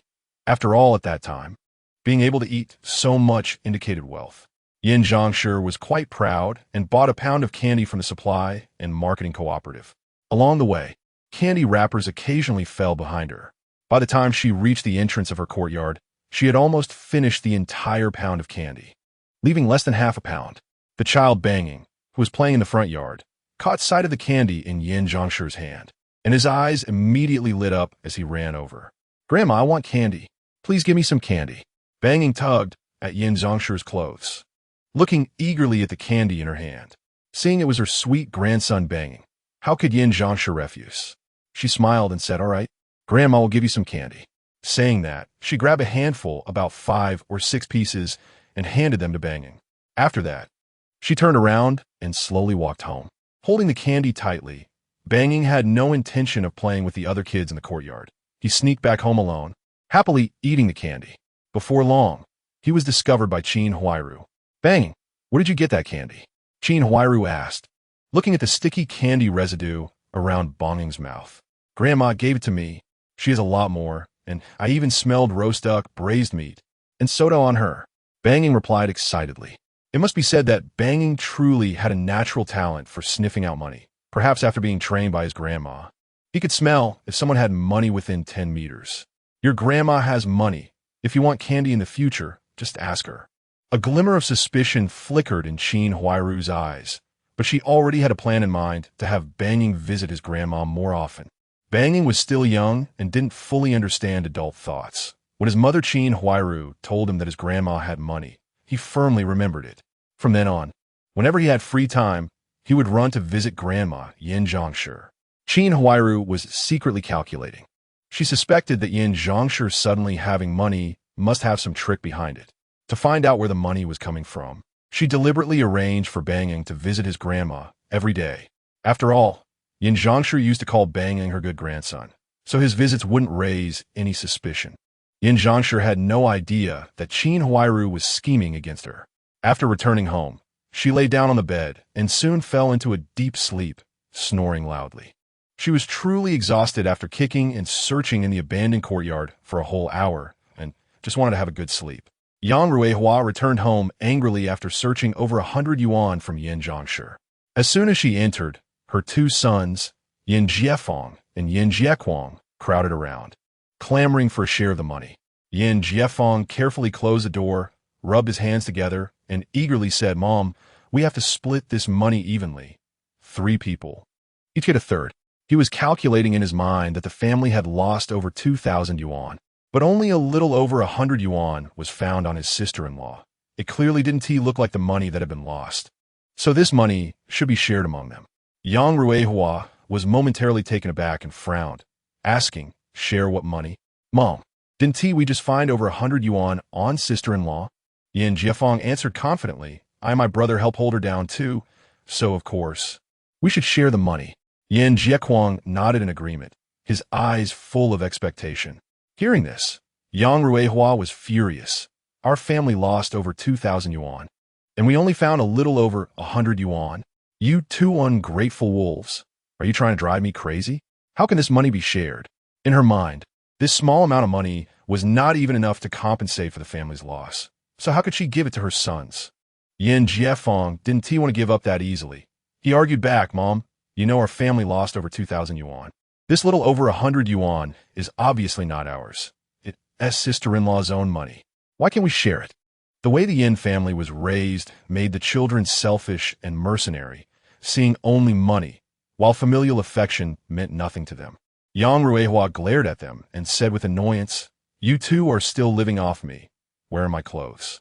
Have some shame. Helping out is what you should do, and you still want to share money. If you don't help, don't expect to eat dinner tonight." After saying that, she turned and went to her room to hide the money. Yin Jiefeng and Yin Jiequang sat in the living room, looking at each other with no idea what the other was thinking, and the atmosphere became somewhat dull. Chapter 55. Yin Zhangshi is robbed in the afternoon. Yin Jieqing returned home and saw his wife, Yin Zhangshi, sleeping soundly. He went to the courtyard to fetch a bucket of water, intended to wash up and relieve his fatigue. However, as soon as he arrived in the courtyard, he heard that his mother, Yang Ruihua, along with his 2 younger brothers, Yin Jiefeng and Yin Jiequang, had robbed his wife of over 100 yuan that morning. Upon hearing this, Yin Jieqing was instantly furious and rushed back home, shaking Yin Zhangshi awake from her dream. Who has no conscience, daring to disturb her mother's sleep? Yin Zhangshi, still half asleep, began to curse as soon as she opened her mouth. "It's me, Jieqing." Yin Jieqing quickly replied, "Ah, Jieqing, you're back. Have you eaten?" Yin Zhangshi, recognizing her husband's voice, began to wake up. "I heard that your mother and your 2 brothers robbed me of over 100 yuan this morning. Is that true?" Yin Jieqing asked anxiously. "Jieqing, woo-woo, why is my life so hard? This is all the private money I have, and it's been taken away by your mother and your 2 brothers." Thinking of the over 100 yuan she had lost, Yin Zhangshi couldn't help but cry. Seeing his wife like this made Yin Jieqing feel extremely distressed, and his resentment towards the Yin family surged. "I'm going to get the money back. If they don't give it back, I'll call the police and have them all arrested. How dare they rob me in broad daylight?" Furious, Yin Jieqing ran to the Yin family home and kicked the already shaky door open. "Yin Jieqing, what do you want to do?" The Yin family was gathered in the living room eating when they heard a loud bang as the door flew open, startling them into quickly dodging out of the way. "I don't want to do anything. You all took advantage of my absence to bully my wife and rob her of over 100 yuan. Hand the money over, or I'll call the police right now." Yin Jieqing yelled angrily, shocking Yang Ruihua. But after realizing what was happening, Yang Ruihua sat down on the ground and began to throw a tantrum. "Yin Jieqing, you unfilial son. Are you trying to kill your mother? Go ahead and call the police. If you have the ability, arrest us all." Hearing his mother say this, Yin Jieqing's anger eased somewhat. "Mom, I give the family 20 yuan every month, but I only eat cornmeal and steamed bread every day. You still rob our money. I don't care. If you don't return the money today, I won't pay a single cent in the future, nor will I eat at your house. That over 100 yuan will just be considered your retirement money." Upon hearing that she wouldn't be able to get any money in the future, Yang Ruihua immediately stood up. "Yin Jieqing, how dare you? If you don't pay your retirement money, I'll make a scene at your job and go to the government. Let us see how you can live after that. Then give me my money back." "Impossible. In the future, your retirement money will be deducted from this, totaling 125 yuan. You want to have to pay retirement fees for the next 2 years. And after that, you'll pay 5 yuan a month, not a cent less. Yang Ruihua now valued the money more than her son. Yin Bugui had already become paralyzed, and she needed to save more for her own retirement. At this moment, she suddenly understood the ideas of Jia Zhangshi from before. In the future, my wife and I want to eat at your house anymore, and if something happens in the Yin family, don't come looking for me. If you dare bully my wife again, I will definitely send you all to the police. After saying this, Yin Jiqing returned home to comfort Yin Zhangshi. This incident made the neighbors enjoy some gossip again. Wang Xiaobing saw all this and felt that the courtyard was becoming increasingly chaotic. Although there were still 7 or 8 years before the plot began, Yin Bugui had already been paralyzed, and Yin Zhangshi had become somewhat similar to the previous Jia Zhangshi. Wang Xiaobing thought about whether he could be promoted to a departmental level before turning 30 and then move out to a separate place. However, he was still worried and planned to ask around the street to see if the nearby abandoned courtyards were for sale. Those courtyards were independent, and once the door was closed, the outside affairs would have nothing to do with him. In the back courtyard, Su Damao was anxiously pacing in his house. He never expected that while he was away in the countryside, so much had happened in the courtyard. He hadn't seen any excitement himself and had to hear it from others. In just a few days, Yin Bugui had become paralyzed, and the Yin family had been robbed. This all seemed absurd. Su Damao sat at the table, drinking and mumbling while eating, not even knowing what he was saying. Meanwhile, Qin Huairu had cleaned the lunchbox that Shaju had used to bring food to Banggong and delivered it to him. Shaju, like Su Damao, was drinking and eating peanuts. It was no wonder these two were enemies. As soon as he saw the Qin sister he had been thinking about, he trembled as he took the lunchbox and even took the opportunity to touch Qin Huairu's little hand. Recently, he had been half drunk every day, not only seeing Qin's sister, but also dreaming several times about Wang Xiaobing's wife. However, in his eyes, Qin's sister's figure after giving birth was even more to his liking. Qin's sister, Shaju had a bit too much to drink and began to say nonsense. Zhuzi, I have to go now. Banggong is still waiting for me at home. After saying this, Qin Huairu quickly left after putting down the lunchbox. She was a bit afraid that Shaju would get drunk and do something inappropriate, and she couldn't bear the smell of sweat that lingered on him every time they interacted. Upon returning home, Qin Huairu saw the table in disarray. Jia Dongshu and Banggong were already lying on the Kong asleep. She suddenly had some different thoughts. Ever since Jia Zhangshi was gone, no one was watching her every day. Now that she was in charge, Jia Dongshu no longer seemed appealing to her, and Shaju was even less so. However, she had her concerns, not to mention Banggong, who was still pregnant with a child, made her cautious in everything she did. Previously, she had heard the ants in the courtyard chatting, saying that normal married life should last at least half an hour. Thinking of herself and Jia Dongshu, T lasted more than 5 minutes, which left her feeling quite unsatisfied. But as long as Jia Dongshu was still fine, she didn't dare to have any other thoughts. Old E, I'm finding it harder to understand the situation in this courtyard. Dongshu now has the lunchbox that Shaju brings him, and he's not close to our family anymore. What should we do? An ant, with a worried expression, couldn't help but complain to Yi Zhonghai. Yi Zhonghai frowned, thought for a moment, and said, "This is indeed a troublesome matter. What do you think about reporting Shaju bringing lunchboxes to the Jia family every day to the security department?" As soon as he spoke, it was clear he already had this plan in mind. "Oldie, let us do it. Shaju can't be supporting the Jia family so early. Look at how well the Jia family is eating every day. They surely want to remember our past kindness. We can't keep supporting them with big meals every time. If we cut off Shaju bringing lunchboxes and find a way to reduce Dongshu's salary, they want to be able to eat well. Only when they're starving and can't hold on anymore will they remember our goodness." The aunt said coldly, her tone full of calculation. Hearing this, Yi Zhonghai did not refute. It seemed that the couple had the same idea on this matter, and it truly echoed the saying, "One pillow cannot produce two different people." Chapter 56 Wedding Feast. At the end of the month, it was Wang Xiaobing's wedding day. In that era, parents believed that a wedding was only considered real if there was a banquet.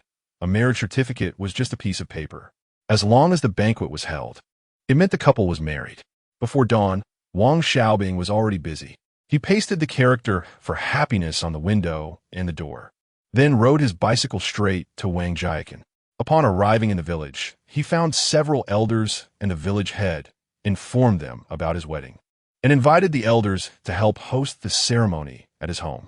When his uncle was still around, the village head had visited his house a few times, so everyone was familiar with each other. The village head said, "Xiaobing, you go to fetch the bride first. I will go with your uncle and a few others by car. It won't take long." Wang Xiaobing quickly thanked the village head. He then offered cigarettes to the guests who came to congratulate him and distributed a handful of wedding candies. These guests were all related to Wang Xiaobing. If traced back a few generations, they were still family. After bidding farewell to the village head and others, Wang Xiaobing rode his bike towards Tianminji's house. According to the plan, he would first fetch the bride home, complete the wedding ceremony, and then go to the restaurant for the meal. He had already booked the banquet, but he did not intend to invite the neighbors from the courtyard. Last year, when his uncle passed away, the neighbors had been quite indifferent, and he had noticed this. If it weren't for everyone living in the same large courtyard, he wouldn't want to deal with them at all. Around 10 o'clock, Wang Xiaobing returned to the courtyard with the bride. By this time, the village head and several elders had already arrived in the front yard. Wang Xiaobing hurriedly carried his wife to the door, opened it, and lit the candles. He said to the village head, "Uncle and third uncle, village head, uncle, third uncle, please be my witnesses." The uncle replied, "Xiaobing, I'm a cousin of your grandfather. We are all family, so there's no need to be polite. The time has come. Let's start the ceremony." The wedding was very simple, without the complicated old customs of the past. Everyone first sang a song titled "The Sea Voyage Depends on the Helmsman." Then they worshipped heaven and earth, bowed to the elders, and the couple exchanged vows, concluding the ceremony. Wang Xiaobing said, "Village head, uncle, third uncle, thank you for your hard work today. I have booked several tables at the restaurant. Let's have lunch before you leave." The village head replied, "Xiaobing, there's no need to be so polite with us. Fine, let's eat lunch before leaving. Make sure to come back home often. The village will help take care of your house, so when you return, you'll have a place to stay." Wang Xiaobing thought for a moment. His home was just outside the 4th Ring Road, not far away, with 3 rooms and a large courtyard, definitely over 500 square meters. He couldn't let go of this house. In the future, when he had money, he would need to return to renovate it, and when he got old, he would return to live there. At that time, his house was still within the 3rd Ring to 4th Ring area, not worse than where he lived now. And it was a private courtyard. So he said, "Village head, thank you. How about this? I will give 50 yuan to the village every year, and I would like to trouble the village head to help take care of my house." The village head felt a bit embarrassed and said, "Xiaobing, why talk about money? We are all from the same village, and it's not easy for you. You don't need to give that money." He continued, "We just organize someone to add some grass on the roof each year. It's a small matter." Wang Xiaobing insisted, "Village head, uncle, third uncle, I come from Wangjia. I just work here. When I retire, I will definitely return to the village. I need to trouble the village for my house, and I cannot give nothing in return. 50 yuan a year, the extra will just be my token of appreciation. Please don't refuse." Hearing this, the village head agreed, "All right, I will arrange for someone to help you repair your house properly." Wang Xiaobing said, "Thank you, village head. Let us go. It's almost mealtime." After saying that, Wang Xiaobing brought out a bag of candy from his house. The neighbors in the courtyard also knew that Wang Xiaobing was getting married today. Although he didn't invite them for the meal, they still secretly criticized him for being stingy. But when they saw him come out with candies, they all came over to congratulate him. "Congratulations on your 100 years of harmony. Congratulations, wishing you a happy family." Wang Xiaobing smiled, distributed the entire bag of candies, and then took his wife and the village head along with the elders to the restaurant. When Wang Xiaobing and the group arrived at the restaurant, Tianminji's family had already arrived under her parents' lead. Both of her older brothers had come with their wives, and Tian Xinyu, the daughter of her older brother, was also there. Her older brother warmly pulled Wang Xiaobing over and introduced, "Xiaobing, this is your sister-in-law, Li Meihua." Wang Xiaobing quickly smiled and greeted, "Hello, sister-in-law." Then her older brother pulled Wang Xiaobing over to the second brother's wife and said, "Xiaobing, This is your second sister-in-law, Hu Hongying. Wang Xiaobing still had a big smile on his face. Hello, second sister-in-law. Following her older brother, Wang Xiaobing got to know the relatives from the Tian family, greeting them enthusiastically. There were a total of 4 tables set for lunch, with the Tian family occupying 3 tables. Wang Xiaobing's side only had a few elders from Wangjia, matchmaker Chen Zhaodi, the head of the transportation department, and a few others, including the former logistics office director. Although Deputy Director Wang did not attend, he had sent a gift, and the colleague from the transportation department had their own tasks, so they were not present at the scene. The wedding banquet was lively, with everyone eating and drinking. It continued until around 2 in the afternoon before it ended. The relatives from the Tian family had arranged everything properly, so there was no need for Wang Xiaobing to worry. He sent the village head and several elders back to Wangjia and paid for their fare. After that, he rode his bicycle back home with his wife. Having had a bit too much to drink at noon, Wang Xiaobing fell onto the bed and fell asleep as soon as he got home. Since it was still early, Tian Mingji began to clean up the house and took out some of Wang Xiaobing's unwashed clothes to wash by the water tank in the courtyard. At this time, Qin Huairu was using the water tank to wash clothes. When she saw Wang Xiaobing's new wife come over, she stepped aside to make some room. You must be Tian Mingji? Qin Huairu took the initiative to speak, planning to get closer to Wang Xiaobing's wife and see if she could persuade her to help her. Yes, Tian Mingji replied simply, and then asked, is there something you need? Nothing, just want to get to know you. We'll all be neighbors from now on. My name is Qin Huairu. The younger generation calls me Sister Qin. Qin Huairu warmly introduced herself. Oh, I heard Xiaobing say that there are no families with the surname Qin in this courtyard. Tian Mingji said, puzzled. I'm married into the Jia family. So the Jia family is basically my family. Qin Huairu awkwardly smiled, but quickly moved on. Oh, hello, Jia sister-in-law. I still have to wash clothes, so let's chat later. After saying that, Tian Mingji began to wash her clothes seriously, completely ignoring the somewhat unpleasant expression on Qin Huairu's face. It turned out that during this time, whenever Wang Xiaobing had free time, he would tell Tian Mingji about the neighbors in the courtyard, specifically warning her to be cautious of Qin Huairu. Sister Qin, washing clothes? Look what I brought you. Shaju came striding into the courtyard with 2 lunchboxes, making sure everyone noticed them. Shaju, thank you. You were so nice to me. Qin Huairu quickly took the lunchboxes and hurried home. Once Qin Huairu left, Shaju noticed that there was a girl by the water tank who was even prettier than Qin Huairu, and she looked familiar, so he walked over to greet her. Tian Mingji heard every word of the conversation between Shaju and Qin Huairu. She didn't expect that what Wang Xiaobing said was true. This Jia family wife was actually involved in this kind of clique with Shaju, and Shaju was willingly going along with it. What kind of people are these? Just as Tian Mingji finished washing and wrung out her clothes, she saw Shaju walking towards her, and she was so startled that she quickly picked up her clothes and ran to the front yard. Shaju finally reacted, his face alternating between pale and red. He suddenly remembered that this was Wang Xiaobing's wife, and couldn't help but blame Wang Xiaobing in his heart. Such a beautiful wife married to Wang Xiaobing. What a pity. It would be so much better if she married me. Just married today, and he is already willing to let his wife go out to do laundry, not caring at all.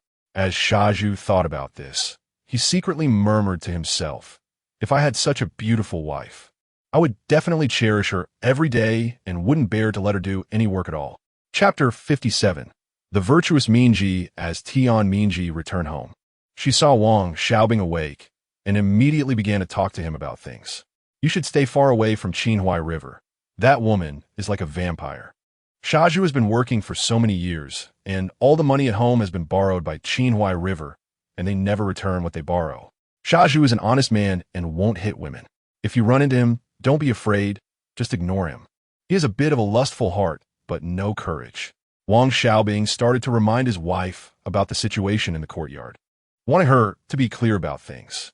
Otherwise, when he went to work, she would be at home alone and could easily be deceived. Wife, go cook some food. I still feel dizzy and want to rest a bit longer. Also, help me brew a cup of tea, Wang Xiaobing instructed. Upon hearing this, his wife began pouring tea and bringing water to wipe his face. Wang Xiaobing lay in the chair, thinking to himself that this was the life he wanted. Why marry a wife? Isn't it just to have a hot meal waiting at home, clothes washed, and someone to take care of you when you are sick. Unlike in the future, spending money to marry a wife, unsure if the children are even yours or whether the wife cares about the family at all.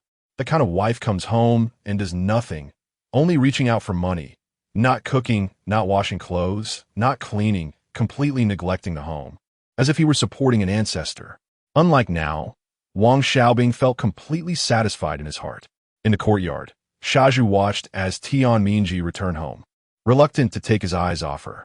After a long while, he finally turned his gaze away, constantly cursing Wang Xiaobing in his heart. When he saw Qin Huairu return home as well, Shaju walked back to his own house dejectedly. At that moment, He Yushui opened the door. She had come back from her day off and hadn't eaten yet. Earlier, Shaju had directly given the lunchbox he brought back from the cafeteria to Qin Huairu, and since then, He Yushui understood her position in this family. She felt cold inside and had stayed home without going out to stop anything. She knew that if she quarreled with Shaju over a lunchbox and Qinjia instigated a few words, she might not even be able to continue her studies. So she had to suppress her grievances. He Yushui went to the kitchen and found that apart from a bit of cornmeal, there was nothing to eat.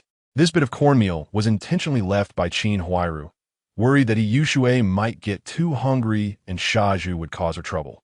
But she really didn't need to worry. He Yushui was not incapable of cooking. Her family had been chefs for generations. When her father He Daqing was around, she often watched him cook. It was just that later, she was spoiled by Shaju, and during lunch, she ate at school, while in the evening, she had the lunchboxes brought home by Shaju. He Yushui made all the cornmeal into steamed corn buns, filling a large pot. Since Shaju wasn't home to eat, the kitchen was rarely used throughout the year. These corn buns would be enough for her to eat for a week. After steaming the corn buns, He Yushui went to ask Shaju for next week's living expenses. She knew that if she didn't ask early, the money might be borrowed away by Qin Huairu again.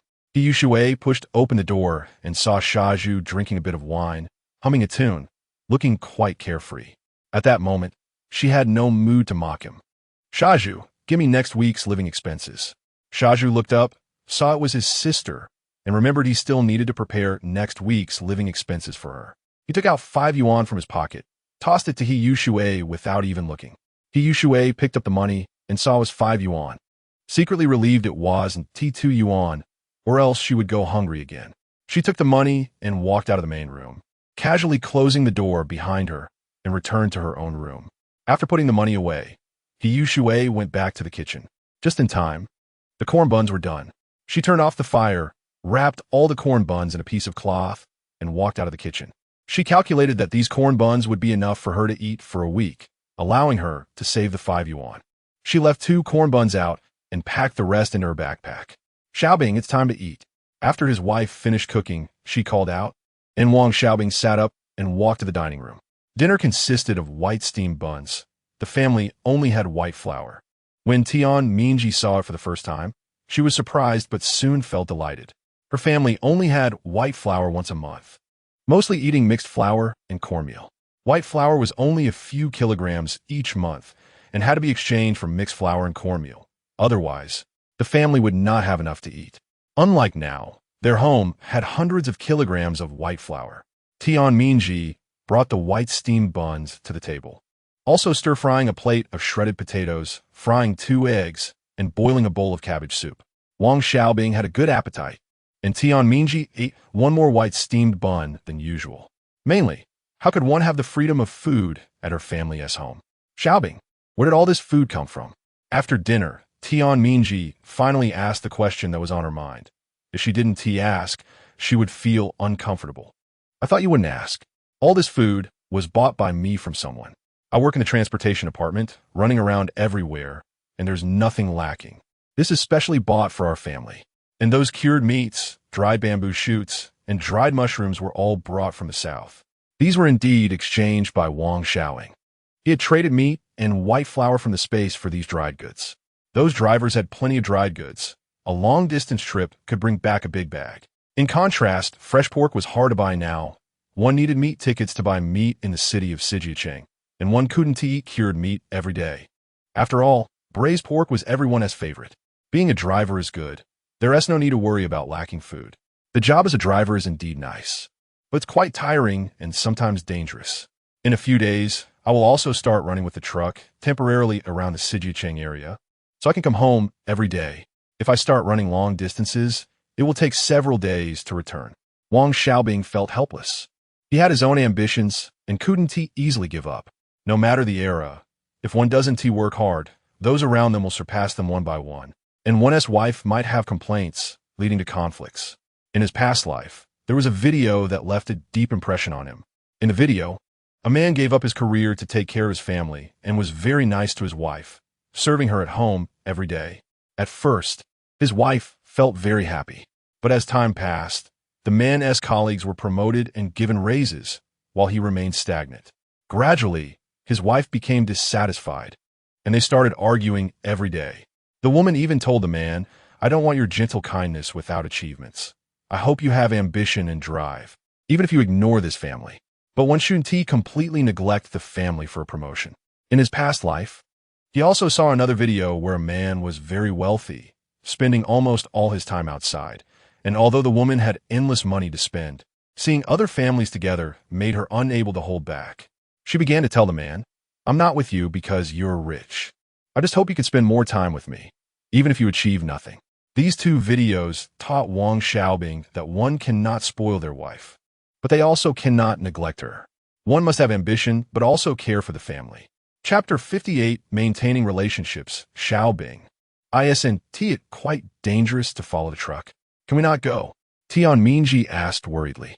She understood that following the truck was indeed not an easy job. It's not like in the future when there will be smooth highways.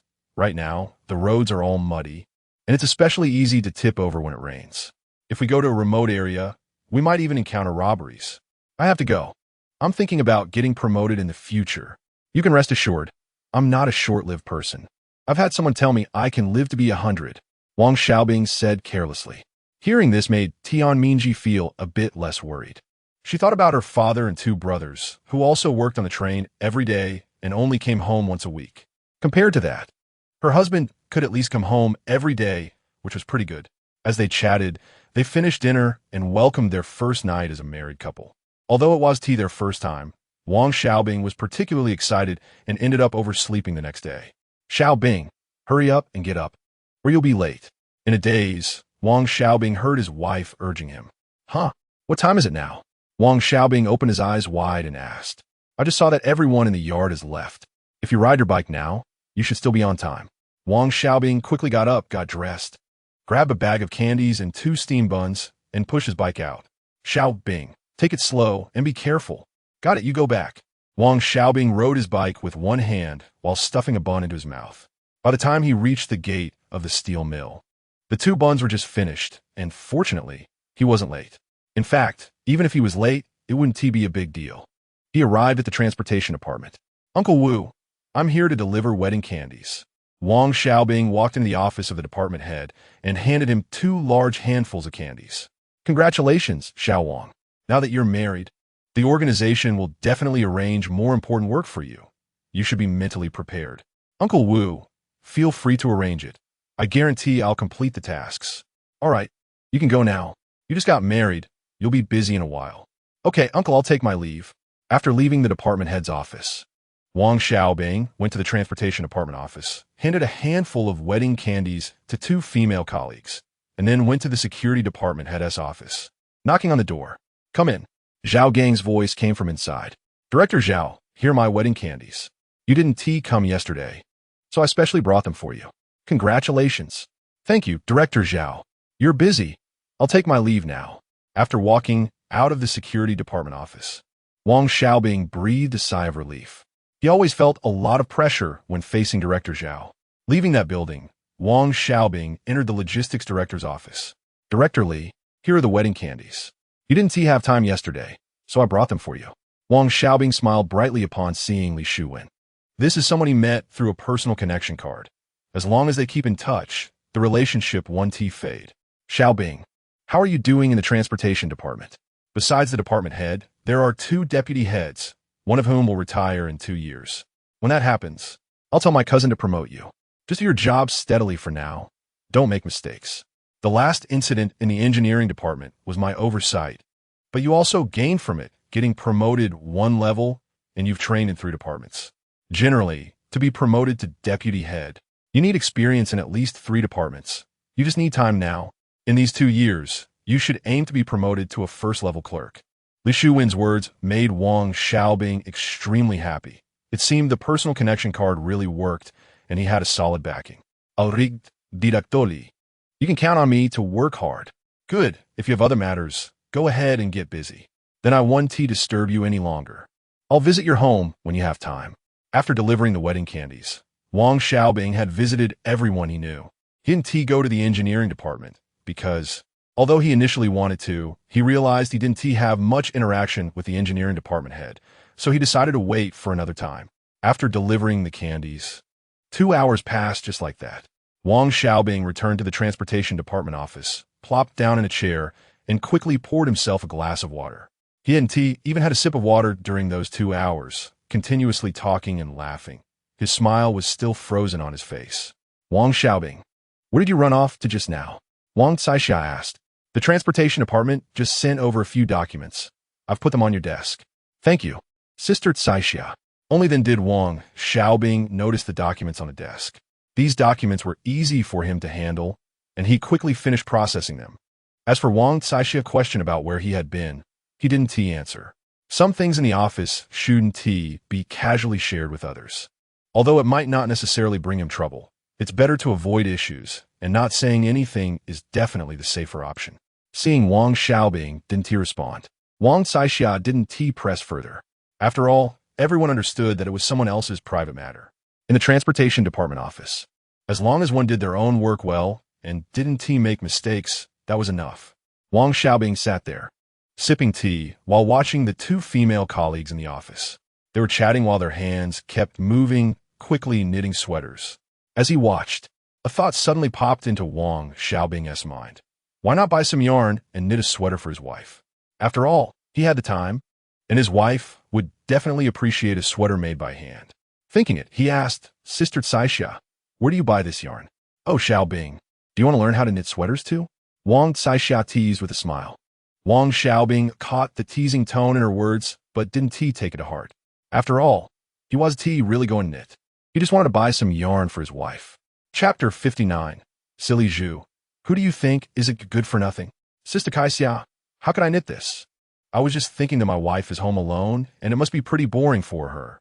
So I wanted to find something for her to do, so she wouldn't feel so dull, Wang Xiaobing explained.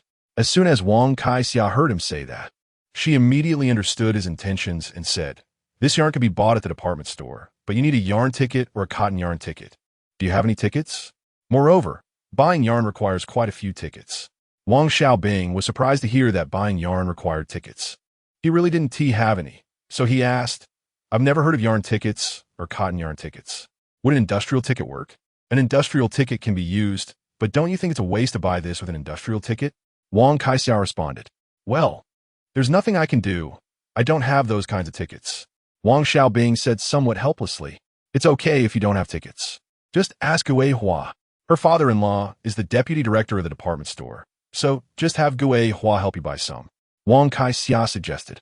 Wang Xiaobing immediately looked at Lu Gue Hua and asked, Sister Gue Hua, can we really do that? Sure. Since you're calling me sister, how can I not help you? How many sweaters are you planning to knit? Lu Gue Hua said readily. Wang Xiaobing thought for a moment and said, let us knit 2, 1 for me and 1 for my wife. I was thinking that my in-laws probably don't need my wife to knit since they have 2 daughters-in-law at home who don't work, so they definitely won't lack for sweaters. You're quite ambitious with just 2 families, huh? But I'll help you out. Lu Gue Hua laughed. Sister Gue Hua, is this really difficult to arrange? Wang Xiaobing thought it was better to clarify and didn't want to owe anyone a big favor just to save on industrial tickets. It's not difficult. It's just that the price of the yarn for 2 sweaters is a bit high, Lu Gue Hua explained. Wang Xiaobing didn't mind the high price. He wasn't short on money, so he said, it's fine, if it's a bit expensive, so be it. After all, it's for myself. And a wool sweater can last for many years.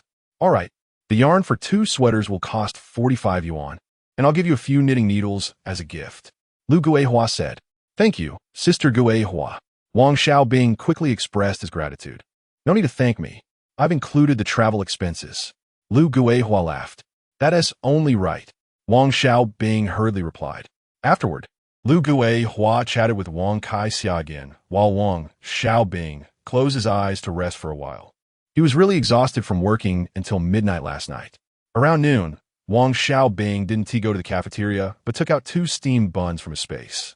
He knew that if he went to the third cafeteria, the cook would definitely serve less, and the food at the first cafeteria simply didn't suit his taste.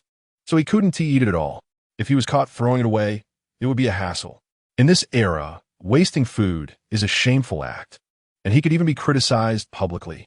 Looking at the few remaining steamed buns in his space, Wang Xiaobing thought, why not go back home and steam the 200 gene of white flour into buns? That would be enough for me to eat for a year. With that decision made, he thought that he would be going back soon to fix his parents' graves. So others wouldn't find it strange if he suddenly returned home. In the afternoon, there wasn't much work, just a few orders. Wang Xiaobing quickly tidied up and felt a bit tired, so he leaned back in his chair and fell asleep. He only woke up when the closing bell rang. When he opened his eyes, he saw that the 2 sisters in the office had already left. Wang Xiaobing didn't think much of it. Those 2 usually left early in the afternoon, and he was already used to it. After tidying up his desk, he walked out of the office. On the way, he encountered the retirement group of the factory and didn't greet them, quickly riding his bicycle past them. Master, that Wang Xiaobing in the front yard is so rude. He doesn't even acknowledge you. He doesn't understand respect for the elderly or love for the young at all. Jia Dongshu looked at the bicycle riding away with envy and jealousy in his eyes. He also wanted to buy a bicycle, but his family had neither money nor tickets. Yi Zhonghai could get a certain type of ticket every year, but he secretly sold them all. He didn't plan to buy a bicycle himself, so naturally, he wouldn't give his tickets to Jia Dongshu. He knew that if Jia Dongshu got a bicycle, would he still walk to work with him? Dongshu, that little Wang in the front yard has been orphaned since childhood and has no family education. You shouldn't learn from him, Yi Zhonghai said. Don't worry, master. I want to learn from him, Jia Dongshu quickly replied. Jia Dongshu, you're not jealous that he has a bicycle, are you? At this moment, Silly Zhu spoke up, hitting the nail on the head about Jia Dongshu's thoughts. Silly Zhu, shut your dirty mouth. If you can't speak properly, don't say anything. No one thinks you're mute. Jia Dongshu shouted in anger and embarrassment. Oh, did I hit a nerve? Are you upset? Did I say something wrong? Silly Zhu retorted relentlessly. I can't be bothered to argue with you. Jia Dongshu said angrily. Good for nothing. Who cares to bother with you? Silly Zhu retorted defiantly. Silly Zhu has always looked down on Jia Dongshu's petty jealousy, and Jia Dongshu couldn't stand Silly Zhu's tendency to argue and show off. Silly Zhu, who do you think is a good for nothing? Are you tired of living? Jia Dongshu was enraged by Silly Zhu's words and shouted in anger. Usually, as long as Qin Huairu was present, Silly Zhu wouldn't be afraid of Jia Dongshu at all. In his eyes, Jia Dongshu was just a good-for-nothing who pretended to be impressive despite having no capability. What's wrong with you? You're just a good-for-nothing. Silly Zhu fearlessly and rudely retorted Jia Dongshu, his eyes filled with disdain. Zhuzi, do you want to fight? Jia Dongshu's face turned red with anger, and he clenched his fists as if he was ready to fight Silly Zhu. You two stop arguing. Yi Zhonghai looked at the 2 of them bickering again, feeling a headache coming on. He watched as Silly Zhu swaggered in with 2 lunchboxes and then looked at Jia Dongshu beside him. He realized that Jia Dongshu was increasingly disrespectful towards him as a master and seldom came to him. Yi Zhonghai thought to himself that he couldn't let Silly Zhu continue bringing lunchboxes.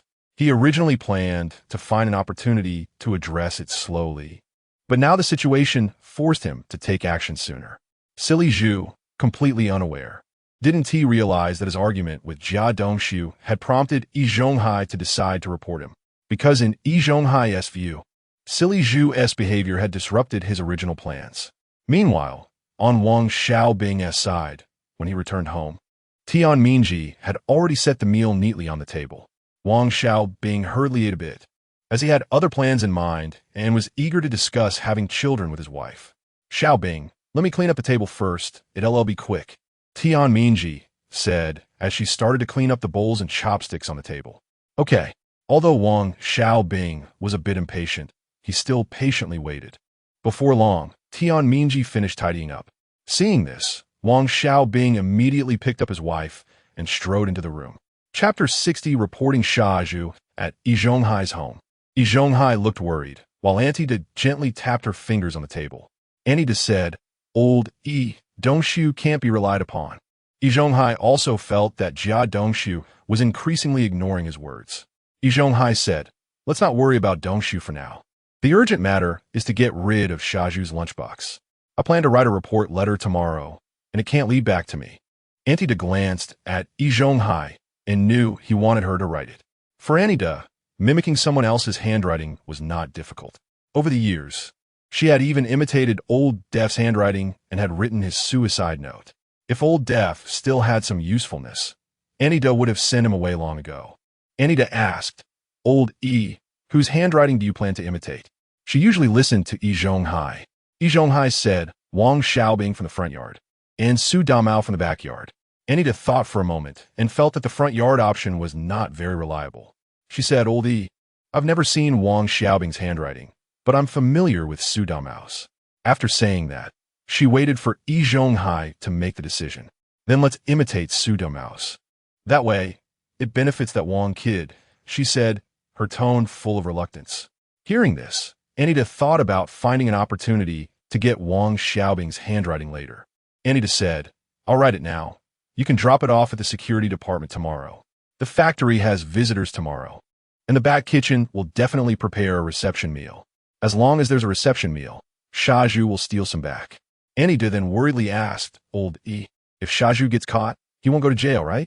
Yi Zhonghai said, "No, the old lady from the backyard won't let Shaju go to jail. She's still counting on him to make her red braised pork." Auntie Da angrily said, "That old hag, why keep her around? She serves Old Def every day. If it weren't for you asking her to wait a bit longer, she would have acted long ago." Yi Zhonghai continued, "Let's not talk about this anymore. She has a connection with our factory manager. We can observe things through the Shaju incident." Hearing this, Auntie Da fell silent and returned to her usual demeanor. At Yin Bugui's home, Auntie San served dinner on the table. The three children saw it and began to complain.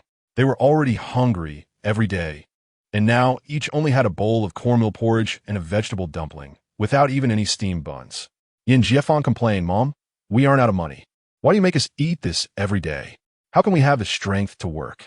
Ever since Yin Bugui became paralyzed, Yin Jieching completely stopped managing the family's affairs. Yin Jiefang took on the heavy responsibility of supporting the family, leaving early and returning late every day. But because he lacked strength, he couldn't earn much money, and when he got home, he could only eat this oil-free cornmeal porridge and wild vegetables. He felt really suffocated. At this rate, how could he have the strength to work? Auntie-san said irritably, "If you want to eat, then eat. If not, tough luck.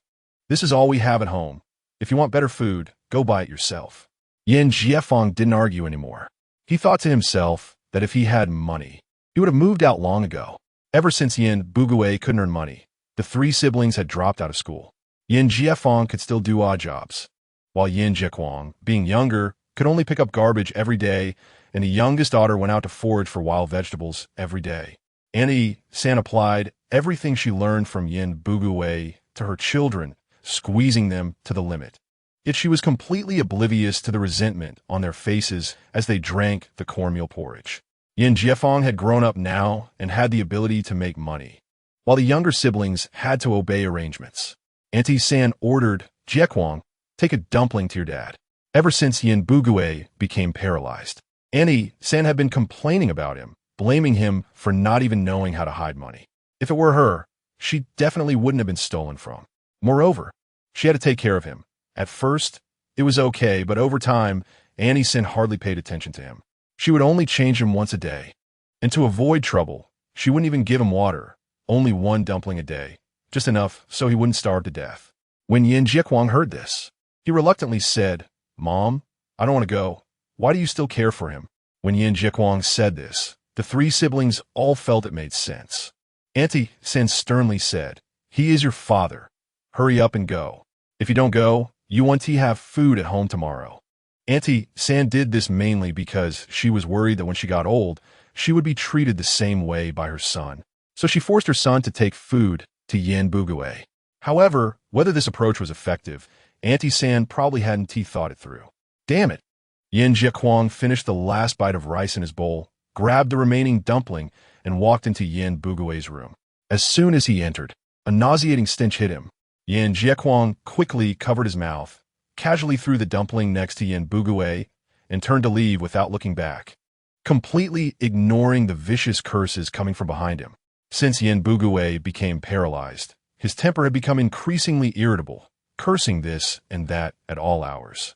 The Yin family, seeing he still had the energy to curse, decided to let him go hungry for a few days to temper him a bit. Now, they only heard a few meaningless curses when he was served food, and everyone chose to ignore him. With Yin Bugue's behavior, none of his children were kind-hearted. In their eyes, their father was no longer able to earn money, making him a burden, and they even thought it would be better if he died sooner. Thus, the Yin family's dinner ended in an atmosphere filled with malice and discontent, each person calculating their own little schemes. The next morning, Wang Xiaobing was still asleep when Tian Mingji roughly pulled him out of bed. The night before, the two had stayed up until the early hours again, but the girl seemed to show no signs of fatigue. After Wang Xiaobing groggily got up, he reminded his wife multiple times not to contact those people he had mentioned. Tian Mingji readily agreed, and after they finished breakfast, Wang Xiaobing left home. That day, Yi Zhonghai took the opportunity to sneak into the restroom and secretly stuff the written report letter into the security department's report box. As soon as Yi Zhonghai left, the report letter was quickly sent to the desk of the security department's head, Zhao Gang. Zhao Gang looked at the report letter and instructed a few subordinates. You guys, pay attention to He Yuzhu when you get off work. Check his lunchbox and see if it contains the big fish and meat as mentioned in the report. If it's true, immediately lock him up for interrogation. Yes. After the group received their tasks, they turned and left. Zhao Gang didn't take the report too seriously. After all, the reports received daily were varied, with many being baseless and unfounded. However, since a report had been received, regulations required that it be verified. Chapter 61. Shaju gets caught. Yi Zhonghai was right. There was a tour at the steel plant today. Shaju received the task and hurried to prepare the hospitality meal. Originally, it was enough to prepare for 10 people, but Shaju wanted to take some home, so he made enough for 11. As a result, the visiting leaders suddenly had an emergency and left early. By noon, the meal prepared for 11 people was only being eaten by a few factory directors and deputy directors. Shaju's smile never faded as he thought about how much delicious food he could take home, and Sister Qin would definitely let him touch her little hands. After filling 2 lunchboxes, there were still plenty of dishes left. He borrowed 2 more lunchboxes from his apprentice Ma Hua and the fat guy, filling all 4 boxes to the brim. With the food sorted, he then set his sights on the 10 leftover steamed buns, secretly stuffing them into his clothes, thinking that no one would notice. Everyone in the cafeteria witnessed this scene, their eyes turning red with anger, filled with resentment. They thought to themselves, you could at least share a bit of the leftover food after taking 2 lunchboxes, but instead, you took everything for yourself. How can you expect to have a good reputation? With Shaju's way of doing things, no one could possibly have a good relationship with him. But Shaju didn't take care and often mocked his colleagues, saying, the dishes I cook are for the leaders. You guys aren't even worthy of eating them. Even the leftover food, he had to take home to give to Sister Qin. It was only because the back kitchen still relied on Shaju to prepare hospitality meals that he hadn't been reported yet. Xiaobing, I brought you the yarn. Just red and gray colors. As soon as Lu Hohat entered the office, she saw Wang Xiaobing and immediately handed him a yarn. Thank you, Sister Hohat. Wang Xiaobing smiled as he accepted the bag of yarn, which also contained a few knitting needles. Sister Hohat, have some candy. Wang Xiaobing pulled a handful of candy from his pocket. Xiaobing, you still have candy? No more. This is the last handful. I put it in my pocket on my wedding day, forgot about it yesterday, and just found it this morning. It's all for you. Wang Xiaobing wouldn't admit he had more candy. Buying candy now required tickets and was expensive. If it weren't for Lu Hohat helping him buy yarn, he wouldn't have considered taking the candy out. Upon hearing that Wang Xiaobing said he was out of candy, Lu Hohat didn't think much of it. It was expected since candy was so expensive now, who could eat it every day. She turned and walked to her desk to start handling the day's tasks. Wang Xiaobing watched Lu Hohat busy herself and took a glance at the yarn he pulled out of the bag, thinking it looked okay.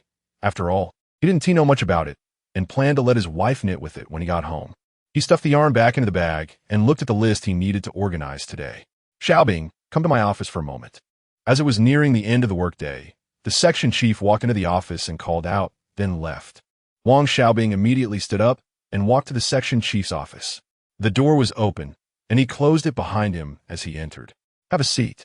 Xiaobing, since you just got married, I wanted you to rest a bit longer, but now it's not possible. Tomorrow there's a shipment to Wangjia, and you need to go and handle the coordination work. The driver can't read, so you have to go. Wu Urgent didn't beat around the bush and directly stated the task. Uncle Wu, sure, no problem. When do we leave? Wang Xiaobing didn't hesitate and immediately agreed.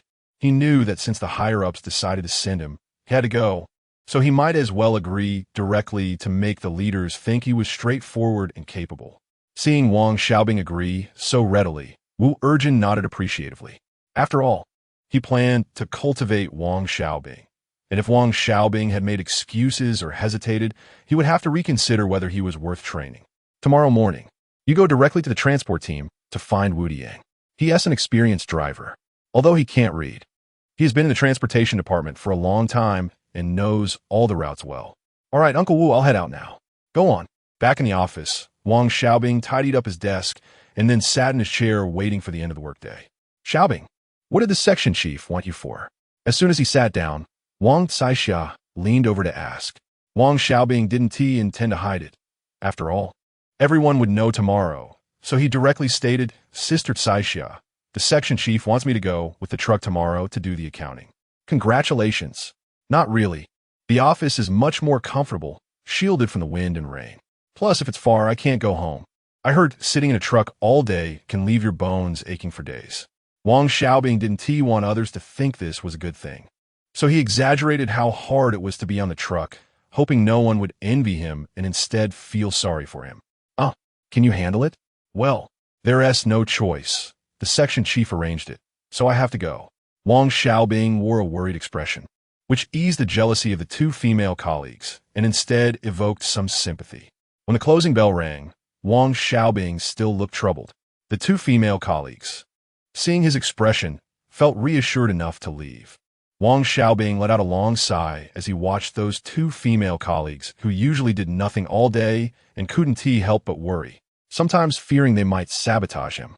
As Wang Xiaobing stepped out of the office building with a bag of yarn, he saw a crowd of workers gathered at the factory gate, all of them furious, shouting, and some were even fighting with the security personnel inside. With cries of distress coming from the crowd as emotions ran high, Wang Xiaobing stood at the back of the crowd and listened for a moment to understand what was happening. It turned out that Xiaoju, as usual, was swaggering out with a net bag when he was stopped by the security personnel who demanded to check his lunchboxes. Not only did Xiaoju refuse to cooperate, but he also threatened the security personnel, saying that if they went to the cafeteria to eat, they shouldn't expect to eat their fill. This enraged the security personnel, who immediately restrained him. Xiaoju resisted violently, and the 10 steamed buns hidden in his clothes fell out. The onlookers, who initially thought the security personnel were acting too roughly, were instantly filled with rage. They could only nibble on cornmeal buns at noon, while Xiaoju had hidden 10 white steamed buns in his clothes, leading them to suspect he did this every day. After the 10 steamed buns fell, 2 security personnel kicked Xiaoju to the ground, cuffed his hands, and searched him again. Confirming he had nothing else, they took out the 4 large lunch boxes from Xiaoju's net bag and opened them in front of all the workers. One box contained at least half a pound of braised pork, another held half a chicken, one had braised fish, and the last one contained 4 meatballs, all meat dishes adding up to several pounds. It was important to note that a worker only received a few pounds of meat tickets a year, while Xiaoju had taken away several pounds of meat in just one meal. The irate workers could no longer contain themselves and rushed forward to beat Xiaoju mercilessly. This was the scene Wang Xiaobing witnessed at that moment, with at least 1,000 people gathered at the gate, everyone shouting phrases like "down with Xiaoju." Factory Director Yang, having received notification, hurried over, sweating profusely. He knew well that if this matter escalated and reached the ears of the leaders in the Ministry of Industry, his position as factory director would be over. Chapter 62. The old deaf man saves his grandson when factory director Yang arrived at the gate of the steel mill. Xiaoju had already been beaten to a pulp. His face was swollen like a pig's head, and the onlookers couldn't help but laugh at the sight. With so many people around, even if Director Yang shouted at the top of his lungs, no one could hear him. Desperate, he quickly ran to the security department to borrow a loudspeaker. "Comrade workers, I am Factory Director Yang Weiman. Please rest assured that we will handle the matter regarding He Yuju seriously, and we will give everyone an explanation tomorrow. Now, please go home and rest. Don't crowd. Comrades from the security department, maintain order and make sure there are no stampedes." After Director Yang finished speaking, the excited crowd gradually quieted down and began to disperse. The security department personnel stayed at the scene, afraid of any accidents. Fortunately, everyone remained relatively calm. Once the crowd had cleared, Director Yang rushed to the security department to demand a thorough investigation of Xiaoju. By this time, Xiaoju had already been locked in a small room. After 2 rounds of interrogation, he confessed to everything, even admitting to peeping at Qin Huairu while she was bathing. The security department didn't care about whom he had spied on. That was a moral issue. They were only concerned with how much he had stolen. After some calculations, the result was shocking. Xiaoju had stolen a total of 560 yuan worth of items. He had started stealing leftovers from the cafeteria when he first joined the factory, then progressed to stealing leftover meat and vegetables, and now he was even stealing several pounds of meat and vegetables at a time, along with taking flour home multiple times. The head of the security department showed the interrogation records to Director Yang, who was furious. This Xiaoju had practically treated the cafeteria's kitchen like his own home. "Director Zhao, keep He Yuju detained in your security department for now. We'll discuss how to handle him at the meeting tomorrow." "Director Zhao, you should also attend a meeting." "I won't go, Director Yang. You all handle it. I will report the situation to the security office," Director Zhao replied, not wanting to attend the meeting. Director Yang frowned at Zhao's unwillingness to participate, but there was nothing he could do. The security department was managed by the security office, which in turn was overseen by the Armed Forces Department, and was also subject to the secretary's constraints. He was just a factory director, and there was still a secretary above him. "All right then, I'll be leaving." With a heavy heart, Yang Weiman left the security department and went home. If it weren't for the fact that Director Yang was a strong competitor to the secretary, Zhao wouldn't have bothered with him at all. After Yang left, Zhao Gang picked up the interrogation records and read them carefully. When he saw that Xiaoju had bullied Wang Xiaobing and even had improper thoughts about Wang Xiaobing's wife, his expression darkened, and he immediately set the records down. He called the director and reported everything in detail, including the fact that factory director Yang had visited. After hanging up, Zhao Gang instructed his subordinates, "Take good care of Xiaoju, just don't let him die." Naturally, his subordinates dared not disobey the order and immediately complied. Meanwhile, Wang Xiaobing returned home carrying some yarn. Tian Mingji mysteriously pulled him aside and excitedly said, "Xiaobing, I just heard from Su Damao in the backyard that Xiaoju has been taken away by the security department." "That's right," Wang Xiaobing nodded. "I heard he stole things. He had 10 plain buns and 4 lunchboxes full of meat and vegetables. How dare he? So much food went to the Jia family. What is he after? Jia Dongshu isn't dead. Does he think Qin Huairu will divorce him for him? Who knows?" Tian Mingji replied with a puzzled look. "Come see what this is." Wang Xiaobing handed her the yarn he had asked a female colleague from the office to buy. "You're sitting at home doing nothing. This can help pass the time." Tian Mingji's attention was immediately drawn to the yarn, and she completely forgot about Xiaoju being caught. "So much yarn. I'll knit you a sweater, and then a hat and a pair of gloves," she said happily. "Let us not rush the hat and gloves. There are 2 colors of yarn here. Let us each knit a sweater first. Once we run out, I'll find a way. My colleague's father-in-law is the deputy director of the department store, so buying yarn isn't difficult. It's just a matter of owing a favor," Wang Xiaobing explained. "Sounds good. Then let us knit 2 sweaters first." Tian Mingji agreed with a nod. "That is settled.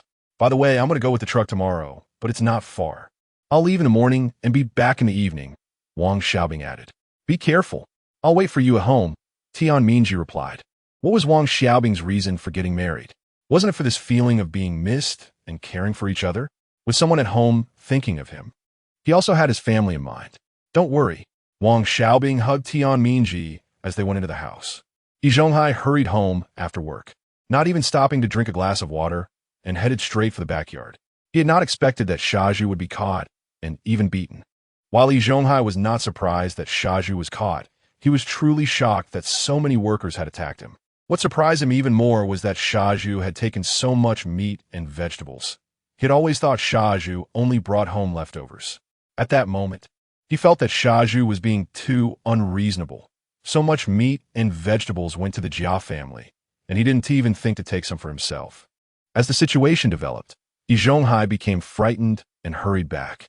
When he arrived at the backyard, he approached the old deaf man's door and shouted before directly pushing the door open. "Old lady, it's bad." When Yi Zhonghai pushed the door open, the old deaf man was sleeping and was startled awake by his shout. "Zhonghai, what is the matter? Why are you in such a hurry?" "Old lady, Zhuzi has been caught, taken away by the security department," Yi Zhonghai said without holding back, telling her everything. The old deaf man became anxious upon hearing this. "That's Xiaozhu. What should we do now?" "Zhonghai, help me find Yang Weimin. Let us go to his house." "Old lady, I don't know where the factory director lives." "I know. Just help me. We need to hurry. We can't wait until tomorrow, or it will be too late." "All right, old lady, let us go now." Yi Zhonghai helped the old deaf man out of the compound, and Wang Xiaobing happened to see them at home, but he thought it had nothing to do with him, so he didn't pay it much mind. Following the old deaf man's directions, Yi Zhonghai arrived at Yang Weimin's house and knocked on the door. When Yang Weimin opened the door and saw the old deaf man, he quickly said, "Old lady, what brings you here? Please come in." The old deaf man replied, "Xiaoyang, I have something to discuss with you today." Yang Weimin helped the old deaf man into the house, and Yi Zhonghai intended to follow in. At that moment, the old deaf man said to Yi Zhonghai, "Zhonghai, wait for me outside for a moment." Yi Zhonghai had already stepped 1 foot into the house, but upon hearing the old deaf man's words, he had no choice but to retract his leg and said, "Old lady, I'll wait for you at the door." As the door closed, Yi Zhonghai stood outside, his face turning pale one moment, then gritting his teeth in anger the next. But in the end, it all transformed into a look of helplessness. Chapter 63. The first time on the truck inside the room, the old deaf man said to Yang Weimin, "Little Yang, so many years have passed, and you are now the factory director." Yang Weimin sensed there was more to the words and replied, "Old lady, you didn't come here just to reminisce, did you? If you have something to say, just say it. I will definitely help as long as I can." The old deaf man hurriedly said, "Little Yang, can you see if you can release Zhuzi? I have no sons or daughters, and I still need Zhuzi to cook for me every day." Yang Weimin's expression changed, and he replied, "Old lady, this really won't work. The Yuanju situation this time is quite troublesome. I can't help." The old deaf man pressed, "Little Yang really can't help?" Yang Weimin still said, "Can't help. There's really no way." The old deaf man remained persistent. "Little Yang, is there really no room for negotiation?" Yang Weimin grew a bit impatient and raised his voice. "Old lady, don't keep using that matter to threaten me. I just don't want to do those shady things anymore. But that doesn't mean I can't do them. Don't push me." The old deaf man softened his tone and said, "This is the last time. I promise I won't disturb you again in the future." Yang Weimin was silent for a moment, nodded, and said, "You can go back. Your legs are inconvenient, so don't run around outside anymore. He Yuanju can go back tomorrow, but the punishment he deserves is still unavoidable." The old deaf man said, "I'm old. I can't run anymore." Afterwards, Yang Weimin helped the old deaf man out of the room and opened the door. Yi Zhonghai immediately stepped forward, took the old deaf man from Yang Weimin's hands, and supported her. Yang Weimin politely said, "Old lady, I will come to see you when I have time in the future. At your age, you should enjoy some peace." The old deaf man responded, "Little Yang, I'm counting on you for Zhuzi's matter. Zhonghai, let's go." Yi Zhonghai supported the old deaf man toward the courtyard. Along the way, Yi Zhonghai wanted to ask several times about the relationship between the old deaf man and Yang Weimin, but each time he was sidetracked by the old deaf man. Yi Zhonghai felt a bit apprehensive about the old deaf man. He originally wanted to probe, but found her even more inscrutable. After returning to the courtyard, Yi Zhonghai first helped the old deaf man back home, then returned to his own house, deep in thought. "Oldie, what's wrong with you?" Yi Zhonghai's wife asked with concern. "Sai, my dear, the old lady can't die yet. Today I accompanied her to find factory director Yang. Yi Zhonghai recounted the whole story, and the couple analyzed it together for a long time, but couldn't make sense of it. Oldie, I've been taking care of her for so many years, so what's a few more years? His wife Cui Lian said softly. Yi Zhonghai felt a bit guilty. Cui Lian, you've worked hard. Cui Lian suddenly began to cry. It's all my fault for not being able to give birth, Wu. Yi Zhonghai hurriedly comforted her. Okay, let's not talk about this anymore. I've never blamed you. Feeling irritable, Yi Zhonghai picked up a bottle of liquor and started drinking. The more he drank, the angrier he became, and he eventually got completely drunk. His wife had no choice but to help him to bed. Dongshu, Zhuzi has been arrested. What should we do? In the Jia family, Qin Huairu asked Jia Dongshu anxiously. This fool, how careless can he be? 10 steamed buns and several pounds of meat and vegetables. Usually, he only brings you a bit, and I thought it was only that little. I didn't expect him to hide so much meat and vegetables. This fool has even learned to be cunning. Jia Dongshu vented his anger at home. Beside him, Bang Gung directly threw the corn cake and porridge on the ground, shouting, even a dog wouldn't eat this. Qin Huairu was scared and hurriedly picked up the food. This was grain. If Bang Gung's words were overheard by others, it would be a big problem. Bang Gung, you are not allowed to say that again. Do you hear? Qin Huairu said sternly. Bang Gung reluctantly replied, got it. All right, let's eat. Your master and the old lady went to find connections to save that foolish Zhuzi. Qin Huairu said. Because of Zhuzi stealing public property, several families in the courtyard were unsettled. Early the next morning, after Wang Xiaobing got up, Tian Mingji handed him a small package containing steamed buns she had just made that morning and some fragrant scallion pancakes. Wife, wait for me to come back at home. I'll be home tonight, Wang Xiaobing said. Okay, you must pay attention to safety when you're out, and take care of yourself, Tian Mingji reminded. Don't worry, Wang Xiaobing replied. That day, Wang Xiaobing didn't ride a bike. On the road, he saw the elderly group led by Yi Zhonghai ahead, so he deliberately slowed down, keeping a certain distance from them. Hello, I'm Wang Xiaobing. Wang Xiaobing walked into the convoy and found a middle-aged man with dark skin. This man had calloused hands from years of driving. After all, back then, cars were mechanically assisted, and without some strength, you couldn't even turn the steering wheel. The two shook hands and introduced themselves. Hello, my name is Wu Diang. Then I'll call you Uncle Wu. Haha, sure. Uncle Wu, this is my first time on a truck. If I do anything wrong, please point it out. I promise to correct it immediately. Also, please tell me what I need to pay attention to.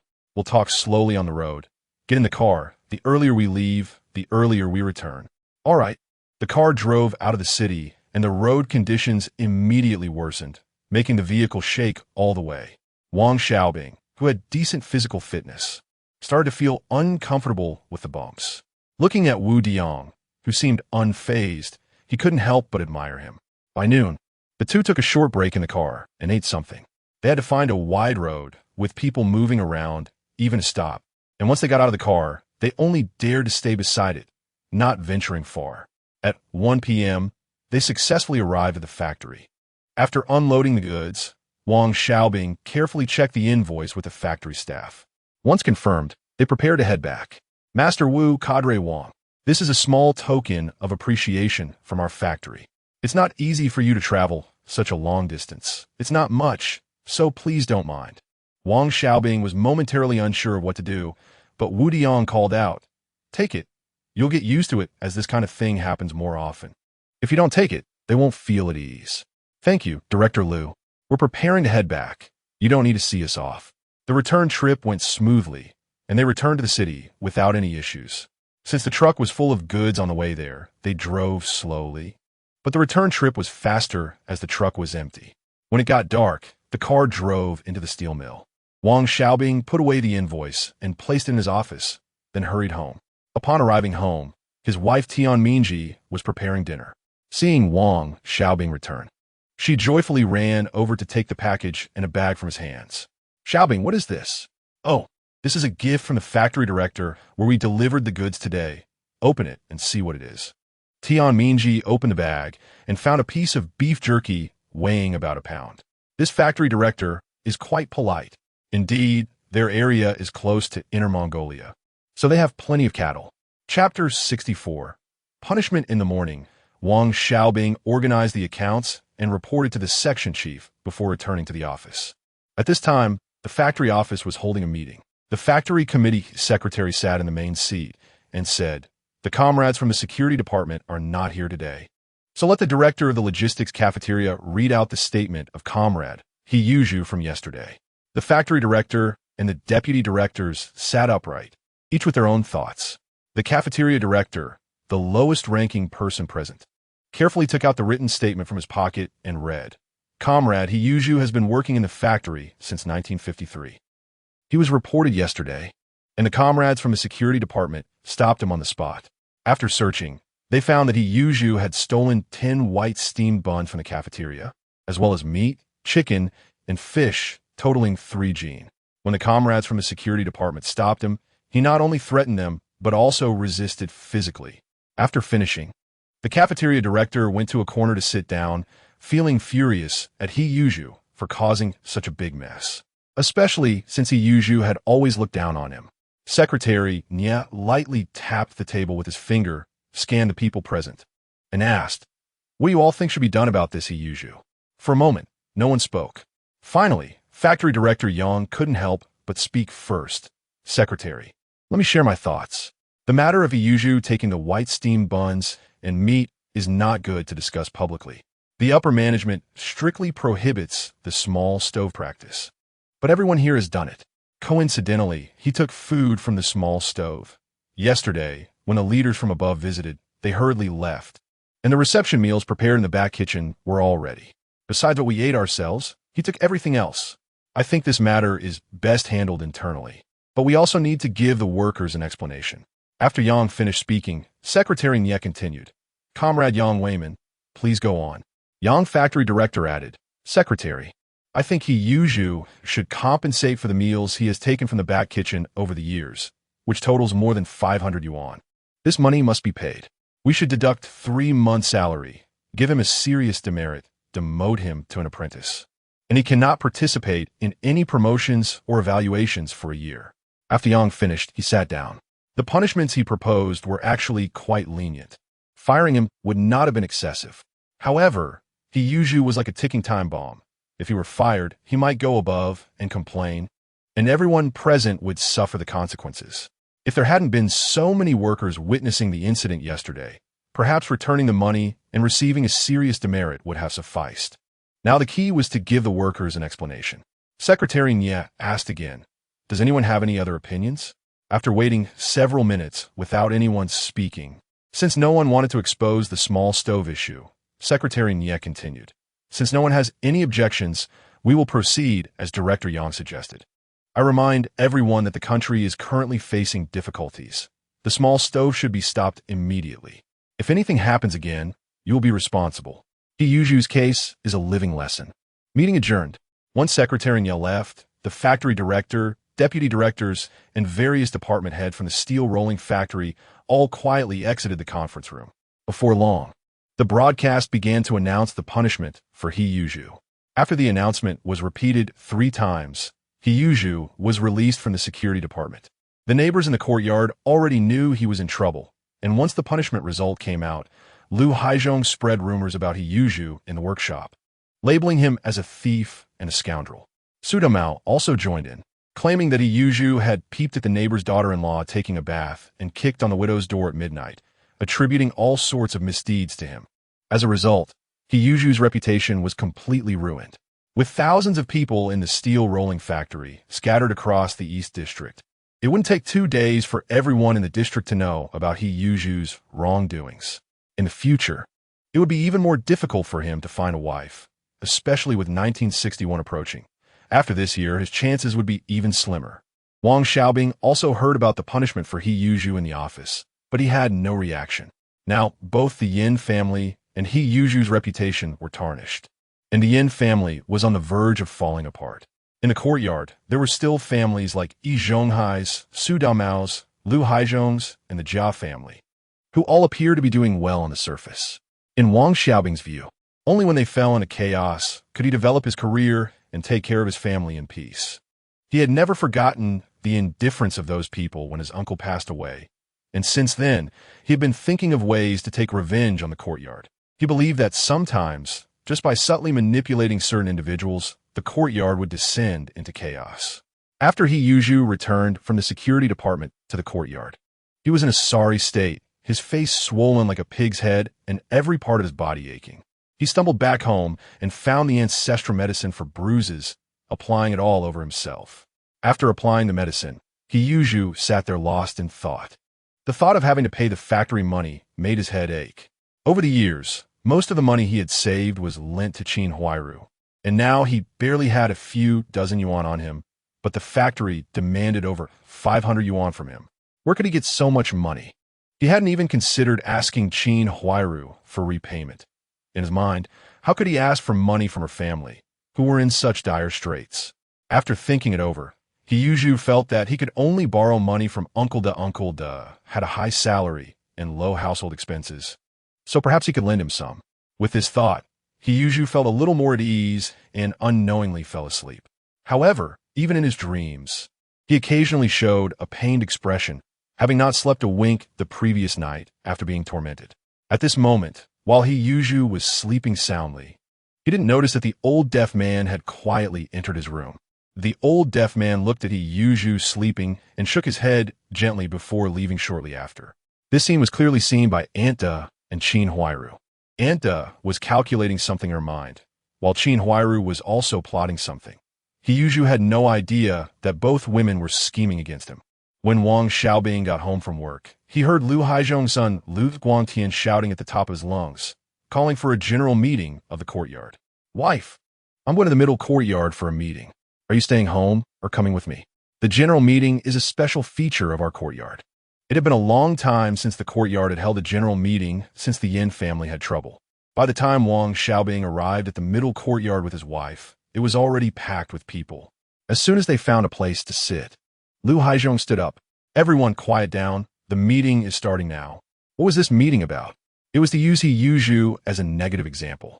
The things he had done had already been punished by the factory, but the courtyard still needed to have an explanation. After consulting with our two uncles, what if the second and third uncles are both paralyzed?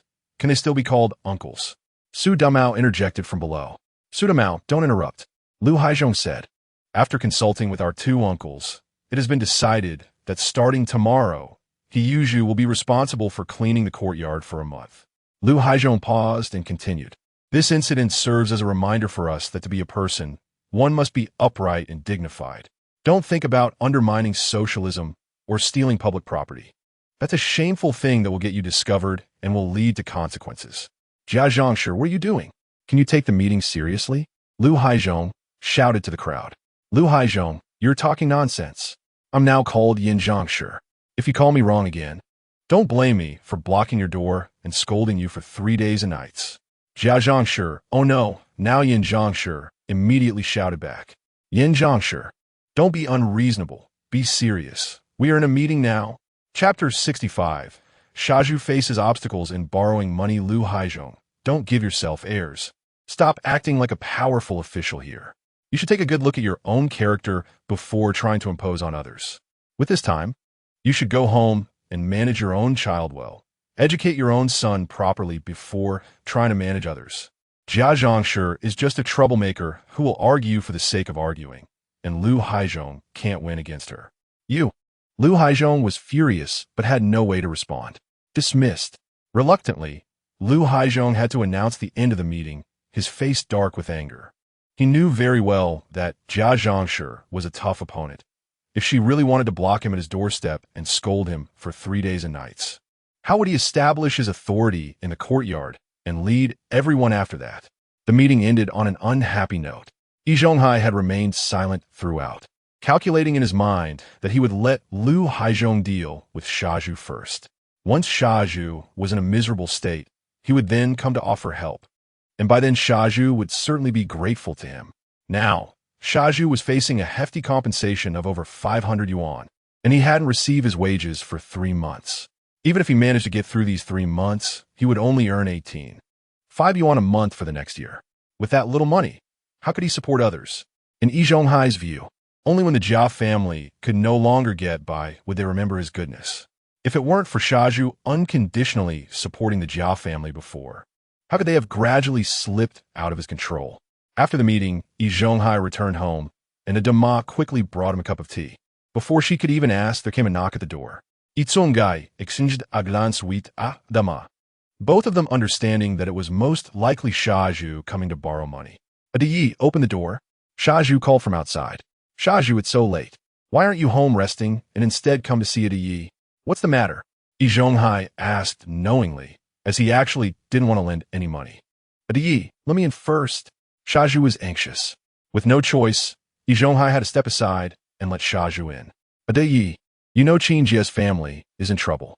Those leaders exploit us every day. I just took some leftover food they had and wanted to bring it back to Qingjia. What's wrong with that? But I got caught. And now the factory want me to pay over 500 yuan. Yi, please lend me 500 yuan to help me out. Shaju spoke with a sense of justification, starting off with 500 yuan, which was more than his annual salary. Shaju, you've been working for quite a few years now, earning 5 yuan a month. Haven't you saved anything at all? Yi Zhonghai probed, anticipating that Shaju was definitely in financial trouble, but didn't expect him to ask for 500 yuan right off the bat. Yi, Qingjia's family is in such difficulty, and she came to borrow money from me. How can I not lend it to her? Shaju said, looking as if he had done a great good deed. Hearing this, Yi Zhonghai almost wanted to pry open his head to see what was inside. Then how much money do you have left? Yi's family. Your Ma is unwell and needs medication all the time.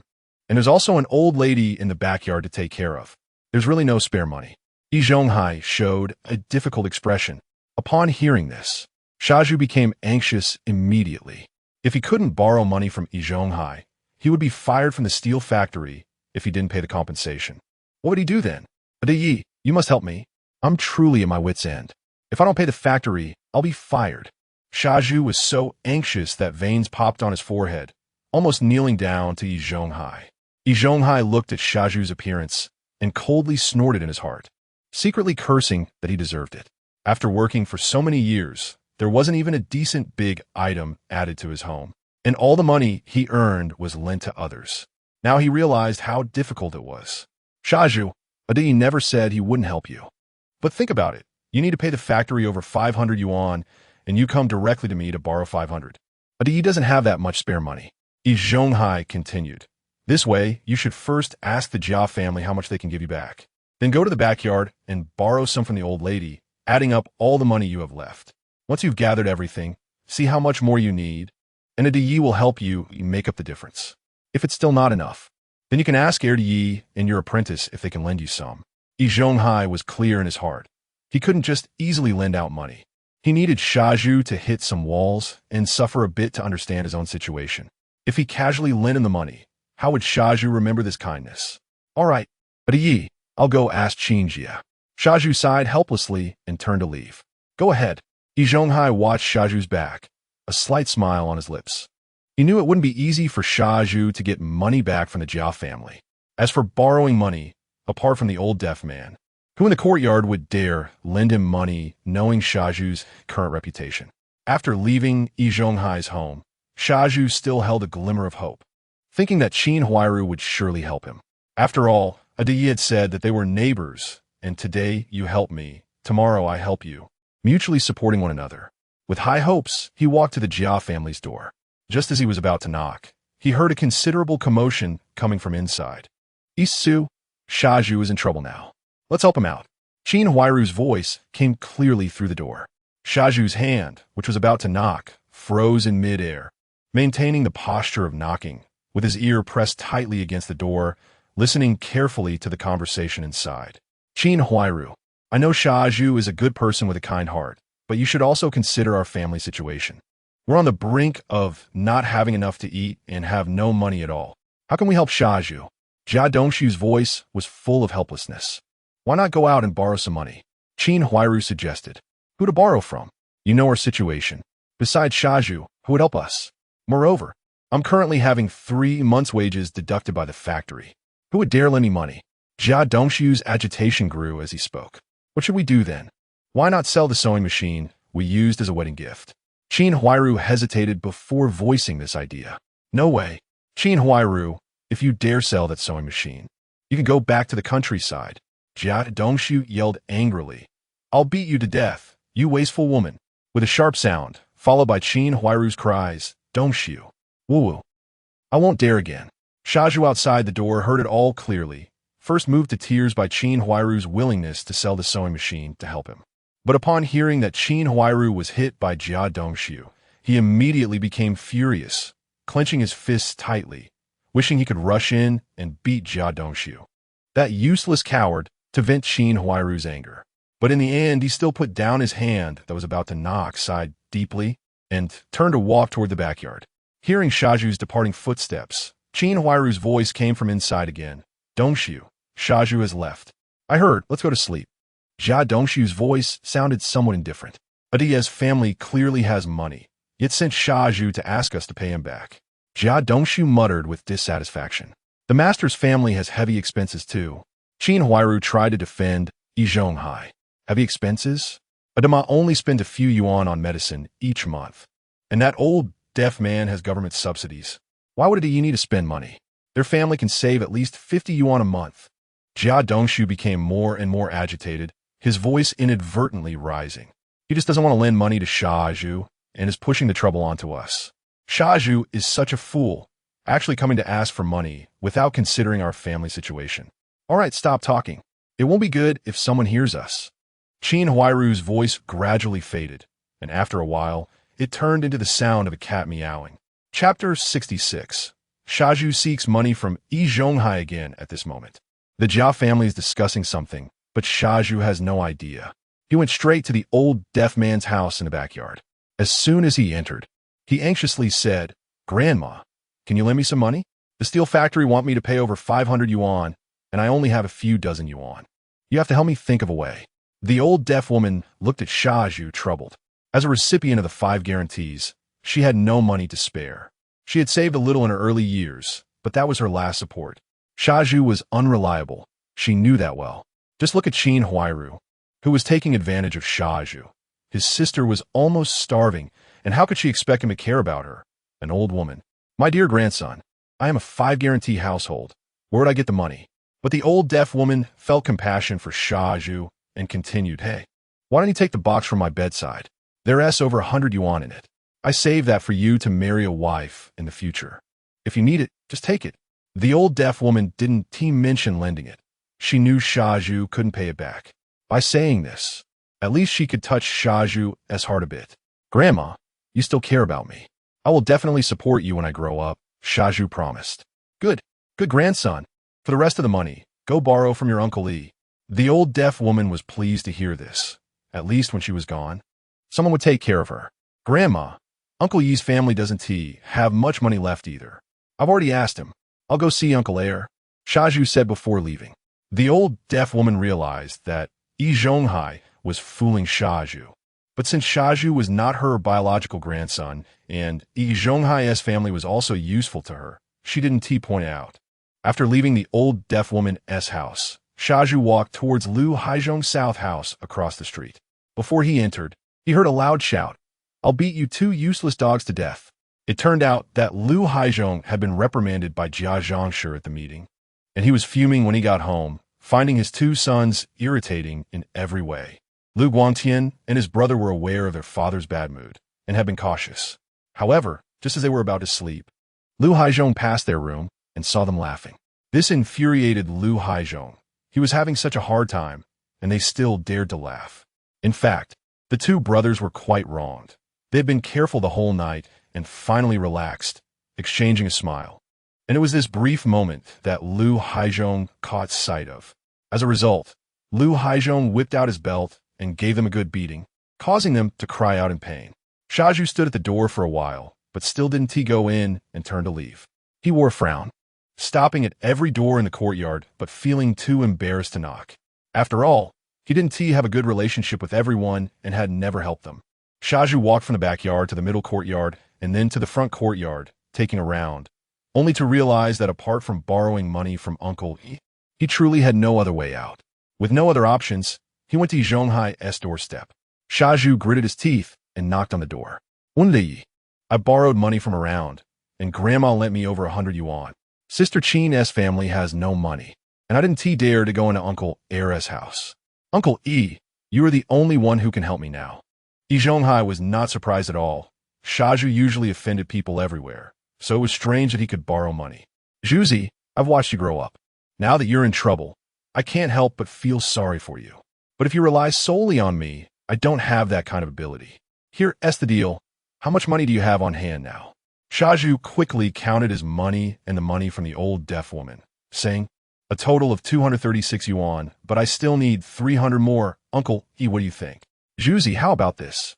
I'll lend you 250 yuan. This money was saved by your aunt, and she was saving it for her old age. You should write an IOU for her. Yi Zhonghai continued, it's not that I don't trust you. It doesn't matter to me. But your aunt will definitely be reluctant. Write an IOU to put her mind at ease. You don't have to rush to pay it back. After saying this, Yi Zhonghai waited for Shaju to write the IOU. The reason he didn't lend 300 yuan directly was that he wanted Shaju to understand that money wasn't easy to borrow and needed him to think of other ways. Uncle Yi, I'll write it now. Shaju found a piece of paper and wrote the IOU. Yi Zhonghai then asked Aunt to come out to receive the IOU. As she counted the money, she cried tears of heartache and handed the money to Shaju. Shaju took the money and stuffed it directly into his pocket before leaving. He still needed 50 yuan, and he planned to borrow it from his apprentice tomorrow. When he got home, Shaju applied some bruise ointment before lying down to sleep. In fact, when Shaju was wandering at each door in the front yard, Wang Xiaobing was watching. He thought to himself, knowing that Shaju was here to borrow money. What else could it be? Wang Xiaobing thought, this money isn't easy to earn. Life isn't easy either. Shaju usually spent lavishly on Qin Huairu, almost moving his whole family over. But when it came to his own matters, who would help him? Wang Xiaobing didn't bother with Shaju. And as soon as Shaju left the front yard, he lay down to rest. At this time, his wife asked him, what were you doing just now? Wang Xiaobing replied, just watching a fool. What fool? Wang Xiaobing disdainfully said, who else could it be? It's Shaju. Isn't he just a fool? When he had money, he lent it all to Qin Huairu, and now that he is in trouble, does Qin Huairu care about him? Isn't that foolish? Hasn't he saved some money after working for several years? Tian Mingji couldn't believe it. Wang Xiaobing curled his lips and said he must have saved some, but most of it went to Qin Huairu. Shaju is only generous to Qin Huairu. He is stingy with everyone else in the courtyard. The old deaf woman in the backyard treated him well, but when did you see Shaju ever deliver food to her? He doesn't even care for his own sister. Wang Xiaobing continued to complain. He usually loves to brag, saying he knows this factory director or that deputy director. But when something happens, just look at who cares for him. Finally, Wang Xiaobing coldly said, he deserves it. Indeed, he deserves it. Tian Mingji nodded in agreement. Let us sleep. After Wang Xiaobing finished speaking, he casually turned off the light, plunging the room into darkness. The next morning, after Wang Xiaobing got up, he saw Shaju hastily leaving the courtyard. At that moment, he heard Yang Ruihua mocking Shaju. Shaju, I heard you were borrowing money everywhere last night. Did you manage to borrow any? Yang Ruihua showed that loudly. Shaju's face immediately darkened. Last night, he indeed stood at every door for a while, but didn't he dare to ask for money, thinking no one knew. Upon hearing Yang Ruihua say this, he realized that everyone had seen his actions last night. What is it to you? You should take care of your own family first. Old Yin is still waiting for you to serve him. Shaju retorted without politeness, picking at other sore spots. Shaju, you dead bachelor, a worthless thing. Why should we care about your family's matters? No wonder your father abandoned you and ran off with a widow. As soon as Yang Ruihua said this, Shaju's eyes turned red, and he was furious, ready to charge over. Just then, Yi Zhonghai happened to come out of the house and quickly grabbed Shaju. Zhuzi, don't be impulsive. If you hit Aunt San, you'll definitely have to pay again. Besides, how can you lay hands on your elders? You should quickly think of a way to pay back the factory's money. Yi Zhonghai said this because he was genuinely afraid that Shaju would get into trouble again and come to him to borrow money. He was truly scared of Shaju's ability to cause trouble. Chapter 67, returning to the countryside to repair the house. As soon as Shaju heard this, he immediately stopped in his tracks, suddenly remembering the purpose of his visit. He glared fiercely at Aunt San, Yang Ruihua, and turned to leave the courtyard. Yi Zhonghai also gave Yang Ruihua a meaningful glance. Wang Xiaobing saw this whole scene. After thinking for a moment, he understood the meaning behind Yi Zhonghai's glance. It was likely that Yang Ruihua had her eyes on the money Shaju had. If Shaju were to hit her, he would undoubtedly be extorted heavily. Wang Xiaobing couldn't help but feel a bit sorry for Shaju, who had been schemed against by Qin Huairu, Yi Zhonghai, and the old deaf man in the backyard. Now, even more than 500 yuan he had saved for the factory was being eyed by someone. It seemed that only Shaju himself was still oblivious. Wang Xiaobing didn't bother with Shaju anymore. After using the restroom, he went home and washed his face. His wife had already prepared breakfast. Mingji, in a few days, I'll take you back to my hometown to pay respects to my parents and let them know that their son has married. Okay, you get ready, and we'll stay in the hometown for a few days. I want to repair our house there. I'll take a few days off to fix it up. And after it's done, I'll come back to get you. How about I go back with you? I can help, Tian Mingji asked in confusion. The house in my hometown hasn't been lived in for a long time. I can manage to stay there for a night, but it wouldn't be convenient for you. A woman. Trust me, it'll only take a day or two to fix it up. The village has plenty of manpower. We just need to re-thatch the roof.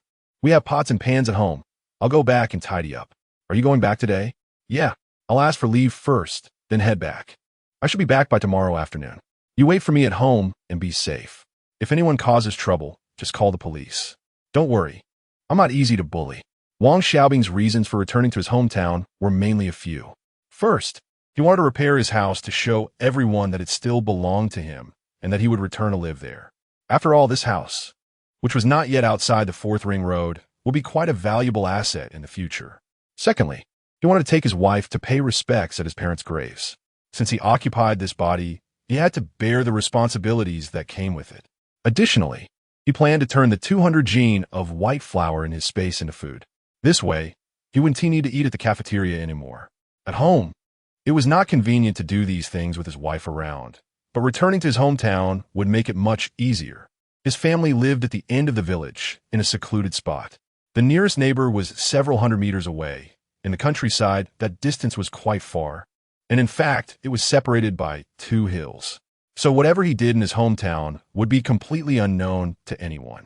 After arriving at the factory, Wang Xiaobing headed straight to the office of the section chief. Uncle Wu, I want to take a few days off to go back to my hometown. I just got married and need to take my wife to my parents' graves to let them rest easy. Sure, there's nothing urgent these days. Just consider it a business trip. No need to ask for leave. You must come back next Monday.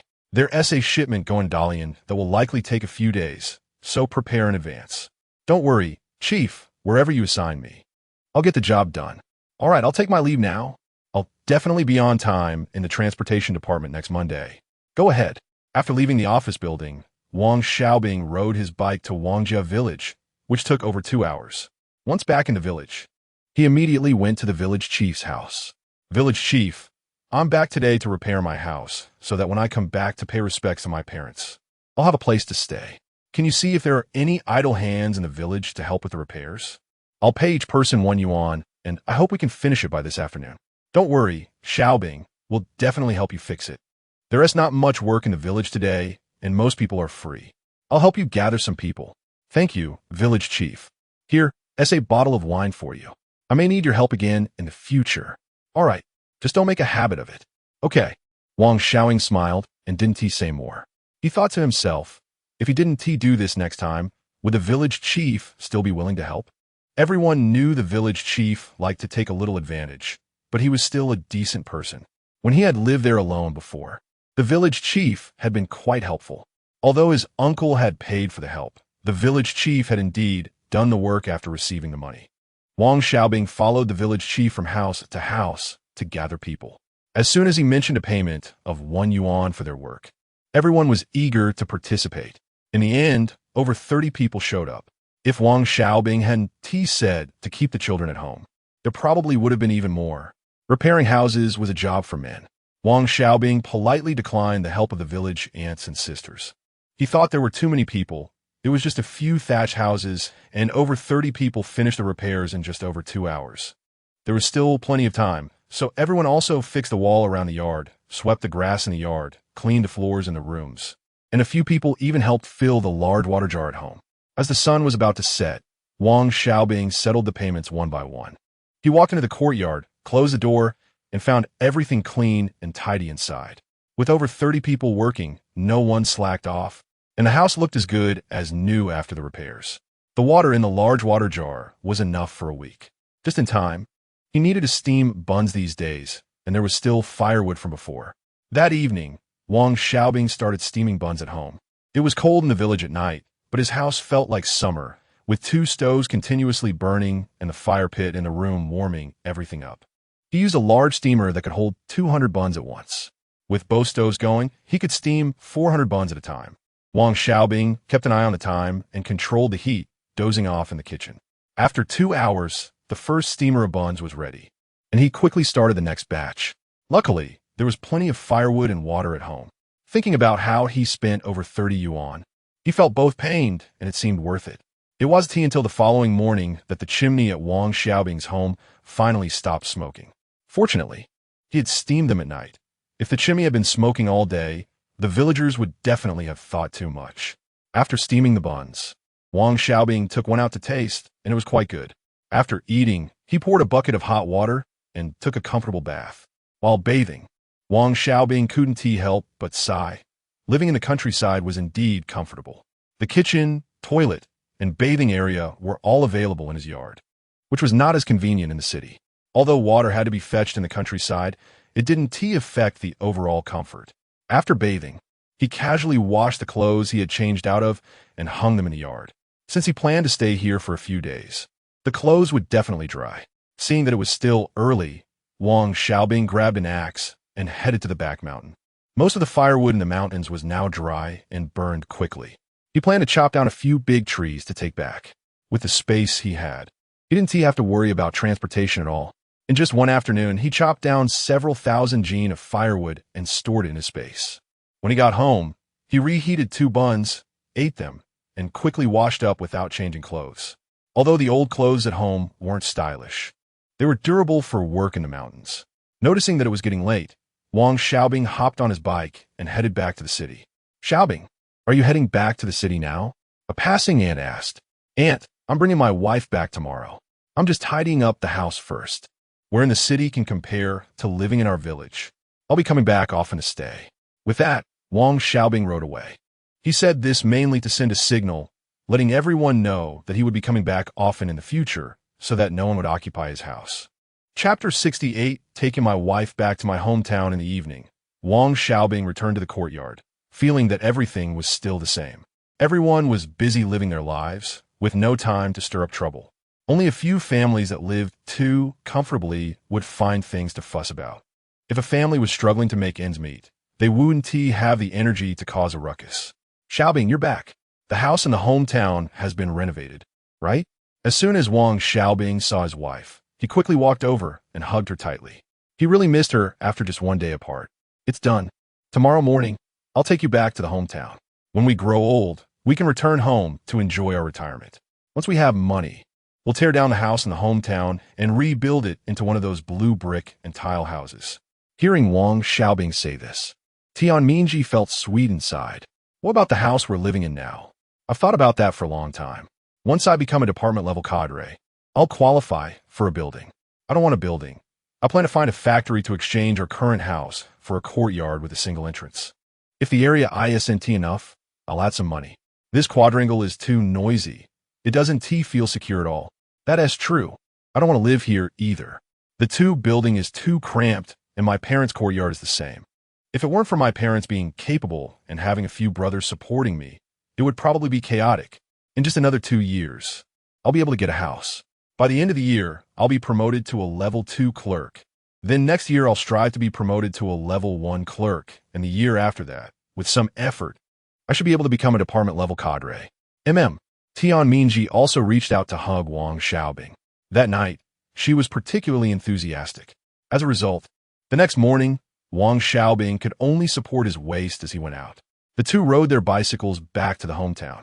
Because he was with his wife, it took them a full 3 hours to reach the village. "Xiaobing, you brought your wife back. Oh, this girl is really pretty. No wonder everyone wants to marry a city girl. Annie, we plan to stay for 2 days and to try to take my wife to see my parents. We're heading home now." Xiaobing has made it big. I always thought this kid would achieve great things in the future. Yeah, the Wang family is quite prominent in our village. I heard Xiaobing is now a cadre and will become an official in the future. No wonder Xiaobing came back to renovate the house and pay respects to his parents. It really is his parents blessing him. What nonsense are you all talking about? Don't talk about these feudal superstitions in the future. The village chief immediately stopped them upon hearing their words. Wang Xiaobing rode with his wife and could still hear people praising him from behind, but he didn't take it to heart.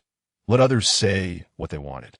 Upon returning home, he opened the yard gate, and Tian Mingji hurriedly took the luggage off the bicycle, went to the room to make the bed, and then went to the kitchen to start a fire to cook. After riding for several hours, Wang Xiaobing was exhausted. So he sat in the living room and poured himself a glass of water, dozing off. Later, he was woken up by his wife and had a light lunch. In the afternoon, the two went to pay respects at their parents' graves.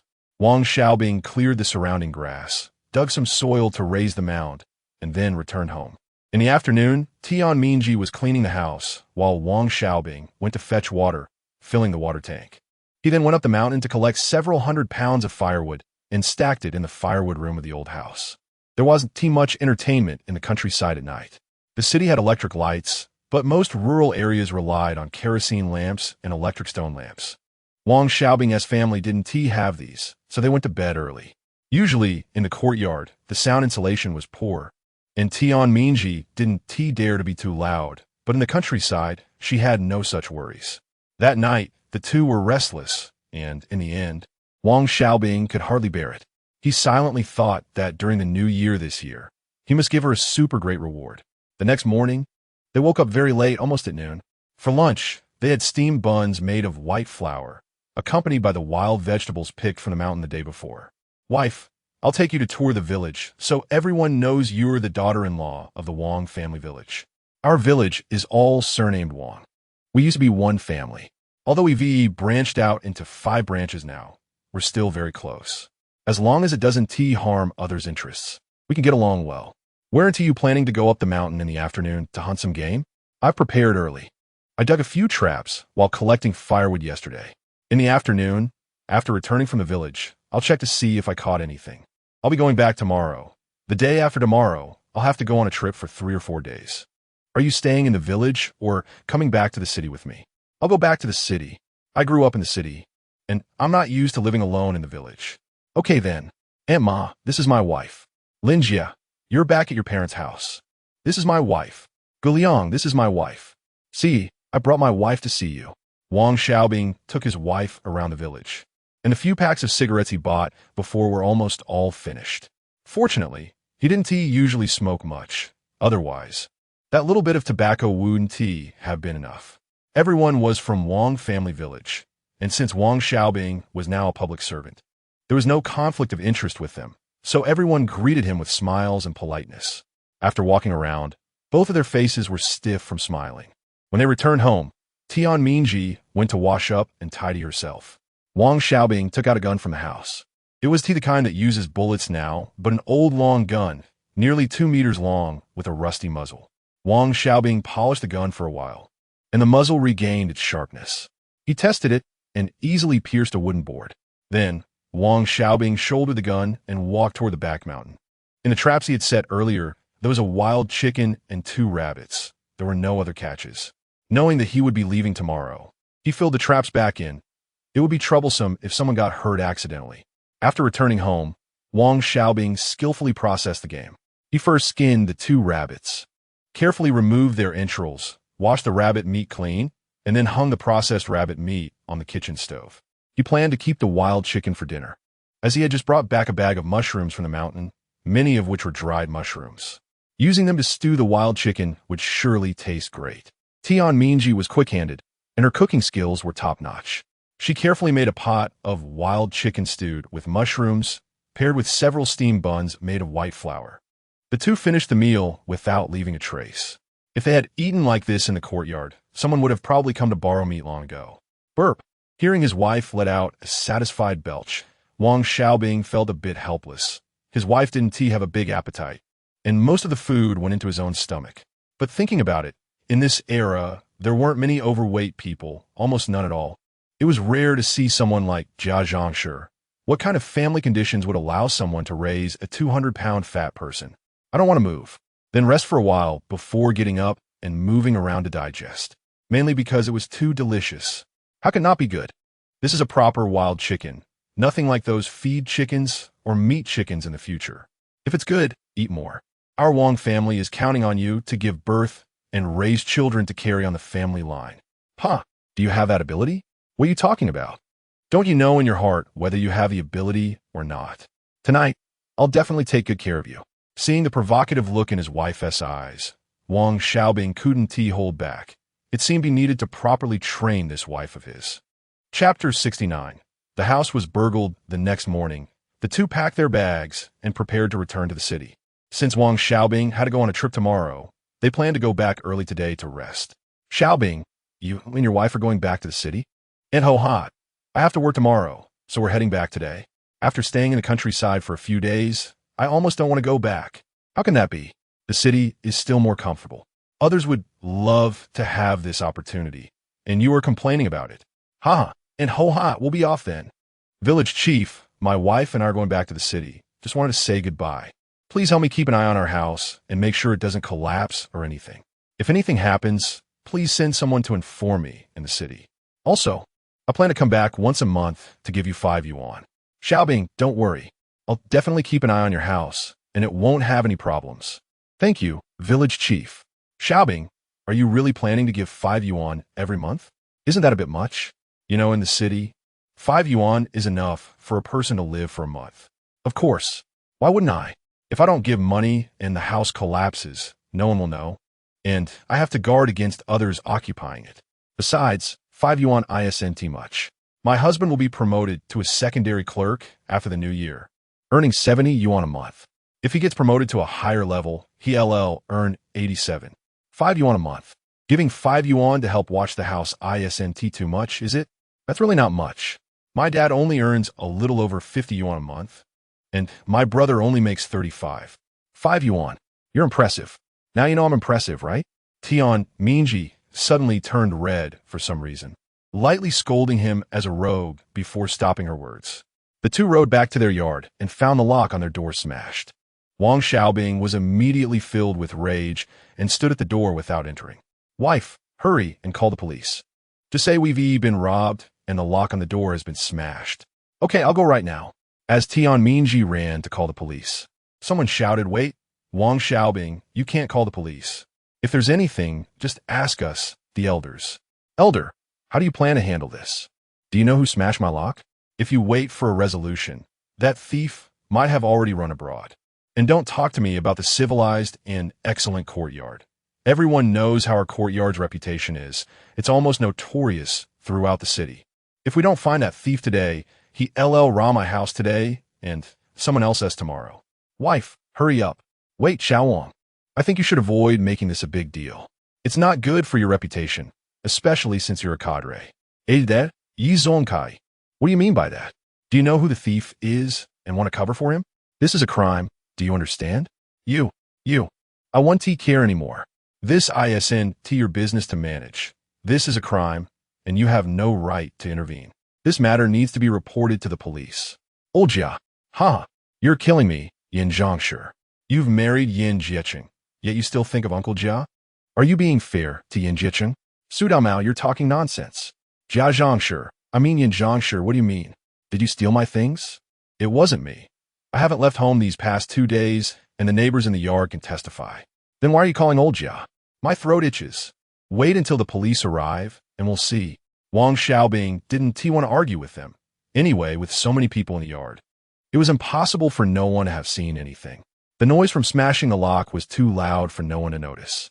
Soon, the front yard was crowded with neighbors, quietly discussing the situation. Wang Xiaobing ignored them, knowing the police would come and ask for their understanding soon. After a while, 2 police officers arrived, with Tian Mingji following behind, panting heavily. Who is Wang Xiaobing? Come out and explain the situation. Officer, I'm Wang Xiaobing. I was at my hometown in the countryside these past few days, and when I returned, I found the lock on my door smashed. I'm not clear on the specifics inside. I haven't gone in yet. However, I believe it couldn't have been done by outsiders because the noise from smashing the lock was so loud that it's impossible no one noticed. Officer, you can ask the people in the front yard, and they will confirm. I'm telling everyone, if you know something and don't say it. That's covering for a crime. Lying is also covering for a crime, and you're just as guilty as the thief. All right, officer, do you want to check my house first? Sure, let us see what's missing before finding the thief. The two police officers followed Wang Xiaobing into the house, and they found it in disarray with a strong smell of urine in the room, and the blankets on the bed were wet. The kitchen was nearly emptied, but fortunately, in the storage room, Wang Xiaobing had not only locked it but also taken special measures, so no one knew that hundreds of pounds of flour were hidden inside. After checking the house, the police asked Wang Xiaobing to confirm what items were missing. Although the money and tickets had been hidden away by Tian Mingji, Wang Xiaobing didn't care about that and said, Officer, 600 yuan is missing from my house. 500 of it was my uncle's compensation money, and the other 100 was my salary. There were also some industrial tickets and bathing tickets, which you can ask my wife about. Also, half a pound of sugar, a box of peach crisps, 2 blankets that can't be used anymore, 3 pounds of cured meat, a pound of beef jerky, a bottle of lard, 5 pounds of white flour, 20 pounds of cornmeal, half a pound of salt, and half a bottle of soy sauce. Those are about all the things that are missing. Wang Xiaobing spoke loudly, and everyone around heard him. They didn't expect that so many things had been stolen. Now, if the thief stands up, I'll give you a chance to confess. If we find out later, don't blame us for being impolite. This isn't just a simple theft. The amount is significant, indicating that this thief has quite a bit of nerve. The two police officers waited for a few minutes, but saw no one step forward. Realizing that this tactic was ineffective, everyone in the front yard, go home first. I'll need to ask each household. Anyone who dares to cover for the thief will be fired from their job, and the consequences will be severe. With a labor reform history, it will be a problem for their children to go to school, and no factory will hire them. Even finding a partner will be difficult.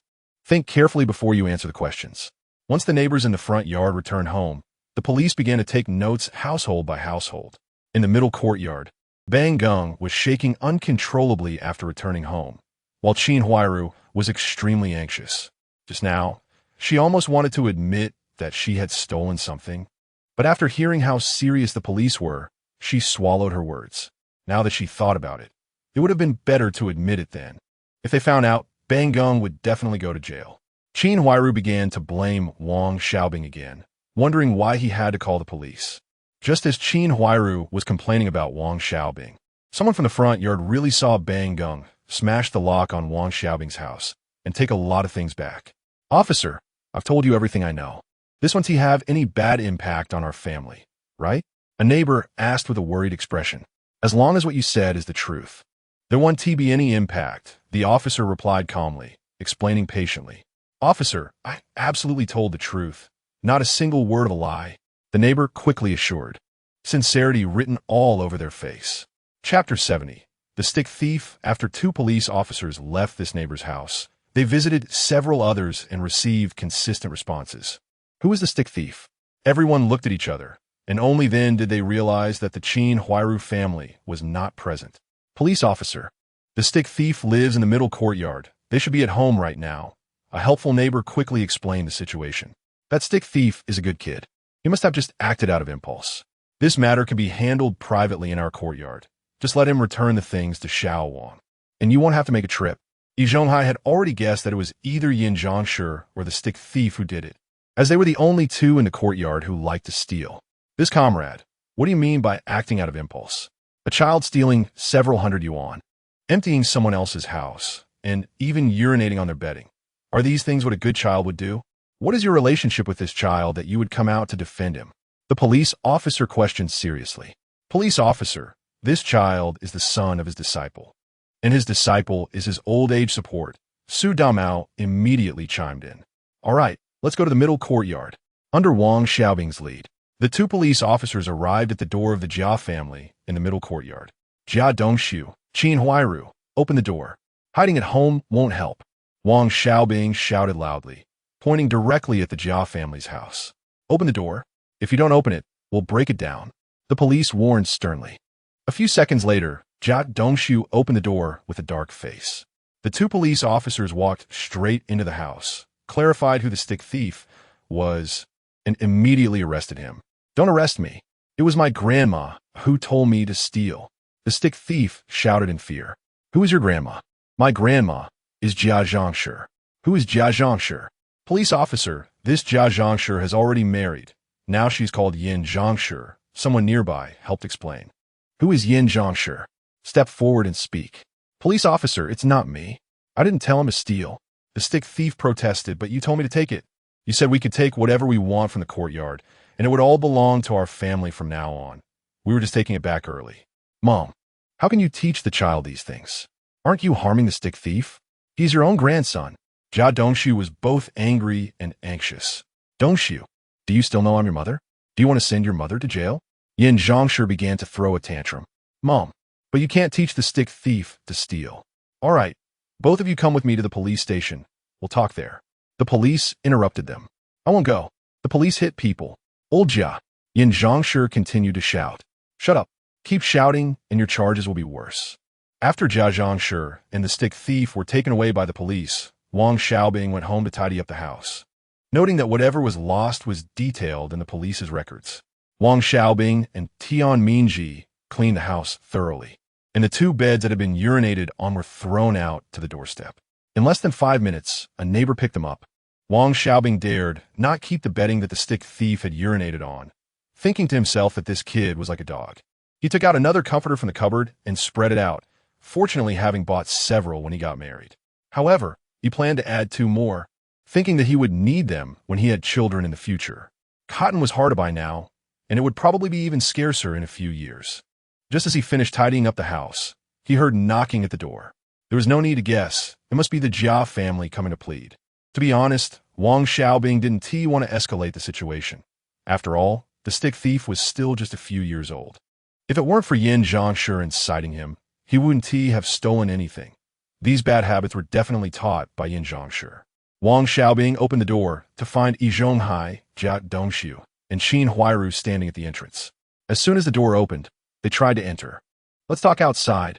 My home doesn't welcome you. Xiao Wang, the stick thief, is still a child. How can you be so cruel as to send him to the police station? Listen to uncle. Go to the police station and release the stick thief.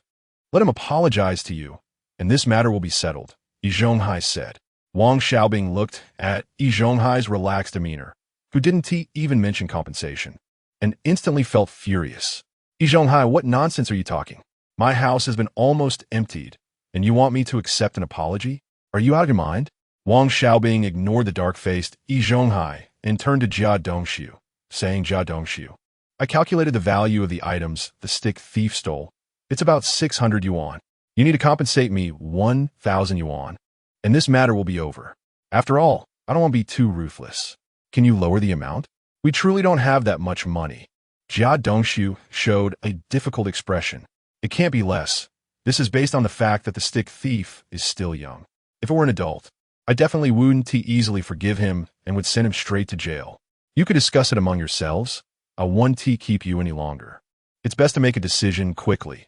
The police station will close the case tomorrow afternoon, and it will be useless if you come to find me then. Master, please help me. The stick thief is just a child. I will surely support you in the future, and Huairu and I will write you an IO. Jia Dongshu said anxiously, pleading. Uncle, I'm begging you. You've watched the stick thief grow up. Dongshu and I will definitely support you in the future. Qin Huairu also pleaded, her eyes filled with tears. Sigh. Dongshu, Huairu, you two get up first. How much money does your family have left? If it's not enough, I'll help you make up the difference. Yi Zhonghai sighed, helplessly saying, Master, our family doesn't have a single cent left. I haven't received my salary for 3 months, and all the money at home has been taken by my mom. Jia Dongshu replied dejectedly. That is not right. Didn't the stick thief steal 600 yuan from Wang Xiaobing's house? Yi Zhonghai furrowed his brows in confusion. Master, I'm not lying to you. The stick thief has no money on him. We asked him, and he said he didn't take that money at all, Jia Dongshu quickly explained. It seems we've all been played by him. However, this matter can't be clarified now. Wang Xiaobing's uncle indeed has 500 yuan in compensation. And it's normal for him to save 100 yuan after working for a while since his salary is not low, Yi Zhonghai analyzed. Master, are we just going to suffer this loss for nothing? Jia Dongshu asked unwillingly. What else can we do? He insists that the stick thief is the one who stole it. And besides, the stick thief did steal from them. And as for the stick thief, you all need to discipline him well. Taking some food from someone else's house is one thing, but urinating on their bed is too much. Yi Zhonghai said earnestly. Master, don't worry. I will definitely educate him well in the future, Jia Dongshu quickly promised. Here's the deal. I will help you pay the money first.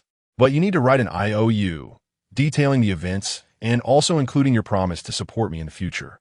Yi Zhonghai proposed a condition. All right, master. We'll write it right now. After Jia Dongshu wrote down the events, including the promise to support Yi Zhonghai kept the paper safe and took out 1,000 yuan from his home to hand to Jia Dongshu. Count it. No need, master. We'll take our leave now. Jia Dongshu hurriedly left with Qin Huairu towards the front courtyard. Chapter 71. Tian Mingji is pregnant Wang Xiaobing. Here, 1,000 yuan. Count it. Jia Dongshu stuffed 1,000 yuan into Wang Xiaobing's hand, rubbing his hands together. Wang Xiaobing understood in his heart and handed him the letter of understanding he had prepared long ago. Jia Dongshu, I can't control your mother's matter, but your son should be fine. Thanks. Jia Dongshu's voice was low. Those that didn't know him might really think he was a good person. In Wang Xiaobing's eyes, Jia Dongshu completely inherited the traits of the Jiazhong family, being lazy and gluttonous. He often used tricks at the factory and frequently skipped work to play cards. However, Wang Xiaobing was already married and didn't want to worry about these matters anymore. No need to thank me. Our families don't really have any relationship. When you have time, teach Bang Gung more. A child's behavior at 3 years old reflects their future. You should weigh this yourself and make sure they're no next time, or else someone will definitely end up in trouble. Please leave. After sending Jia Dongshu and Qin Huairu away, Wang Xiaobing handed the money to his wife. He still had over 1,000 yuan in cash in his own space, which he had earned from signing in, and he had saved some regularly. He had given a few hundred yuan of his uncle's compensation to Tian Mingji for safekeeping. They really had money. They just handed over 1,000 yuan without hesitation. Who told them they had a capable daughter-in-law? Wang Xiaobing was quite indifferent. Is it going to be a problem? Tian Mingji was still a bit worried. After all, their family hadn't lost any money, but the other side had compensated 1,000 yuan. What could happen? At most, the Jia family would hold a grudge against us, and Yi Zhonghai would hate us even more. Don't worry about it. They can only suffer this silent loss, and this matter can't be clarified at all. All right, you have the final say. The family listens to you. You're the mistress. You haven't eaten since you came back. I've been cleaning up, so I'll go make dinner now. Wang Xiaobing sat in the living room, squinting his eyes, not knowing what he was thinking. He had been in this courtyard for almost 2 years and had always worried about being schemed against by the elderly residents in the courtyard. However, it seemed that they were just a bit more cunning than ordinary people. Yi Zhonghai was calculating how to support himself in old age. Lu Haizhong was the same, and Yin Bugui was even worse. He had been lying in bed for several months. They say there are no filial children in front of a long-term illness. And now Aunt Sin looked at Yin Bugui and became angry. Sometimes she didn't even care about the bed sores he developed.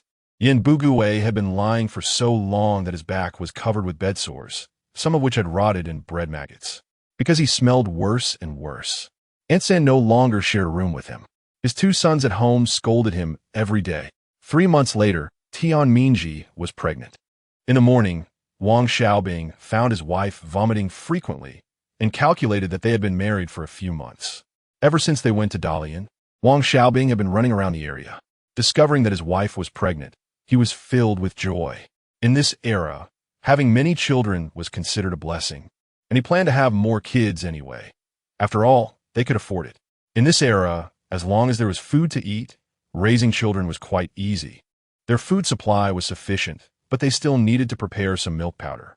With 1959 just around the corner, they needed to stock up on grain quickly. There were still a few hundred pounds of grain at home, and with the monthly ration supply, mixing white flour with it would barely suffice. Since they planned to have more children, they decided not to care about whether there would be a 3-year famine ahead. As long as they got pregnant, they would give birth. Their family had confidence.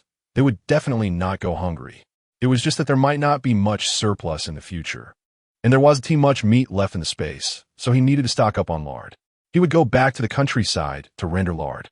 Rendering it in the city would just lead to being schemed against. If everyone else's life was good, it wouldn't be a problem, but in the next 3 years, they would have to think of every possible way to survive. As the days passed, Wang Xiaobing was promoted to a second-level clerk in the transportation department, and his monthly salary increased to 70 yuan.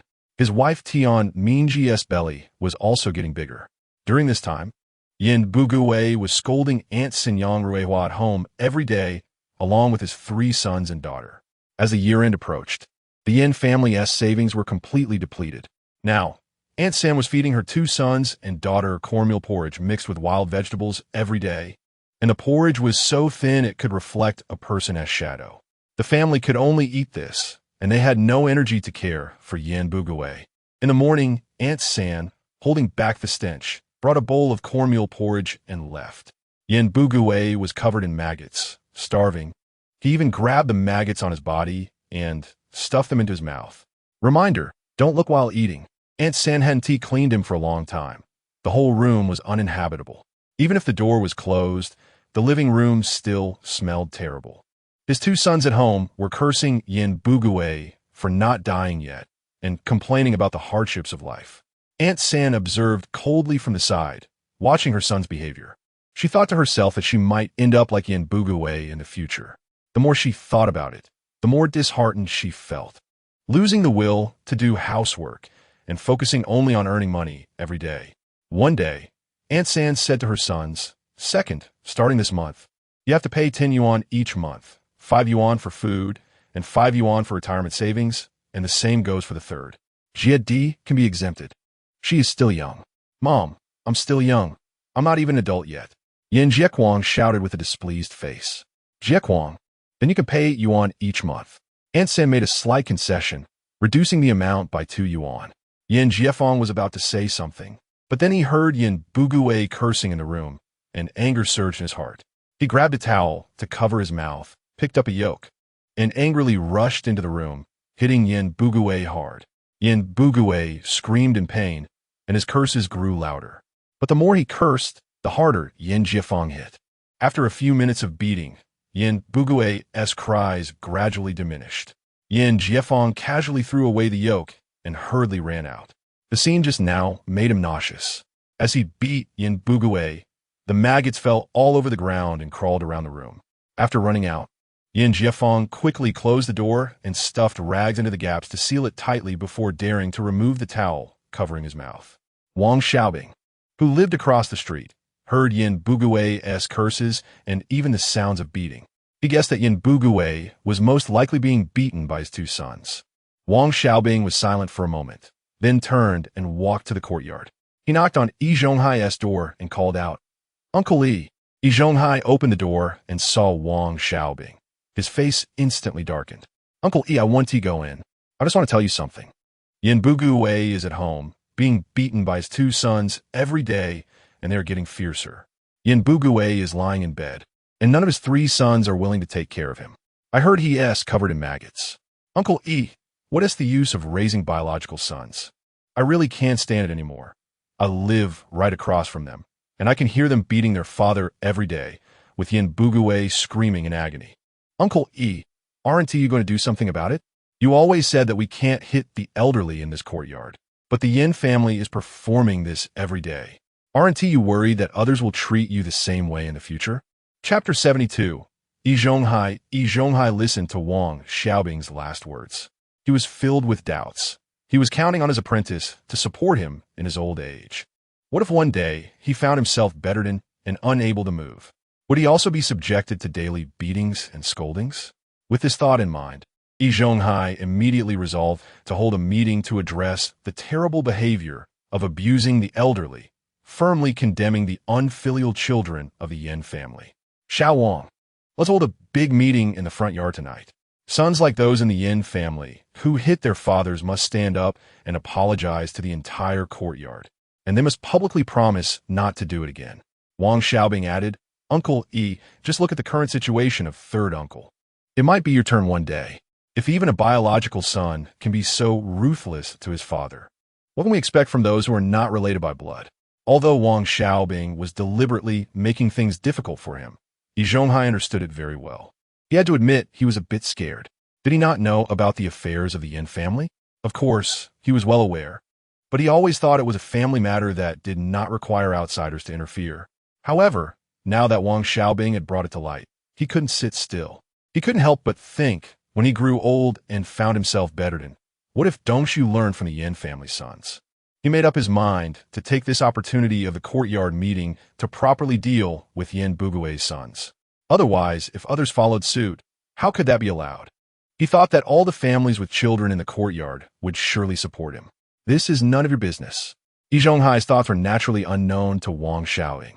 However, seeing Yi Zhonghai's gloomy face, Wang Xiaobing felt quite pleased as he left Yi Zhonghai's house.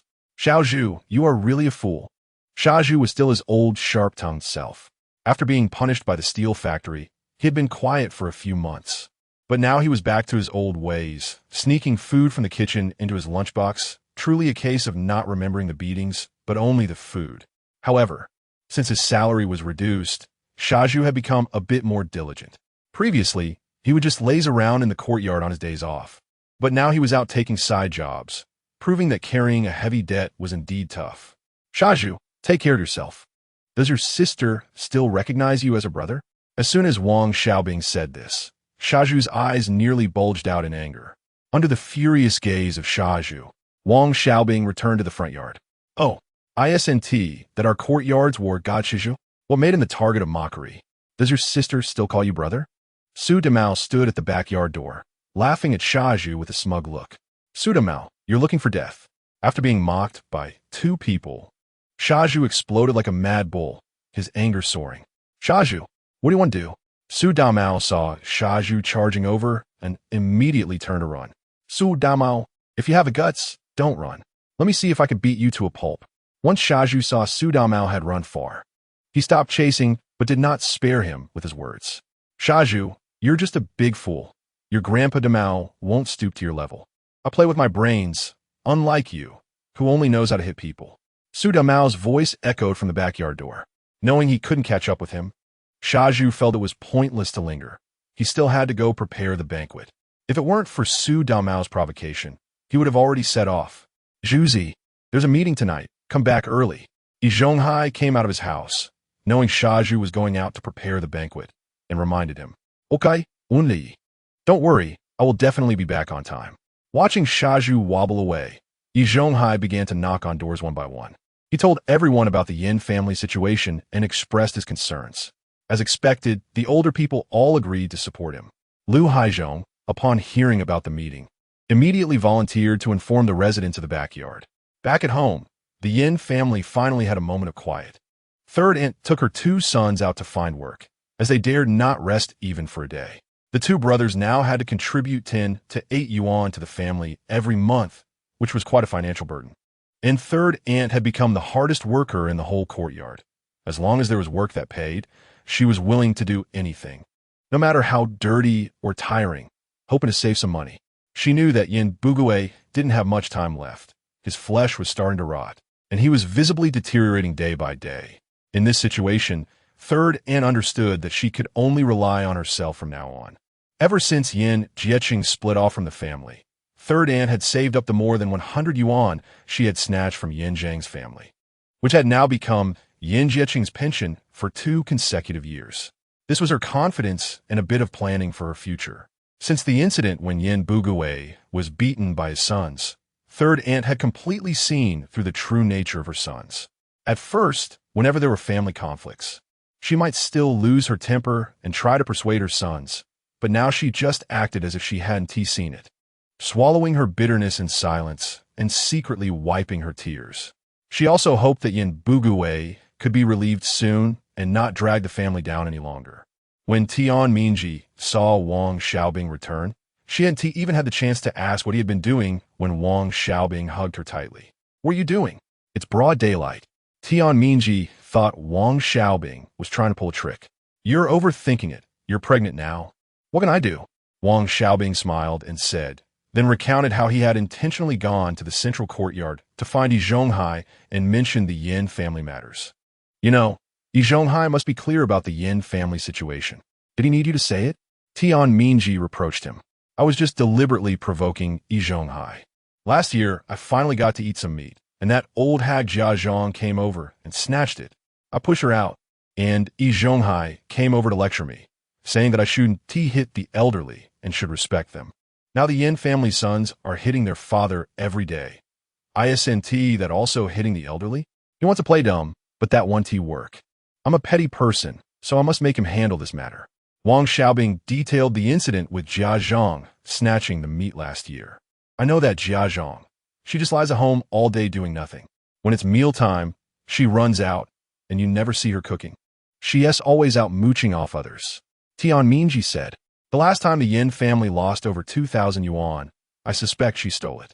It's just that there is no evidence. Wang Xiaobing analyzed. Yin Bugui fainted out of anger because of this, and then became paralyzed. Let's not talk about their matters. Xiaobing, I asked the doctor, and he said after 3 months, if it's lighter, it should still be possible. Tian Mingji's face turned red, her voice getting softer until only she could hear it. Wang Xiaobing held his wife, their faces close together, so he naturally heard her. Wife, when did you ask? How come I didn't know? Wang Xiaobing asked with a mischievous smile. What are you talking about? I don't know what you mean. Tian Mingji immediately denied it. Wang Xiaobing knew his wife's face was thin-skinned. Although she had become a bit thicker since marrying him, she still couldn't resist teasing. Chapter 73, about the meeting regarding the elderly after dinner. The people in the courtyard did not gather in the middle yard as usual, but instead all came to the front yard. Wang Xiaobing opened his door, moved out a long bench, and helped his wife sit at the entrance of their home.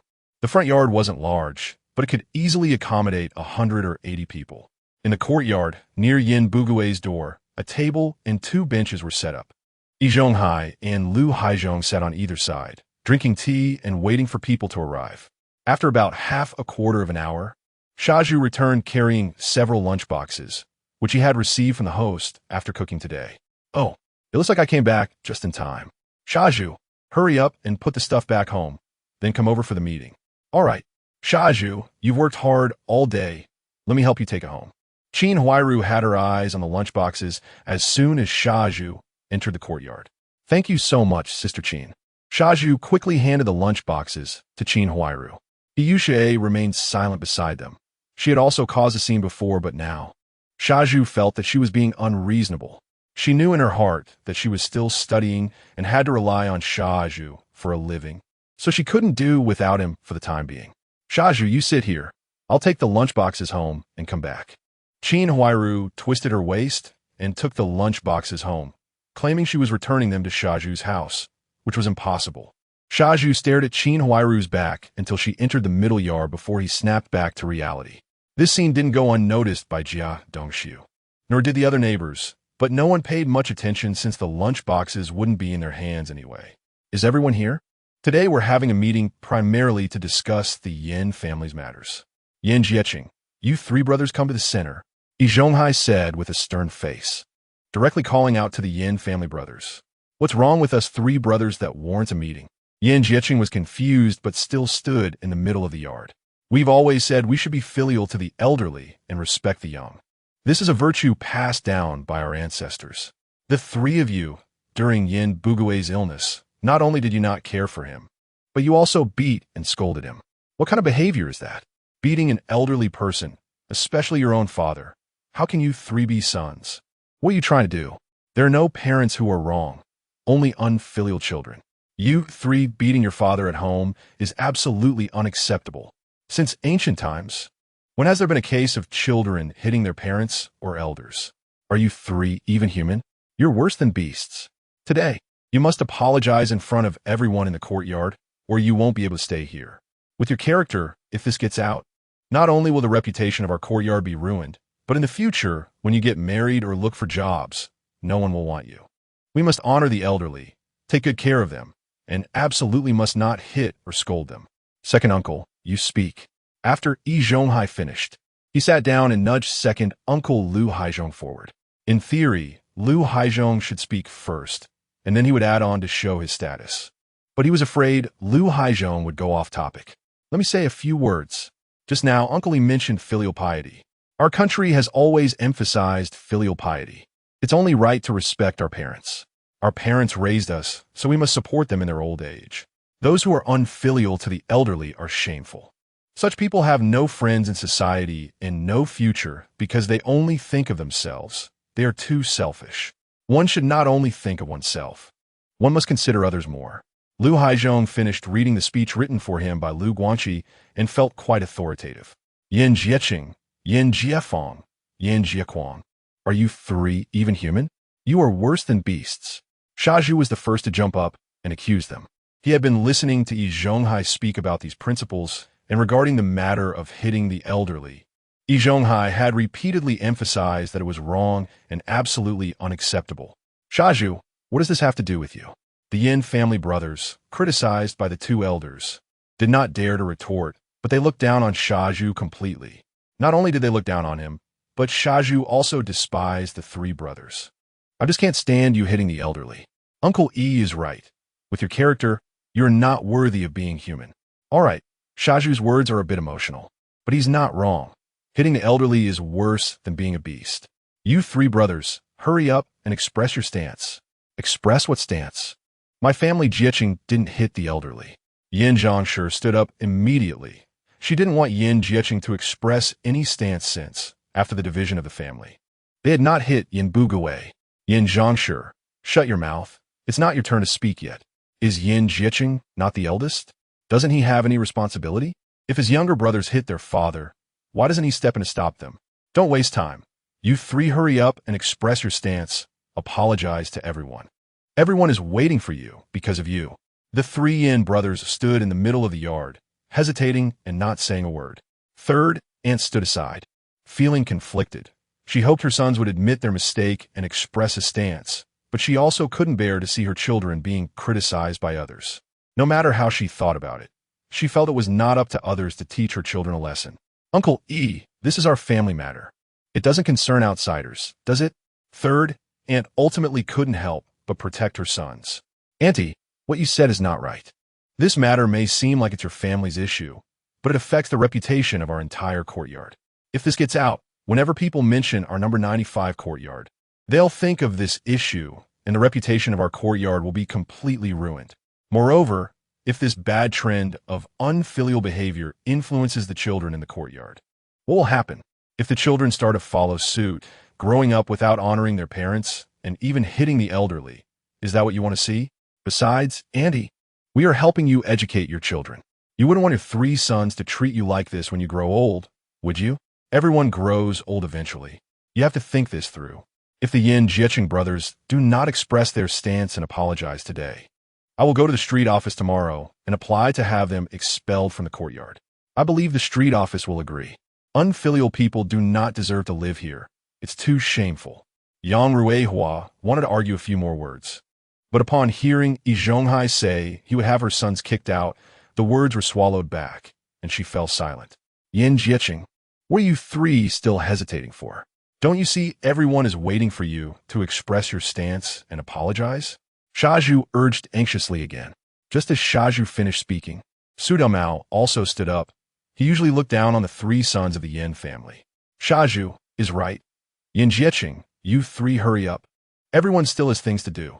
Isn't it better to go home and hold your wives and have children? Ha! Someone couldn't help but laugh out loud. Su Damao, do you have a wife? You still want to hold your wife and have children? Shaju immediately switched to mocking mode. Su Damao was not to be outdone and retorted immediately, Shaju, why are you in such a hurry? With my position as a projector operator, finding a wife is easy for me, isn't it? But you over 20 years old look like someone in their 30s or 40s. Yet you keep staring at other people as wives. Just wait to be a bachelor for life. Su Damao, I'll kill you, you bad seed. Shaju said as he stood up, ready to hit Su Damao. Yi Zhonghai couldn't let them start fighting at this time. Usually, they could fight as they pleased. But now it was different. They were waiting for the Yin brothers to express their stance. Only by getting these three brothers to admit their mistakes could the atmosphere of respecting the elderly and not hitting the elderly be established in the courtyard. allowing the courtyard to develop harmoniously. Otherwise, if others said the Yin brothers hit the elderly and the courtyard did nothing about it, this bad trend could not be suppressed. It had to be curbed. Xiaozhu, sit down. Now we're talking about the matter of the Yin family's 3 brothers beating the old man. You two can sort out your little issues after the meeting.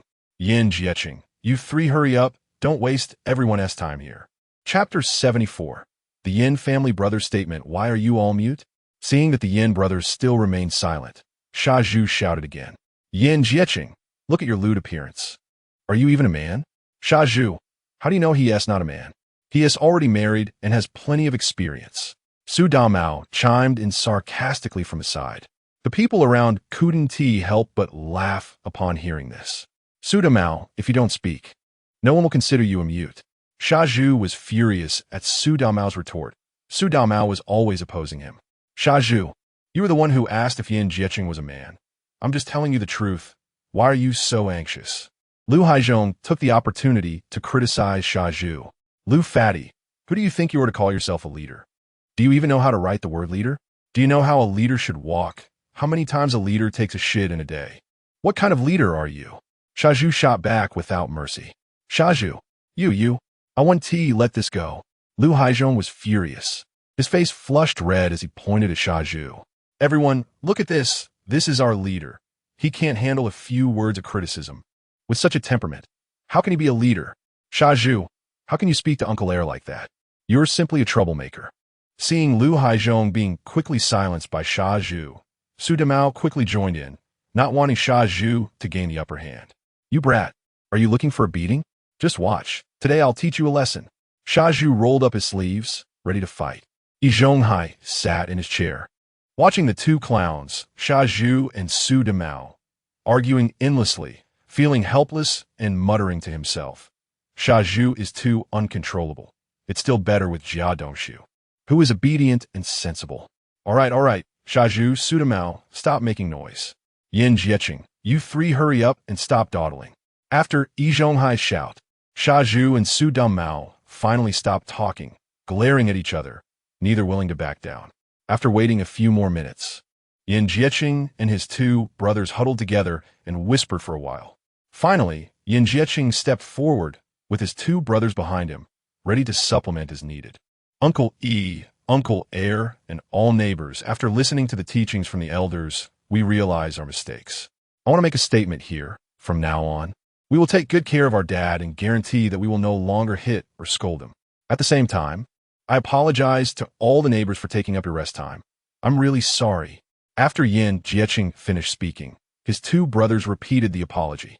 Seeing the Yin brothers making their statement, Yi Zhonghai immediately announced the meeting was adjourned. As for whether these 3 brothers could keep their word in the future, Yi Zhonghai didn't really care. His true purpose wasn't here. He mainly wanted to use this incident to warn Jia Dongshu that if he didn't take care of him in his old age, he would end up like the Yin brothers, dragged out for criticism.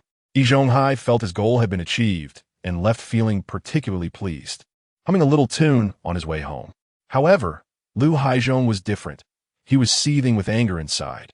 He couldn't beat Xiaozhu, and even if he could, he wouldn't dare, so he could only go home and take it out on his own son. Lu Guangtian and Lu Guangqi were filled with hatred, almost hating Xiaozhu to death. They were both thinking, can't you just behave, Xiaozhu?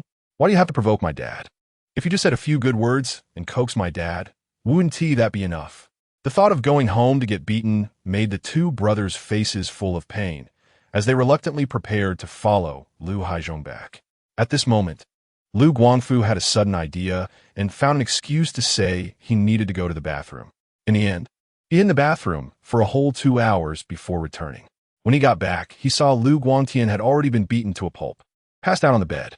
Lu Guangfu secretly rejoiced and praised himself for being clever. Otherwise, he would also be getting a beating. Little Bing, it seems good now. There shouldn't be any more screams coming from the Yin family, Tian Mingji said with a relieved expression. She was indeed tired of this matter. As a pregnant woman, her emotions were already prone to fluctuation, but the constant screams from next door made her even more restless. Yes, it's probably quiet now. Maybe next time they beat the old man, they just gag him. Wang Xiaobing shook his head helplessly. Tian Mingji didn't quite believe it. After all, just now, Yan Jieqing and his brothers had made a statement and apologized in front of everyone in the courtyard. It can't be true? Are they not afraid of being kicked out of the courtyard? How could they not be? You didn't understand. Yi Zhonghai doesn't care whether they can follow through in the future. He just wanted Yan Jieqing and his brothers to make a statement. As for whether they would be filial to the old man, he didn't care at all, Wang Xiaobing explained. Forget it. Let us not worry about them. You are now the great benefactor of the Wang family. The child in your belly is related to the continuation of the Wang family's lineage. So nothing can go wrong. Try to stay away from those people. You know, those families across the way have some grudges with us, Wang Xiaobing said with concern, as he was most worried about his wife's safety. The people in the courtyard were not simple, and he couldn't be sure when they would do something bad. Don't worry, I can take care of myself. If you're really not at ease, I can call my brother and them to come over and keep me company. With them around, those people wouldn't dare to act recklessly. Tian Mingji comforted him. That is a good idea. Wang Xiaobing thought this was a good plan, but he knew very well that the people in the courtyard were quite cunning, and he couldn't let his guard down. He still needed to think of other protective measures. Perhaps sensing Wang Xiaobing's worries, Tian Mingji looked at him gently, her eyes full of reassurance. Don't worry. I can take care of myself. Sigh. As for Shaju, let us not mention him anymore. Aunt E sighed helplessly. If you don't mention it, then don't. It's probably that the old lady got it wrong. Yi Zhonghai also shook his head in disappointment. She's just greedy for food. By the way, has there been any news from the old lady recently? Annie asked. None. That old woman is very tight-lipped. She hasn't revealed a thing. I still haven't figured out what her relationship with Director Yang is. Yi Zhonghai frowned, looking helpless. Don't rush. Take your time to investigate. If there really is a relationship, it can't be hidden. The last time I took her to meet Director Yang, Yang was genuinely enthusiastic towards her. That wasn't an act. I also think Shaju isn't very reliable. Oldie, why don't we adopt a child? Aunt E suggested tentatively. Don't say that. I can't rely on my biological kids, so how can I depend on an adopted one? I don't want to raise a child only for them to run off and find their biological parents. Besides, Dongxiu is actually quite good. He is filial and sensible. Young people have a few small flaws, which is normal and not a big deal. Yi Zhonghai waved his hand, dismissing Aunt E's suggestion. All right, I'll listen to you. Watching Yi Zhonghai gradually fall asleep, Auntie could no longer hold back, tears streaming down her face. In that era, without children, she felt she had no confidence when speaking in front of Yi Zhonghai, let alone facing the neighbor's mockery behind her back. She could only secretly wipe her tears in the quiet of the night, her heart full of bitterness. Chapter 75 targeted by the White Lotus as the new year approached. Wang Xiaobing was filled with anticipation, counting down the days until the celebration. The thought of signing in for the new year made his heart race with excitement. Reflecting on the appearance of the marriage card last year felt like a heavy stone thrown into the calm waters of the courtyard, creating ripples. Since the marriage card took effect, Yan Jieqing and Yan Zhang's lives had undergone a drastic change. Over the past 6 months, Yan Jieqing's life had become unbearably difficult. Yan Zhang was insatiable in her demands, and with Yan Jieqing working as a temporary laborer, doing strenuous physical work all day, the dual pressure had left him emaciated, resembling a skeleton. In contrast, Yan Zhang spent the money on herself without a care for Yan Jieqing's well-being. Now, her weight had skyrocketed, nearing 300 pounds, and every time the neighbors in the courtyard saw her, they were left in disbelief. Since marrying Yan Jieqing, she rarely left the house, only occasionally going out to use the toilet, but mostly indulging in gluttony. She would only return home after eating until she could not eat another bite, collapsing onto the bed without wanting to lift a finger. In her mind, her current life was far happier than when she was with the Jiao family. Yan Jieqing's salary, along with the 8 small yellow fish she unexpectedly obtained, had dwindled to just 3. Yet, even so, Yan Zhang showed no sense of crisis, continuing her routine of eating and sleeping, waking up to eat again. Although the marriage card had tightly bound Yan Jieqing and Yan Zhang together, it could not change Yan Zhang's selfish and lazy nature. Seeing Yan Jieqing's haggard appearance, Wang Xiaobing couldn't help but feel a twinge of sympathy. However, it was just a bit of sympathy. The two families had a poor relationship, and one could even say they were enemies. So he wasn't inclined to let his sympathy overflow into concern for Yan Jieqing. On the last day before the new year, Wang Xiaobing, carrying the benefits distributed by the steel factory in his salary, rode his bicycle at full speed, quickly surpassing the leisurely walking retirement group on the side of the road. TSK. Master, this Wang Xiaobing is really rude, not even greeting you when he sees you. Jia Dongshu looked at Wang Xiaobing's carefree departure, filled with jealousy. Old man, I think we need to teach this Wang Xiaobing a good lesson. Shaju also felt envious. Although he usually found Jia Dongshu disagreeable, their opinions coincided strangely on this matter. Little Wang is indeed a bit out of place. He is married now, and a child is soon to be born. However, Zhuzi, you mustn't confront him. You can't beat him. Dongshu, you too. You've finally returned to the workshop. You need to work hard to raise your rank so that life at home can improve. You have a wife and child now. You can't afford to mess up. The old man advised earnestly. Jia Dongshu was just venting his frustrations. He was inherently timid and wouldn't dare to take action. Shaju was different. He was bold and brash, especially since he Zhonghai claimed he couldn't beat Wang Xiaobing, which made him unwilling to accept it. All right, the two agreed verbally, but each had their own thoughts. Shaju, you're just jealous of Wang Xiaobing. Su Damao happened to walk by and overheard their conversation, immediately mocking Shaju without mercy. Su Damao, you explain to me clearly what I'm jealous of him for. Shaju's face turned red with anger, and he shouted at Su Damao. Su Damao wouldn't let up. You're jealous that he married a beautiful wife. Jealous that he bought a bicycle, and that he is about to have a child. Su Damao, aren't you the same? Shaju, I'm not the same as you. If I wanted to marry a wife, I could do it any time. What about you? You're destined to be a bachelor for life. Shaju, who are you calling a lifelong bachelor? Shaju was furious at Su Damao's words. Who? Everyone knows. Being tough with me won't work. Wang Xiaobing is several years younger than you and is about to have a child. What about you? Su Damao sarcastically finished, then rode off on his bicycle, leaving Shaju standing there, fuming with nowhere to vent. Xiaobing, the benefits at your factory look pretty good this year. Anpei from the front yard greeted Wang Xiaobing with a smile. Not bad. Everyone gets a share. Your eldest should be back soon, right? Wang Xiaobing politely responded, chatting with Aunt Pei for a bit before heading home. He felt that interacting with neighbors in the front yard was much more relaxed than in the backyard, with fewer worries. Xiaobing is back. Who are you talking to? Tian Mingji asked as Wang Xiaobing entered, taking the items from his hands. Aunt Pei from the front yard. I chatted with her a bit on the way. Go wash your hands and eat, Tian Mingji asked, and then didn't press further. She usually didn't like going out and preferred to knit at home. Xiaobing, this morning I saw that fool He Yushui from the middle courtyard. She is so thin. Just skin and bones. I couldn't bear it, so I sent her 2 steamed buns. While setting the table, Tian Mingji mentioned to Wang Xiaobing. I don't know how Sha Zhu is such a brother. He is a cook and can let his sister starve like that. Who would believe it? Perhaps because she was pregnant, Tian Mingji's heart had become even softer. Seeing He Yushui like that filled her with sympathy. Wang Xiaobing listened but didn't say much. He knew very well that although He Yushui wasn't a great person, she didn't harm others. She simply wanted to find a way to ensure Sha Zhu remained a lifelong bachelor, which was a bit unjust. You gave her, so just let it be this once. But don't give her again in the future.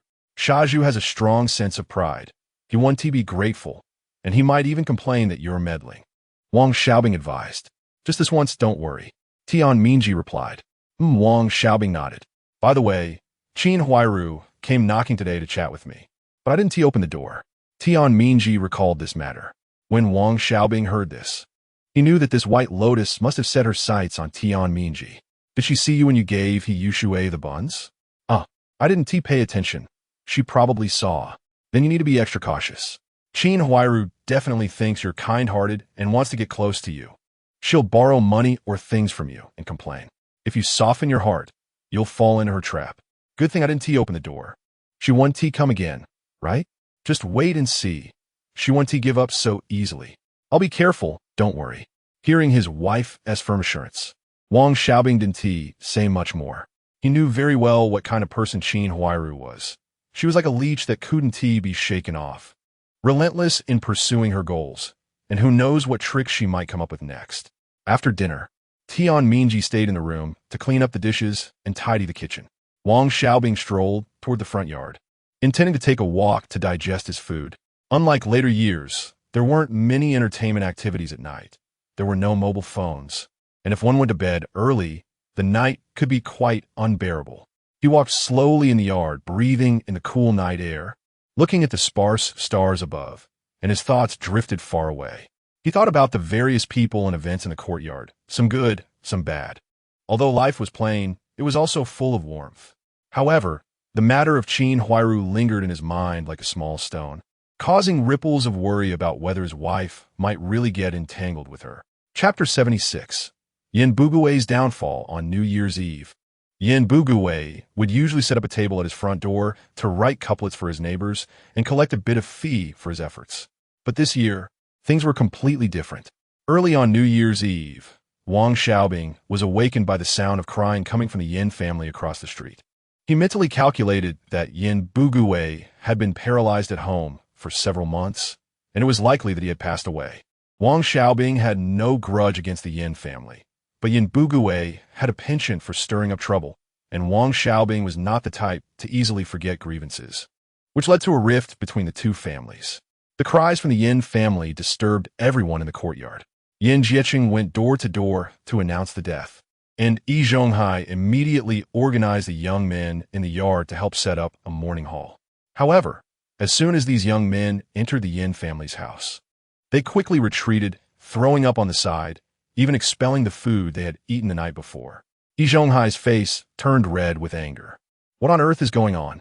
Old Yin has only been paralyzed at home. How could he have decayed like this? Haven't you cared for him at all? It's so cold today, the body is already smelling. He must have died at least half a month ago. After saying this, Yi Zhonghai turned to scold Yin Bugui's sons. Are you even human? As children, how can you do this? Aren't you afraid of retribution? Aren't you afraid your children will treat you the same way in the future? Yi Zhonghai's barrage of questions left Yin Bugui's sons speechless. It was only when the third aunt, Yang Ruihua, came out to explain that Yi Zhonghai reluctantly accepted the situation. Whether he truly believed it was not important, what mattered was that this matter could not get out. Uncle, old Yin has been like this for a long time. Ever since he was paralyzed, he developed sores all over his body, which later rotted and bred maggots. We really couldn't help it. We even had money stolen from us and couldn't afford to send him to the hospital, she explained. Now, no one is here to help put him in the coffin. You will have to do it yourselves. After Yi Zhonghai finished speaking with a stern face, he walked out of the Yin family home. Lu Haizhong was directing his two sons to set up the canopy, and, seeing Yi Zhonghai come out with a not-so-good expression, asked, Old Yi, what's going on inside? Hurry up and get the body out to put in the coffin. Old Lu, we can't help with this. The three sons of the Yin family are here. Let them do it themselves, Yi Zhonghai replied. All right, keep it simple. They probably don't have much money anyway. Lu Haizhong had long known the situation inside and was deliberately saying this. Seeing that Yi Zhonghai was not falling for it, he no longer mentioned the matter. Once the canopy was set up, Shaju and Su Damao hurried in with the coffin, stopping at the entrance of the Yin family, and then quickly leaving. Everyone knew what was happening, but no one was willing to help. The Yin family had no choice but to cover their mouths with wet towels and hurriedly toss Yin Bugui into the coffin, sealing it up quickly. After the three brothers of the Yin family sealed Yin Bugui in the coffin, the neighbors in the courtyard gradually came out of their homes. However, the stench emanating from the Yin family could still be faintly smelled even in the front yard. Wang Xiaobing dared not be careless and quickly sealed all the doors and windows in his house, firmly deciding not to go out. There was a pregnant woman at home. Normal people couldn't stand the smell, let alone a pregnant woman. Tian Mingji was busy steaming buns in the kitchen, preparing for the New Year's Eve dinner. This year's welfare from the steel mill was quite good, with 2 pounds of pork belly and some vermicelli. In addition to the cured meat, dried bamboo shoots, and dried mushrooms already at home, Wang Xiaobing had specially bought a chicken. Tian Mingji was planning to make a bowl of braised pork, stir-fried dried bamboo shoots with cured meat, chicken stewed with mushrooms, and pork with vermicelli, along with a bowl of egg soup.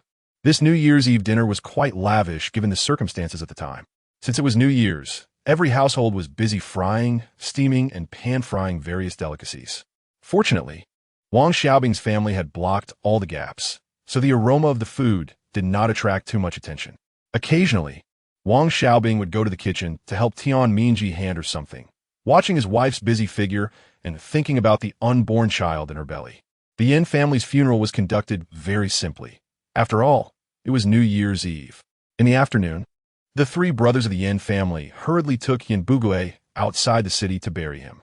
When they returned, the neighbors in the courtyard had no intention of going to the Yin family to eat. Everyone knew that the Yin family was extremely stingy. What decent food could they possibly prepare? It was better to comfortably stay at home and enjoy their own New Year's Eve dinner.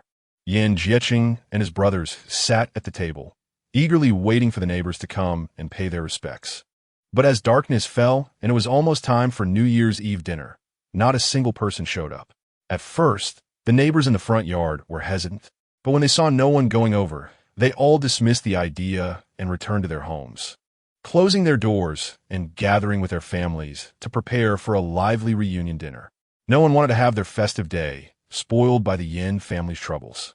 Xiaobing, look at how poorly the Yin family is regarded. Not a single person has gone over to pay their respects, Tian Mingji said, peering through the window at the desolate Yin home. It's not that the Yin family is unpopular, it's just the atmosphere in this courtyard. The Yin family has always been stingy, and they probably didn't prepare anything decent to entertain everyone, so it's normal that no one went to pay their respects. The people in the front yard were initially hesitant out of face-saving, but now that Yi Zhonghai and Lu Haizhong, the ones in charge of the courtyard, haven't come, the other neighbors certainly won't go either. My uncle experienced the same thing last year. No one came to help at all, let alone pay respects, Wang Xiaobing replied, feeling that such behavior was quite normal. In his eyes, there were hardly any good people in this courtyard. It was completely normal that no one went to the Yin family, and anyway, his own family certainly would not go. Didn't the Yin family go to others' homes to pay respects before? Tian Mingji pressed.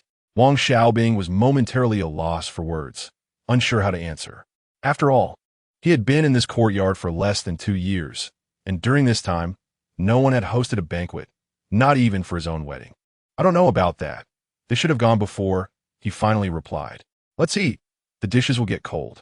Wang Xiaobing quickly changed the subject, not wanting to discuss the Yin family any longer, as they had nothing to do with his own family. Tomorrow, we'll rest at home for a day. On the second day of a new year, I'll visit your family to pay my respects. On the third day, I'll go visit the factory leaders' homes. On the fourth day, we'll go to the countryside together, and on the fifth day, we'll come back. We'll have to go back to work on the sixth day. Wang Xiaobing laid out the upcoming schedule to his wife. Tian Mingji, upon hearing Wang Xiaobing's arrangements, had no objections and gently said, I'll follow your plans. Wherever you go, I'll go. After the New Year's Eve dinner, they cleaned up the dishes, and Wang Xiaobing began to keep watch for the new year. At first, Tian Mingji forced herself to stay awake with him, but gradually, sleepiness overcame her, and she returned to the room to sleep. In the living room, only Wang Xiaobing remained, quietly sitting and occasionally glancing at the clock on the wall, eagerly anticipating the passage of time. Finally, the hands of the clock inched closer to midnight. Wang Xiaobing's heart began to race, his eyes fixed intently, not daring to relax for a moment. When the hour and minute hands of the clock accurately pointed to 12 o'clock, the system finally reacted. Wang Xiaobing's excitement surged, his body leaning slightly forward, his eyes filled with anticipation. Over the past year, he had experienced a lot, and now he was hoping to sign in with the system and receive some good rewards this year. Chapter 77 System Check-In. Wang Xiaobing's excitement was hard to contain, and he almost shouted out loud. After all, he had waited a whole year for this check-in, and the anticipation was simply indescribable. Thinking about how others in different worlds had daily, monthly, and even yearly check-ins, as well as special occasion check-ins, he looked at his own once-a-year opportunity and felt a bit embarrassed about the previous rewards, which weren't that great. Soon after, the familiar system prompt sounded. Congratulations, host. The system check-in is complete.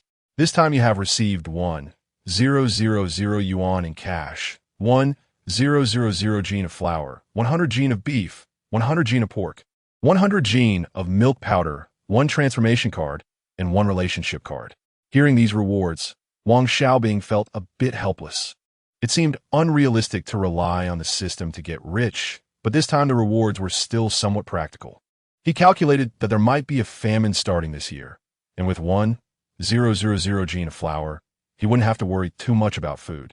It was just that the amount of meat was a bit low.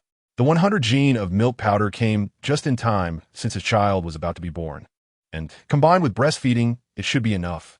His gaze fell on the relationship card, and Wang Xiaobing quickly had an idea to use this card on Section Chief Wu Urging.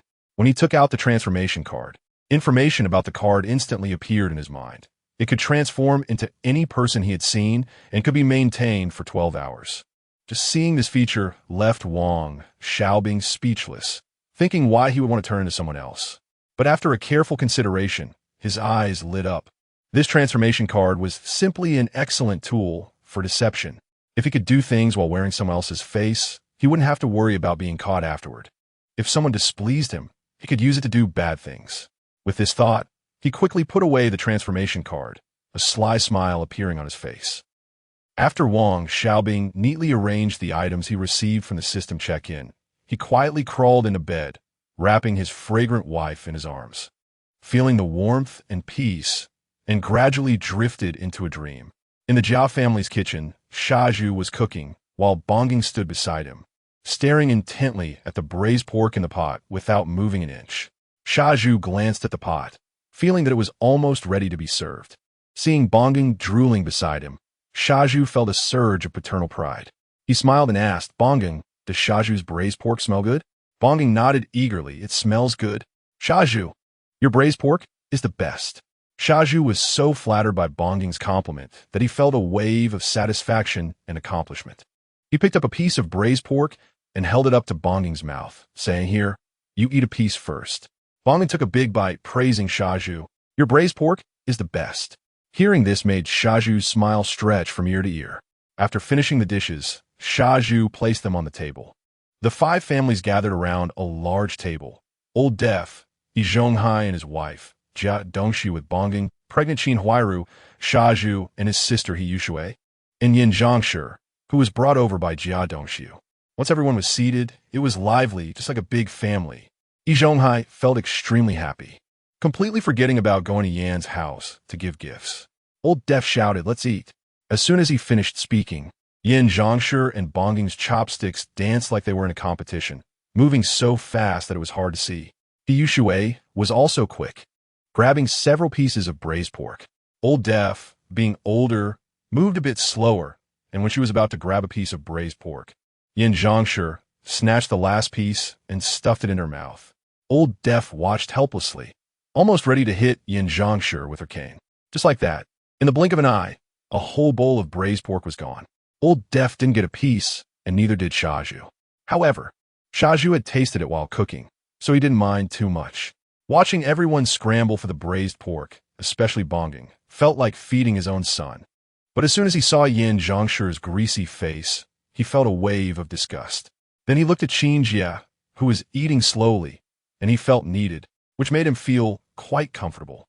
He Yushui, seeing the situation was not right, quickly shoved the only 2 pieces of braised pork from her bowl into her mouth, fearing that if she hesitated, there would be none left. Shaju had originally thought about letting He Yushui share a piece with Old Deaf since she hadn't gotten any braised pork, but he didn't expect He Yushui to act so fast and shove everything in her mouth. Her cheeks bulged like a little round hamster. Shaju's expression darkened instantly, feeling resentful that He Yushui was so thoughtless. After all, he was a chef, and his sister acted like she had never eaten before.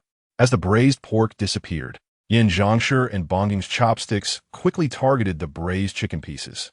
Yin Zhangshi was quick and grabbed a piece of chicken and stuffed it into her mouth, probably not even tasting it. Bongging, seeing his grandma's chopsticks flying, felt anxious and imitated her, grabbing a piece of chicken and putting it in his mouth, but it got stuck in his throat, making him cry out in pain. At a critical moment, Shaju was quick to act, grabbing Bongging and turning him upside down, patting his back vigorously. With Shaju's help, Bongging finally coughed up the chicken piece stuck in his throat, but in the commotion, the braised pork he had just eaten also came back up. Bongging looked at the meat he had thrown up with a face full of regret. However, this did not dampen his enthusiasm for snatching food. He quickly waved his chopsticks again. Meanwhile, Yu Shui, taking advantage of everyone's inattention, secretly grabbed a chicken leg and started gnawing on it in a few bites, so fast that she almost swallowed the bone. Fortunately, she remembered how badly Bonging had choked earlier and quickly spat the bone out. This New Year's Eve dinner lasted less than 10 minutes. Jia Zhangshi was grabbing meat dishes with all her might, one after another, for a full 10 minutes. Yin Zhangshi's hands didn't stop for a second, and at least a third of the dishes on the table had gone into her stomach. When the meat dishes were nearly finished, Yin Zhangshi started munching on steamed buns, eating several in one go. With how she was going, it seemed like she could keep eating even if another table of dishes were brought out. Jia Dongshu looked at his mother's eating habits and felt a bit embarrassed, apologizing to Yi Zhonghai. "Master, my mom must be really hungry." Yi Zhonghai smiled and said, "Dongshu, it's nothing. I know what kind of person your mom is." He smiled even more happily, speaking to Jia Dongshu in a gentle tone. On the morning of the first day of the new year, Wang Xiaobing slowly opened his eyes and turned to look at Tian Mingji beside him. Seeing she was still sleeping, he carefully lifted the blanket, planning to get up quietly without waking her. However, as soon as he moved, Tian Mingji opened her eyes. "You sleep a bit longer. I'll set off some firecrackers." Wang Xiaobing looked at his awake wife and understood that pregnant women tend to be sleepy, so he gently advised her to sleep a little longer. "I won't sleep anymore. I'm going to make breakfast," Tian Mingji rubbed her eyes and said. Seeing his wife didn't want to sleep anymore, Wang Xiaobing didn't insist. After all, they didn't have to visit relatives today, and they had plenty of time to rest during the day. He nodded and replied, "Okay, just don't tire yourself out. I'll be back to help you after I set off the firecrackers." Crackling sounds filled the air as Wang Xiaobing lit the firecrackers, and the noise was like a starting gun, immediately followed by households everywhere setting off their own firecrackers. The children in the 3 courtyards eagerly waited for the firecracker sounds to stop before rushing over to pick up the unexploded firecrackers. In an instant, the courtyard was bustling, filled with the innocent and joyful faces of children, and laughter echoed in every corner of the courtyard. Chapter 78. Bonging has disappeared. Wang Xiaobing looked at the scene in front of him and immediately thought of his childhood. It was still the rural area in the 1980s, with his parents often away from home, and he was the only grandson at home, cherished by his grandparents. Back then, whatever he wanted, his grandparents would buy for him. Wang Xiaobing was quite mischievous as a child, often climbing trees to find bird nests, going into the river to catch fish and shrimp, and his pockets were never short of snacks. Life was incredibly happy. Later, his grandparents passed away, and his parents sent him to the south. However, he had already gotten used to living without his parents around, and from then on, he went to school alone, learned to cook, do farm work, and acquired various skills to live independently. After being alone for a long time, he began to rebel, getting into fights and doing all sorts of bad things. But his academic performance remained excellent, and the villagers thought he was a smart and hardworking boy. "It's time to eat," Tian Mingji shouted, interrupting Wang Xiaobing's memories. He sat down at the table, looking listless, and barely touched his breakfast. "Xiaobing, do you have something on your mind?" Tian Mingji noticed something was off with Wang Xiaobing from his days to his eating. "It's nothing, just thinking about childhood," Wang Xiaobing replied casually and fell silent, clearly not in a good mood. Tian Mingji didn't press further. She thought it might be because of the new year and Wang Xiaobing was missing his parents. "Eat up." Wang Xiaobing knew his mood was affecting his wife and forced a smile. After breakfast, Wang Xiaobing sat in the living room drinking tea. Tian Mingji moved the coal stove to the living room, sat next to Wang Xiaobing, and started knitting a sweater. The previous 2 sweaters had already been finished, and now she was knitting one for their yet-to-be-born child. "Uncle Wang, Happy New Year." Just then, Bonging burst into the living room to wish Wang Xiaobing a Happy New Year. To be honest, when Jia Dongshu was still alive, Bonging was the smartest and sweetest talking child in the courtyard. "Bonging, Happy New Year. Here, this is for you from Uncle Wang." Wang Xiaobing took out 20 cents from his pocket and handed it to Bonging, thinking back to when he was about Bonging's age, lively like that too. However, Bonging was heavily influenced by his grandmother later on. "Thank you, Uncle Wang." Bonging took the money, said thank you, and ran off. "Xiaobing, didn't you say not to interact with the Jia family?" Tian Mingji asked curiously, wondering why he was giving Bonging a red envelope. The adults in the Jia family are not great, but Bongging is just a few years old, still a child. Besides, during the new year, children come to wish us well. We will have children in the future, maybe more than one, and we can't project our feelings towards the adults onto the kids. Wang Xiaobing said. He really didn't have a good impression of the adults in the courtyard, thinking none of them were good people. But he had no objections to a few-year-old child. What could a 6-year-old understand? In the original story, Bongging had only stolen a chicken from Su Damao, and that was years after Jia Dongshu's death, all influenced by his grandmother's teachings. However, one must always be cautious, as Bongging seemed to naturally have a tendency for petty theft, especially with his grandmother guiding him, and Shaju spoiling him. One still had to be careful. Tian Mingji had no objections. She listened to everything Wang Xiaobing said. In this era, women at home take care of the children and do housework, while men, apart from earning money, have the final say at home. Wang Xiaobing was currently enjoying this benefit, with his wife taking care of him like a lord. Bongging stuffed the money given by Wang Xiaobing into his pocket. This was already the third amount of money he had received while going around to wish people a happy new year. Early in the morning, he first went to Shaju's place. Shaju always treated Bongging like his own son, even though Bongging's family still owed him money. This time, he also gave Bongging 5 yuan. Bongging was so surprised at the time that he almost called Shaju dad. Shaju nearly became an unexpected father. Yushui saw that Shaju gave Bongging such a generous red envelope and came over to ask Shaju for one. But unexpectedly, Shaju scolded her. Yushui wiped her tears in grievance and glared at Shaju angrily. Bongging's second stop was Su Damao's house. Su Damao gave him 2 candies. Lu Haizhong gave him a handful of sunflower seeds, and the old deaf man pretended not to see or hear, giving him nothing. Bongging kept all this in mind. Later, Yi Zhonghai from the middle courtyard gave him 1 yuan, and then Wang Xiaobing from the front courtyard gave him 20 cents. He didn't even bother going to other neighbors' houses because last year he had gone around and only these few families had given him money or things. The rest had sent him away empty-handed. This year, he simply skipped those families. In the world of children, that's how it is.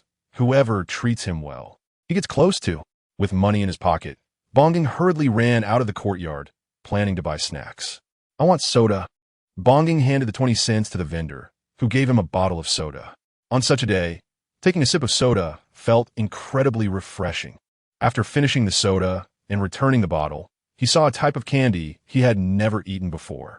Although he still had 2 hard candies given by Su Damao in his pocket, he thought those candies didn't taste good. I want this candy, Bongging said. Kids can't eat too much of this candy. It has alcohol in it. You can only have one, the vendor reminded. But Bongging, holding a bag of half a pound of alcohol candy, completely ignored the vendor's words. His mind focused only on the new candy. After leaving the supply and marketing cooperative, he couldn't wait to take one out, unwrap it, and pop it into his mouth. Delicious. It even has a hint of alcohol, Bongging praised. Once he started eating, he couldn't stop, and after eating 10 pieces of candy, he decided to go home. After walking a few steps, he felt dizzy. In a daze, he walked into an abandoned courtyard without noticing and headed straight for a room, then collapsed on the ground and fell into a deep sleep. The Jia family didn't pay much attention to the fact that Bongging hadn't returned home for several hours. He often did this. Qin Huairu thought he had gone out to play, considering he had received lucky money in the morning and must have gone to buy snacks. However, when it was noon and Bongging still hadn't shown up, Qin Huairu started to worry. Dongshu, Bongging hasn't come back yet. Should we go look for him? Qin Huairu said. Jia Dongshu was lying in bed and, upon hearing this, seemed quite impatient. What are we looking for? It's meal time. He'll come back on his own. If he hasn't come back, he probably has money and is full from eating snacks. Don't worry about him. Hurry up and cook. I'm hungry. Jia Dongshu had slept until noon and didn't want to get up unless he was hungry. Oh, Qin Huairu, though worried about Bongging, thought Jia Dongshu's reasoning made some sense and didn't take it too seriously. But when it was almost dinner time and Bongging still hadn't returned, Jia Dongshu and Qin Huairu truly became anxious. Zhuzi, Bongging went out this morning and hasn't returned yet. You must help me find him. The first person Qin Huairu thought of was Shaju. She knew he would be eager to help. Sister Qin, don't worry. I'll go ask the neighbors in the courtyard first. Jia, you go look in the backyard, and Sister Qin, you go to the front yard. Let's meet back here in a bit, Shaju arranged. Jia Dongshu felt uncomfortable hearing Shaju's arrangements, thinking, why should this fool command me? However, realizing they needed Shaju's help to find Bonggeng, he didn't argue. A quarter of an hour passed, and the three of them searched all 3 courtyards, but no one had seen Bonggeng. The last person to see Bonggeng was Wang Xiaobing, and that was in the morning. It must be Wang Xiaobing who hid Bonggeng. As soon as he entered the courtyard, I felt he wasn't a good person, Shaju angrily said. However, Jia Dongshu and Qin Huairu didn't think this matter had anything to do with Wang Xiaobing. After all, Wang Xiaobing has lived in the courtyard for so long. Apart from having conflicts with the Yin family, he hasn't had major conflicts with other families. Although his relationship with the Jia family is not great, it shouldn't lead to harming a child. Moreover, Wang Xiaobing's own child is about to be born. Chapter 79. Is Shaju's son Bonggeng?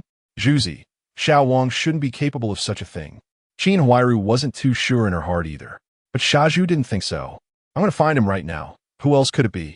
As soon as Shaju heard that his adopted son Bonggeng was missing, he couldn't listen to what anyone else said and was convinced that Wang Xiaobing had hidden Bonggeng.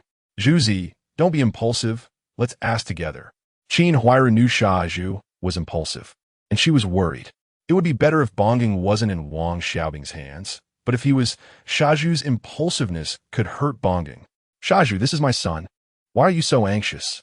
Jia Dongshu couldn't hold back anymore. Shaju was too infuriating. His own biological father was here, yet Shaju was acting like a real father. Anxious about it. If Shaju could hear what Jia Dongshu was thinking, he would probably jump up and say that Qin's son is his son, even closer than a biological one. Jia Dongshu, you useless fool. Do you even know Bonggeng is your son? Hurry up and find him. Shaju, who are you calling useless? Qin Huairu saw Shaju and Jia Dongshu about to argue and quickly pulled Jia Dongshu back. She was afraid that Jia Dongshu would get beaten since he couldn't take on Shaju.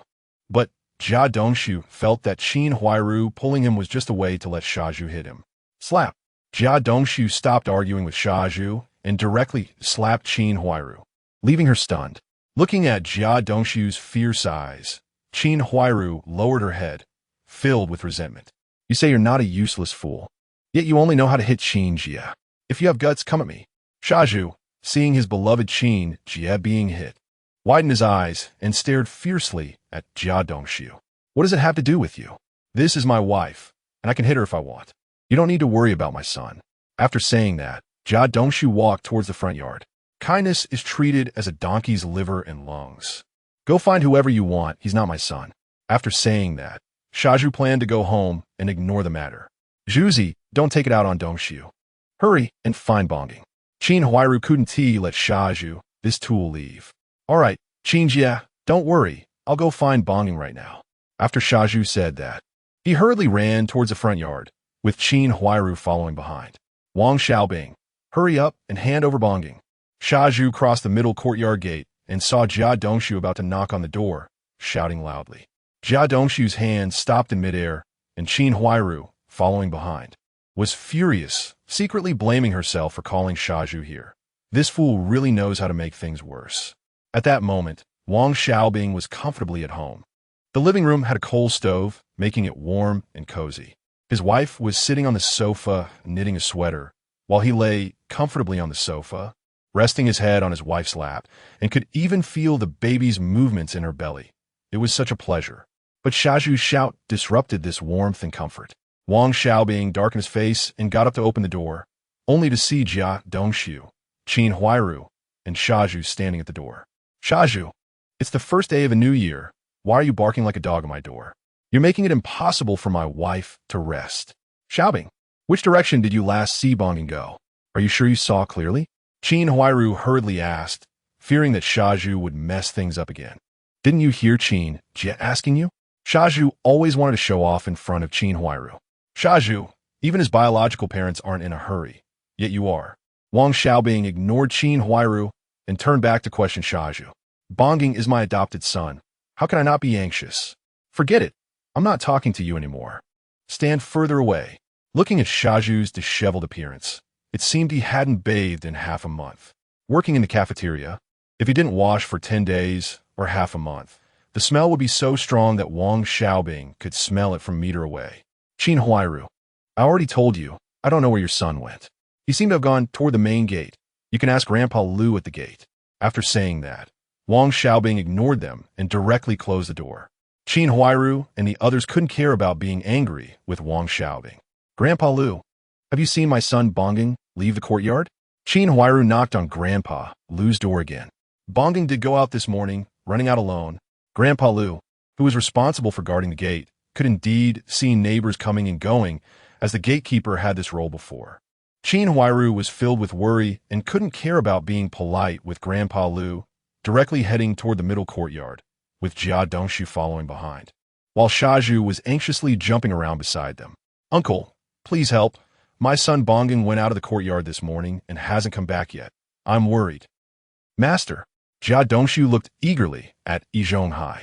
Yi Zhonghai saw Qin Huairu and Jia Dongshu with tearful eyes and, without hesitation, grabbed a cotton coat from the room and put it on.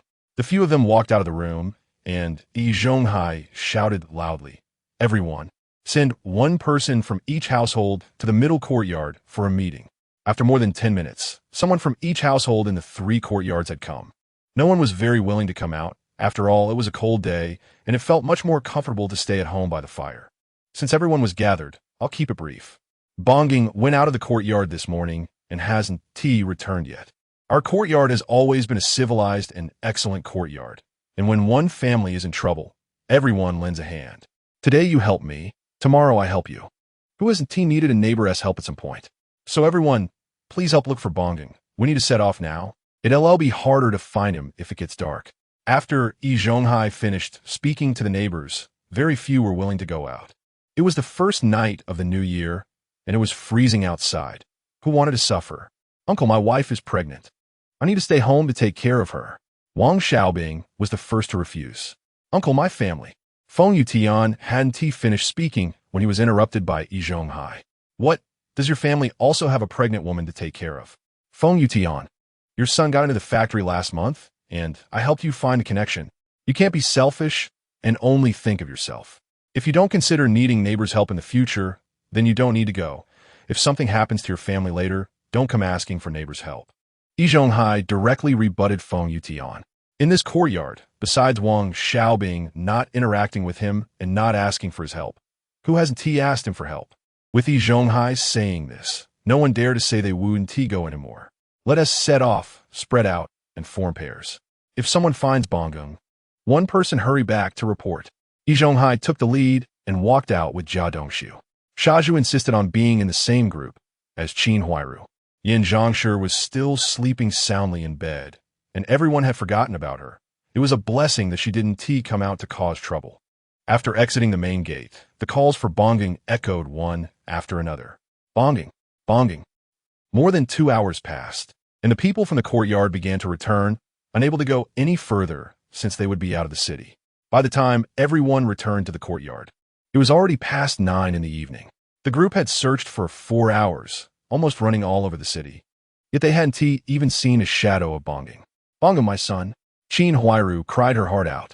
Shaju was anxiously pacing around, wanting to comfort Qin Jia. But Jia Dongshu was right there. Shaju, is Bongging really your biological son? Even Jia Dongshu isn't as anxious as you. Chapter 80. Alarm and finding Bongging. Su Damao watched Shaju circling around Qin Huairu and couldn't help but mock him. Su Damao, what nonsense are you talking about? Is it because your elder Zhu, haven't dealt with you for a long time and you're getting restless? As soon as Su Damao spoke, the crowd's eyes on Shaju changed, wondering if Su Damao was actually onto something. Shaju seemed to have hit a nerve and jumped up anxiously. Su Damao, don't slander me. I'm just neighbors with Zhu, and he's a warm-hearted person. Qin Huairu choked up, glaring at Su Damao in anger. Shaju rushed over, raising his fist to hit Su Damao. Stop it, Zhu. You need to change that temper of yours. You can't just hit people whenever you feel like it. Right now, the priority is to find Bongging. So don't cause trouble here. And you, Su Damao, stop stirring up discord. Yi Zhonghai paused and then said, everyone has worked hard. Let's go home and rest for now. If we need help tomorrow, we'll still need everyone as assistance, and the Jia family will remember this favor. After Yi Zhonghai finished speaking, everyone hurried home. At this moment, only Shaju, Yi Zhonghai, Jia Dongxiu, and Qin Huairu remained in the courtyard. "Uncle Master," Dongxiu called out. "Huairu, don't be too anxious. It's too late to search now. You should go home and rest. Maybe Bonging just forgot the time while playing somewhere. If he is not back by tomorrow morning, we'll report it to the police, and I'll organize people from the yard to go look for him. It's freezing outside, and you can't see the road at all. It's impossible to search at night." Yi Zhonghai didn't actually want to go out at this time either. Not to mention whether they could find the person. Staying outside for too long would definitely lead to catching a cold. There was no other way, although everyone was anxious. What Yi Zhonghai said made sense. They each went home. He Yushui saw her brother Shaju return, but completely ignored him, cooking dinner by herself and not leaving any for him. "Hurry up and cook, I'm starving." Jia Dongxiu yelled at Qin Huairu as soon as he got home. Qin Huairu had been out for several hours and, despite her fatigue, still went to cook dinner. "Dongxiu, where do you think Bonging is? He hasn't come home so late. He hasn't been taken by beggars, has he? Stop talking nonsense. Bonging is clever. Enough, don't overthink it. Master said we'll talk about it tomorrow, so go to bed early. You're still pregnant." After Jia Dongxiu finished eating, he lay on the bed and quickly fell into a deep sleep. However, Qin Huairu couldn't sleep at all. Bonging was her heart and soul. Without finding him, she felt very uneasy. Another person who couldn't sleep was Shaju. He was starving and found nothing to eat when he got home. The food at home had all been lent to Qin Huairu, and the benefits distributed by the factory during the new year had also been moved to her house. Even the little cornmeal at home had been finished by He Yushui. Unable to endure the hunger, Shaju drank a few sips of liquor and dozed off until morning. Early in the morning, Shaju's door was knocked on. "Zhu, get up quickly," Qin Huairu shouted. As soon as Shaju heard Qin's voice, he tiredly climbed out of bed and opened the door for her. "Sister Qin, so early." He kept yawning, having just barely fallen asleep from last night to this morning. "Zhu, can you accompany me to the police station? It's not safe for me to go alone." Qin Huairu pointed at her belly. "Sure, Sister Qin. Wait for me a moment. I'll be right there." After saying that, Shaju didn't bother to wash up. He dug out a piece of clothing from under the bed that he hadn't washed since last month and put it on. He looked in a mirror at home and felt he looked fine. When he walked out the door, Qin Huairu was waiting at the entrance. "Let us go, Sister Qin. By the way, where is Jia Dongxiu? Isn't he coming?" Qin Huairu was momentarily at a loss for words. She had not called Jia Dongxiu. She had just woken him up, but he had slapped her and then continued sleeping. Not daring to call him again, she could only come to call Shaju. "Zhu, your brother Jia is going out with uncle to look for Bonging later. You accompany me to the police station first." Shaju didn't find anything wrong with Qin Huairu's words. He was just happy to be with her. It took them half an hour to get to the police station, mainly because Qin Huairu needed to rest after walking for a bit. Shaju was anxious beside her, wishing he could just carry Qin Huairu and walk. But he didn't dare. After all, Qin Huairu wasn't his wife, and Shaju just had a little thought, but didn't have the courage. "Comrade, we're here to report. My son went out of the courtyard yesterday morning and hasn't come back yet."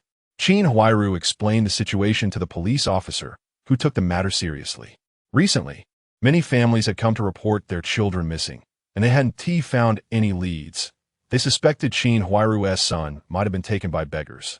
"Comrade, please tell us the details, and we'll record it. As for the specific situation, we'll need to wait for our police to investigate." The police officer didn't tell Qin Huairu about the beggars, fearing she wouldn't be able to handle the blow, seeing her pregnant. "Okay, my son's name is Jia Gong, and his nickname is Bonging. He is 6 years old and was wearing." While Qin Huairu spoke, the police officer took notes. After she finished, he asked her to go home and wait for news. "Police comrade, you must help me find my son. If I can't find him, I don't want to live anymore." Qin Huairu cried and pleaded with the police officer, who immediately glanced at Shaju. "You quickly support your wife. Can't you see she is pregnant? Don't let her fall." Shaju was not only not angry at the officer's misunderstanding, but secretly delighted. He quickly went over to help Qin Huairu up. "Comrade, you should go back. We will do our utmost to help you find your son." After Qin Huairu and Shaju left, the police at the station began searching in Nanluo Guxiang. They eventually learned that Bonging had bought candy and was heading home, but the police searched this route several times and still didn't find any witnesses. Banging woke up in the morning, realizing he was in an unfamiliar place. He was startled and hurried out of the yard, walking in the direction of home. But he had only walked a dozen meters when he was spotted by the police. The police quickly approached and took Banging aside. "Little friend, what is your name?" Banging felt a bit scared being taken aside by the police. However, seeing them in uniform made him relax a little. "My name is Bonging. You are Bonging. Your full name is Jiagong, right?" The police officer became excited.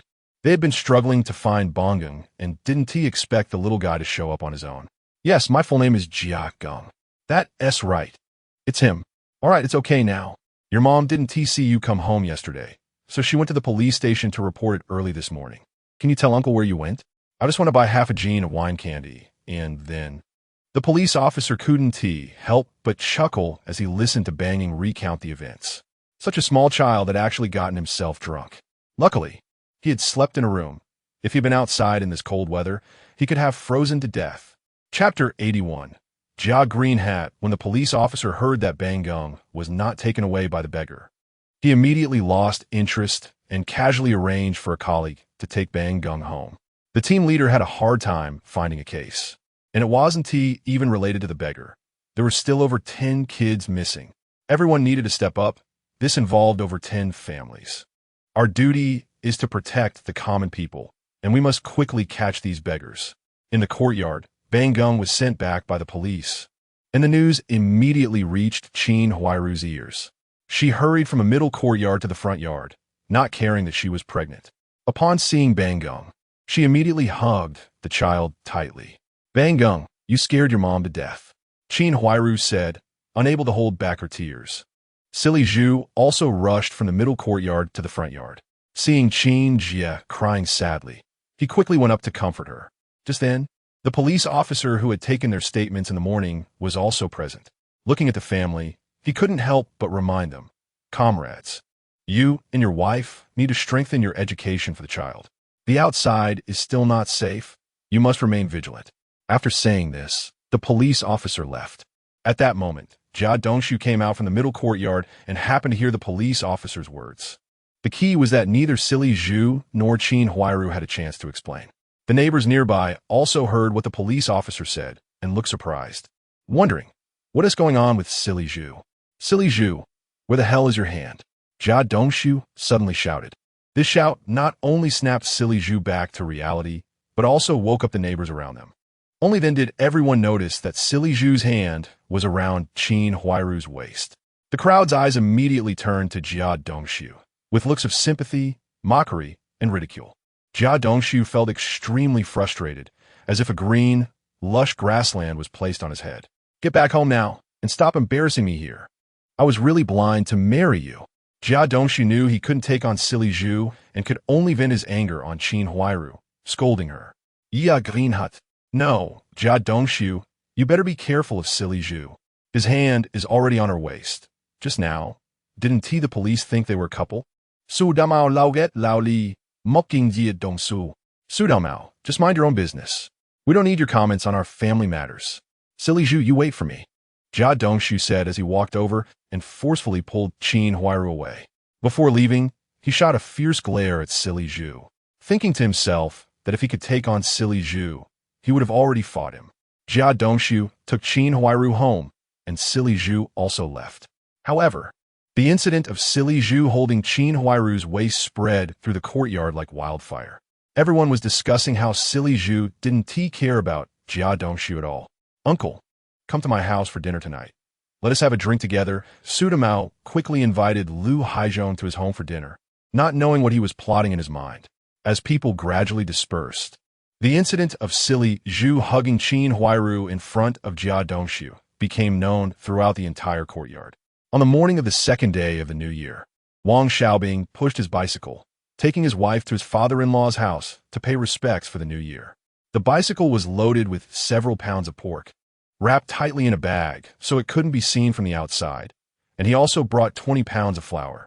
He didn't ride the bike, fearing it would jostle his wife. If she fell, it would be disastrous. The East District isn't too big or too small. and it took them almost an hour to reach the courtyard near the train station. As soon as he entered the house, Wang Xiaobing shouted, "Elder brother, Happy New Year! Second brother, Happy New Year! Sister-in-law, Happy New Year! Second sister-in-law, Happy New Year! Mom and Dad, Happy New Year! Shinru, Happy New Year!"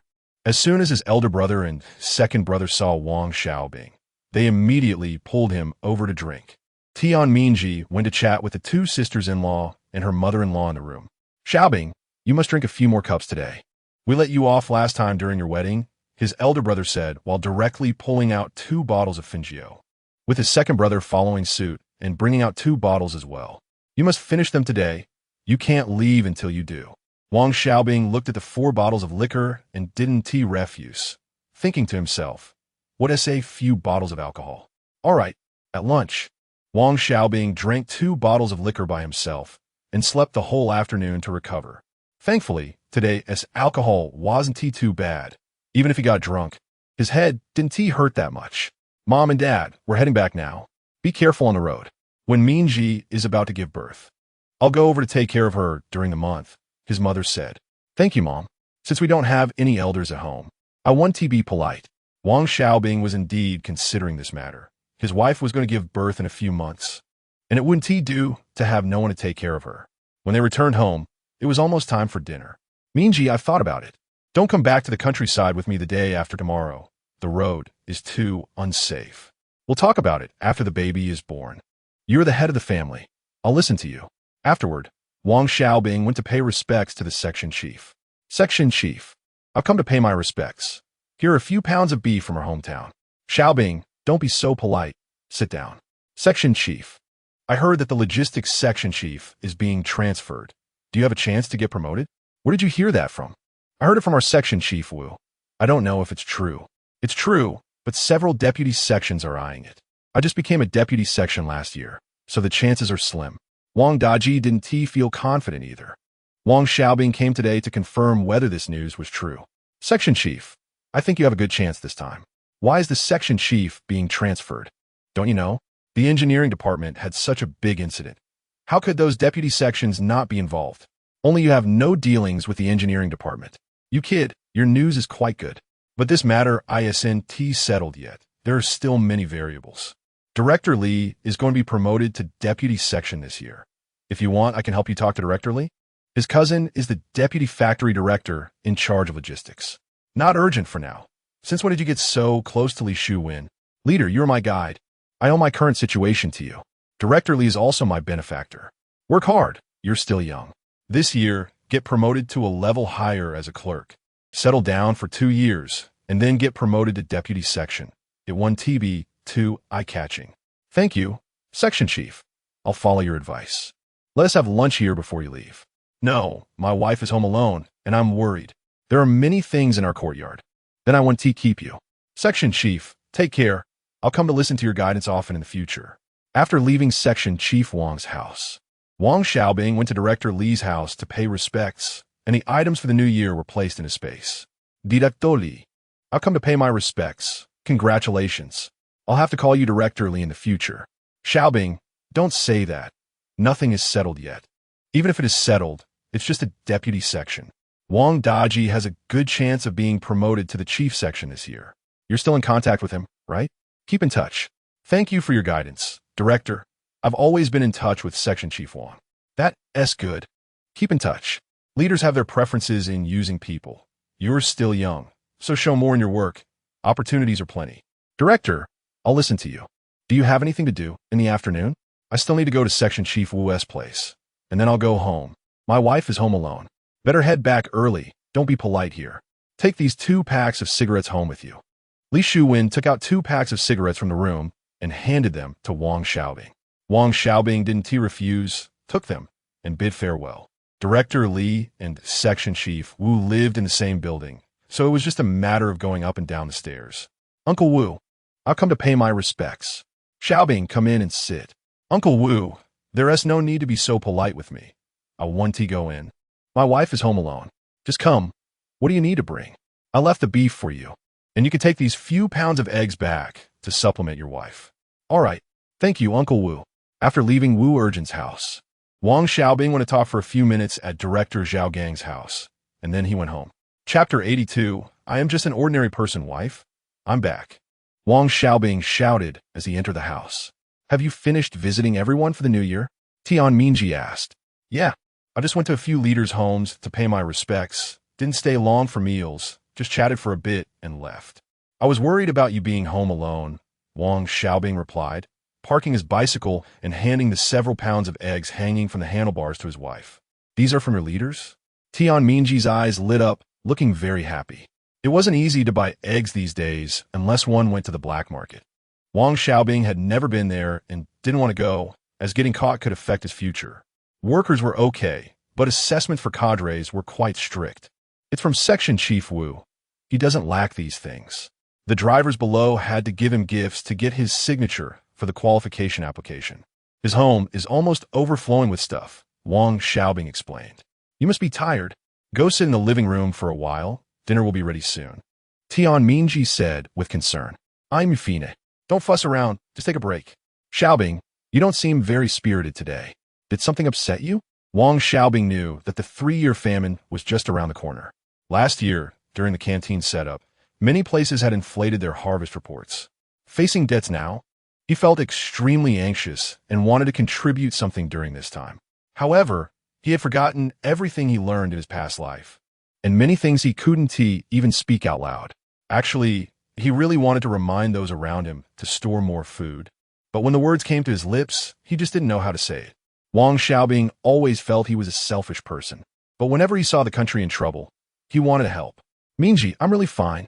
I just feel too small sometimes. It seems like I can't do anything, and one person can't change anything. Maybe we really have to go through some hardships before things can get better. Tian Mingji reached out to touch Wang Xiaobing's forehead, thinking that he must be talking nonsense because he had a fever. I'm really fine, don't worry. Just sit here and rest. I'll go cook. Wang Xiaobing helped Tian Mingji sit down and went into the kitchen. He realized that since he couldn't change the larger environment, he should focus on living well himself. After all, he was just an ordinary person. After dinner, Wang Xiaobing took care of all the household chores. Tian Mingji was extremely worried, thinking that something must have stimulated him. I'm really fine, go to sleep. I'm going to the countryside early tomorrow morning and we'll be back the day after. You need to take care of yourself while you're home alone. After a night passed, nothing happened. The next morning, Wang Xiaobing rode his bicycle to Wangjia Village. Since the end of last year, it hadn't rained or snowed. If it didn't snow soon, there would definitely be a pest problem next year. Only snow could freeze most of the pests. Along the way, Wang Xiaobing saw many fields lying fallow. Everyone had gone to participate in the steel production campaign. When he arrived at Wangjia Village, he first went to the village head's house to deliver 2 bottles of Fingio before heading home. Once home, he planned to start steaming buns, turning all the 1,000 jin of flour into buns. When he encountered people fleeing from famine in the future, he would give them buns. Although 1,000 jin of flour wouldn't make a huge difference, he felt that as long as he did something, he would feel at ease. This flour was originally meant for his own consumption, but after living in this era for nearly 2 years, he had fully integrated into it, no longer feeling like he was just playing a game. This was a real world, full of blood and flesh. Here were his relatives and the people he cared about. On the 4th day of a new year, Wang Xiaobing cheerfully carried 2 bottles of Lianhua to pay his respects to his uncle. Uncle, Happy New Year! Wishing you happiness as vast as the East Sea and longevity as enduring as the South Mountain. His uncle was the backbone of Wangjia Village. When Wang Xiaobing's parents passed away, although everyone in Wangjia Village shared the same surname, there were still those who tried to take advantage of his family. Thanks to his uncle stepping in, those bullies were driven away, and he even taught a lesson to a few families, and at that time, no one dared to retaliate. Later, Wang Xiaobing worked hard to live a good life, but he always remembered his uncle's kindness and visited him every year for New Year's greetings. In earlier years, he brought local specialties from the mountains, but after working in the city these past 2 years, he switched to bringing 2 bottles of liquor each year. His uncle took the liquor and smiled, saying, Xiaobing, just your presence is enough. I've watched you grow up. You will definitely achieve great things in the future. Wang Xiaobing chatted with his uncle. Thank you, uncle. How are you doing? Talking to his uncle felt relaxed. There was no hint of superiority from an elder. Doing well. Still strong. Is Quanzi not home? He's over 20 now, 2 years older than you, but he's just loafing around all day. He went up the mountain again today. Quanzi is much smarter and cleverer than me.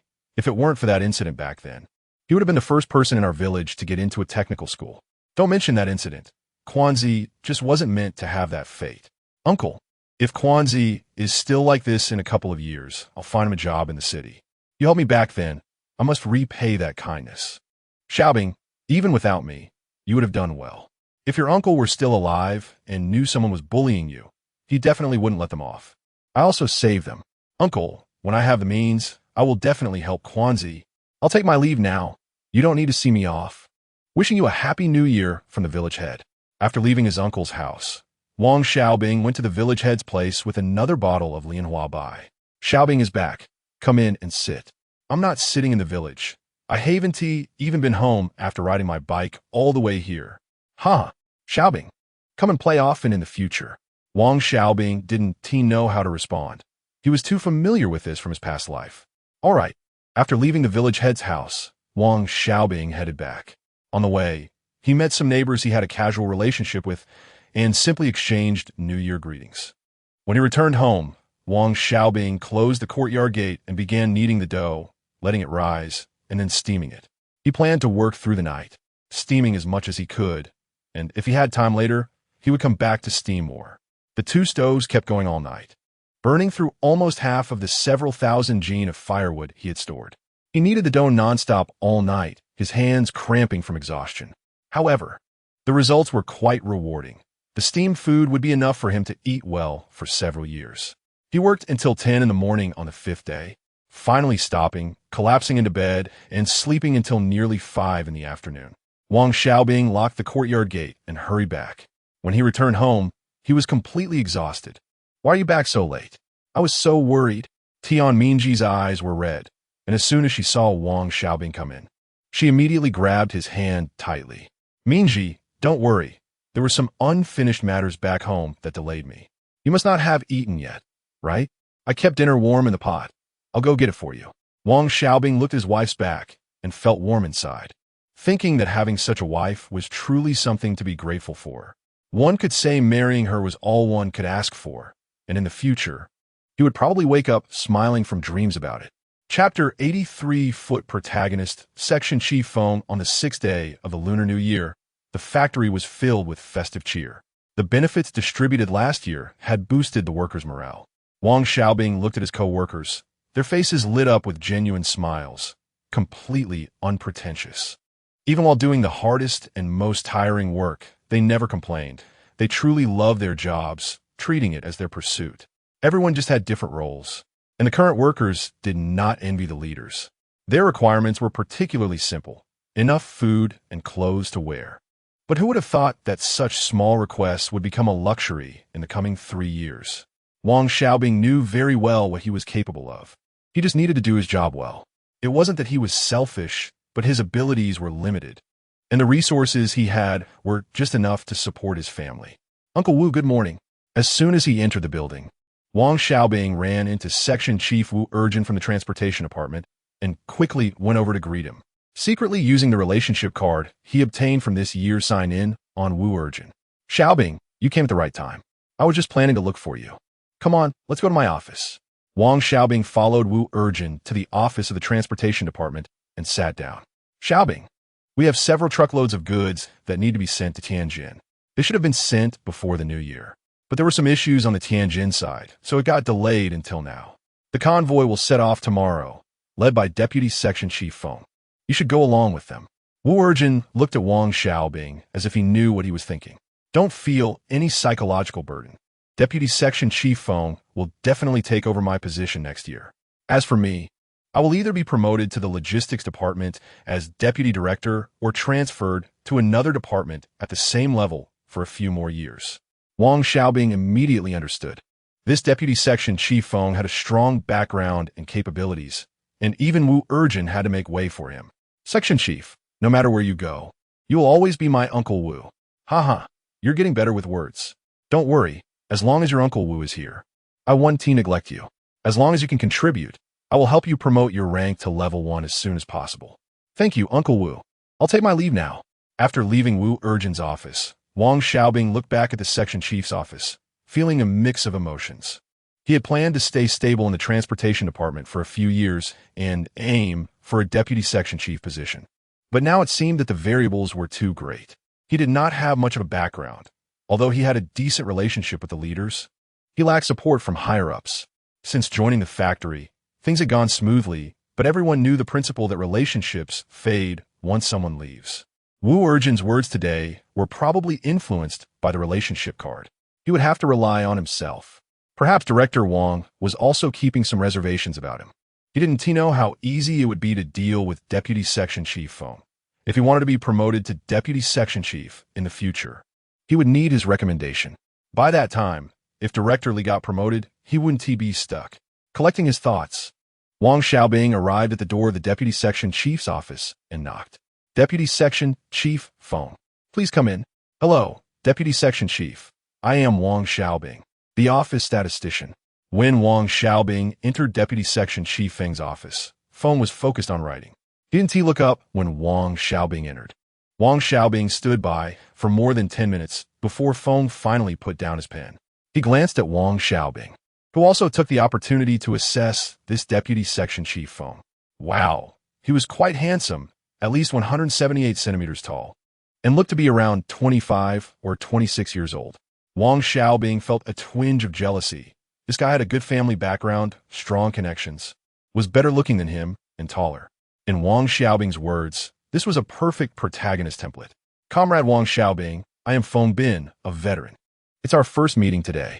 Section Chief Wu has introduced you to me, saying that you have strong work capabilities. You will need to support me a lot in the transportation department in the future. Feng Bin smiled at Wang Xiaobing, but Wang Xiaobing couldn't read his thoughts at all. Deputy Section Chief, rest assured, I will fully support your work. Just let me know what you need me to do. As Wang Xiaobing spoke, he kept sizing up Deputy Section Chief Feng, while Feng Bin lightly tapped the desk. Section Chief Wu recommended you to go with the truck to Tianjin tomorrow for coordination work. What do you think? As soon as this was said, Wang Xiaobing's heart skipped a beat. Was this a test? Did he feel that he was too close to Uncle Wu? Why should the leader's power struggles affect us little staff members? Deputy Section Chief Wu asked me to follow your arrangements. I'm just a staff member. I will do whatever the leaders tell me to do. Wang Xiaobing wasn't sure if this response would satisfy Deputy Section Chief Feng. All right, you can go out now. Come early tomorrow morning. We'll have a brief meeting before setting off.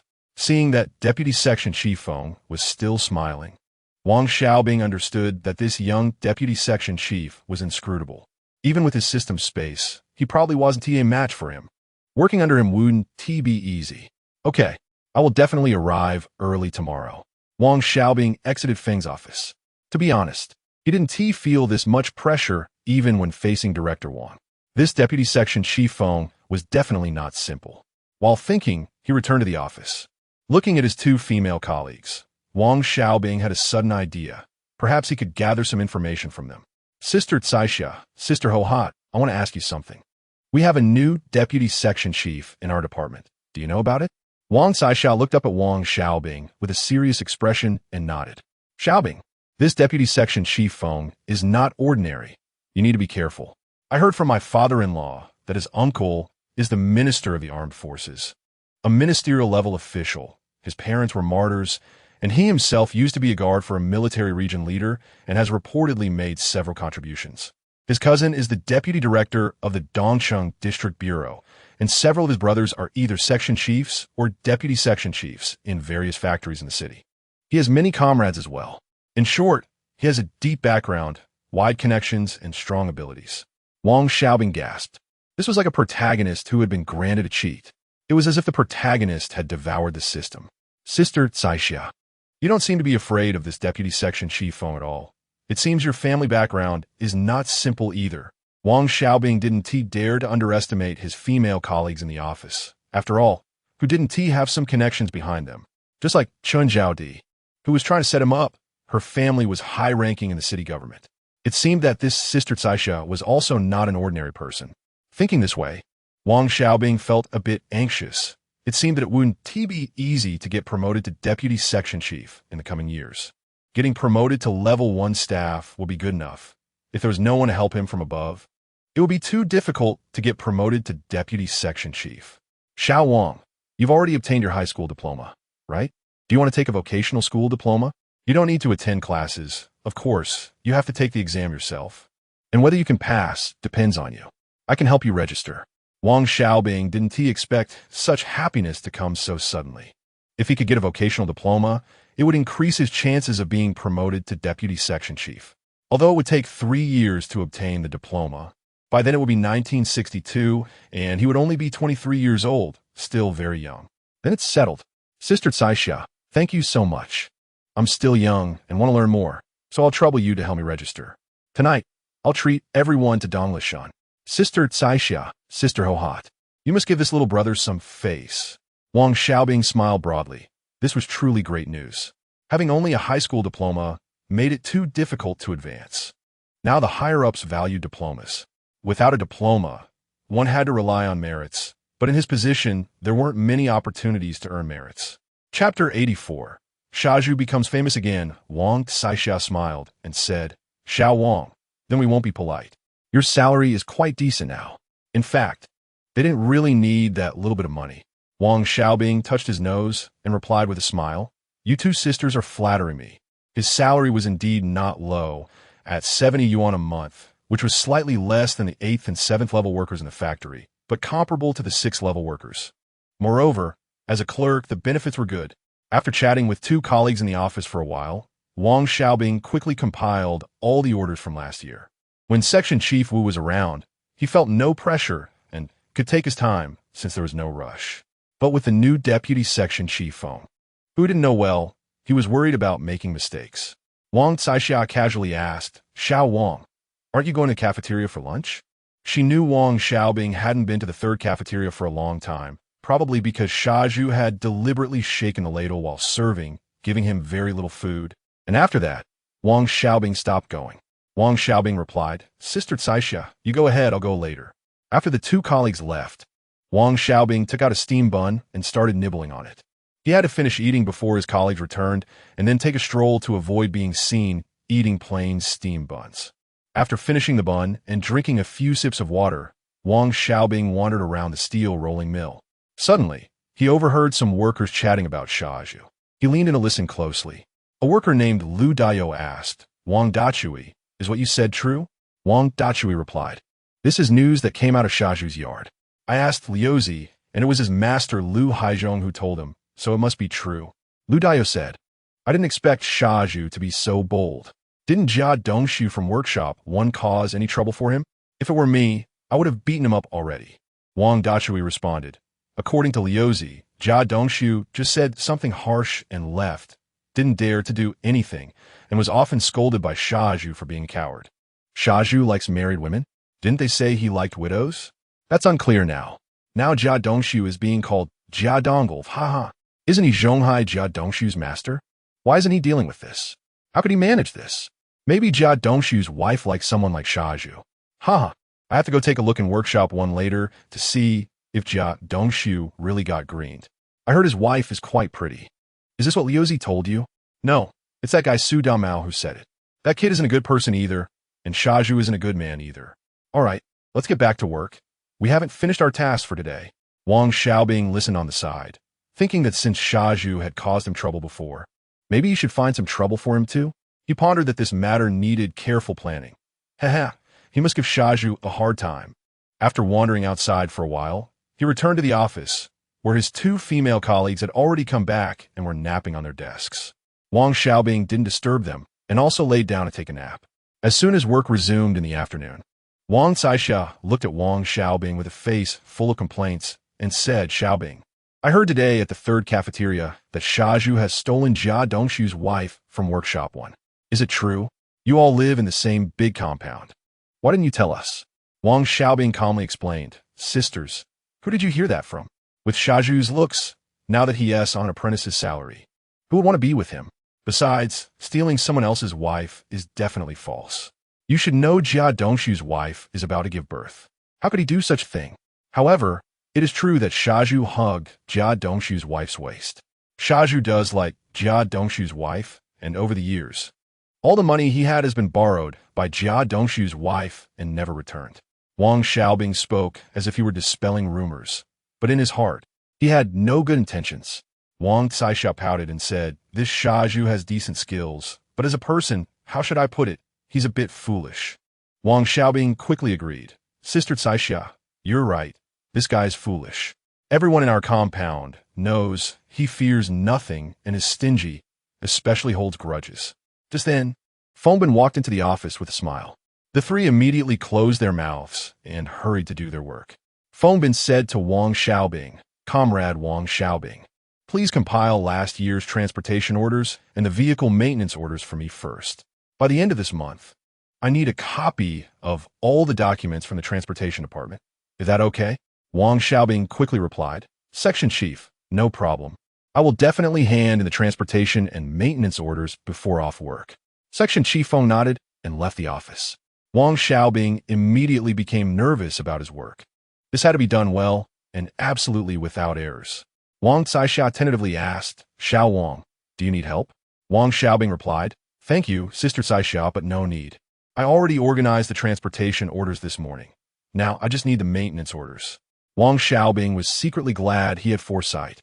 If he hadn't done it this morning and started now, it wouldn't just be a matter of working overtime, but it would also be easy to make mistakes. He thought to himself that in the future, he must complete things that the leadership might ask about ahead of time. In 2 hours, Wang Xiaobing completed his work, but he didn't stop to rest. Instead, he was busy imitating Xiaozhu's handwriting. Xiaozhu's crooked, dog-scratched writing would take some time to learn. Wang Xiaobing had a bold plan in his heart, to forge a house deed and then borrow money from someone outside in Xiaozhu's name, using Xiaozhu's house as collateral. When the creditor came to collect the house, it would definitely be a very interesting scene. He had already calculated that he had a transformation card in his space, right? He could use the transformation card to become Xiaozhu and borrow money. And when it came time to repay, naturally, it would be Xiaozhu who would repay it. Even if Xiaozhu called the police, it wouldn't matter since the IOU was real. At this moment, the closing bell of the steel rolling mill rang. Wang Xiaobing said to Wang Xiaoxia and Lu Hohat, "Sisters, you go ahead to Donglishan and wait for me. I'll hand this information to Section Chief Feng, so he doesn't have to wait too long." Wang Xiaoxia said, "All right, we'll go first. You hurry up."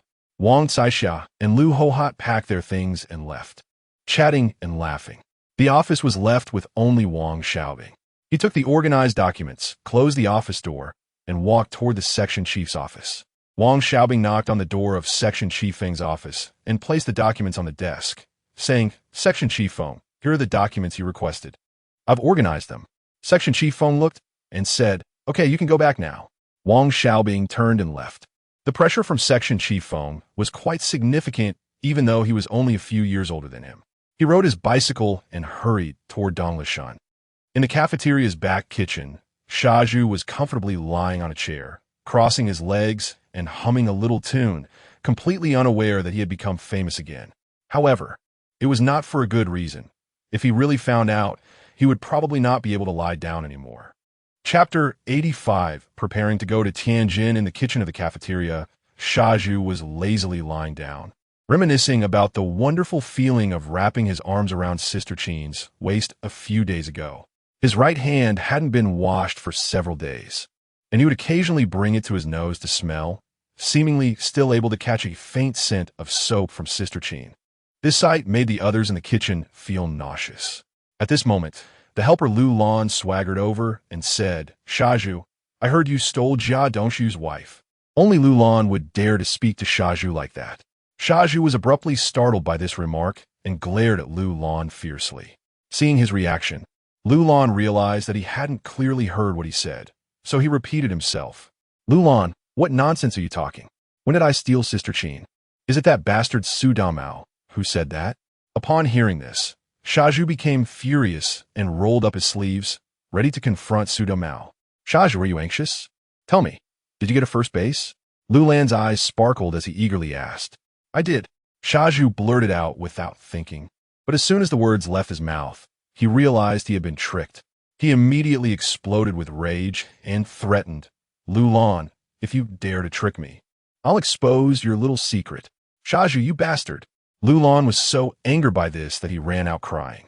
The others in the kitchen looked at each other, all thinking, Shaju is really too reckless. Meanwhile, Wang Xiaobing had just finished treating 2 colleagues to hot pot at Donglishan and was riding his bicycle back to the courtyard. As soon as he entered the yard, he heard Su Damao's screams coming from the central courtyard. Wang Xiaobing quickly parked his bike at the door, opened the door, pushed it inside, locked it quickly, and ran to the backyard. Across the way, Yang Ruihua had been watching the Wang family with ill intentions. Ever since Yin Bugue left, she had blamed everything on Wang Xiaobing and had been plotting her revenge.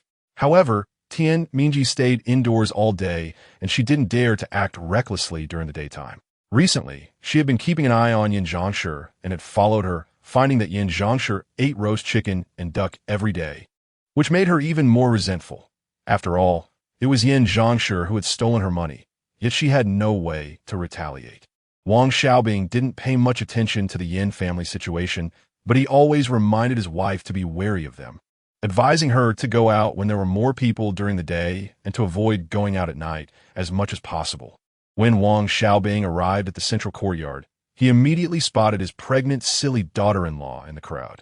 His heart tightened, and he hurried over to pull her out, fearing she might get knocked over by someone. Tian Mingji was pulled, and then realized it was her husband Wang Xiaobing, smiling as she said, "Xiaobing, you're back. I kept dinner warm in the pot." Wang Xiaobing, with a serious face, scolded, "You silly girl, why are you crowding around? What if you get knocked down? Can't you see you're still pregnant?"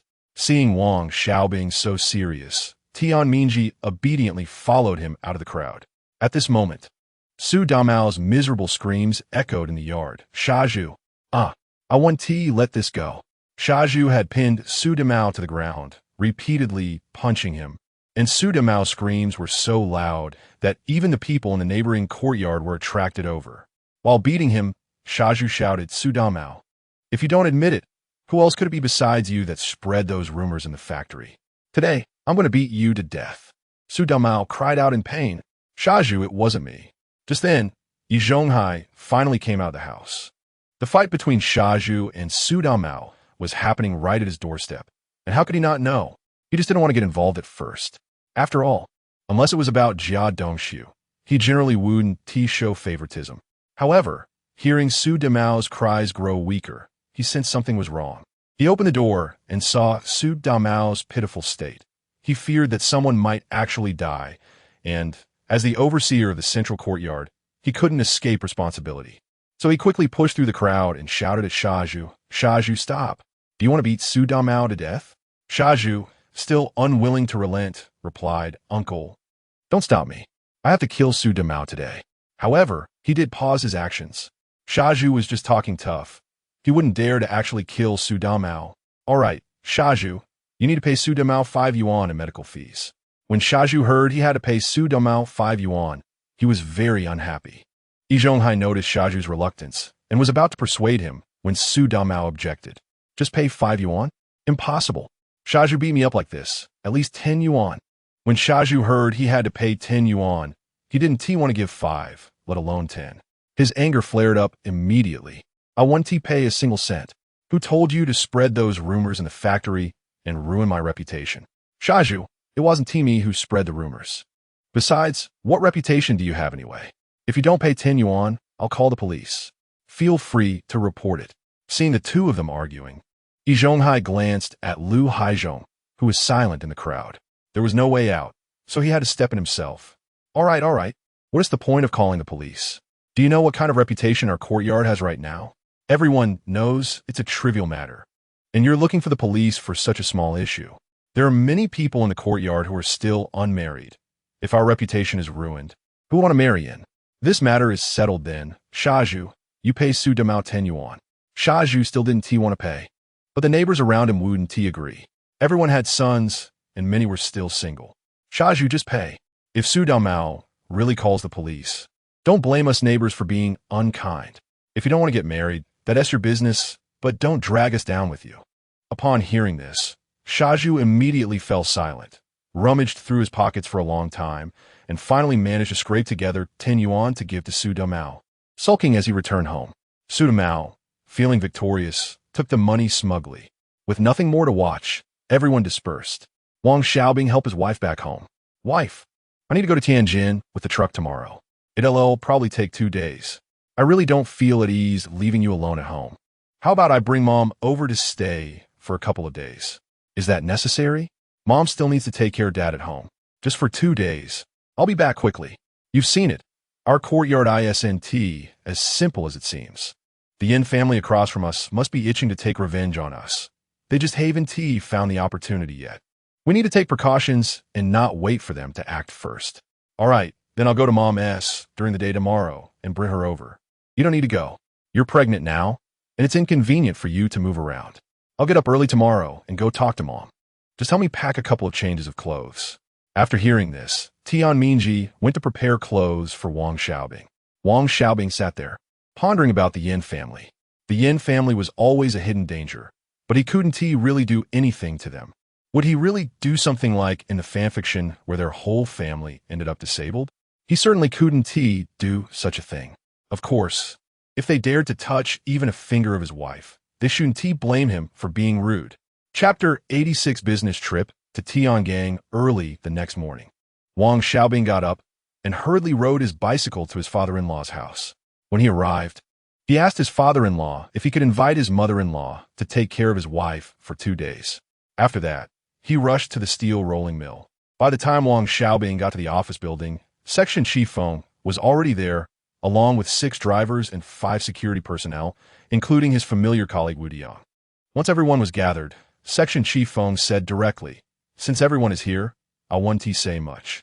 This time we're going to Tiangang to pick up some imported machines, and this matter needs to be kept confidential.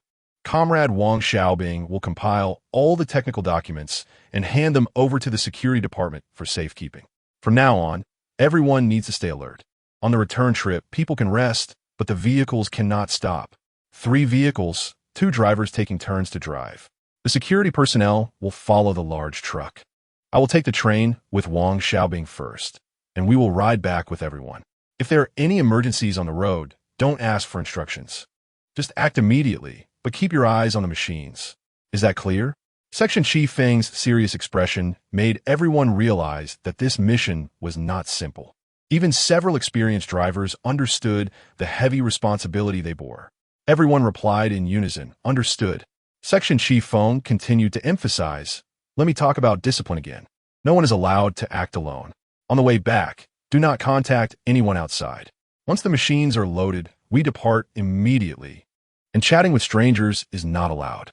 This mission will be arranged by me. Let us go." Wang Xiaobing and Section Chief Feng took the factory vehicle to the train station and then boarded the train.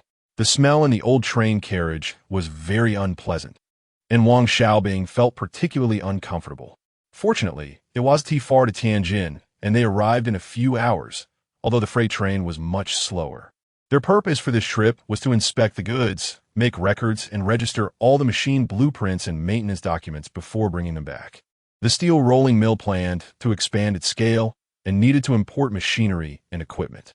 This time, they purchased 10 pieces of equipment with foreign exchange, all stored at Tiangang. Originally, they were supposed to transport them back before the new year, but due to an enemy incident at Tiangang, it was delayed until now. Section Chief Feng sat still in his seat, eyes closed, resting. Wang Xiaobing glanced outside a few times, found it uninteresting, and also closed his eyes to rest. The train was moving very slowly, and Wang Xiaobing even thought he could ride his bicycle faster. Suddenly, he heard someone calling his name, "Xiaobing." He opened his eyes and was surprised to see his brother-in-law. "Big brother," Wang Xiaobing shouted. "Xiaobing, are you on a business trip?" his brother-in-law asked. "Yes, big brother. Going to Tianjin." "What for?" "That's a secret, big brother. Please don't ask. We have discipline." "All right, I need to check tickets. Let us talk next time." "Okay." After his brother-in-law left, Wang Xiaobing was just about to close his eyes again when Section Chief Feng asked, "Who was that just now?" "Section Chief Feng. That was my brother-in-law. He works on the train," Wang Xiaobing replied. He looked at Section Chief Feng and noticed he still appeared to be asleep. After answering, Wang Xiaobing also began to rest, as he hadn't slept well the previous night due to dealing with his wife. The train swayed gently and didn't arrive at Tianjin train station until after 3 in the afternoon. As soon as Wang Xiaobing and Section Chief Feng exited the station, they saw someone holding a sign with Section Chief Feng's name on it. Wang Xiaobing thought that this must be the person sent by Tiangang to pick them up. Section Chief Feng briefly chatted with the person and showed his identification and introduction letter. Then the two of them got into the jeep that the person had driven and went to the Tiangang guest house. Upon arrival, the staff had already prepared meals for them. Wang Xiaobing hadn't eaten anything since morning. The smell on the train had completely killed his appetite. Now, he could finally enjoy a proper meal. And seeing that there was ribbon fish and several types of seafood on the table, he thought about buying some seafood to take back for his family to try. However, since Section Chief Feng had said before that no one was allowed to act alone, he had to give up that idea and eat his meal honestly. It wasn't until nearly 6 in the evening that several trucks from the steel rolling mill arrived at Tiangang. After a whole day of long-distance travel, everyone was exhausted and had no strength left. At that time, cars, especially trucks, were not easy to drive. They were all mechanically assisted, and without some strength, one couldn't even turn the steering wheel. After everyone finished dinner at the guest house, they returned to their respective rooms to rest. Wang Xiaobing, having sat on the train for a long time, was just as tired as those who had been driving. Time passed quickly, and a night went by just like that. The next morning, everyone got up, had breakfast, and drove the trucks into Tiangang. However, before entering Tiangang, the staff from the security department carefully verified their identities, and only after confirming everything was correct did they allow the vehicles to enter. Moreover, throughout the process, the security department also specially assigned people to supervise them, claiming it was to protect their safety, but it felt more like monitoring their every move. Section Chief Feng, however, didn't mind this and didn't take it to heart. Subsequently, with the assistance of the crane, the 3 machines were successfully loaded onto the trucks. At this point, Wang Xiaobing began to carefully verify the machine blueprints, meticulously recording the model of each machine. After counting the blueprints and maintenance documents and confirming there were no issues, it was time to handle the relevant procedures. This aspect of the work was mainly handled by Section Chief Feng, while Wang Xiaobing had excellently completed his task and handed over all the materials to the security department staff. At 10 in the morning, the convoy slowly drove out of the Tianjin steel plant's gate. The lead vehicle was driven by Wu Diang, an experienced driver familiar with the routes in the area. Section Chief Feng sat in the lead vehicle with the security personnel, while Wang Xiaobing and another security personnel sat in the middle vehicle, with the rest of the group in the last vehicle. The front of this type of vehicle had 2 rows of seats, making it relatively spacious. After the convoy set off, everything was calm, and they didn't encounter any special situations. Everyone's initially tense nerves gradually relaxed. Time passed little by little, and by 5 in the afternoon, the convoy was only 30 kilometers away from Siju City. As they were about to reach their destination, everyone felt that the mission was nearly accomplished and began to let their guard down. However, the closer they got to their destination, the more alert Section Chief Feng became. He knew that they must not be careless at this time, so he signaled to the vehicles behind to remain vigilant. He understood that only by ensuring the vehicles arrived safely at the steel rolling mill and handing over the goods to the security department could they truly relax. Wang Xiaobing keenly noticed Section Chief Feng's gesture and trusted his judgment, so he immediately became alert as well. Not only that, but he quickly reminded everyone in the vehicle, including the driver, to be prepared for any emergencies. Just then, an unexpected incident occurred. Suddenly, a sharp screeching sound of emergency brakes came from the lead vehicle. The sound piercing and urgent as if it would tear through the air. Wang Xiaobing's heart tightened sharply, rising to his throat, a strong sense of unease flooding over him. He didn't know what had happened ahead, and instinctively tightened his grip on the armrests of the seat. Chapter 87. Encountering an enemy ambush. The convoy was traveling along a winding road 30 kilometers from Siju City, surrounded by dense woods, with an unusually eerie silence. Deputy Section Chief Feng Bin, sitting in the lead vehicle, remained vigilant, his sharp eyes scanning the surroundings. Suddenly, he noticed an unnatural rustling in the grass by the roadside. Years of experience made him instantly aware that danger was imminent. The enemy was ambushing, preparing for battle. Feng Bin shouted urgently, and the driver slammed on the brakes. Immediately, A dozen enemy agents burst out from the woods, weapons in hand, firing wildly. Feng Bin reacted quickly, directing the driver to reverse and seek cover while drawing his pistol to return fire. The security personnel beside him also raised their guns, engaging in a fierce gunfight with the enemy agents. Gunfire erupted, deafening and thick with smoke. The vehicle where Wang Xiaobing was located also came under attack, with several enemy agents charging toward them, trying to damage the equipment and documents on board. Without hesitation, Wang Xiaobing drew the weapon he had received before departure, opened the car door, and confronted the enemy agents. As one aimed at him, Wang Xiaobing sidestepped, kicked the opponent's gun out of his hand, and quickly shot him dead. In the midst of the intense exchange of fire, 2 security personnel were unfortunately injured but continued to fight bravely. The 6 experienced drivers calmly responded, skillfully maneuvering the vehicles to evade attacks and using the car bodies to provide cover for the security personnel. Feng Bin and the security team worked in perfect harmony, demonstrating excellent marksmanship and combat skills, taking down 8 enemy agents. The remaining 2, seeing the situation turning against them, attempted to flee but were swiftly subdued and captured by Feng Bin and the security personnel. The thrilling battle finally came to an end. Feng Bin looked at everyone and sighed in relief. As long as everyone is okay, let us continue our journey. We must deliver the equipment safely. The group regrouped and continued toward the steel mill. The vehicles successfully entered the city, and Chief Feng wasted no time in finding a nearby police station to report the ambush. After learning of the situation, the police quickly dispatched a vehicle to take the 2 injured security personnel to the hospital for treatment, while also sending officers to the scene to secure the area and prevent further incidents. The convoy stopped at the police station, quietly waiting for further arrangements. Half an hour later, personnel from the security and armed departments arrived. The armed department took away the captured enemy agents for further interrogation and investigation, while the security personnel took over the protection duties to ensure the equipment was safe. Under their escort, the convoy continued on and successfully arrived at the steel mill. It was only at this moment that Wang Xiaobing felt a sense of relief, letting out a long breath. Chief Feng finally had the time and energy to express concern for his comrades who had fought alongside him. With a firm and grateful gaze, he addressed everyone. You all worked hard this time. Comrade Wang Xiaobing, you performed heroically in this mission. I will report your deeds truthfully, and there will surely be rewards coming your way. And to the 6 drivers, your selflessness in protecting this equipment in the face of danger is commendable, and I will report that too. Everyone should go home and rest well. Tomorrow is a day off to recharge. Upon hearing this, the team members smiled with satisfaction. Although exhausted, each of them felt a sense of pride in completing the mission.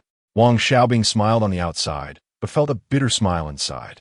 If it weren't for the 9-mal-3 injection he had signed for earlier, today could have been dangerous. He didn't care much about the credit, but he estimated that he might get a promotion. Pushing his bicycle out of the factory gate, Wang Xiaobing was eager to return home to see his wife. When he arrived at the entrance of the courtyard and saw a cart parked there, he didn't think much of it and intended to push the cart into the yard.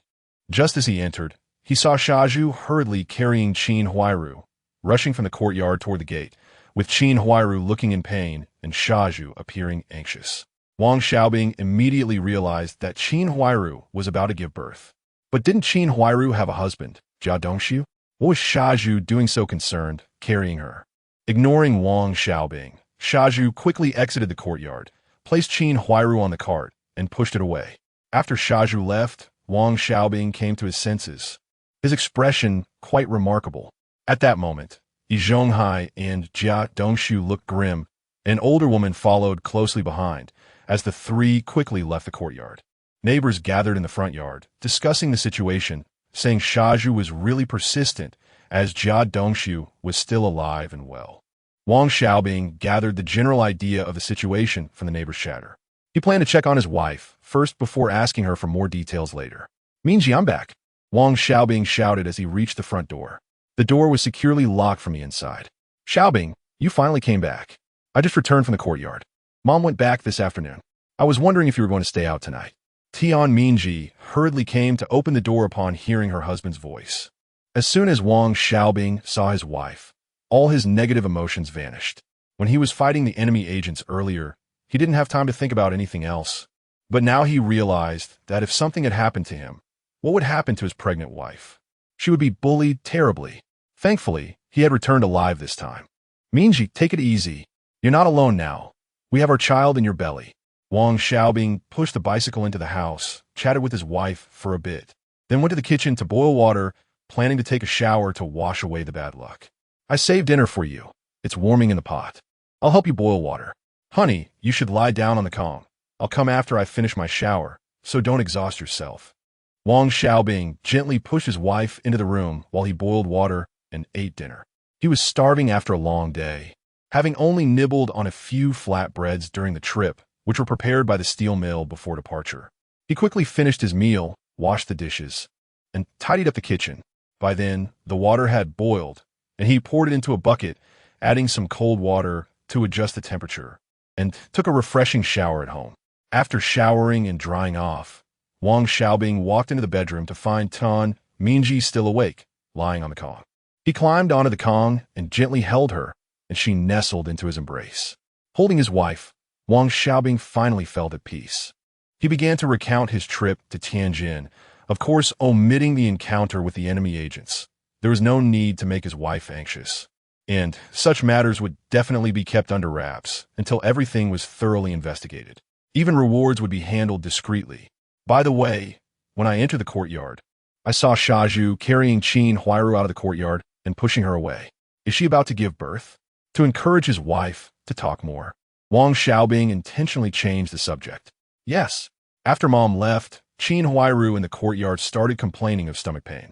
Shaju immediately ran to the neighboring courtyard to fetch a midwife. But after over 3 hours of fussing in the room, the baby still didn't come out. Later, the midwife asked Jia Dongshu to take his wife to the hospital, but Jia Dongshu hesitated. Shaju then ran out to borrow a cart. Because of this, Jia Dongshu even got into a fight with Shaju. While they were arguing, I came back. As she spoke about this topic, Tian Minji's curiosity was fully piqued. Once she started, she couldn't stop, her expressions changing like a peaking opera mask. One can't blame Jia Dongshu. It's his wife giving birth. What does it have to do with Shaju? I don't know what Shaju is thinking. Now Jia Dongshu is fine, and the child isn't Shaju's. He busied himself, but ended up with nothing good, and his reputation is tarnished. Without thinking, this matter will probably spread throughout the factory tomorrow. Jia Dongshu's nickname Jia Green Hat is unlikely to be removed. Wang Xiaobing couldn't help but sigh, not expecting Shaju to stoop to such a level. Even those top-tier sycophants in later generations probably wouldn't dare to do this. Chapter 88. Jia Donglv is completely green now, and Shaju can forget about marrying a wife. His reputation has spread throughout the neighborhood, and he is only slightly worse off than Yan Jieqing. Hearing his wife say this, Wang Xiaobing understands that Shaju is not completely out of opportunities. In the next 3 years, as long as he can get rid of Qin Huairu, there is still hope for starting a family. But that said, it's basically unlikely. In the Jia family, only Jia Dongshu has a fixed supply, while Qin Huairu and her 2 children do not. This situation will only deepen Shaju's entanglement with Qin Huairu. How could Qin Huairu easily let go of Shaju? In a few months, Shaju will be able to return to a salary of 35 yuan. Right now, Shaju still brings home 2 lunchboxes every day. Although there are no meat dishes, it saves the Jia family's rations for the evening. Moreover, he has been supporting the Jia family with his own food supplies and has lent out part of his salary. However, Shaju has debts to repay every month, and the money he has left is not much. Plus, he has to support his younger sister.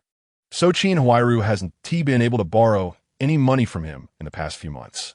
Other young men in the courtyard have also been tempted by Qin Huairu, but basically no one pays her any attention. Sudamao is the kind of person who won't act unless he sees a rabbit. Qin Huairu has no way to deal with him. He still has a chance, but it depends on whether he can seize it. If he can't grab hold of it, he might never marry in this lifetime. Wang Xiaobing spoke this to his wife, but in his heart, he was calculating that even if Shaju had a chance, he would have to sabotage it. In this courtyard, apart from Yan Jieqing, who else from the Yin family can start a family? No way. In the future, he needs to find opportunities to spread the news about the Yin family again. People are easily forgetful, If no one brings up the Yin family's matters after a while, they need to be publicized again, so that everyone doesn't forget. And as for Shaju, let him carry a large debt first. During these 3 years of hardship, who would want to marry someone burdened with debt? As for Sudamao, he also needs to be arranged some matters, like being introduced to a rural widow. Thinking about this, Wang Xiaobing felt like he had a lot to worry about. I think so. Tian Mingji's sudden remark interrupted Wang Xiaobing's thoughts. If his wife had a need, he certainly had to satisfy it. The next morning, Wang Xiaobing got up and washed up. He didn't have to work today and planned to buy a chicken to stew for his wife to nourish her body. Just after finishing washing up, he smelled the aroma of stewed chicken wafting from Shaju's house. The looks that some ants directed at Shaju's house were full of jealousy and mocking smiles. Wang Xiaobing didn't need to guess to know that Shaju's stewed chicken was definitely not for himself, let alone for his sister He Yushui. Shaju was treating Qin Huairu like his wife, giving her hospitalization fees and now stewing chicken.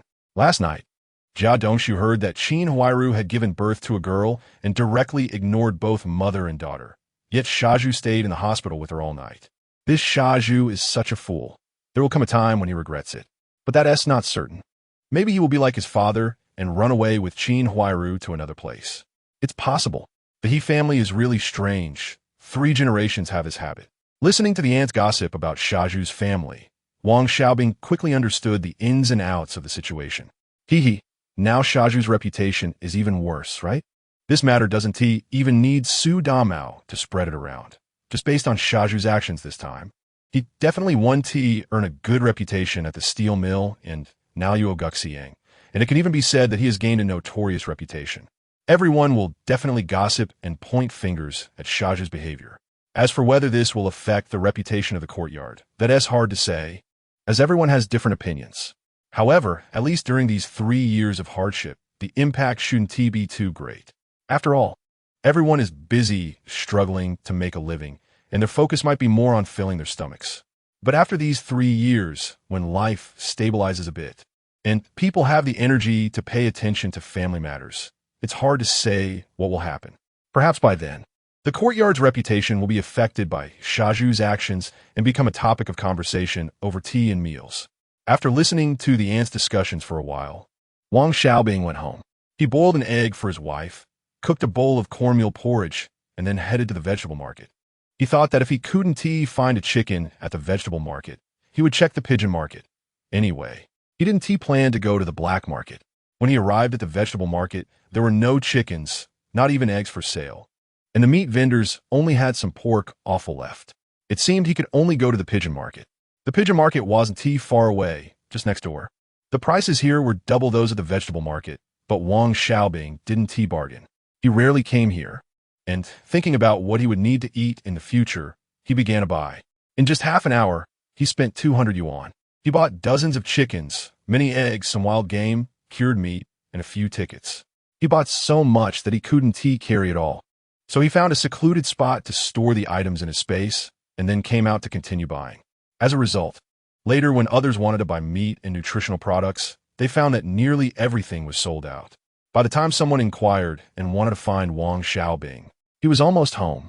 He was carrying a chicken, returning home under the resentful gazes of the Yin family. After returning home, Wang Xiaobing started to stew the chicken. Before long, the fragrant aroma wafted from the front yard, but it wasn't as fragrant as the smell from the central courtyard. In the central courtyard, Shaju hurriedly packed all the stewed chicken into lunch boxes and, under the cold gaze of his sister He Yushui, rushed out of the courtyard. Jia Dongshu's face grew increasingly grim. He could no longer tolerate Shaju's actions of staying in the hospital with Qin Huairu all night and now stewing chicken to send over. He thought to himself, what does Shaju want? This clearly showing that Jia Dongshu, can't even take care of his own wife and needs someone else to help. Jia Dongshu is still living well. With a darkened face, Jia Dongshu knocked on the door of his master, Yi Zhonghai's house. Master, you have to help me. Shaju is completely disregarding his reputation now and is getting more and more overstepping. I don't need him to take care of my own wife. As soon as he entered Yi Zhonghai's house, Jia Dongshu began to complain, saying that Shaju was coveting his wife. Yi Zhonghai was also helpless. He really didn't know how to handle this kind of situation. However, Since Jia Dongshu was his chosen one for retirement, he had to do something. Seeing Jia Dongshu in such a wretched state, Yi Zhonghai felt a mix of disappointment and frustration, wanting to beat him up but feeling more resentment toward Shaju. He thought to himself, isn't it good for this fool to live a quiet life? Even a rabbit knows not to eat the grass near its burrow. Dongshu, when Shaju comes back tonight, I will have a good talk with him. If he doesn't listen, we'll hold a courtyard meeting. We can't let him ruin our courtyard's reputation. He needs to quickly realize his mistakes and not keep making them. Yi Zhonghai patted Jia Dongshu's shoulder and comforted him. Master, thank you so much. I will definitely take good care of you in the future. It must be said that Yi Zhonghai loved to hear Jia Dongshu say this. To him, compared to retirement, nothing else mattered. Don't worry, Master will help you. Is there still food at home? Yi Zhonghai, feeling happy, wanted to give his disciple a little benefit. Master, there hasn't been any food at home for a long time. We haven't even settled breakfast yet. Jia Dongshu lowered his head and said awkwardly. Yi Zhonghai then gestured to a nearby ant. Dongshu, wait a moment. Your master's wife will bring you 10 jin of cornmeal and 2 meat tickets and 5 yuan. You go buy some meat for Huiru to nourish her. After all, she is added to your Jia family, and we can't let her feel cold-hearted. Thank you, Master. I understand. I will go buy it later. Dongshu, take these things back. If there's anything, we can talk about it tonight. I'll help you ask for leave. You should go to the hospital to take care of Huiru. Jia Dongshu walked out of Yi Zhonghai's house carrying the dough, and as he passed by Shizu's house, he glared fiercely, thinking to himself, I'll make sure to take care of you. You fool, just wait and see. Chapter 89. The 3 aunts and 2 sons caught robbing as Wang Xiaobing expected. The incident involving Shaju spread quickly through the steel factory, causing a commotion that even reached the neighborhood office. Fortunately, Wang Xiaobing was at home resting. Otherwise, he would have likely been pestered by his 2 female colleagues in the office. Although Wang Xiaobing was resting at home, he was not idle. He was diligently practicing to mimic Shaju's handwriting, and he only stopped when he had nearly perfected it. That day, Yin Zhongshi went out to buy a roast duck, completely absorbed in eating it, and didn't he notice Yang Ruihua following her with her 2 sons. When they reached a corner, Yin Jiefeng struck Yin Zhongshi on the back of her neck with a stick, causing her to faint immediately. The 3 of them struggled to drag Yin Zhongshi into an alley. Yang Ruihua immediately started searching her, but was greatly disappointed. Since last year, Yin Zhongshi had been excessively indulgent in food and drink, spending money lavishly. How could she possibly have much money left? After selling that small yellow fish, she had been eating for almost a week, and she only had a few dozen yuan left on her. Yang Ruihua, unwilling to give up, stripped Yin Zhongshi of her clothes and searched her body. Unexpectedly, an elderly man collecting scrap saw this scene. The old man quickly rode his tricycle to the police station to report it. Officer, I want to report a robbery. Someone is being robbed in the alley. And they stripped her of her clothes. She must have been bullied. The police were startled to hear this and immediately had the old man lead the way. When they arrived, they saw Yang Ruihua pulling out the few dozen yuan from Yin Zhongshi's underwear pocket and counting it. Yin Jiefeng and Yin Jiequang were still stripping Yin Zhongshi. Stop, you 3 beasts. Is it not enough to knock someone out and rob them? Do you also want to violate her? The police couldn't see Yin Zhongshi's face clearly, but it was obvious that she was a woman. Yang Ruihua, Yin Jiefeng, and Yin Jiequang were stunned. They hadn't expected the police to come and immediately turned to run. Crouch down. Anyone who dares to run will be shot. The police seemed to anticipate their escape and drew their guns, aiming at them. Yang Ruihua and her 2 sons were so scared that they quickly crouched down, covering their heads. Yang Ruihua was so flustered that she even lost control of her bladder, and a puddle quickly formed on the ground. 2 police officers, one aimed his gun at Yang Ruihua and her sons, while the other hurriedly checked Yin Zhongshi's breath, finding that she was still alive. He immediately told his partner to guard the scene and rushed back to the police station to request support. The police station responded quickly, sending a vehicle to take Yin Zhongshi to the hospital and bringing Yang Ruihua and her 2 sons back to the station. After interrogation, they learned that the mother-in-law had brought her 2 sons to rob the eldest daughter-in-law. The police quickly went to the courtyard to investigate and sent someone to inform Yin Jieqing, who was struggling with his bag. I don't have a mother like that. nor do I have such brothers. This is not the first time. Last time they robbed over 100 yuan for my wife. I was going to call the police then, but they begged me, and out of consideration for their being my mother, I let them off. This time, they must be severely punished. Upon hearing that his mother and 2 younger brothers had robbed his wife and knocked her out while stripping her, Yan Jieqing expressed his stance to the police, demanding serious consequences. After that, Yan Jieqing hurried to the hospital to visit his wife. The police then remembered that the person before them was the 20-year-old who had caused a sensation in the city last year by marrying an older widow, older than his own parents. Looking at Yan Jieqing's retreating figure, the police felt admiration and almost saluted him, thinking he was a model for their generation. Over at the courtyard, as the police investigated, everyone learned that Yang Ruihua and her 2 sons had been caught for robbery. However, when they heard that the robbery target was Yin Zhangshi, they couldn't process it. They felt that the reputation of their courtyard had been thoroughly tarnished by the Yin family. They worried about how their own children would marry in the future, knowing that a robber lived in their courtyard. When the neighborhood office received the news, Director Wang rushed to the courtyard immediately. However, the residents unanimously demanded that the Yin family be expelled from the courtyard. Faced with this situation, Director Wang felt it was quite a dilemma. Director Wang, the Yin family is simply a tumor in our courtyard. They must be removed. Yes, Director Wang, you must drive them away. Who would dare to live in the same courtyard as a robber? The strong demands to expel the Yin family continued, as people worried about how they could live peacefully in the courtyard afterward. The crowd was quite agitated. Wang Xiaobing, hearing the commotion at home, was taken aback. He had been racking his brain on how to further tarnish the Yin family's reputation, but now he realized he didn't have to worry about it at all. Just based on this robbery incident, last year's issues would surely be brought up again.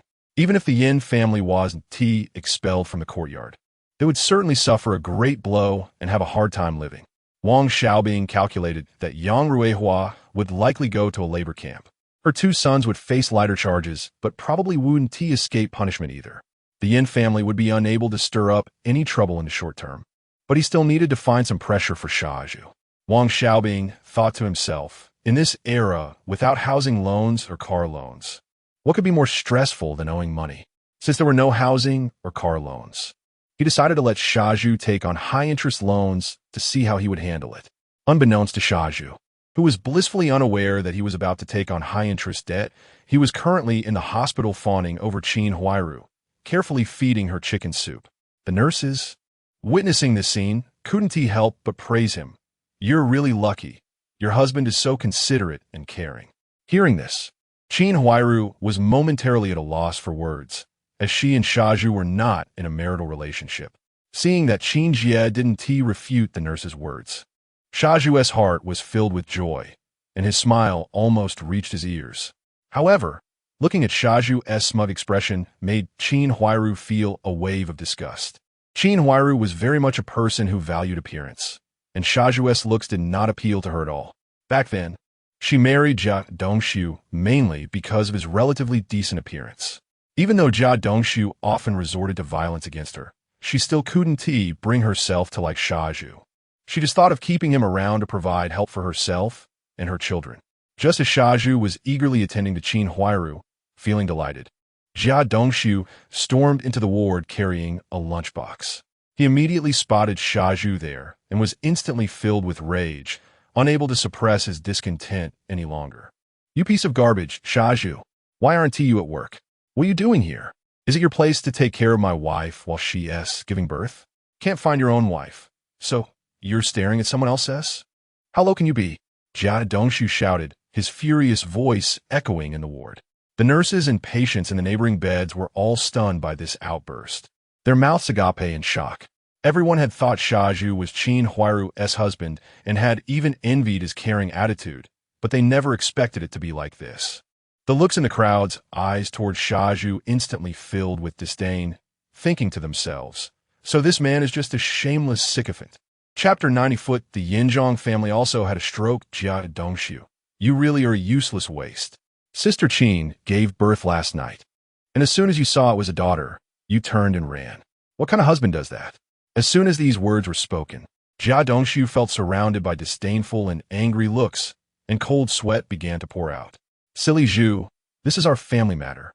What does it have to do with you? You're a single man. Stay away from my wife. I went out last night to borrow money. So what? Didn't you see I brought back some meat? As Jia Dongshu spoke, he opened the lunchbox, and there were indeed a few slices of meat inside. At that time, everyone's conditions were poor, and ordinary families really couldn't afford to eat meat. With that, everyone's gaze turned back to Silly Zhu. How can you, a single man, be here taking care of someone else's wife when Qin Huairu is already married? Silly Zhu felt uncomfortable under everyone's scrutiny, put down a lunchbox, and ran away. Take good care of the new mother. The nurse shot Jia Dongshu a glare, her face not looking good. All right. Jia Dongshu hurriedly nodded.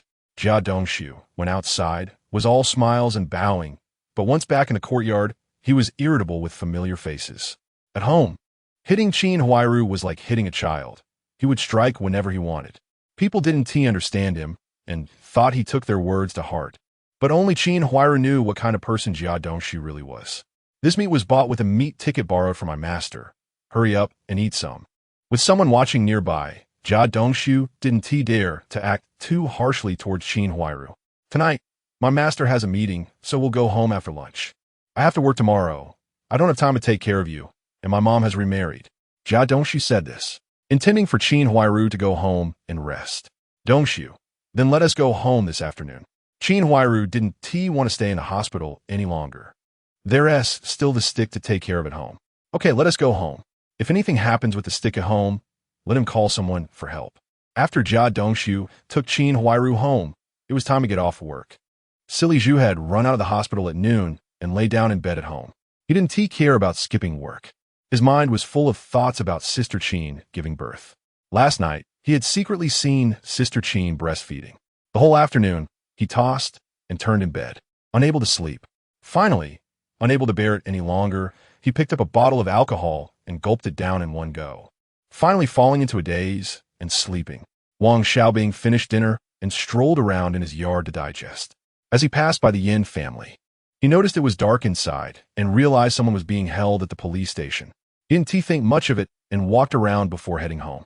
In the courtyard, Yi Zhonghai returned from work and went straight to Silly Zhu's house. As soon as he entered, he saw Silly Zhu lying on the bed, fast asleep. After calling out several times with no response, and noticing an empty bottle beside him, Yi Zhonghai's face darkened with anger, and he turned to leave. The next morning, Wang Xiaobing finished washing up and rode his bike to the factory. After parking, he saw two female colleagues chatting about Silly Zhu. As soon as they saw Wang Xiaobing enter, they immediately pulled him over as if they had found breaking news. Xiao Wang, that's Silly Zhu in your courtyard.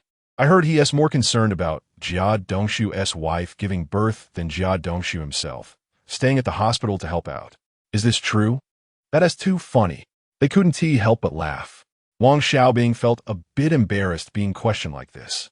He usually just listened to gossip and didn't want to be like Su Damao, who wanted everyone in the factory to know everything. Actually, I know about as much as you do.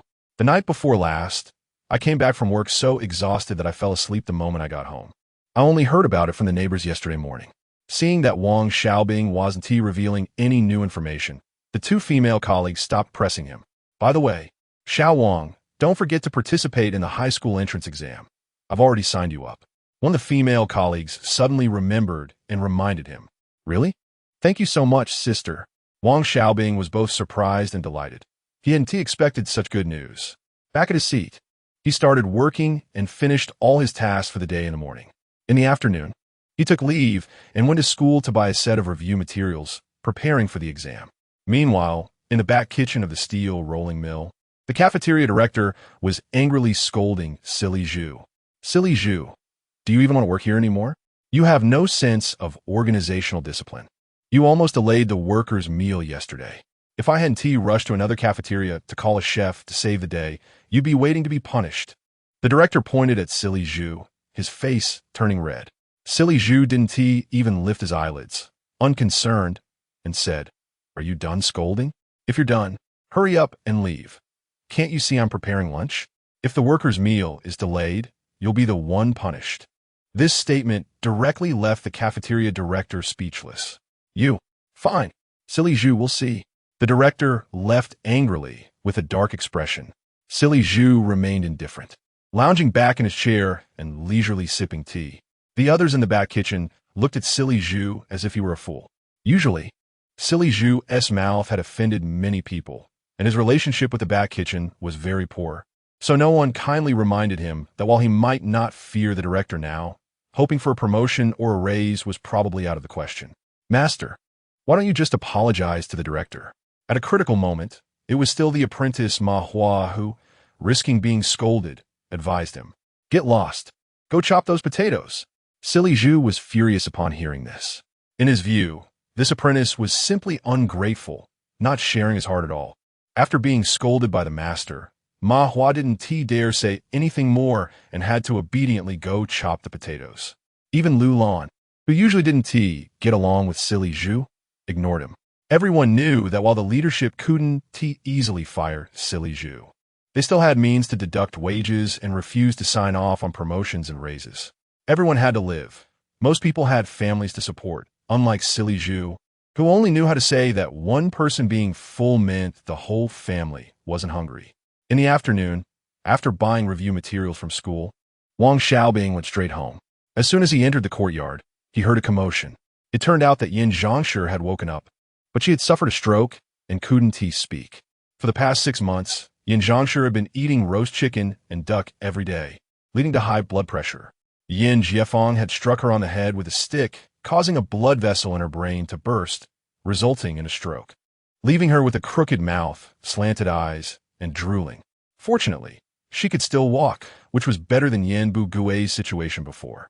At that moment, the police station delivered the verdict notification. Jia Dongshu wasn't home, so Qin Huairu signed on his behalf. After all, aside from her husband, Yin Zhangshi also had a son. The final verdict was that Yang Ruihua was sentenced to 5 years, and Yin Jiefeng, who had caused Yin Zhangshi's stroke, was sentenced to 10 years for serious circumstances. Yin Jiekong was only an accomplice and underage, so he was sent to a juvenile detention center for 3 years.